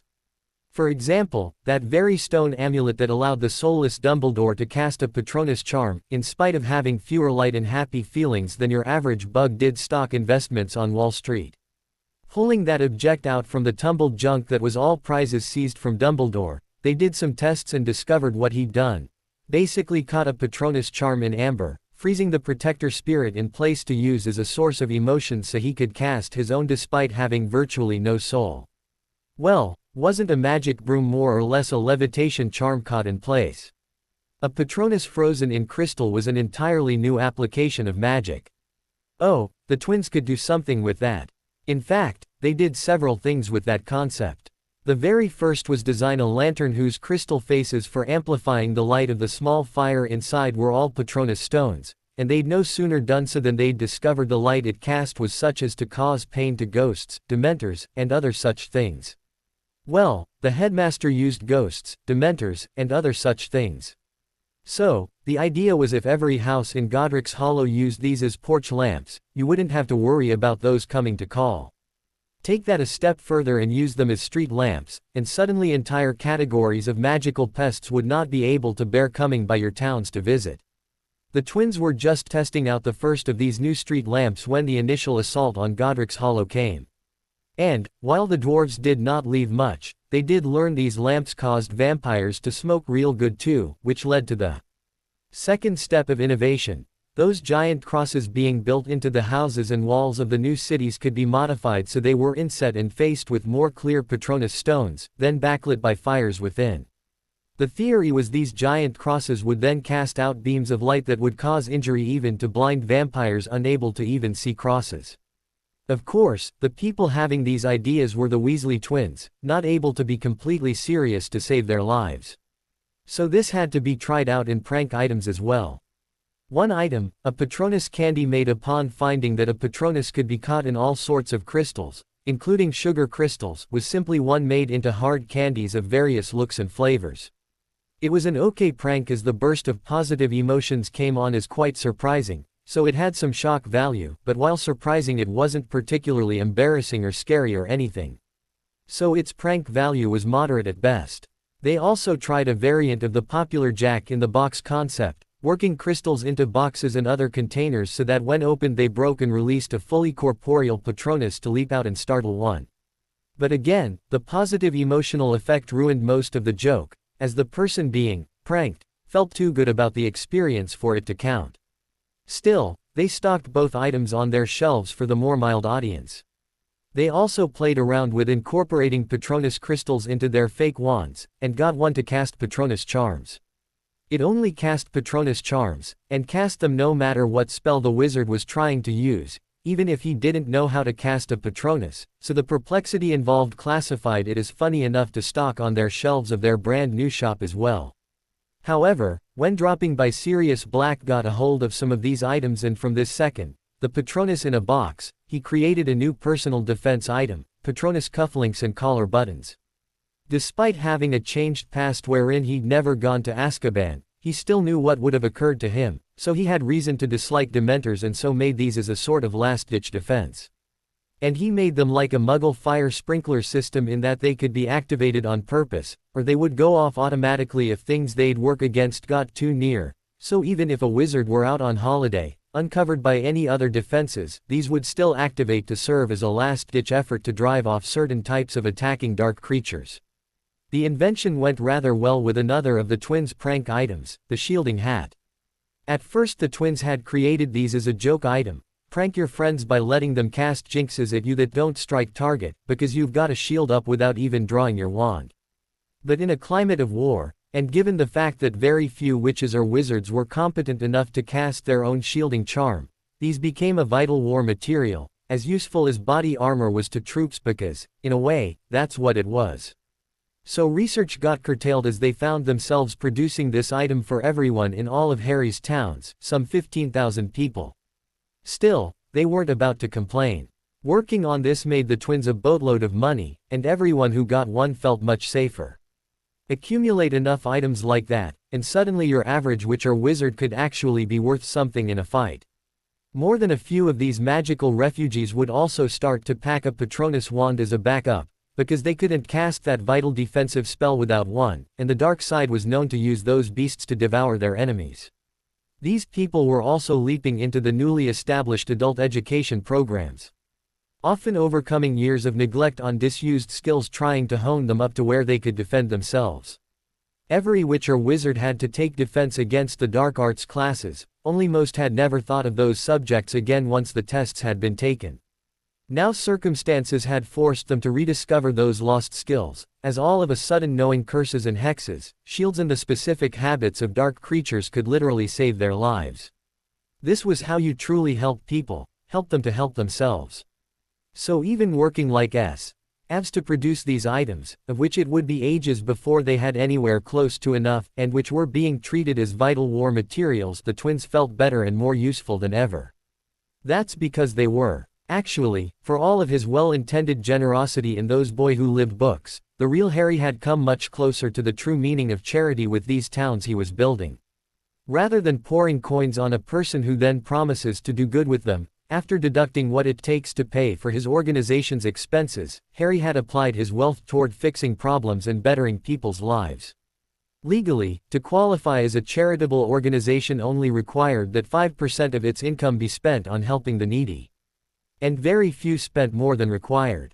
The few who directed as much as 10% of their income to helping those in distress boasted over how twice as much of offerings given to them got spent on the poor and helpless as compared to their major competitors. And, of course, none of those numbers accounted for the odd 500 billion or so lost out of this or that disaster relief. Where did it go? Gosh, I have no idea. Just give us more to make up the difference. After all, there are suffering people in need out there. Add to that the fact that charitable organizations are tax-exempt, and they became the favorite tool of criminal characters and corrupt politicians to filter their ill-gotten gains through. Give it all to charity, but own the charity so you've nicely dodged all of those little rules about taxes and things. Then when the charity you own decides is its latest project to build you a lavish townhouse and buy you a luxury car, well, are you going to complain? Not if you don't think you are going to get caught. Most of those bribes to Minister Fudge were just Lucius or some other wealthy pureblood making large donations to his favorite charity, which he happened to own and be the sole employee of, so no one else was around to question why the only charity that organization did was to buy things for their beloved Cornelius Fudge. Only the best, naturally. Paying for his country club membership was one of the most charitable things that organization ever did. Couldn't you see how this benefited the needy? He did build himself a lavish park that a homeless person had slept in once. But most of the time the guards that charity paid for kept all of that riffraff out. Can't have them spoiling our environment, and all of that. Behavior like this was not an aberration, it was sadly common even among Muggle aid organizations. That was just one of the ways the world worked. No, charity was a big business that supported mainly itself, not the poor. So Harry's construction of these towns and arranging for adult education had accomplished more good than all of the magical charities together had done over the past 100 years or so, and done it for less cost, as well. In a house in Godric's Hollow, a crystal egg hatched. In the desperate press of cascading emergencies, everyone had forgotten about this formerly humble family dwelling. But it long predated the present form of the town. It had, in fact, been the seat of the Dumbledore family for generations. In a bedroom on the ground floor next to the kitchen was still a collection of girls' toys that predated Ariana's beating to brain damage, and the clothes she wore prior to her death still hung in that closet. Aberforth even kept spare sets of clothes in his old bedroom there, just in case he should ever be ordered back to monitor processes or use it as a safe house.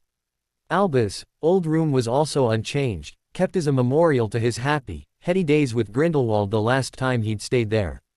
It was in the basement that the worst of the changes had been made. What had formerly been a root cellar and cold room for storing supplies the family might need, keeping food fresh through the summer with the help of a few well-chosen charms, had been reworked entirely into a mad wizard's lab, and the centerpiece of the new design was an egg-shaped coffin whose lid had just cracked open, spilling pungent-smelling steam throughout the chamber. A hand emerged and grasped an edge, then a figure arose, stepping out of the crystal egg and reaching for a robe laid over a handy surface. There was no mirror in that room, as the designer knew he cast less than 8% of a reflection. Instead, the figure felt his own smooth, unlined face, took up a familiar elder wand from the same convenient surface and cast several medical charms to ascertain his condition. Perfect, as expected. A 40-ton chunk of ministry ceiling came crashing down, crushing ores beneath its bulk and filling the room with smoke and blast fragments. The wind of impact sent everything, even heavy furniture, flying to far parts of the room to smash against walls unseen in the dust and grit filling the air. It didn't stop Harry from twisting in the air to dodge 2 spells and firing back one of his own. "We'll take the long way," Hermione had said, before Susan led the girls off, when they had seen the doors open before them to reveal packed ranks of Aurors working for the Voldemort-led government. Spinning with the next blast, the boy who lived tucked himself into a ball to increase his rotation so he could rebound off the next wall he'd been flung into, wandlessly keeping all of the grit and dirt out of his eyes and lungs even though the air was thicker than any London fog with debris tossed up by the explosions of spells going off around him. The Aurors had goggles for seeing through this mess, while he was blind. They sold glasses that could see through this sort of stuff, he'd just never gotten around to buying any, too busy doing other things. So now they had that advantage and he didn't. It was a sad fact that at any one time only about 20% of a nation fought for freedom and good purposes, another 20% sought evil to enrich themselves, and the remaining 60% just didn't much care and would go along with whoever was currently in charge, be he saint or bastard. The Nazi Party at its height had only accounted for 23% of the German population. It was thanks to those who went along with them that within 8 years they were able to transform a nation of musicians and philosophers into one of the deadliest war machines mankind had ever known. Now thanks to Aurors who told themselves they were respecting the office, not the man, Harry was caught in a battle here in the bowels of the Ministry. 2 of the 10 levels had already flooded, and it looked like this battle was going to bring down the roof of a third on them. Apparating out would be easy, but that wouldn't give them the wardstones, and if Harry left this, the Aurors would no longer be tied up fighting him and would go hunt down his friends. That would force them to leave without capturing more wardstones. A new explosion shattered 3 walls, including one vital support. Harry transformed into his Nemean lion form and blurred at unicorn speed as he darted out from the mess, Aurors shouting behind him in the split second until the 1,000-ton mass of ceiling came down on them with a sick sort of finality. Not bothering to change forms again, the boy darted up the nearest set of steps, racing past frightened secretaries up to the next level. He didn't question why his coat was now pure white, assuming the unicorn infusion responsible for it.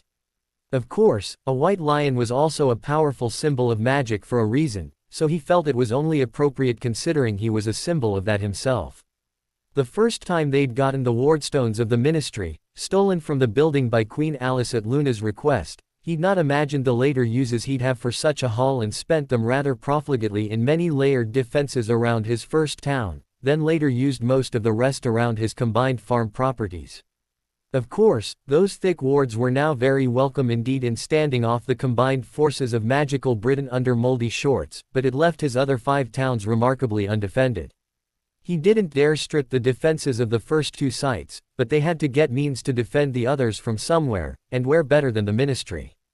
Those as yet uninstalled replacement wardstones gathered here could bring his other towns up to the warding standards of Godric's Hollow, which was now looking like an absolute necessity if they were to survive this war. If anyone was going to survive, that is. A boulder weighing 50 stone exploded in the scaffolding of the uncompleted ramparts of the outer defensive wall, sending bodies of dwarven workmen fountaining up in the air and signaling the start of the third assault on Godric's Hollow, shortly followed up by a rain of other boulders. Voldy's giants had crested the earthworks surrounding the town, as none of the animated cannon or terracotta warriors Harry had planned on had been installed, so there was nothing to stop them from approaching that close. There had been no time to create them. All of the efforts those in the town had to give had gone towards completing the great outer defensive wall, and until that was completed everything had been a tertiary concern at best. An explosion of stacked timbers fountained logs skyward, raining down on defenders who'd been too busy even to keep up a regular rotation of sentries, something they regretted as they were paying for it now. Still, their efforts had not been without some accomplishment. In 1 week the wall had gone from an idea to nearly complete. It was close. It was very, very close, but the outermost wall was still only an incomplete ring, not fully closed. A gap lay open on one side, part pit where the unimproved bedrock lay exposed, gradually ascending on both sides through all various stages of construction to become completed walls, everything around that gap covered with scaffolding and discarded tools they'd been using to work on it. As work parties vanished, trying to find cover from the giant thrown rock bombardment, a great howling rent the air as the ridge turned silver under the backs of a teeming tide of werewolves rushing those defenses. The incomplete section of wall was not a wide gap, but for the invaders it was more than enough. Like a teacup, all it takes is a single crack for all the liquid to escape. Werewolves did not need much of a gap to charge through, but they did need one, and in this case they had it. A grim wall of dwarves formed, covering the gap, sunlight glinting off their silver blades and helmets even as more rocks fell among them, fountaining broken bodies of their warriors. Skyward. Got it. Susan cried, exultant, as the magically sealed door to the secure room where the unused wardstones were stored slid open under the security codes borrowed from her aunt without said aunt's knowledge or permission, although Susan felt she would approve of this use. Avada Kedavra. Hannah shrieked as they all turned around to find a killing curse, followed by 2 others, flying toward them. Hermione tackled the other girl out of the way, else she surely would have been struck by it, also, incidentally diving out of the way of the one aimed for her. Luna calmly sidestepped hers, while Susan ducked under a 4th fired almost the same time at her. Hidden around the corner, trapping them in a little cul-de-sac in front of the secure room, his wand tip barely poking out of a little divot he'd carved in the stone of the corner for just this purpose, Mad-Eye Moody grinned. About time some of the prey thought to dodge. This might be interesting. One of the distinct benefits to having an eye that could see through anything was that he did not have to stick his head out to see where to aim his spells. There was literally nothing exposed for those girls to return fire to. To his shock the bushy-haired one charged. He gave her a shot of a back-breaker curse that literally blew her off her feet and sent her plowing into the opposite wall hard enough to leave a body-shaped divot in the stone, then followed that up with a bowel-exploding curse while she still hung there. By that time the other 3 doomed but determined children had charged half the distance to reach him and he had to switch aim. The hail of boulders being blown apart by the force of their own impact stopped bare moments before the tide of werewolves hit the dwarven line, torn bloody and ragged by the bombardment. But the dwarves had signed a contract and by all that was holy they were going to defend this place. They would hold this field or be buried on it. The very first rank of werewolves of what looked like a furry carpet leapt up into the air to crash against the lines only to get slaughtered in midair by a sleet of silver-tipped arrows slicing right through them. The dryads had arrived, but the tide of werewolves had built up momentum. There were so many of them racing at such speed the 2nd and 3rd ranks ran in under the corpses raining down from the 1st, crashing hard into the lines of dwarves and slamming right through the ragged holes torn in their line. Lycanthropes shrieked as jaws closed about silver helmets and teeth began to burn before their guts were torn out by silver swords. The dwarves went to work like berserkers, slashing about at the furry tide all around them with silver blades that brought death at almost every stroke. Giants fell in the distance, heads and hearts pierced by many arrows, and the lycanthropes in the assault began to panic, scattering many different ways as they sought shelter from the pelting sheets of arrows that slew hundreds of their number every few seconds. A werewolf darting into town ran up to an intact building, grabbed the door handle and screamed in shock, pulling it back like a toddler who'd touched a hot burner, with similar effects on his furry hand where it glowed red and smoked from the brief contact. Another werewolf body slammed the door, hoping to knock it down, only to find himself perforated by the spikes studding it, smoking, blackened holes running all up and down the side he'd used in a checkerboard pattern. Both crashed to the ground as their heads got pierced by arrows moments later. But a cornered rat knows how to fight. The majority of werewolves in this attack had broken in through the holes in the ragged gap, and now that the dwarves reformed their line, those same lycanthropes found themselves without an easy way out. Facing deaths every second from their arrows, those same wares turned on the dryads and began racing towards them, determined to consume them and put a stop to the arrows sleeting through them. Susan spun around from the force of the death curse that had impacted on her. Hannah had already fallen to a trio of blasting curses taken in the chest. Luna dodged under a back-breaker curse and around a decapitator only to run into a heart-piercing curse. Moody grinned. All 4 targets down. That's when he got hit in the back by a pouncing lion. Hermione sat up, still dazed somewhat by having hit the wall, and marveling as she fingered the hole in her robes where the curses had gone through and hit her silver armor. Beside her, Hannah and Luna also stirred, their armor also glittering through holes blown in their robes. Then 6 eyes tracked over to the other member of their party. "Anyone get the name of that Oliphant?" Susan murmured from where she lay face down on the floor. 3 sighs of relief were deep and heartfelt. As the girls cuddled together receiving comfort and expressing gladness that all had survived, Hermione spent a moment marveling how being around Harry had a way to make extraordinary things seem quite ordinary. "That's right," she exclaimed, forcing herself to sit up from the group hug. "The Fairy Queen shared out among us Harry's ability to survive the killing curse, didn't she?" "Almost rather have died," Susan groaned, also rising.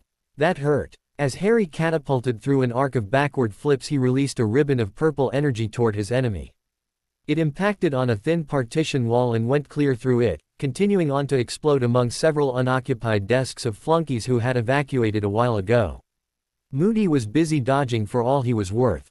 Being taken by a lion in close combat was a recipe for suicide that never failed to be effectual.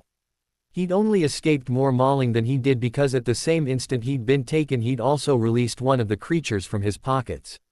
A 10-headed king hydra was enough to distract even the most ferocious of lions, regardless of having prey in their paws. Harry couldn't defeat any such thing claw to claw, so had gone back to a form suited for spellcasting. A wandless confundus charm hit one of the hydra's heads in the eyes and it immediately turned and bit the neck of the head nearest it. The Auror and hit wizard Mad Eye Moody shot several stunners at the boy, having seen with his one normal eye that the child wore silver armor. Odd that he couldn't see it with his magical eye, but that could be thought on later. Now it was time for killing his primary targets. With a smirk at Moody, Harry drank a silver-yellow potion, and instantly his hair unbound to become a tide of locks pooling up around him briefly before gathering itself into 4 locks and shooting out in all directions, grabbing office chairs to fling them into the paths of the oncoming spells even as the child of prophecy raised his own wand toward the Auror, eyes ablaze with a green fire that glowed from within. The veteran Auror was scared. Lavender twisted as the bulk of the werewolf crashed into her, already dead yet so heavy it knocked the bow out of her hands and pinned her to the dirt. All 4 of her locks of hair wrapped around it, shifting the body just enough, and with her own arms getting under it, she was able to throw the corpse off and stand. A lock of hair raced off at the speed of a striking snake to retrieve her bow and bring it back to her hands, already knocking an arrow. It shot, hitting under the throat of a werewolf and blowing out the top of its head in a spray of gore. The dwarf it had been about to emasculate hit it 3 times with his silver sword before realizing it was dead. The battle had spread everywhere, and gotten chaotic. Defense of the gap had been abandoned as foes raced throughout the town, attacking tent dwellers and causing mayhem and destruction everywhere they went. So the defending force had fallen back to chase them down and round them up. Fighting was house to house and around every street corner. That meant the wall was no longer defended, and somehow a horde of zombies had gotten into the city. Seeing one raise a dwarf high, Lavender shot it with her bow, first blowing its skull apart into fragments, then hitting each shoulder and hip as it stumbled. While a bow was far from an ideal weapon for facing undead, especially zombies which cared nothing for poison and very little about fire, she wasn't about to let herself get mobbed again trying to dismember them with her sword. That had just gotten messy. Still, she reflected, and she drew back to the ear, loosing a shaft that pierced the heart of a vampire that had somehow gotten involved in this assault. It was better than the alternative. Trelawney had shown her herself, a vision into the future, and she hadn't liked the type of person she'd become. In fact, it was hard for a girl to go any lower. First passed around the boys at school, then hooking up with that absolute waste case Ron of all people. A disaster of a relationship anyone could have expected going into it with the dumbest Weasley, a soured life, poor grades, barely making graduation then not able to find a life, permanent relationship or job under she became a run-down gutter whore, prostituting herself for galleons to live a miserable drunken existence off of before dying in her late 20s, one more whore who'd used up her short-lived beauty before leaving only an anonymous corpse in a ditch somewhere. Not the type of future she'd wanted, and seeing that through the eyes of a seer was a couple thousand gallons of cold water dashed in the face for a wake-up call. That or be a dryad. Where could she sign? Heck, even without all of the benefits of being an immortal fairy, and nymph who was a personification of natural beauty.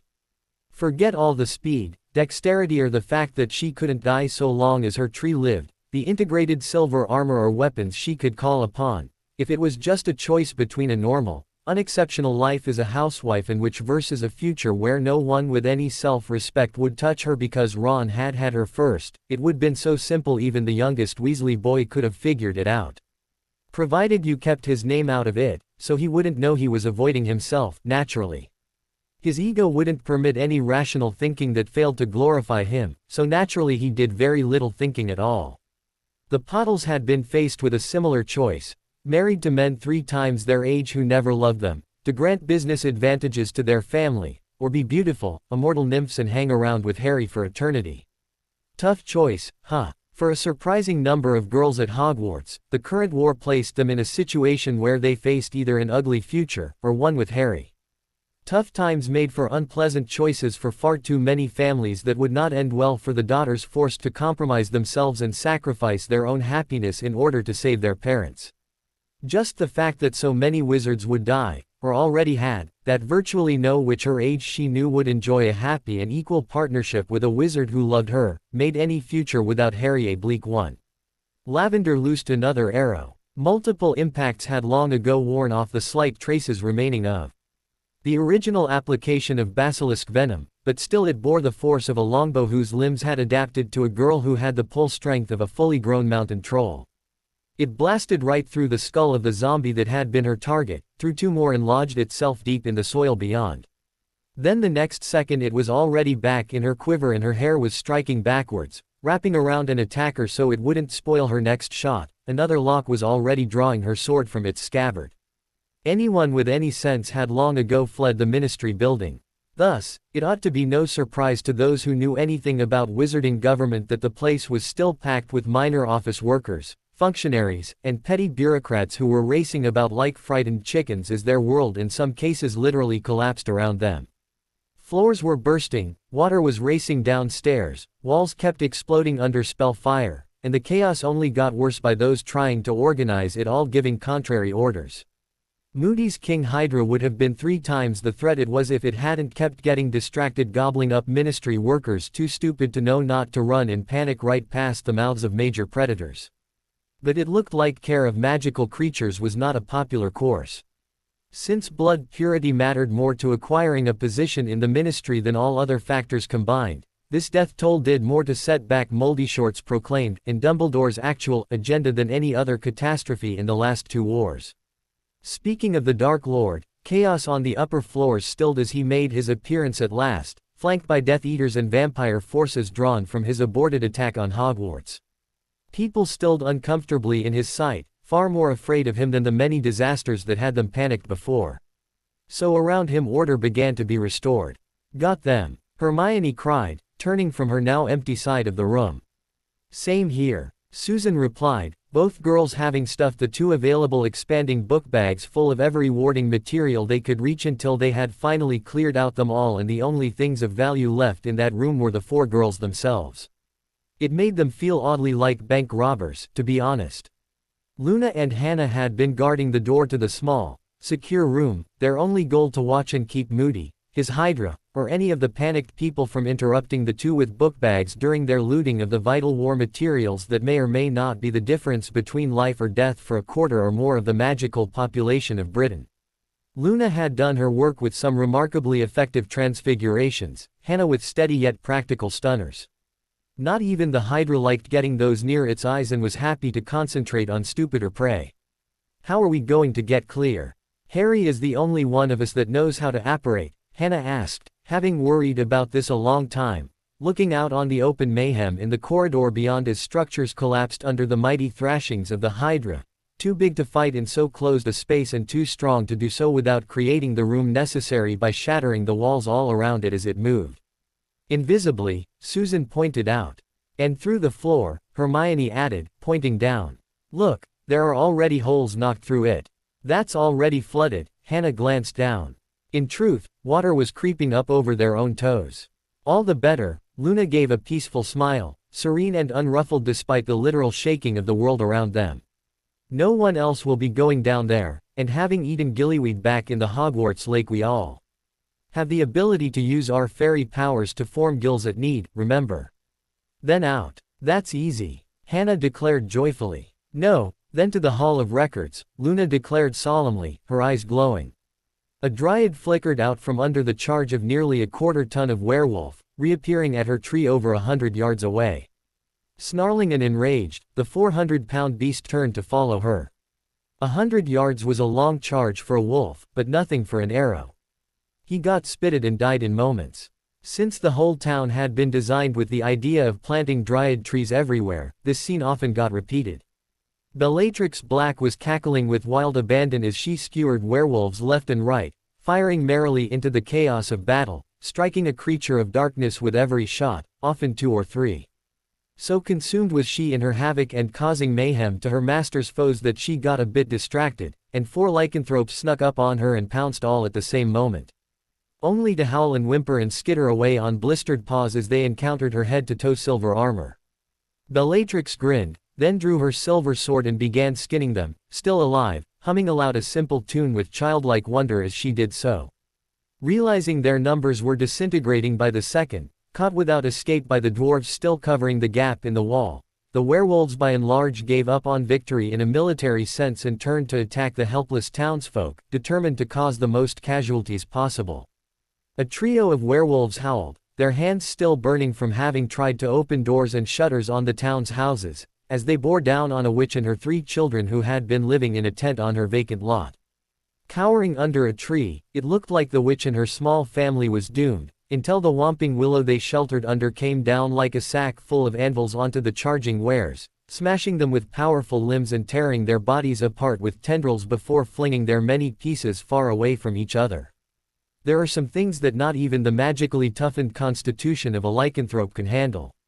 Hearing the crash and thinking it was the wares hitting her, the witch waited, curled up protectively around her children, for the pain to register. When it didn't, she looked up and found only a bloody depression in the ground. Elsewhere, across the town, a 6-year-old girl charged through an incomplete hedge of rose bushes around the property that would belong to her parents once their house was actually built. In panic as 2 werewolves chased after her, only for the wolves to howl in rage and frustration, then pain, as the roses lashed out and enveloped them like a sea creature that had been awaiting prey. They were released as little more than softly breathing sacks of fur. Madame Rosemerta was made a dryad because of her excellent opportunities to spy on students when they were at their most relaxed, and to foil Albus, who'd already compulsed and manipulated her into spying for him.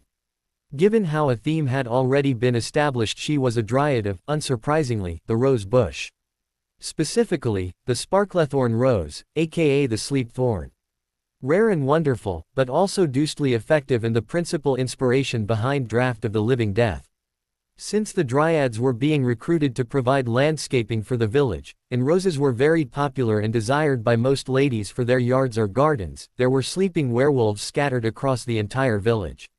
Holding his bloody intestines inside his perforated gut with one hand, Moody portkeyed out of the battle right before the lethal curse was to have hit, leaving his King Hydra behind to continue the slaughter and mayhem. A slaughter and mayhem that was doing surprisingly little to his foes, as it spent most of its energy on the pureblood ministry employees. Sometimes it doesn't matter how much violence a creature is capable of, it only really matters how much is directed to your foes. And for that the King Hydra, while capable of surprising levels of destruction, was actually a poor choice in this circumstance. Too much easy prey kept it distracted. 3 levels of ministry flooring had been broken through by its rearing heads, and it snatched prey from all 4 levels thus revealed to it while the holes created a waterfall the Auror and the boy who lived fought under. Water falling 60 feet in a sheet, sending waves crashing about the floor had left the battlefield not only drenched, but footing treacherous. Harry, young and spry, and agile as only a creature of fairy could be, had found the circumstances to his liking, dodging behind sheets of water to block spells as often as not, while Moody with his multiple old injuries and peg leg had not, frequently falling prey to slick surfaces underfoot and crashing down, taking as much damage from his own clumsiness among the debris as spells. A desk, washed down the hole by flooding waters, came down from above and crashed onto the already littered battlefield, decorated with the corpses of animals transfigured by both sides.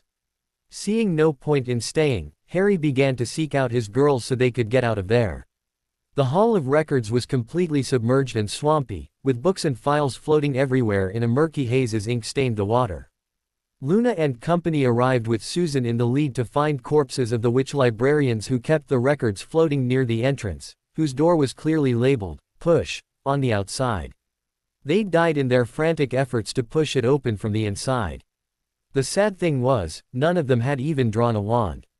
Like many ministry political appointees to positions of high trust, while purebloods, they had little enough magical power, they rarely thought of casting spells. For all their talk of being a superior race, inbreeding had severely damaged that quality they took most pride in. Shoving the drowned women aside, and idly stealing their wands and purses as she did so, Luna gestured her companions inside the now cleared path. Speaking was impossible underwater, something they had not thought of at first when venturing this escape path. However, they made do with gestures, and she did so as she led the others to the magical patent office where applications were recorded.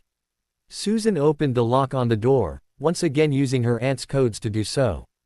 The chamber beyond had been flooded through the ventilation ducts, so everything inside was as waterlogged as out in the main vault.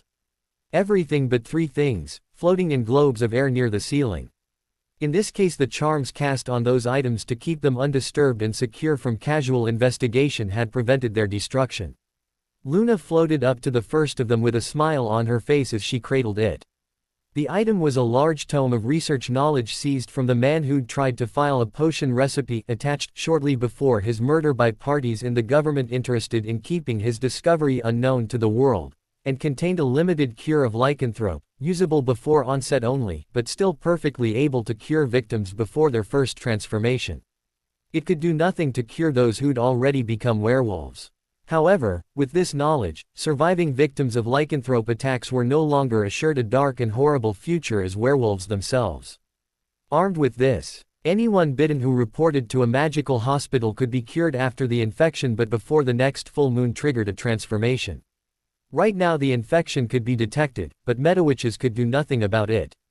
However, should this ever be fully distributed, the curse of lycanthrope in their world could all but end, as the creation of new werewolves would be all but stopped by speedy treatment of werewolf victims, while existing wares grew old and died without replacing themselves with the freshly bitten. Dumbledore was not the only one who found werewolves too useful to lose, so the poor man who'd discovered this had been destroyed. But those at the top of the political food chain did not want their children infected by accident any more than anyone else did, so knowledge of the cure was preserved for use by the families of high ministry officials in case of unfortunate infections, while the actual metawitches to administer the cures would be obliviated immediately afterward to prevent knowledge there was a cure from spreading to the common folk. Can't have ordinary people expecting to be cured from their bites, after all. Where would the new sources of werewolves come from if that is the case?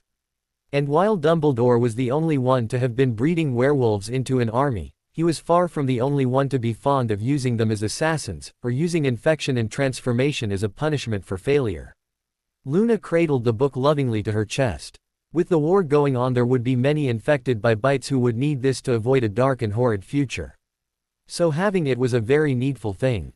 Susan and Hannah seized the other two floating patents, secure in their containment wards, not understanding the importance of the first yet, but getting the idea that these were the items they had come to recover. That was when they turned around to find Hermione was missing. While the others had gone with Luna to collect those unregistered patents, she had seen those floating files and had an epiphany. She'd read enough about this building to know what was stored here, and it took her only a few moments to find the official registry of pureblood lines. After that, it took but a second to use her fairy powers to wandlessly, she didn't fancy taking it out of its holster and getting it wet, transfigure a book floating nearby into a circular saw. Soon she had a dozen of them rotating on a shared shaft, then a dozen more going along a second interlocking with the first and rotating the other way, until finally she'd linked enough of them together to have a floor-to-ceiling paper shredder that was 10 feet wide and had every inch filled with circular saw blades able to chew apart wood or metal cabinetry as easily as paper.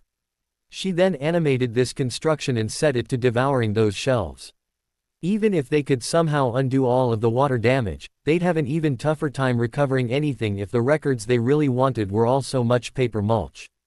Hermione had made another and set it upon the tax records, a third for the magical location files, and had just completed a fourth for general mayhem by the time the other girls found her and they all headed out of that mess. Behind them, transfigured octopi would not only be spraying ink over everything in prodigious amounts, they would also be cramming shredded files down the open toilets and off down the sewer lines, as not even the most absurd levels of magic could restore files that weren't even there. Dwarves were slow, but zombies were slower. With the giants gone and werewolves all but vanishing, unable to stay within sight of a dryad without getting perforated by a hail of silver arrows, it fell to the dwarves the manly work of walking up to the often damaged zombies and hacking them to even tinier pieces that could be piled up and burned. There was very little capable of stopping them short of that. Zombies were tough, and even a severed hand was capable of inching along toward victims. So bonfires in pits was one of the few ways of destroying enough of their tissue to finally put a stop to them. Luckily they don't fight so hard once dismembered. You've just got to watch out for where you step, else you'll get something grabbing on your ankle. So, while unmarked ministry wizards in service of Voldemort watched, gaping at the destruction of their army from a distance, dwarves cleaned up the town. Dryads were already busy tending to the wounded. Countless priceless resources had been liberated out of the headbastards' stockpiles, some of which the heroes could even identify. So many of those found themselves put to use right away. Each dryad carried around her neck on a chain a small vial full of phoenix tears, filled out the barrels of same the headbastard had hoarded. The idea behind these vials was one of, oh, if they need healing they'll have this right there with them and can use it right away. Only the facts of the matter as it played out was that dryads needed very little healing. Between their armor and other protections, their injuries tended either to be very minor, or kill them outright. There wasn't much in between. And since they didn't stay dead so long as their trees were alive, mostly the beautiful wood nymphs emerged from that battle completely fine. So they did not need the phoenix tears that had been provided for them. Still, on finding themselves in post-battle cleanup, they had plenty of uses for them. Contrary to what a steady diet of television action flicks led one to believe, very few injuries were instantly fatal. Extras in action flicks dropped dead or unconscious at the drop of a hat, but in real life often even the most extreme wounds did not kill quickly or cleanly. Even someone cut in half could quite often linger for a few minutes before passing on. They'd be in shock, unable to do anything, and probably look dead, but the spark did not go out instantly except in the rarest of cases. And nowhere was this more clear than with dwarves. Dwarves were solidly built, tough as tanks, and took some pretty impressive damage before they'd go down, and even then they took a long time dying. They were like rocks in that they bled from wounds quite slowly, so even from extreme cases like lost limbs or mangled ribcages, they kept on ticking for a while. Most dwarven poetry celebrated this, as the iconic image of a mortally injured hero holding out long enough to say goodbye to his dear ones was more or less a standard case with the bearded race. Excellent for morbid poetry, but of far more practical use when there are a large number of women about who possess powerful healing devices. Between a few drops of phoenix tears and plentiful use of bifrost tar provided by Poppy, who was a bifrost pine, thus could make the stuff at need, they were able to slather enough on to stick severed limbs back together and seal shut otherwise mortal wounds to save a clear majority of the wounded, even those dwarves who'd been tossed about like sticks by the giants' rocks. Bifrost tar was already justly famous for its ability to heal, even those cut in twain through their midriff, and since most of those injured, even with what would otherwise be mortal wounds, were less banged up than that, there was not much the combined efforts of their cures could not deal with. Cram a little magical tar in that beeping chest wound and you'll be fine. Of course, it helped they had plenty of it available to use. There were some, those with smashed heads, and all, who could not be saved. But a wound has to be pretty severe to kill a dwarf instantly, and not even the explosions of giant flung rocks had produced too many of those. Nor, for all its intensity, had the fight actually gone on that long. So they had plenty of time to catch even those sliding away rather quickly, and with the scale of their cures it was easy to save those they got to in time. McGonagall, acting on Harry's behalf, had immediately authorized the weight of a fallen dwarf's body in silver to be paid out to the families of those they could not save. And nothing was more liable to invoke their most fervent loyalty.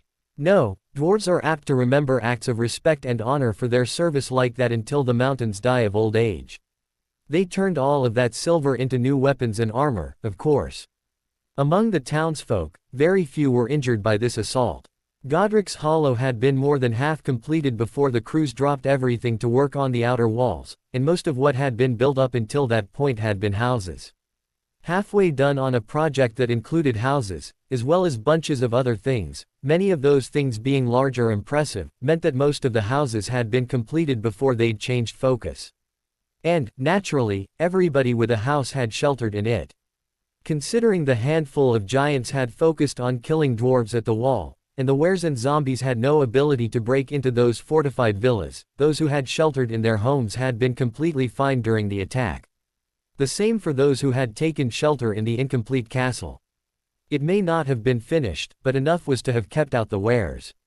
That had left what was a comparatively tiny minority of people outside during the assault, and even among those the majority had stayed far away from the battle. And between the Dryad archers shooting down all of the escaping wolves on sight, as well as the contributions from some of their magical trees or rose bushes, not many of the townsfolk had been injured or killed. Some had, of course, but it was an insignificant number given the nature and scale of the assault, insignificant except to those injured or killed, to whom it was of great significance, especially to those bitten by werewolves. Luckily, Luna would come by later bearing the cure for those infected.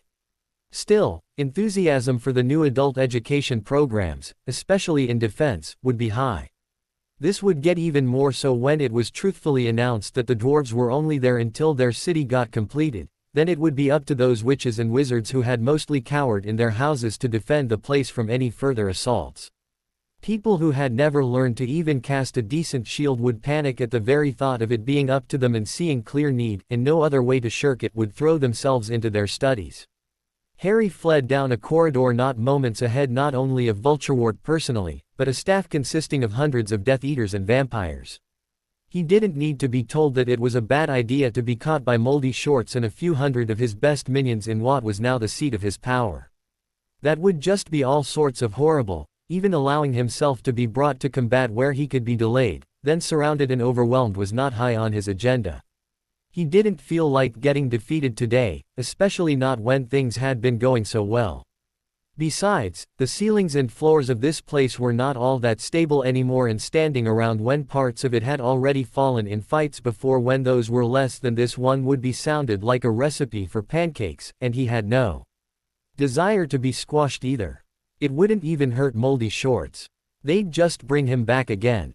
He knew old Snake Lips well enough to be sure that by now he'd corrected whatever flaw there had been in his resurrection plans, so should he die his revival would be prompt. And Harry still hadn't found that final horcrux. Mr. Flees from Death would have been gone by now if only that locket had been left where he'd put it.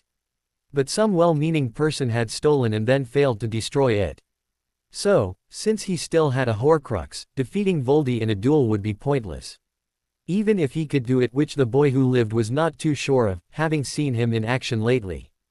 Wait a minute, not kill vultures, not. What was he thinking? Harry quickly turned and cast 3 consecutive spells, aimed not at his pursuers, but at the main support pillars between them. A second later he was in Nemean lion form, racing away as fast as his unicorn-infused speed could take him, while the ceiling began to rumble ominously and giant boulders began to fall as a prequel to the main event. Building collapsing all around, Harry caught up to his girls and got them out of there, apparating out seconds before the lower half of the ministry crashed down upon itself, burying nearly a third of Voldemort's current bodyguard forces under thousands of tons of rubble. Sunset cast orange shadows over the Platinum Bee, own hair of one girl among the many witches and wizards gathered in the Death Eater camp outside of Godric's Hollow. They'd been gathered out of pureblood circles who believed in all the Dark Lord taught but had not yet taken his mark, a necessity since no one with the mark could approach across the ward line. But if their lord could not use his preferred troops to lead the assault, there were plenty of others who believed and would carry his cause and banner forward. Draco was one of many who'd been reclaimed from prison by the Dark Lord for that purpose. She was not rejoicing. Bruised over every part of her body, filthy, wearing torn clothes that had once been fine but were now beneath even the Weasleys' rather questionable standards, bloody in places and fresh from a round of Crucio curses, Draco stood on a ridge scowling out over this mysterious town that had appeared out of nowhere, and seethed in anger. She wasn't angry at the town per se, although they would be the target of her rage. The former boy had built up a dream of all that the Dark Lord's coming would mean for her personally, and the only thing on that list she'd received was being released from prison. The biggest wish left unfulfilled was that she was not Draco Malfoy. Voldemort had not restored her birth name or gender. She did not have her ancestral estates or fortune. Heck, she hadn't even gotten those breeding contracts revoked. Voldemort had taken one look at her when she'd made the request, glanced down at her belly and done the unthinkable, commenting that the current Lady Darling had the right idea about breeding purebloods, and would be congratulated. Then he'd gone on to state that more pureblood girls ought to be subjected to such breeding contracts. In fact, Draco's situation had inspired him. If one witch could be made to bear 24 children, then 10,000 witches could have nearly 250,000. At that pace, in 2 generations they would have enough wizards to actually rule the Muggle world rather than sit around talking about it. 10 years for the kids to be born, 20 for them to mature, and another 20 for the next generation, they could be prepared to rule the Muggle world inside of 50 years. That was a heady thought, and inspiring to think on. Most Death Eaters joined up for the opportunity to kill a few Muggles. The concept of ruling them had always seemed out of reach, an ideal, or dream. To actually have a usable plan to approach that was extremely motivational. Now, there weren't 10,000 purebloods to be found. All told, counting up every boy or girl from tiny toddler to toothless old crone, they had less than 6,000 purebloods in Britain, roughly 14% of the magical population. But, accepting those were going to be rare, the purebloods could be preserved for a ruling class, as they should be, while the whole magical population could be made to increase. The non-purebloods would serve the purebloods, much like knights served their lords, and they would rule over the Muggles as their natural peasantry. All sorts of magical people had begun to get excited by this idea, and not just among the purebloods or Death Eaters. Even among those opposed to Riddle there were those, like Ron Weasley, who really liked the idea, and many began to proclaim that if he'd said from the start that was what he wanted they never would have opposed him. Ask me to be more pureblood than I am, and I can't do that. But if all you ask is that I have kids, well, I can do that. There were even debates in pubs where so-called moderate wizards grumbled to each other about how something like this ought to have been done a long time ago. Naturally, most of the people saying that had never changed a diaper. Now getting 10,000 witches under breeding contracts amounted to basically all of them that weren't either too old or too young to bear kids. So Voldemort directed his ministry to pass mandatory marriage and childbearing laws. It was called the Lovegood Initiative, by Wizengamot members too slow on the uptake to realize that Luna really was a darling. Then, because he was Voldemort and really not a nice guy, he made them pass additional laws so a wide number of crimes, chiefly political opposition to him, of course now carried a penalty for witches of carrying an additional full set of breeding contracts, and for wizards of being turned female and then subjected to breeding contracts. Nobody much cared for the discomfort of the witches, of course. These laws also had an extra stipulation that every pureblood family must produce a girl who could then be used for breeding purposes. And, if a girl could be obtained no other way, then a boy would be taken and gender changed.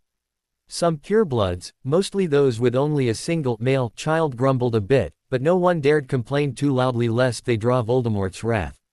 Most couples, like Ted and Andromeda Tonks or Odd and Celine Lovegood, simply looked at each other, shrugged, and ordered the necessary set of potions to fulfill those laws, even among those in Harry's towns which were new to the concept of no longer being governed by the ministry.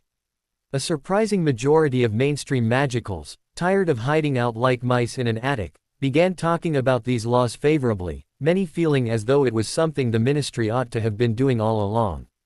In truth, very few witches and wizards weren't aware that their numbers were shrinking in comparison to Muggles. Back during the Middle Ages it had been something like one magical for every 100 mundane, at times and in places as low as 1 in 50, a far cry from the 1 in 2000 now in Britain. Virtually every being with magic was aware of the numbers disparity, and on some level felt anxious or nervous about it. Not a few were tired of hiding out from the Muggle world, and not just among the purebloods. The sentiment ran rather strong among the filthy mudbloods and halfbloods as well. Not that they mattered, of course.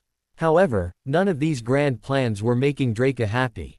Potions were actually getting quite scarce in Voldemort-run Britain, as the primary sources of ingredients were either light families which had by and large disappeared, no one knew where, Hogwarts itself which still resisted, or international dealers which had cut them off due to there being a Dark Lord in control. So things like Bruise healing paste were in short supply, and nobody had any to waste on low-priority targets like Draco No Name. So not only was she nameless and a girl, but her contract had only stated Crabbe and Goyle, so when the heirs to those lines had died the contracts simply passed on to their fathers, whose understanding of reproduction was, heir, limited. At some point in their past some idiot had, probably as a joke, told the senior Crabbe and Goyle that women had children only after being properly beaten, and those two inbred morons had believed it. So Draco had spent an afternoon being pummeled with their fists. No wonder both of their wives had died. They'd almost certainly only had children thanks to those impregnation potions slipped in on the sly. Without access to impregnation potions which her contracts forbade, Draco was expected to submit to the fumbling efforts of idiots the same age as her father. Not just once, but a dozen times each, at least. And that was even assuming those two blockheads could even figure it out. Worse, the whole thing had Voldemort's official seal of approval. It ought to bring more pureblood children into the world, so he was fine with it. Well, Draco No Name was not. Trouble was, the Dark Lord coming back had been her genie in the bottle, her dream come true, her, everything will be alright when, and it was anything but. So now she was forced to deal with the aftershocks, the, what now? When her first dream had blown up in her face and turned into a nightmare. It was not being an easy transition, either. In point of fact, Draco was still hung up on the, everything ought to be perfect now, and not quite grasping how it all wasn't. About the only thing she could be sure on was that while once she had been the heir to one of his most powerful supporters, a patron in the form of her father able to provide wealth and political influence as well as powerful spells to serve the cause, and now she was not.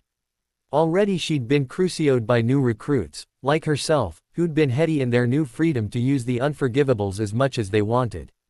She had been around when their wand hands had gotten itchy. They'd recognized her as low on the totem pole with no one to protect her, and the results had been predictable. Bullying was an ancient and respected tradition among Slytherins. Well, that put it back in terms of the Slytherin dormitory, and she could deal with that. All it meant was acquiring a new patron, then things would be fine. And to do that all Draco needed to do was distinguish herself in some way, so that persons of wealth or influence would want her loyalty. Well, that was easy. Shaking from the effects of a curse she'd once delighted to use on others, Draco had been inspired to start upon the path of her Aunt Bellatrix, that of Hit Witch. She decided she would become so dangerous that anyone could see using her as simple breeding stock would be a waste of resources. She already knew all the unforgivables, after all.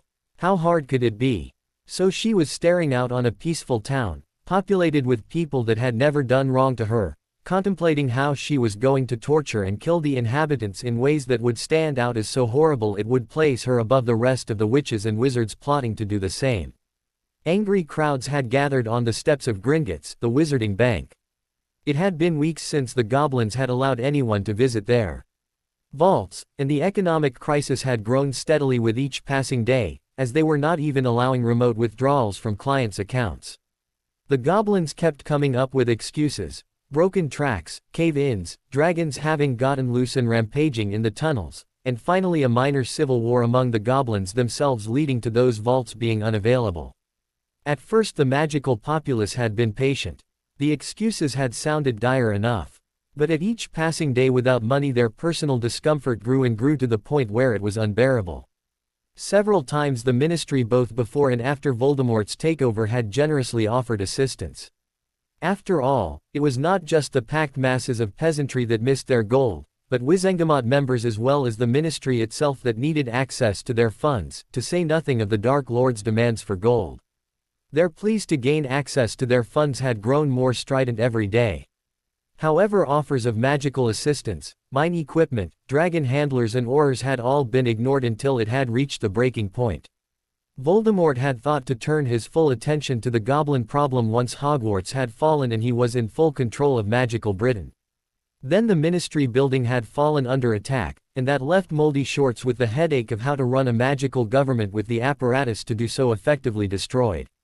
Not only was the building itself lost, but a high proportion of the government employees died in the flooding, collapses, and of course Hydra attacks. Being killed had been enough to set off the Dark Lord's temper. He didn't like being exposed as having simple weaknesses like dying, and he made sure his displeasure was well known at his resurrection ritual. Then he'd learned of the loss of the Ministry building itself, and that had set him into an apocalyptic fury, because with it vanished all means of monitoring the magical world, the trace put on wands when they were sold, supervision of apparition and portkey travel, as well as countless other systems were lost, to say nothing of the flow now being shut down, the controls along with the hub system having been destroyed in the collapse.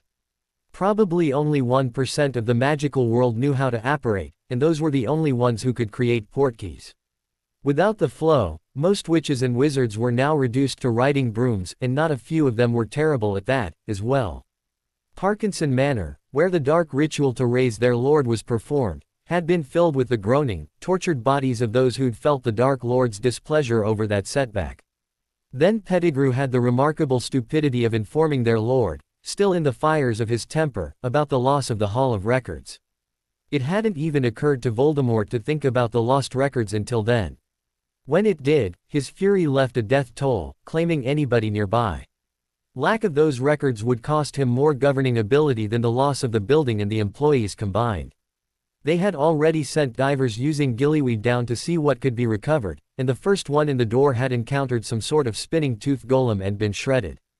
Worse, their efforts had drawn the attention of the other monster swimming happily through those flooded halls.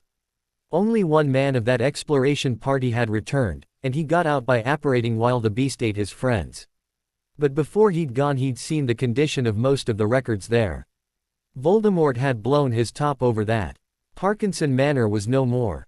But while he was doing so, any effort to reclaim the Ministry building was quietly abandoned. The magical world had a long history of ignoring every problem they safely could, even long after it was no longer safe to do so, and it was just much easier to leave that King Hydra rampaging down in the now useless Ministry complex, seeing as it was a total loss anyway. If anything was left down in that ruin, they would have to brave the King Hydra to reclaim it. That left Voldemort only one option. If he was to reclaim any amount of that data, there was only one place to do it, Gringotts Bank. Gathered crowds of witches and wizards around the bank let out a cheer as they saw the approaching war of force. Doors of the bank had been blockaded since the day this measure first began to be discussed on the Wizengamot floor at an emergency session. The Wizengamot was effectively gone. Their chambers smashed and flooded and a large portion of their members gone. So Voldemort was happy to order what was left of the Ministry to relocate to the Goblin tunnels. That way they would have access to the bank's records and their gold at the same time. The public declaration was if the Goblins were unable to run the bank, then the Ministry would take it over and run it themselves. While the few thinking individuals among magic kind saw that as its own recipe for disaster, Fudge was not the only minister who would have run the place as his own personal piggy bank. And Ministry inefficiency on everything else would not be welcome here. Still, there was little enough alternative but to force the bank to reopen to get people at their gold again, let the pieces fall where they may. Under cover of the Aurors, Cursebreakers, no longer affiliated with Gringotts since they'd stopped paying all of their human employees, went to break the wards on the doors. The traps and protections fell surprisingly quickly, to the dismay of everyone who'd ever purchased supposedly unbreakable goblin wards. As if they couldn't ward their own bank, what could they protect? Faith in goblins took a substantial hit that day, and not only as bankers. At last the doors fell open, coming crashing down on the bank steps as a final trap meant to crush invaders, a device that failed as it was the very Gringotts employees who'd maintained those traps who had broken them open, and thus knew to keep everyone out of the way of those doors when they fell, crushing stone underneath them. Goblins shared a fault with wizards in that they were lazy, not doing any work they didn't have to, and forcing humans into subservient roles maintaining their traps had pleased them immensely. Now it meant their supposedly impregnable bank got opened as easily as a can of sardines, dealing a mighty blow to people's faith in goblins. The Aurors rushed in, wands out in battle formation to the accompanying cheers of the watching crowds, waiting to get their money back. 10 minutes later the report came back, the bank was empty, nothing left. The goblins had fled, taking everything they could with them. The building was bare down to the stone floor tiles, even the entrance to the tunnels below was missing. The shouts of outrage and betrayal could be heard for miles. More than one goblin rebellion had begun this way. Although this was the first time they'd done injury by stealing a bank, they'd all begun with similar acts of betrayal and cruelty. So the ministry began to take measures right away. Kill-on-sight orders got issued, and a bounty was put out on goblin heads. In truth, the goblins had been planning a rebellion, just not this way. Riddle would actually do the world a favor in the mainline, as his torture and murder of a few hundred goblins for sport would have satisfied the repugnant and cruel species that wizards still had what it took to smack them around, and thus put off the next goblin wars by a couple of decades. However, here that would not happen, and they'd been forced to act on plans prematurely. The latest goblin war had begun. Ironically, no one had planned it this way. The goblins had been quietly building forces up to create an unstoppable army, but they weren't there yet, and it was not their intention to close the bank or seal the tunnels. No, they'd actually had no choice at all about that. It was one of the relics of the last Goblin War, leftovers that nobody had previously cared about. No one involved knew the full story. But when Harry took over the played-out Black family mines back when he was consolidating all of his family property with that staff, he had unwittingly closed Gringotts.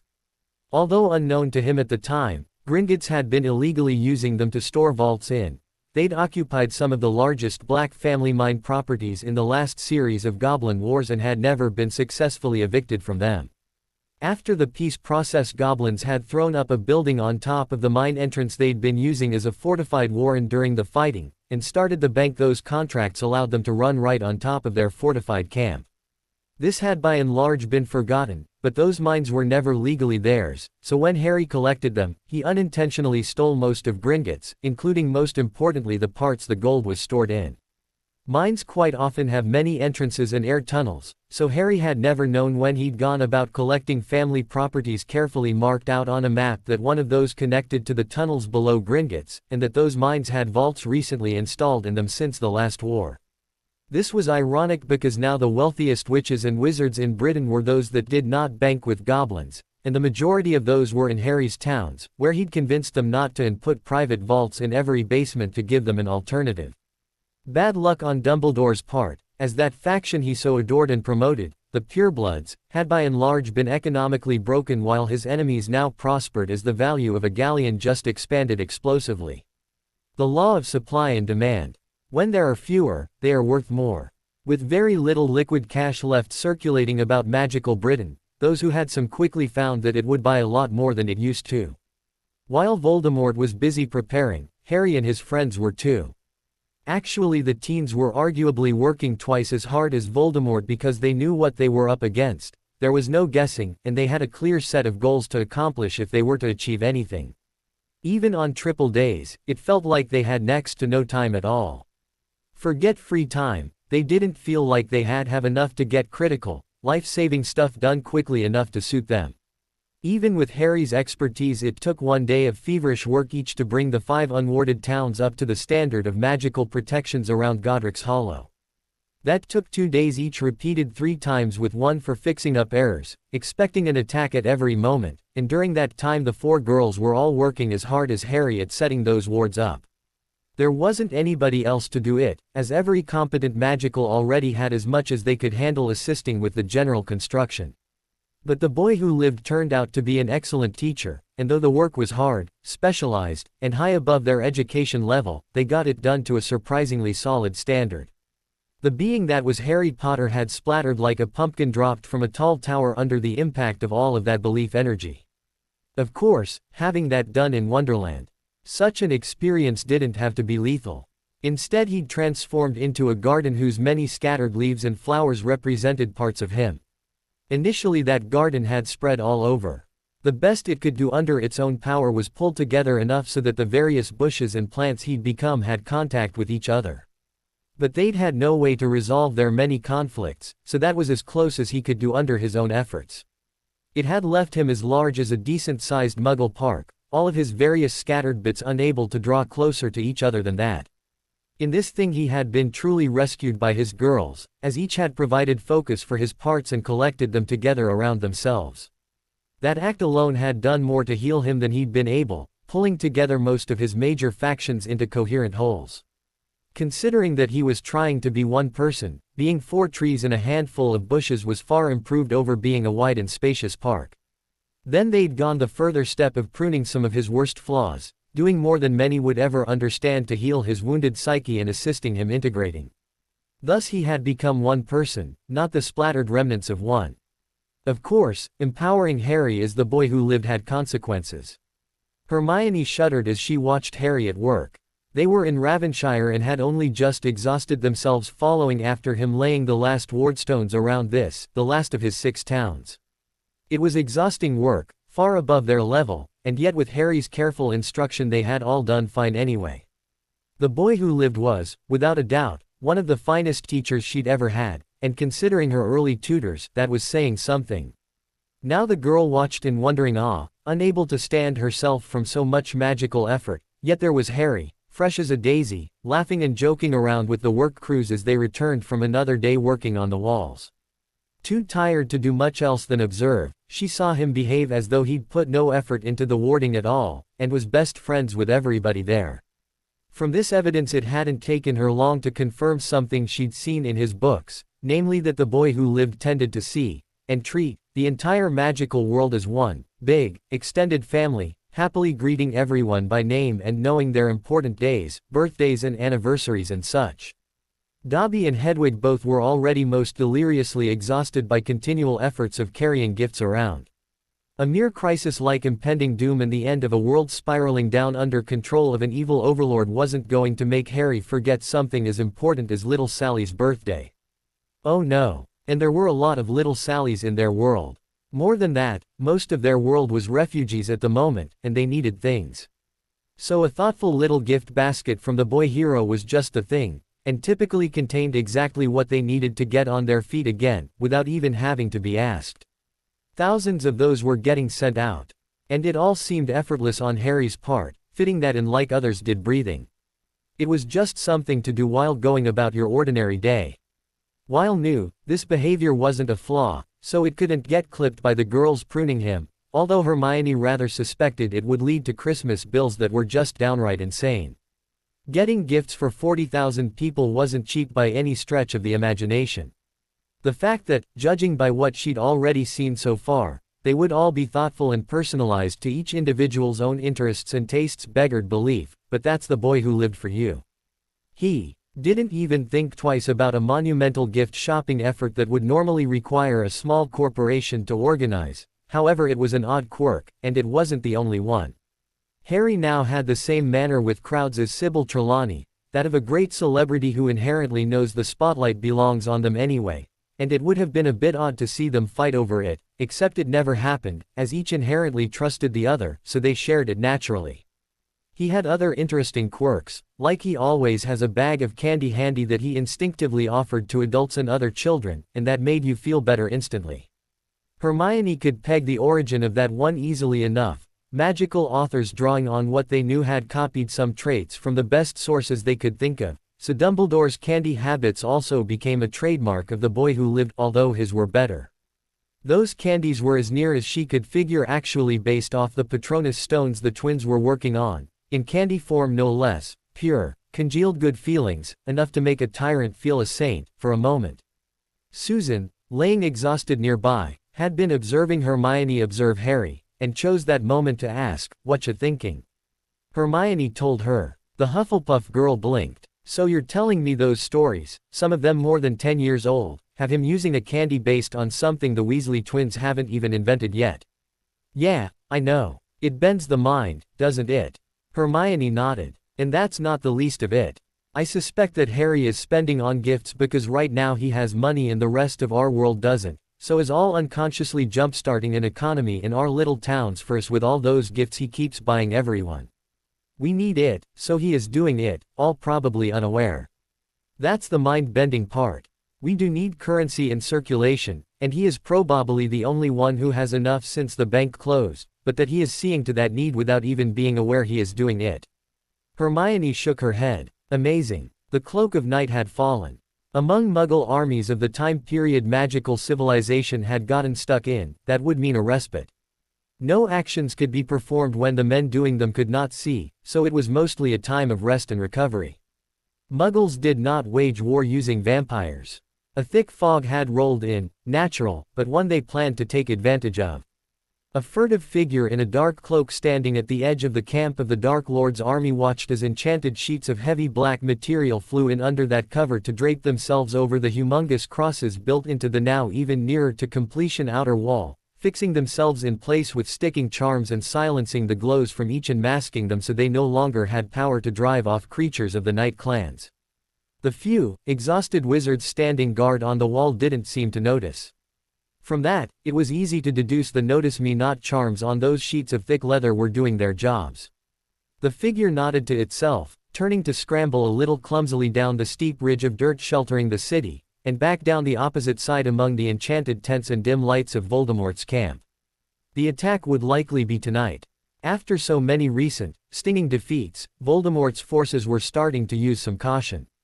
1,000 werewolves, nearly all the Dark Lord could get a hold of, backed by another 1,000 zombies, would have been overkill against anything in the magical world. Yet that army had not only failed, it had been annihilated without doing any discernible damage to this target. That thought was as bewildering to their lord as it was infuriating. The cloaked figure reached a particular tent and scratched at the flap in a particular pattern. You couldn't have just anyone slip inside. After a moment the locking charms released and a gap opened just wide enough, just long enough, for the thin slip wearing that dark cloak to dart inside. Then it was sealed up tighter than a bank vault. It had to be. Of course, after the disgrace of Gringotts nobody had a good opinion of bank vaults anymore. They couldn't be any better protected than the bank itself, and some Slytherin girls had clothes drawers that would resist an assault by cursebreakers better than that. And that was before any witch was basically obligated by law to immediately comply with the first proposal any wizard, no matter how revolting, gave her. The only exceptions were trivial ones like if two wizards proposed a pureblood wizards must be honored before one of lesser bloodline, not something that would help a witch choose someone to her liking. Most of the pureblood men were pigs. You didn't have to be in Slytherin long to learn that one. Is it tonight? A desperate voice asked as the figure entered. It looks that way, Tracy told her best friend Daphne, pulling the cloak away from her face and letting the fabric fall from off her shoulders to pool on the ground. A house elf was already hurrying to put it away. Oh, Daphne and the other pureblood girls gave off depressed sighs. I wish we'd never left Hogwarts, one of the older girls rubbed her arms, feeling the chill. They all found this second-hand tent to be too cold, too drafty and too damp for comfort. The charms on it were failing. Besides, only Tracy had a personal elf. However, none of them were going to dare risk showing her face to go buy a better one. Gathering a half-dozen unmarried witches in one place was risk enough as it was. That is if rumors about the bank folding hadn't wiped out their trust vaults, leaving them penniless as well as, well, only Pansy was an orphan, so far. All of them tried to avoid looking at the pug-nosed girl curled up in a corner where she had fallen asleep after having exhausted herself weeping. Pansy was the only Parkinson left now, and that from having been at Hogwarts at the time of Voldemort's massacre of her family. That wasn't right. Favors ought to be repaid with favors, and it was a pretty big one to indulge in dark rituals to bring someone back from the dead. Not to mention the risk to freedom and livelihood they'd incurred breaking the law to do it. The Dark Lord ought to owe Pansy's family big for that. Instead, he had wiped out her clan and demolished her childhood home in a fit of temper. A childish fit, at that. All the girls present felt any good Slytherin, and by that they meant one who could plot beyond a let's go taunt some Gryffindors level, could see that for all the hype about grandeur, the Dark Lord's service was a pretty crummy place to be. And that was even if they accepted the most important choices in their lives, namely whom to marry and how many children to bear, being taken away from them in the name of the greater magical good. Still, from the sad and forlorn faces gathered all around in the dim light, it was plain those girls felt the only thing worse than those sudden marriage laws was the fact that the Dark Lord had a mania for attacking fortifications where no one survived of the initial assault forces. As third-year students, well, Daphne and Tracy and Pansy were anyway, even if the other three girls were older years, they were all still students and did not feel so hot about marching to war for somebody who plainly didn't care if they lived or died. Even being a soon-to-be baby factory, and a pureblood at that, didn't give a girl value or spare her from combat duty. They were all just grist for Voldemort's mill, food for his plans of conquest. Even the vampires were nervous about this assault. Unlike zombies, the Bloodbeepers were keenly aware that they could be destroyed, and were not anxious to risk that destruction. But, dark powers were all about Avery, and they must obey their masters. Not something the average vampire fan wanted to believe, but there it was. Yeah, I didn't want to leave either. Daphne sighed. But when your family calls, and it is a matter of, obey or die, what can you do? Daphne and Tracy shared a look, both thinking calling the Slytherins out of Hogwarts for this assault was not a very Slytherin thing to do. If you wanted to capture Hogwarts, don't call your friendly forces out from inside it. But then, she and Tracy were rapidly developing the opinion that for all the Dark Lord's fame as an unstoppable killer, he made for a terrible general. He was a butcher, throwing resources at a target until he took it, not caring for the cost. However, being among those he was about to throw at a target, those girls cared a very great deal. But the vampires had to obey, they all knew there wasn't any choice about that. Experience being around them showed that contrary to the examples displayed in corpse-humping modern literature aimed at titillating teenage girls who think dark, angsty, brooding stalkers or romantic, the actual reality of vampirism was one of grim horror and enslavement to appetites. That truth was available to anyone who read the ancient tales about them. Everything about this is so wrong, Daphne shook her head, own hair flying. The marriage laws, withdrawing us from Hogwarts to fight, everything. Especially the vampires. Tracy shuddered. Having to work with them, you quickly learned a vampire was a dead body animated by the most foul and ancient of blood magics, but it was still only a dead body, and one restored to only partial function at that. The digestive tract had rotted clear away. They could not eat any food without regurgitating it up shortly after. The only exception to this was the living blood they drank that served as a necessary sacrifice to keep the ancient corpse animating magics going. That was what always made them so eager to whack a few humans, and thus so useful to dark generals going to war. Active vampires literally could not survive long without a continual supply of fresh blood, and the sacrificial magics required that it be from a sentient creature. And if the donor did not die, then it wasn't much of a sacrifice, was it? Being powered by blood sacrifice, you might as well try paying off your mortgage in Monopoly money as feeding a vampire off rats or blood bags.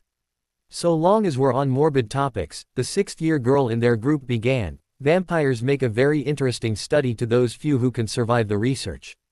They are the very essence of undead, dead things pretending life. Their hearts do not beat, and their lungs do not draw air, having rotted away along with the rest of their internal organs as the corpse lay festering in its coffin during the initial 3-day transformation into a vampire. It is part of the disguise inherent in what they are that the magic of their animation can cause the vocal cords to vibrate without their non-existent lungs blowing air past them. The reproductive organs are likewise gone. Daphne and Tracy, along with the other Slytherin girls present, gathered closer as they moved away from the tent door, away from drafts and possible listeners. It wasn't their favorite topic of conversation, but it did serve to distract them from the grim fate possible in a few minutes, if the attack really did go forward tonight. Besides, it was a Slytherin precept. You could never have too much information on your enemies, but better still to have it on unsteady allies. Slytherins didn't have such things as friends, generally. The older girl smirked, finding humor in their grim situation. You might as well think a table leg as attractive as a vampire. Actually, they are more like your reflection in a mirror. It may look right, but it ain't the real deal, and no matter how say why your reflection looks, it just doesn't have the equipment to do anything about it. Despite that, vampires have a rather strong say appeal. It is one of their hunting tools, more along the lines of bait than anything else, a trick to draw in prey and make them easier to capture. But they are as incapable of following through on the deed as any other century-old corpse. Tracis' lips quirked, getting into the topic. It's actually amusing you compare them to reflections, seeing as they have none.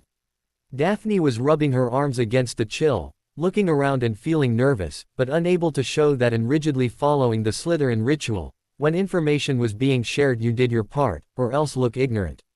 The ignorant are fools and fools are the natural prey of everybody. They cast no reflection as they have no souls, and thus suffer all of the problems you know who faces with regards to music and beauty.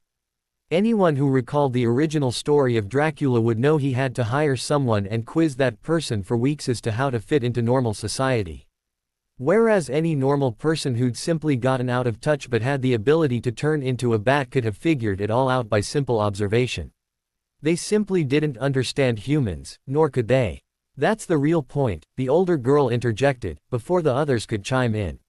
We all know they are fast and strong, but it is their weaknesses and vulnerabilities we should care about now. Mostly because a soulless serial killer with a hunger for human blood was not often picky about his sources, and it was as dangerous to claim them as allies as it was to face them as enemies. Perhaps more so. One of the fourth-year girls began nodding, before adding her bit. Another fact present in the ancient tales about vampires is they are unable to cross bodies of water without assistance. They can be carried across, but they have no ability to cross it themselves. Her yearmate added, nor could they enter a house without invitation. The sixth-year girl was nodding. Every so often you get idiots who want to be vampires, and those sort casually dismiss these weaknesses, preferring not to see them, tossing them aside in their interpretation because they don't want their idols to be weak. But vampires have perhaps the largest assortment of weaknesses and vulnerabilities of any magical creature. She didn't need to add that sharing a battlefield with them, the Slytherins would be spending at least as much time watching those undead allies as they would the enemy, as vampires were known to betray their comrades at any moment of weakness or inattention. Vampires had to obey their overlord, whoever that was, but there was nothing, not even his orders, that could keep any supposed comrades safe. The sixth-year girl snorted, taking a seat and popping the top off a bottle of butterbeer Tracis elf had lifted from camp supplies. They were technically entitled, but the girls weren't about to show their faces to get it themselves even though that was technically required to do so in order to collect their rations. Actually, if you were to take a close look at them, it'd be easy to suppose that vampires were an early and very failed attempt at immortality, just like soul jars and some other attempts. I can so easily imagine a wizard playing around with magic he didn't understand attempting to bring a corpse to life and getting the first vampire, then never having an opportunity to correct his mistakes as his experiment took him as its first meal. The girls grew quiet, the distraction over and their minds wandering back over the topics they had been avoiding. None of them wanted to die, and that looked probable, especially as the guards on the wall defending the town went longer and longer without noticing the leather sheets covering up the crosses that kept the vampires at bay. Once someone in Voldemort's camp decided the tactic worked, the attack would be tonight. Only, since none of the other attacks had gone well, none of the gathered Slytherin girls expected much to get out of this one alive. Of course, should they survive then it was on to a life of being a baby factory for the first wizard to pop the question, and they didn't want to be forced to marry the first wizard who saw their faces and blurted out a marriage proposal, either. It was in the midst of this melancholy that a white owl appeared with a little gift basket. The vampires were already on approach. They were tasked with taking the watching guards down so the main force could approach, as very few creatures could be as stealthy as a vampire. Of course, as the earlier conversation had described, they had plenty of vulnerabilities as well, and there was very good reason why vampires avoided water, and not just holy water. They were dead, and had no immune systems.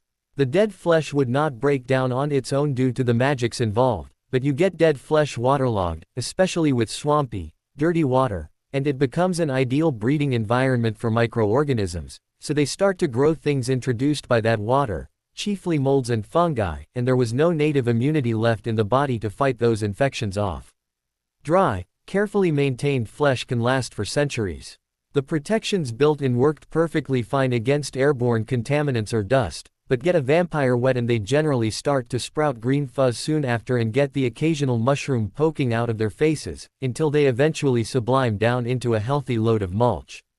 Healing spells and potions didn't work because they're dead. You might as well give an antibiotic to your table lamp to help it stave off rust.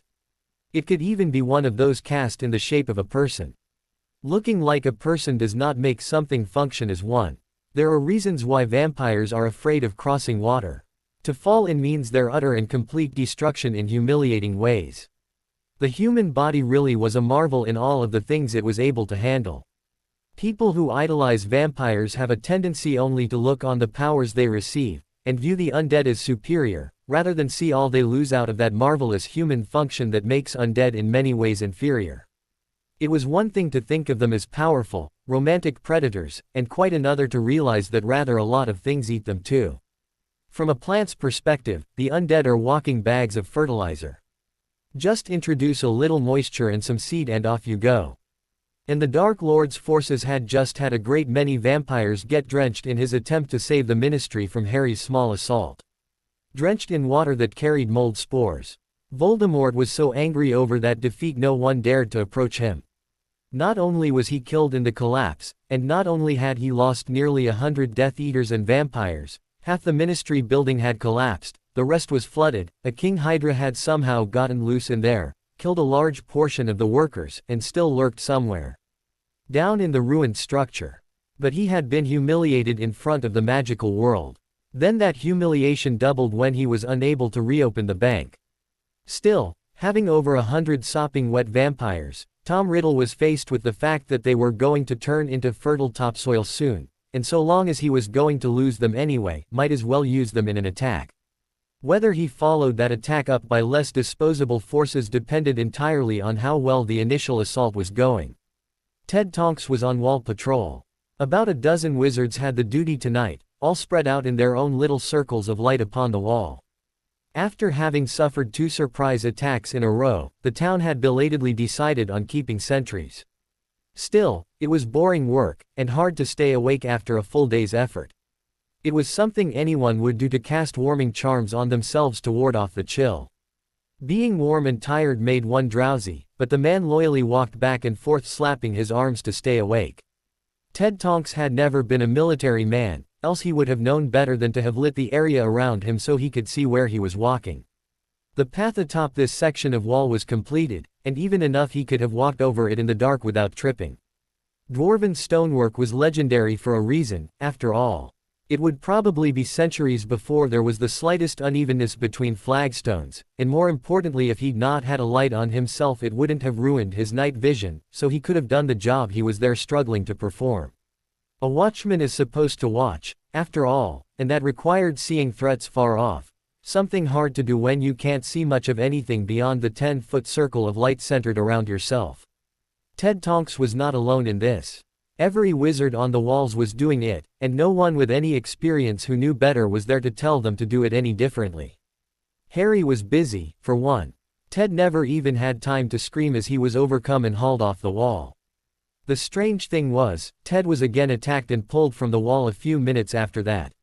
Sirius Black grinned over the prone form of his quasi-brother-in-law. It was hard sometimes not to think of the Black sisters as his sisters instead of the cousins they were, as he tied him up.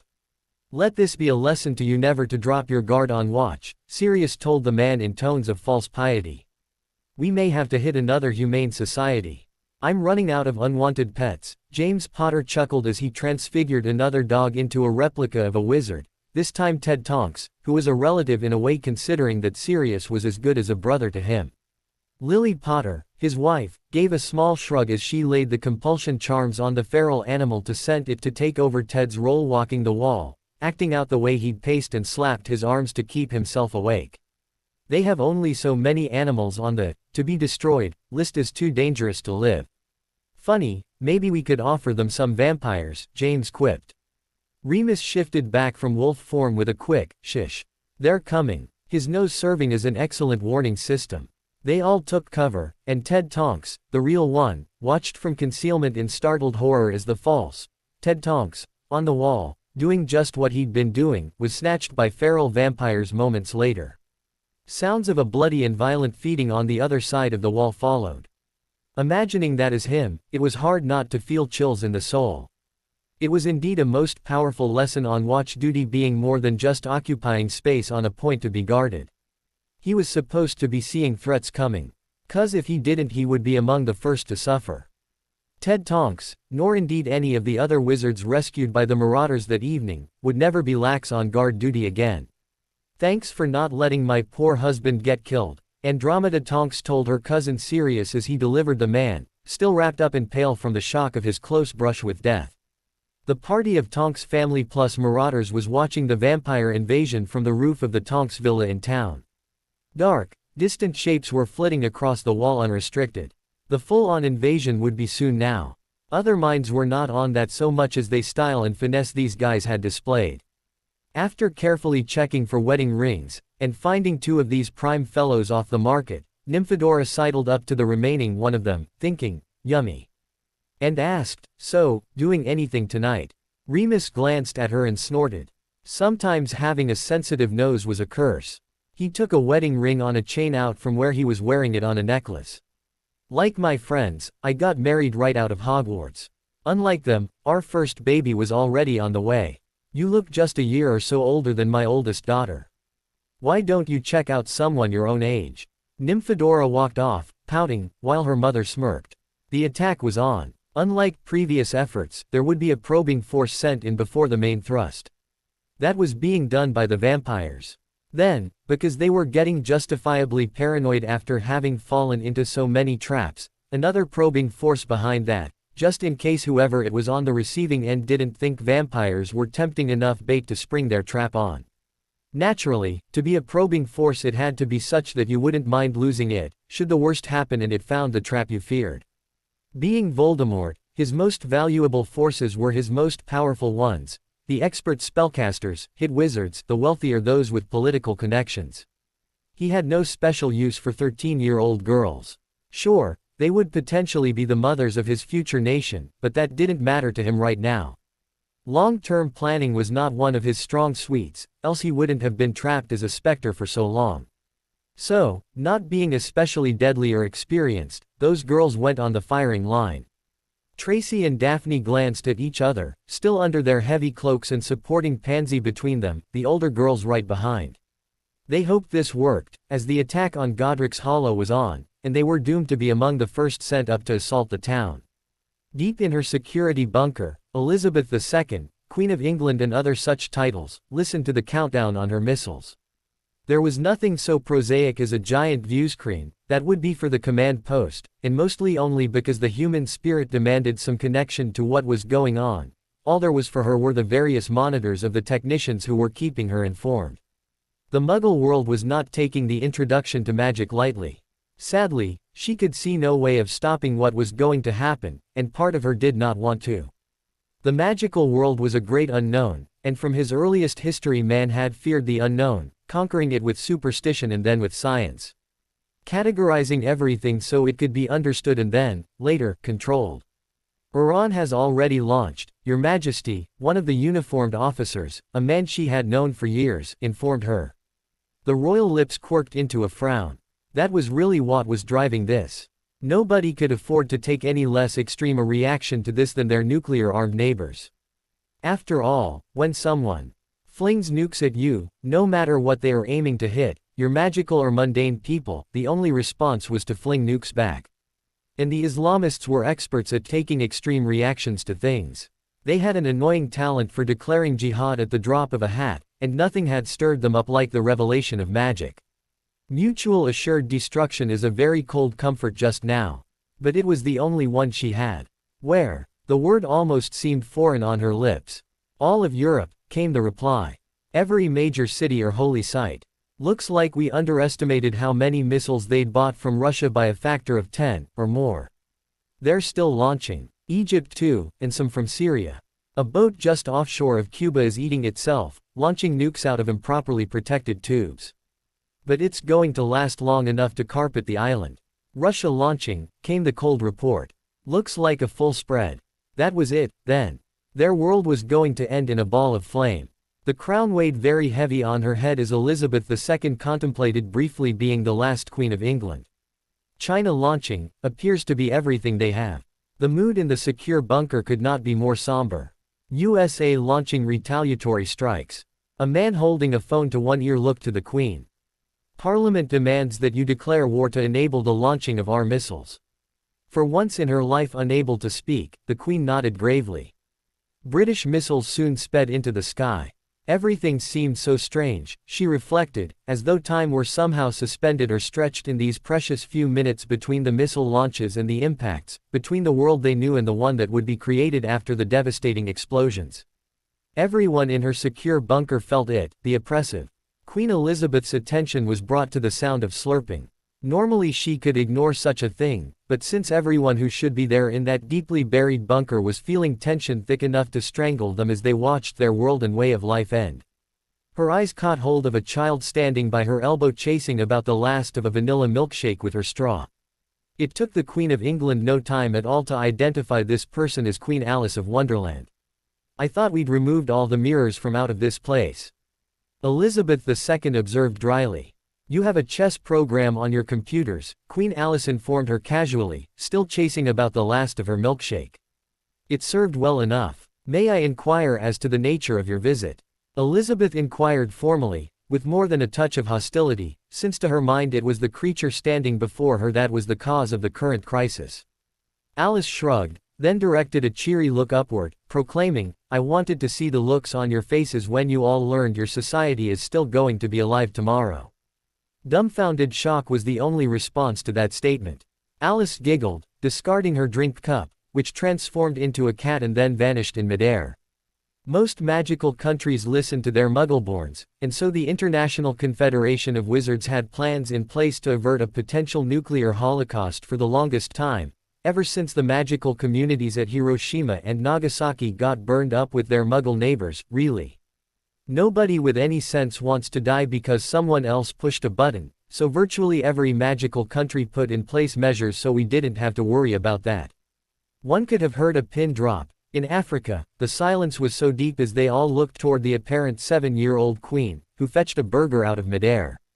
Anyone want one? No. All right. The diminutive queen took a bite, chewing it daintily, swallowing and wiping her lips with a napkin before explaining, there are a lot of complicated parts, but it all boils down to a simple game of point-me weapons grade fissionable materials combined with elementary transfiguration and a few invisibility cloaks, and moments after wizards feared we were in danger of nuclear war the world hadn't got any nukes. Sorry. They're all armed with tapioca pudding. Queen Elizabeth II felt the strongest urge to break down in hysterical laughter. She refrained. Queen Alice had taken a moment to finish off another bite of her burger. The whole thing got automated with runes covered with notice me not charms simply ages ago.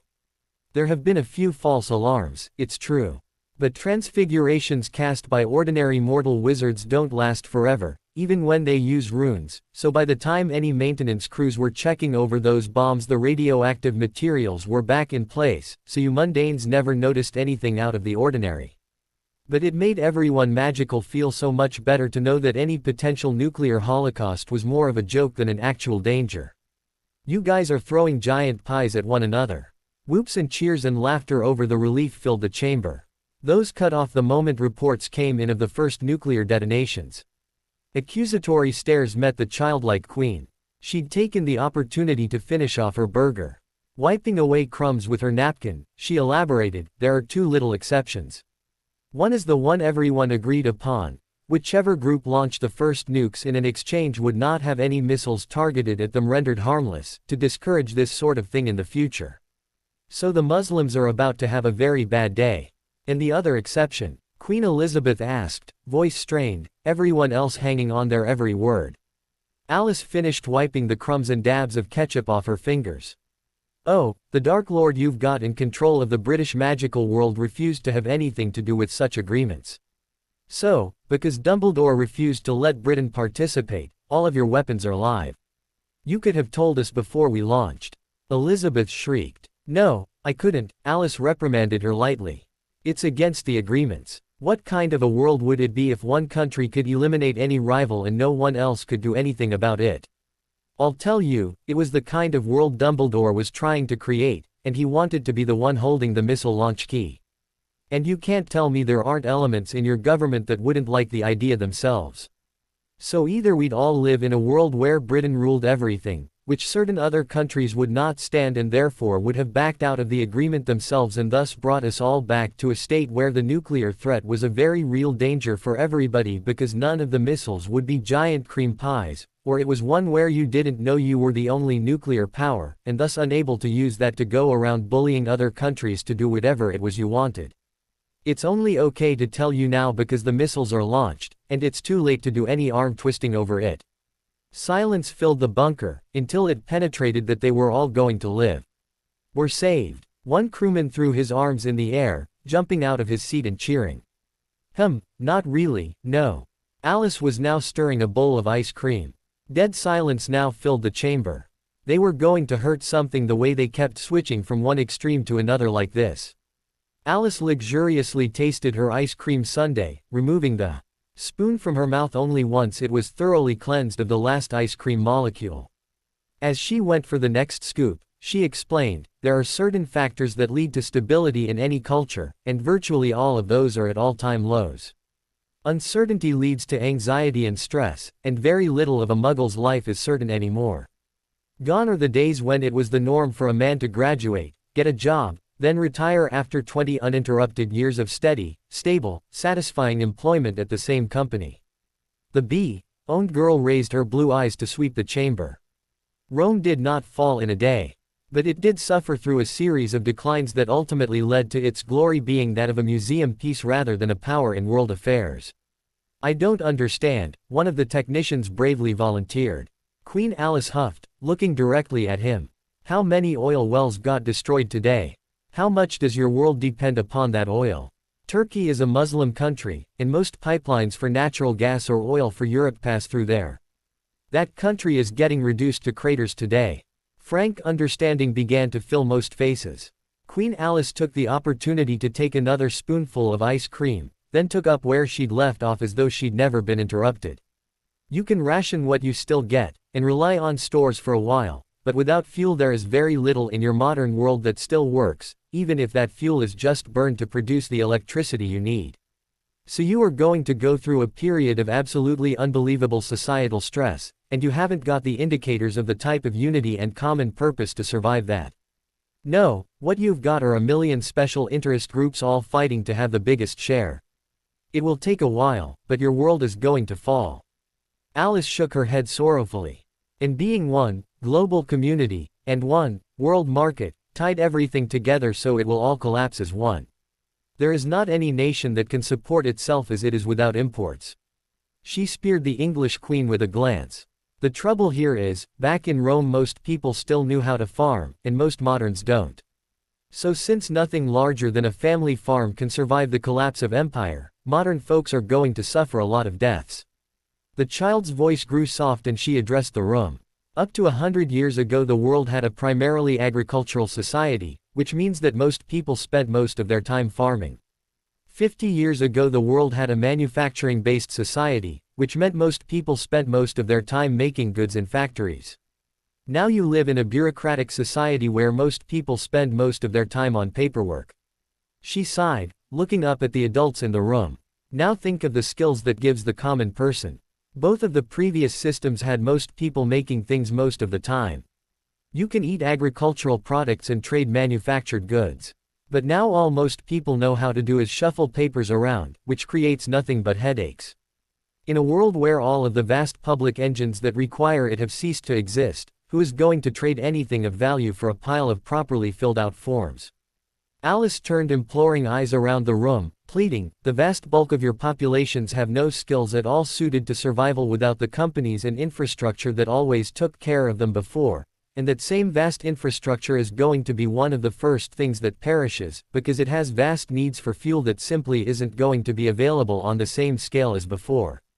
In this sort of situation even if you had enough for yourself that only means that your neighboring countries would see that and be willing to take it by force to see to their own needs. And those resources tend to get lost as people fight over them. So if Britain is going to survive, you have to teach your people how to take care of themselves, not tend to the vast needs of a bureaucracy that is going to go away regardless. She turned her eyes to the Muggle Queen. Right now all of your best people devote their lives to the shuffling of paperwork. Those jobs have the most prestige and benefits associated with them, so your best and brightest try to fill them. That paperwork is of various sorts, just like the farmers once grew food of various sorts. But shuffling papers does not produce wealth, only consumes it. There are rules in place so that paperwork controls all wealth, and the most prestigious paper pushers get the most wealth, but there were once rules in place that people with a certain skin color were haves. Just because something is the rules doesn't make it right, or decreed by the universe or anything. When food gets scarce, people are going to abandon the office buildings and go looking for something to eat. She directed a very calm gaze to the Muggle Queen, smiling for the first time this visit. Now, you can let that happen on its own, which means everything possible can happen, and most of those possibilities are bad, or you can go to work on getting as many people relocated to farms as you can while you still have the fuel to move them, then getting them taught how to farm without machinery, because make no mistake, it is food that your people will want, and you haven't got the resources to ship everything you want across the world anymore. So since you can't ship the food, relocate some people so you don't have to move it to feed them, and while they are there they might as well help produce it to offset the drop you'll have from machinery no longer functioning as parts wear out with no one to produce more of them.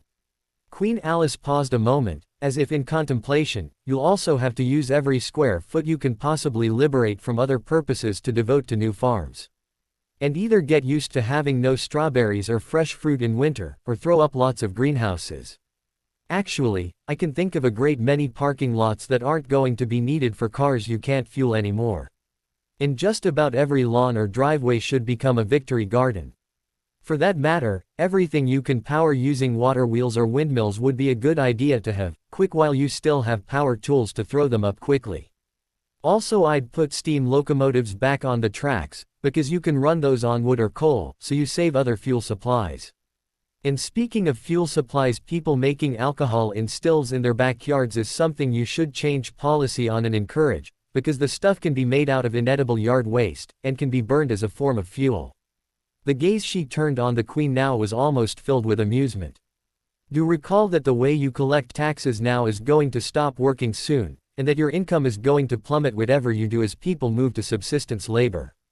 So big projects like social welfare and free medical care are going to cease to exist no matter what you try, and that's going to upset enough people to give you mobs and riots and fires very shortly. I'd suggest you slash bureaucracy wherever you can, mostly because you won't be able to afford the bureaucrats to run it. Also do whatever you can to find out how things were run 100 or so years ago, then do whatever it takes to get things back to that state.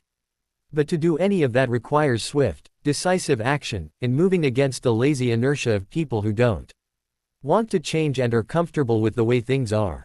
So either you'll have to make unpopular choices to get things done now, while you still can, and get those crops planted before people start getting hungry, or let the floor drop out from under them as the way they want to live stops existing anyway.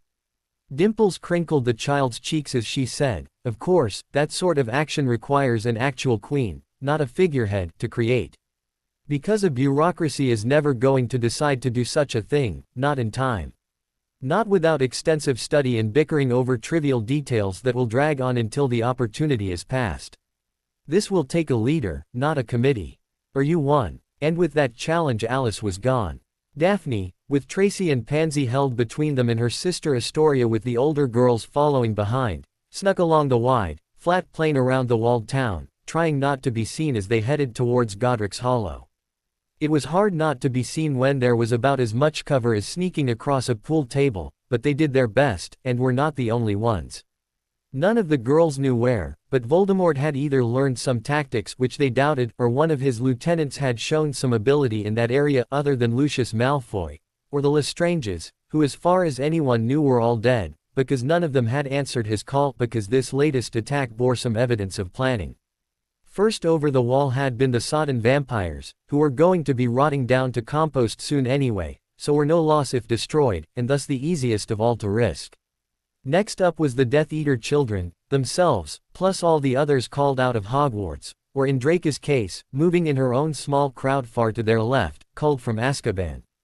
They were sneaking across that terribly flat and featureless lawn outside the town walls at that very moment with the intent that they would relieve the vampires who were now securing the wall, freeing them up to go further into town, securing advanced positions to slaughter defending troops soon to be tumbling out of their barracks once the alarms got sounded. With the vampires inside of town laying traps, and the Death Eater children on the walls holding that vantage point so more friendly troops could cross over that barrier unresisted, the next wave would be a large force of dark wizards and werewolves, the elite troops who would then go in to finish off the town, destroying any last resistance. Daphne would have had a great deal more confidence in the plan if she hadn't overheard that the supposed genius behind it was Marcus Flint, who would have graduated last year if he hadn't been held back for poor grades, and whose tactical expertise came entirely out of being captain of the Slytherin Quidditch team. And they would never have won a game if Madam Hooch had not been constrained by Dumbledore to never notice even half of their fouls. No, such a thing did not inspire confidence at all. Daphne and her friends were all placing their trust in the contents of a certain gift basket instead. Pacing around his house in Godric's Hollow, Albus Dumbledore was concerned. The horcrux at his family estate had always been intended to act as a counter against the theory that he could, despite all other precautions, actually die of old age. It was a wildly improbable theory. But, having countered all real threats to his power long ago, it had amused him to enact plans against less and less likely ones. In fact, he was rather well prepared against invasions from Mars, outbreaks of zombies, or attacks by giant, mutant, space hamsters, all set up as intellectual exercises mostly intended to keep his great intellect busy in the absence of any real challenges. He was nearly 2 centuries old, and it was 50 years ago that he had overcome the last true obstacles to his reign. Everything else was whimsy. The plan for this current soul fragment was to have been fairly simple. Observe the world around him until he had enough data to insert himself as a fresh young wizard eager to take his place in it, then assume power from there. Dumbledore had been willing, even intending, to pass himself off as his own son or grandson, or even more distant relation, as that would clear his way to take over most if not all of the power his elder fragments had already accumulated. But there was little to be planned ahead of time, just because of the vast gulf of years he assumed must pass between the time this soul fragment was placed and when it would be activated, if it ever would be. However, from the get-go, nothing was going according to plan. His first need was accurate information on the time period he was to awaken in. He did not like functioning blind, and frankly did not even know what year he would wake up. Happily, toward that end his house in Godric's Hollow was fully outfitted to be a nerve center as equal to his tower at Hogwarts as it was possible to be. Since many of those items could not be duplicated, he had put devices here that monitored his devices there, so he could read off the same information before leaving his abode, only, unhappily, very little of that information net actually seemed to be working. Those silver instruments he'd kept in his office all had duplicates here, minor reflections avenue to the originals, merely repeating the information as most of those devices had been too difficult to replicate on a casual whim. But as these now told him nothing, he had to question that assumption, as either the originals had vanished or been destroyed, or the spells on them somehow broken, and truly he'd relied on them for more information about this world. Very little of his information network was actually functioning properly, and that concerned Dumbledore more than he'd ever admit to. So far he had even been unable to determine what year it was, something he'd honestly expected to know the moment he'd rolled out of that crystal egg. A wizard could naturally expect to live twice as long as an ordinary muggle, and by virtue of continually dosing himself with phoenix tears Dumbledore had long since calculated he could enjoy twice that. So, having been born in the year 1800, his best guess was, since his earlier self must have perished to bring this fragment to activation, this was at or around the year 2100, but it could be 2400, or even later. He needed news. The house had a subscription to the Daily Prophet, however the last edition was dated in September 1993, more than 100 years out of date for when this fragment of Dumbledore expected to awaken at the earliest. Still, out of desperation, he'd read it, then paled horrifically. It was an exposé on his own crimes and misdeeds. A remarkably accurate one, at that. The question he had to ask himself next was, what could have come to pass that he could have lost control of his own country and newspaper so thoroughly? How could things have gone so bad so quickly? Dumbledore had scanned the previous few months' editions of that paper and found nothing that would indicate to him how this grievous breach of secrecy had come to pass. He had storerooms in his basement filled floor to ceiling with monitors on every aspect of the magical world, yet none of them were telling him a thing, not even if he still owned the paper to have printed that damning exposé. The one thing Dumbledore prided himself on most of all was his information. He knew more about any important subject than anybody. In fact, most only knew what carefully crafted lies he'd chosen to disseminate, so on most issues of note, he was the only one to have any accurate information at all. This had made it child's play to control the ignorant fools around him. When he was the only one armed with accurate information, he was the only one able to act upon issues of importance with any effect. Everyone else was flailing around in the dark, boxing at shadows, wasting their efforts on points of no importance whatsoever, and he had to smirk, thinking on this often enough, clashing head to head against equally deluded fools, each of them wasting their full powers against each other over trivial points of no consequence to the grand design whatsoever. Other people had theater, or music. He had his own amusements. Some spent money on fine entertainments. He, however, had better uses for his funds. The more advanced or esoteric the magic, the more it cost, either in books, tutors and materials to become proficient, which he preferred, or to hire experts on it when needed, which he avoided, if possible, just to have fewer people know his innermost secrets. Dumbledore glanced back at the crystal egg from which he had so recently hatched. Devised as his defense against old age, the materials of that egg cost a princely sum. The ministry, already well accustomed to spending vast sums of gold for very little benefit, would have been staggered by the price. Yet this was only one of his many projects. No wonder then, that he had routinely engaged in theft on a vast scale, as he positively hated to part with his own gold for such projects. Yet here he was in a house empty of functioning resources. He had filled rooms in it with monitoring equipment, none of which were giving him any readings at all. How was he to resume control of the magical world if he didn't know what was going on? It was maddening. The only thing for it was to find out more information. Striding outside of his house, it became obvious why most if not all of his information sources were not working properly. This town was warded against his magic. The very spells he relied on did not function because he'd cast them. Intolerable. Unbelievable, really. Who would dare? Who would think to? Who could? That anyone would want to scream to the currently young old man that his plots had suffered not one but several grievous setbacks. Fortunately, the entire point of this horcrux was starting over as a new person. Perhaps he could make use of, even take advantage of, his predecessor's fall. Just as he turned to go back into his house, he felt rather than saw a person come between him and his ancestral home. Oddly, this person was singing, "I love you, you love me." To be continued. I hope you enjoyed this story. Also remember to subscribe and like this video. See you in the next video.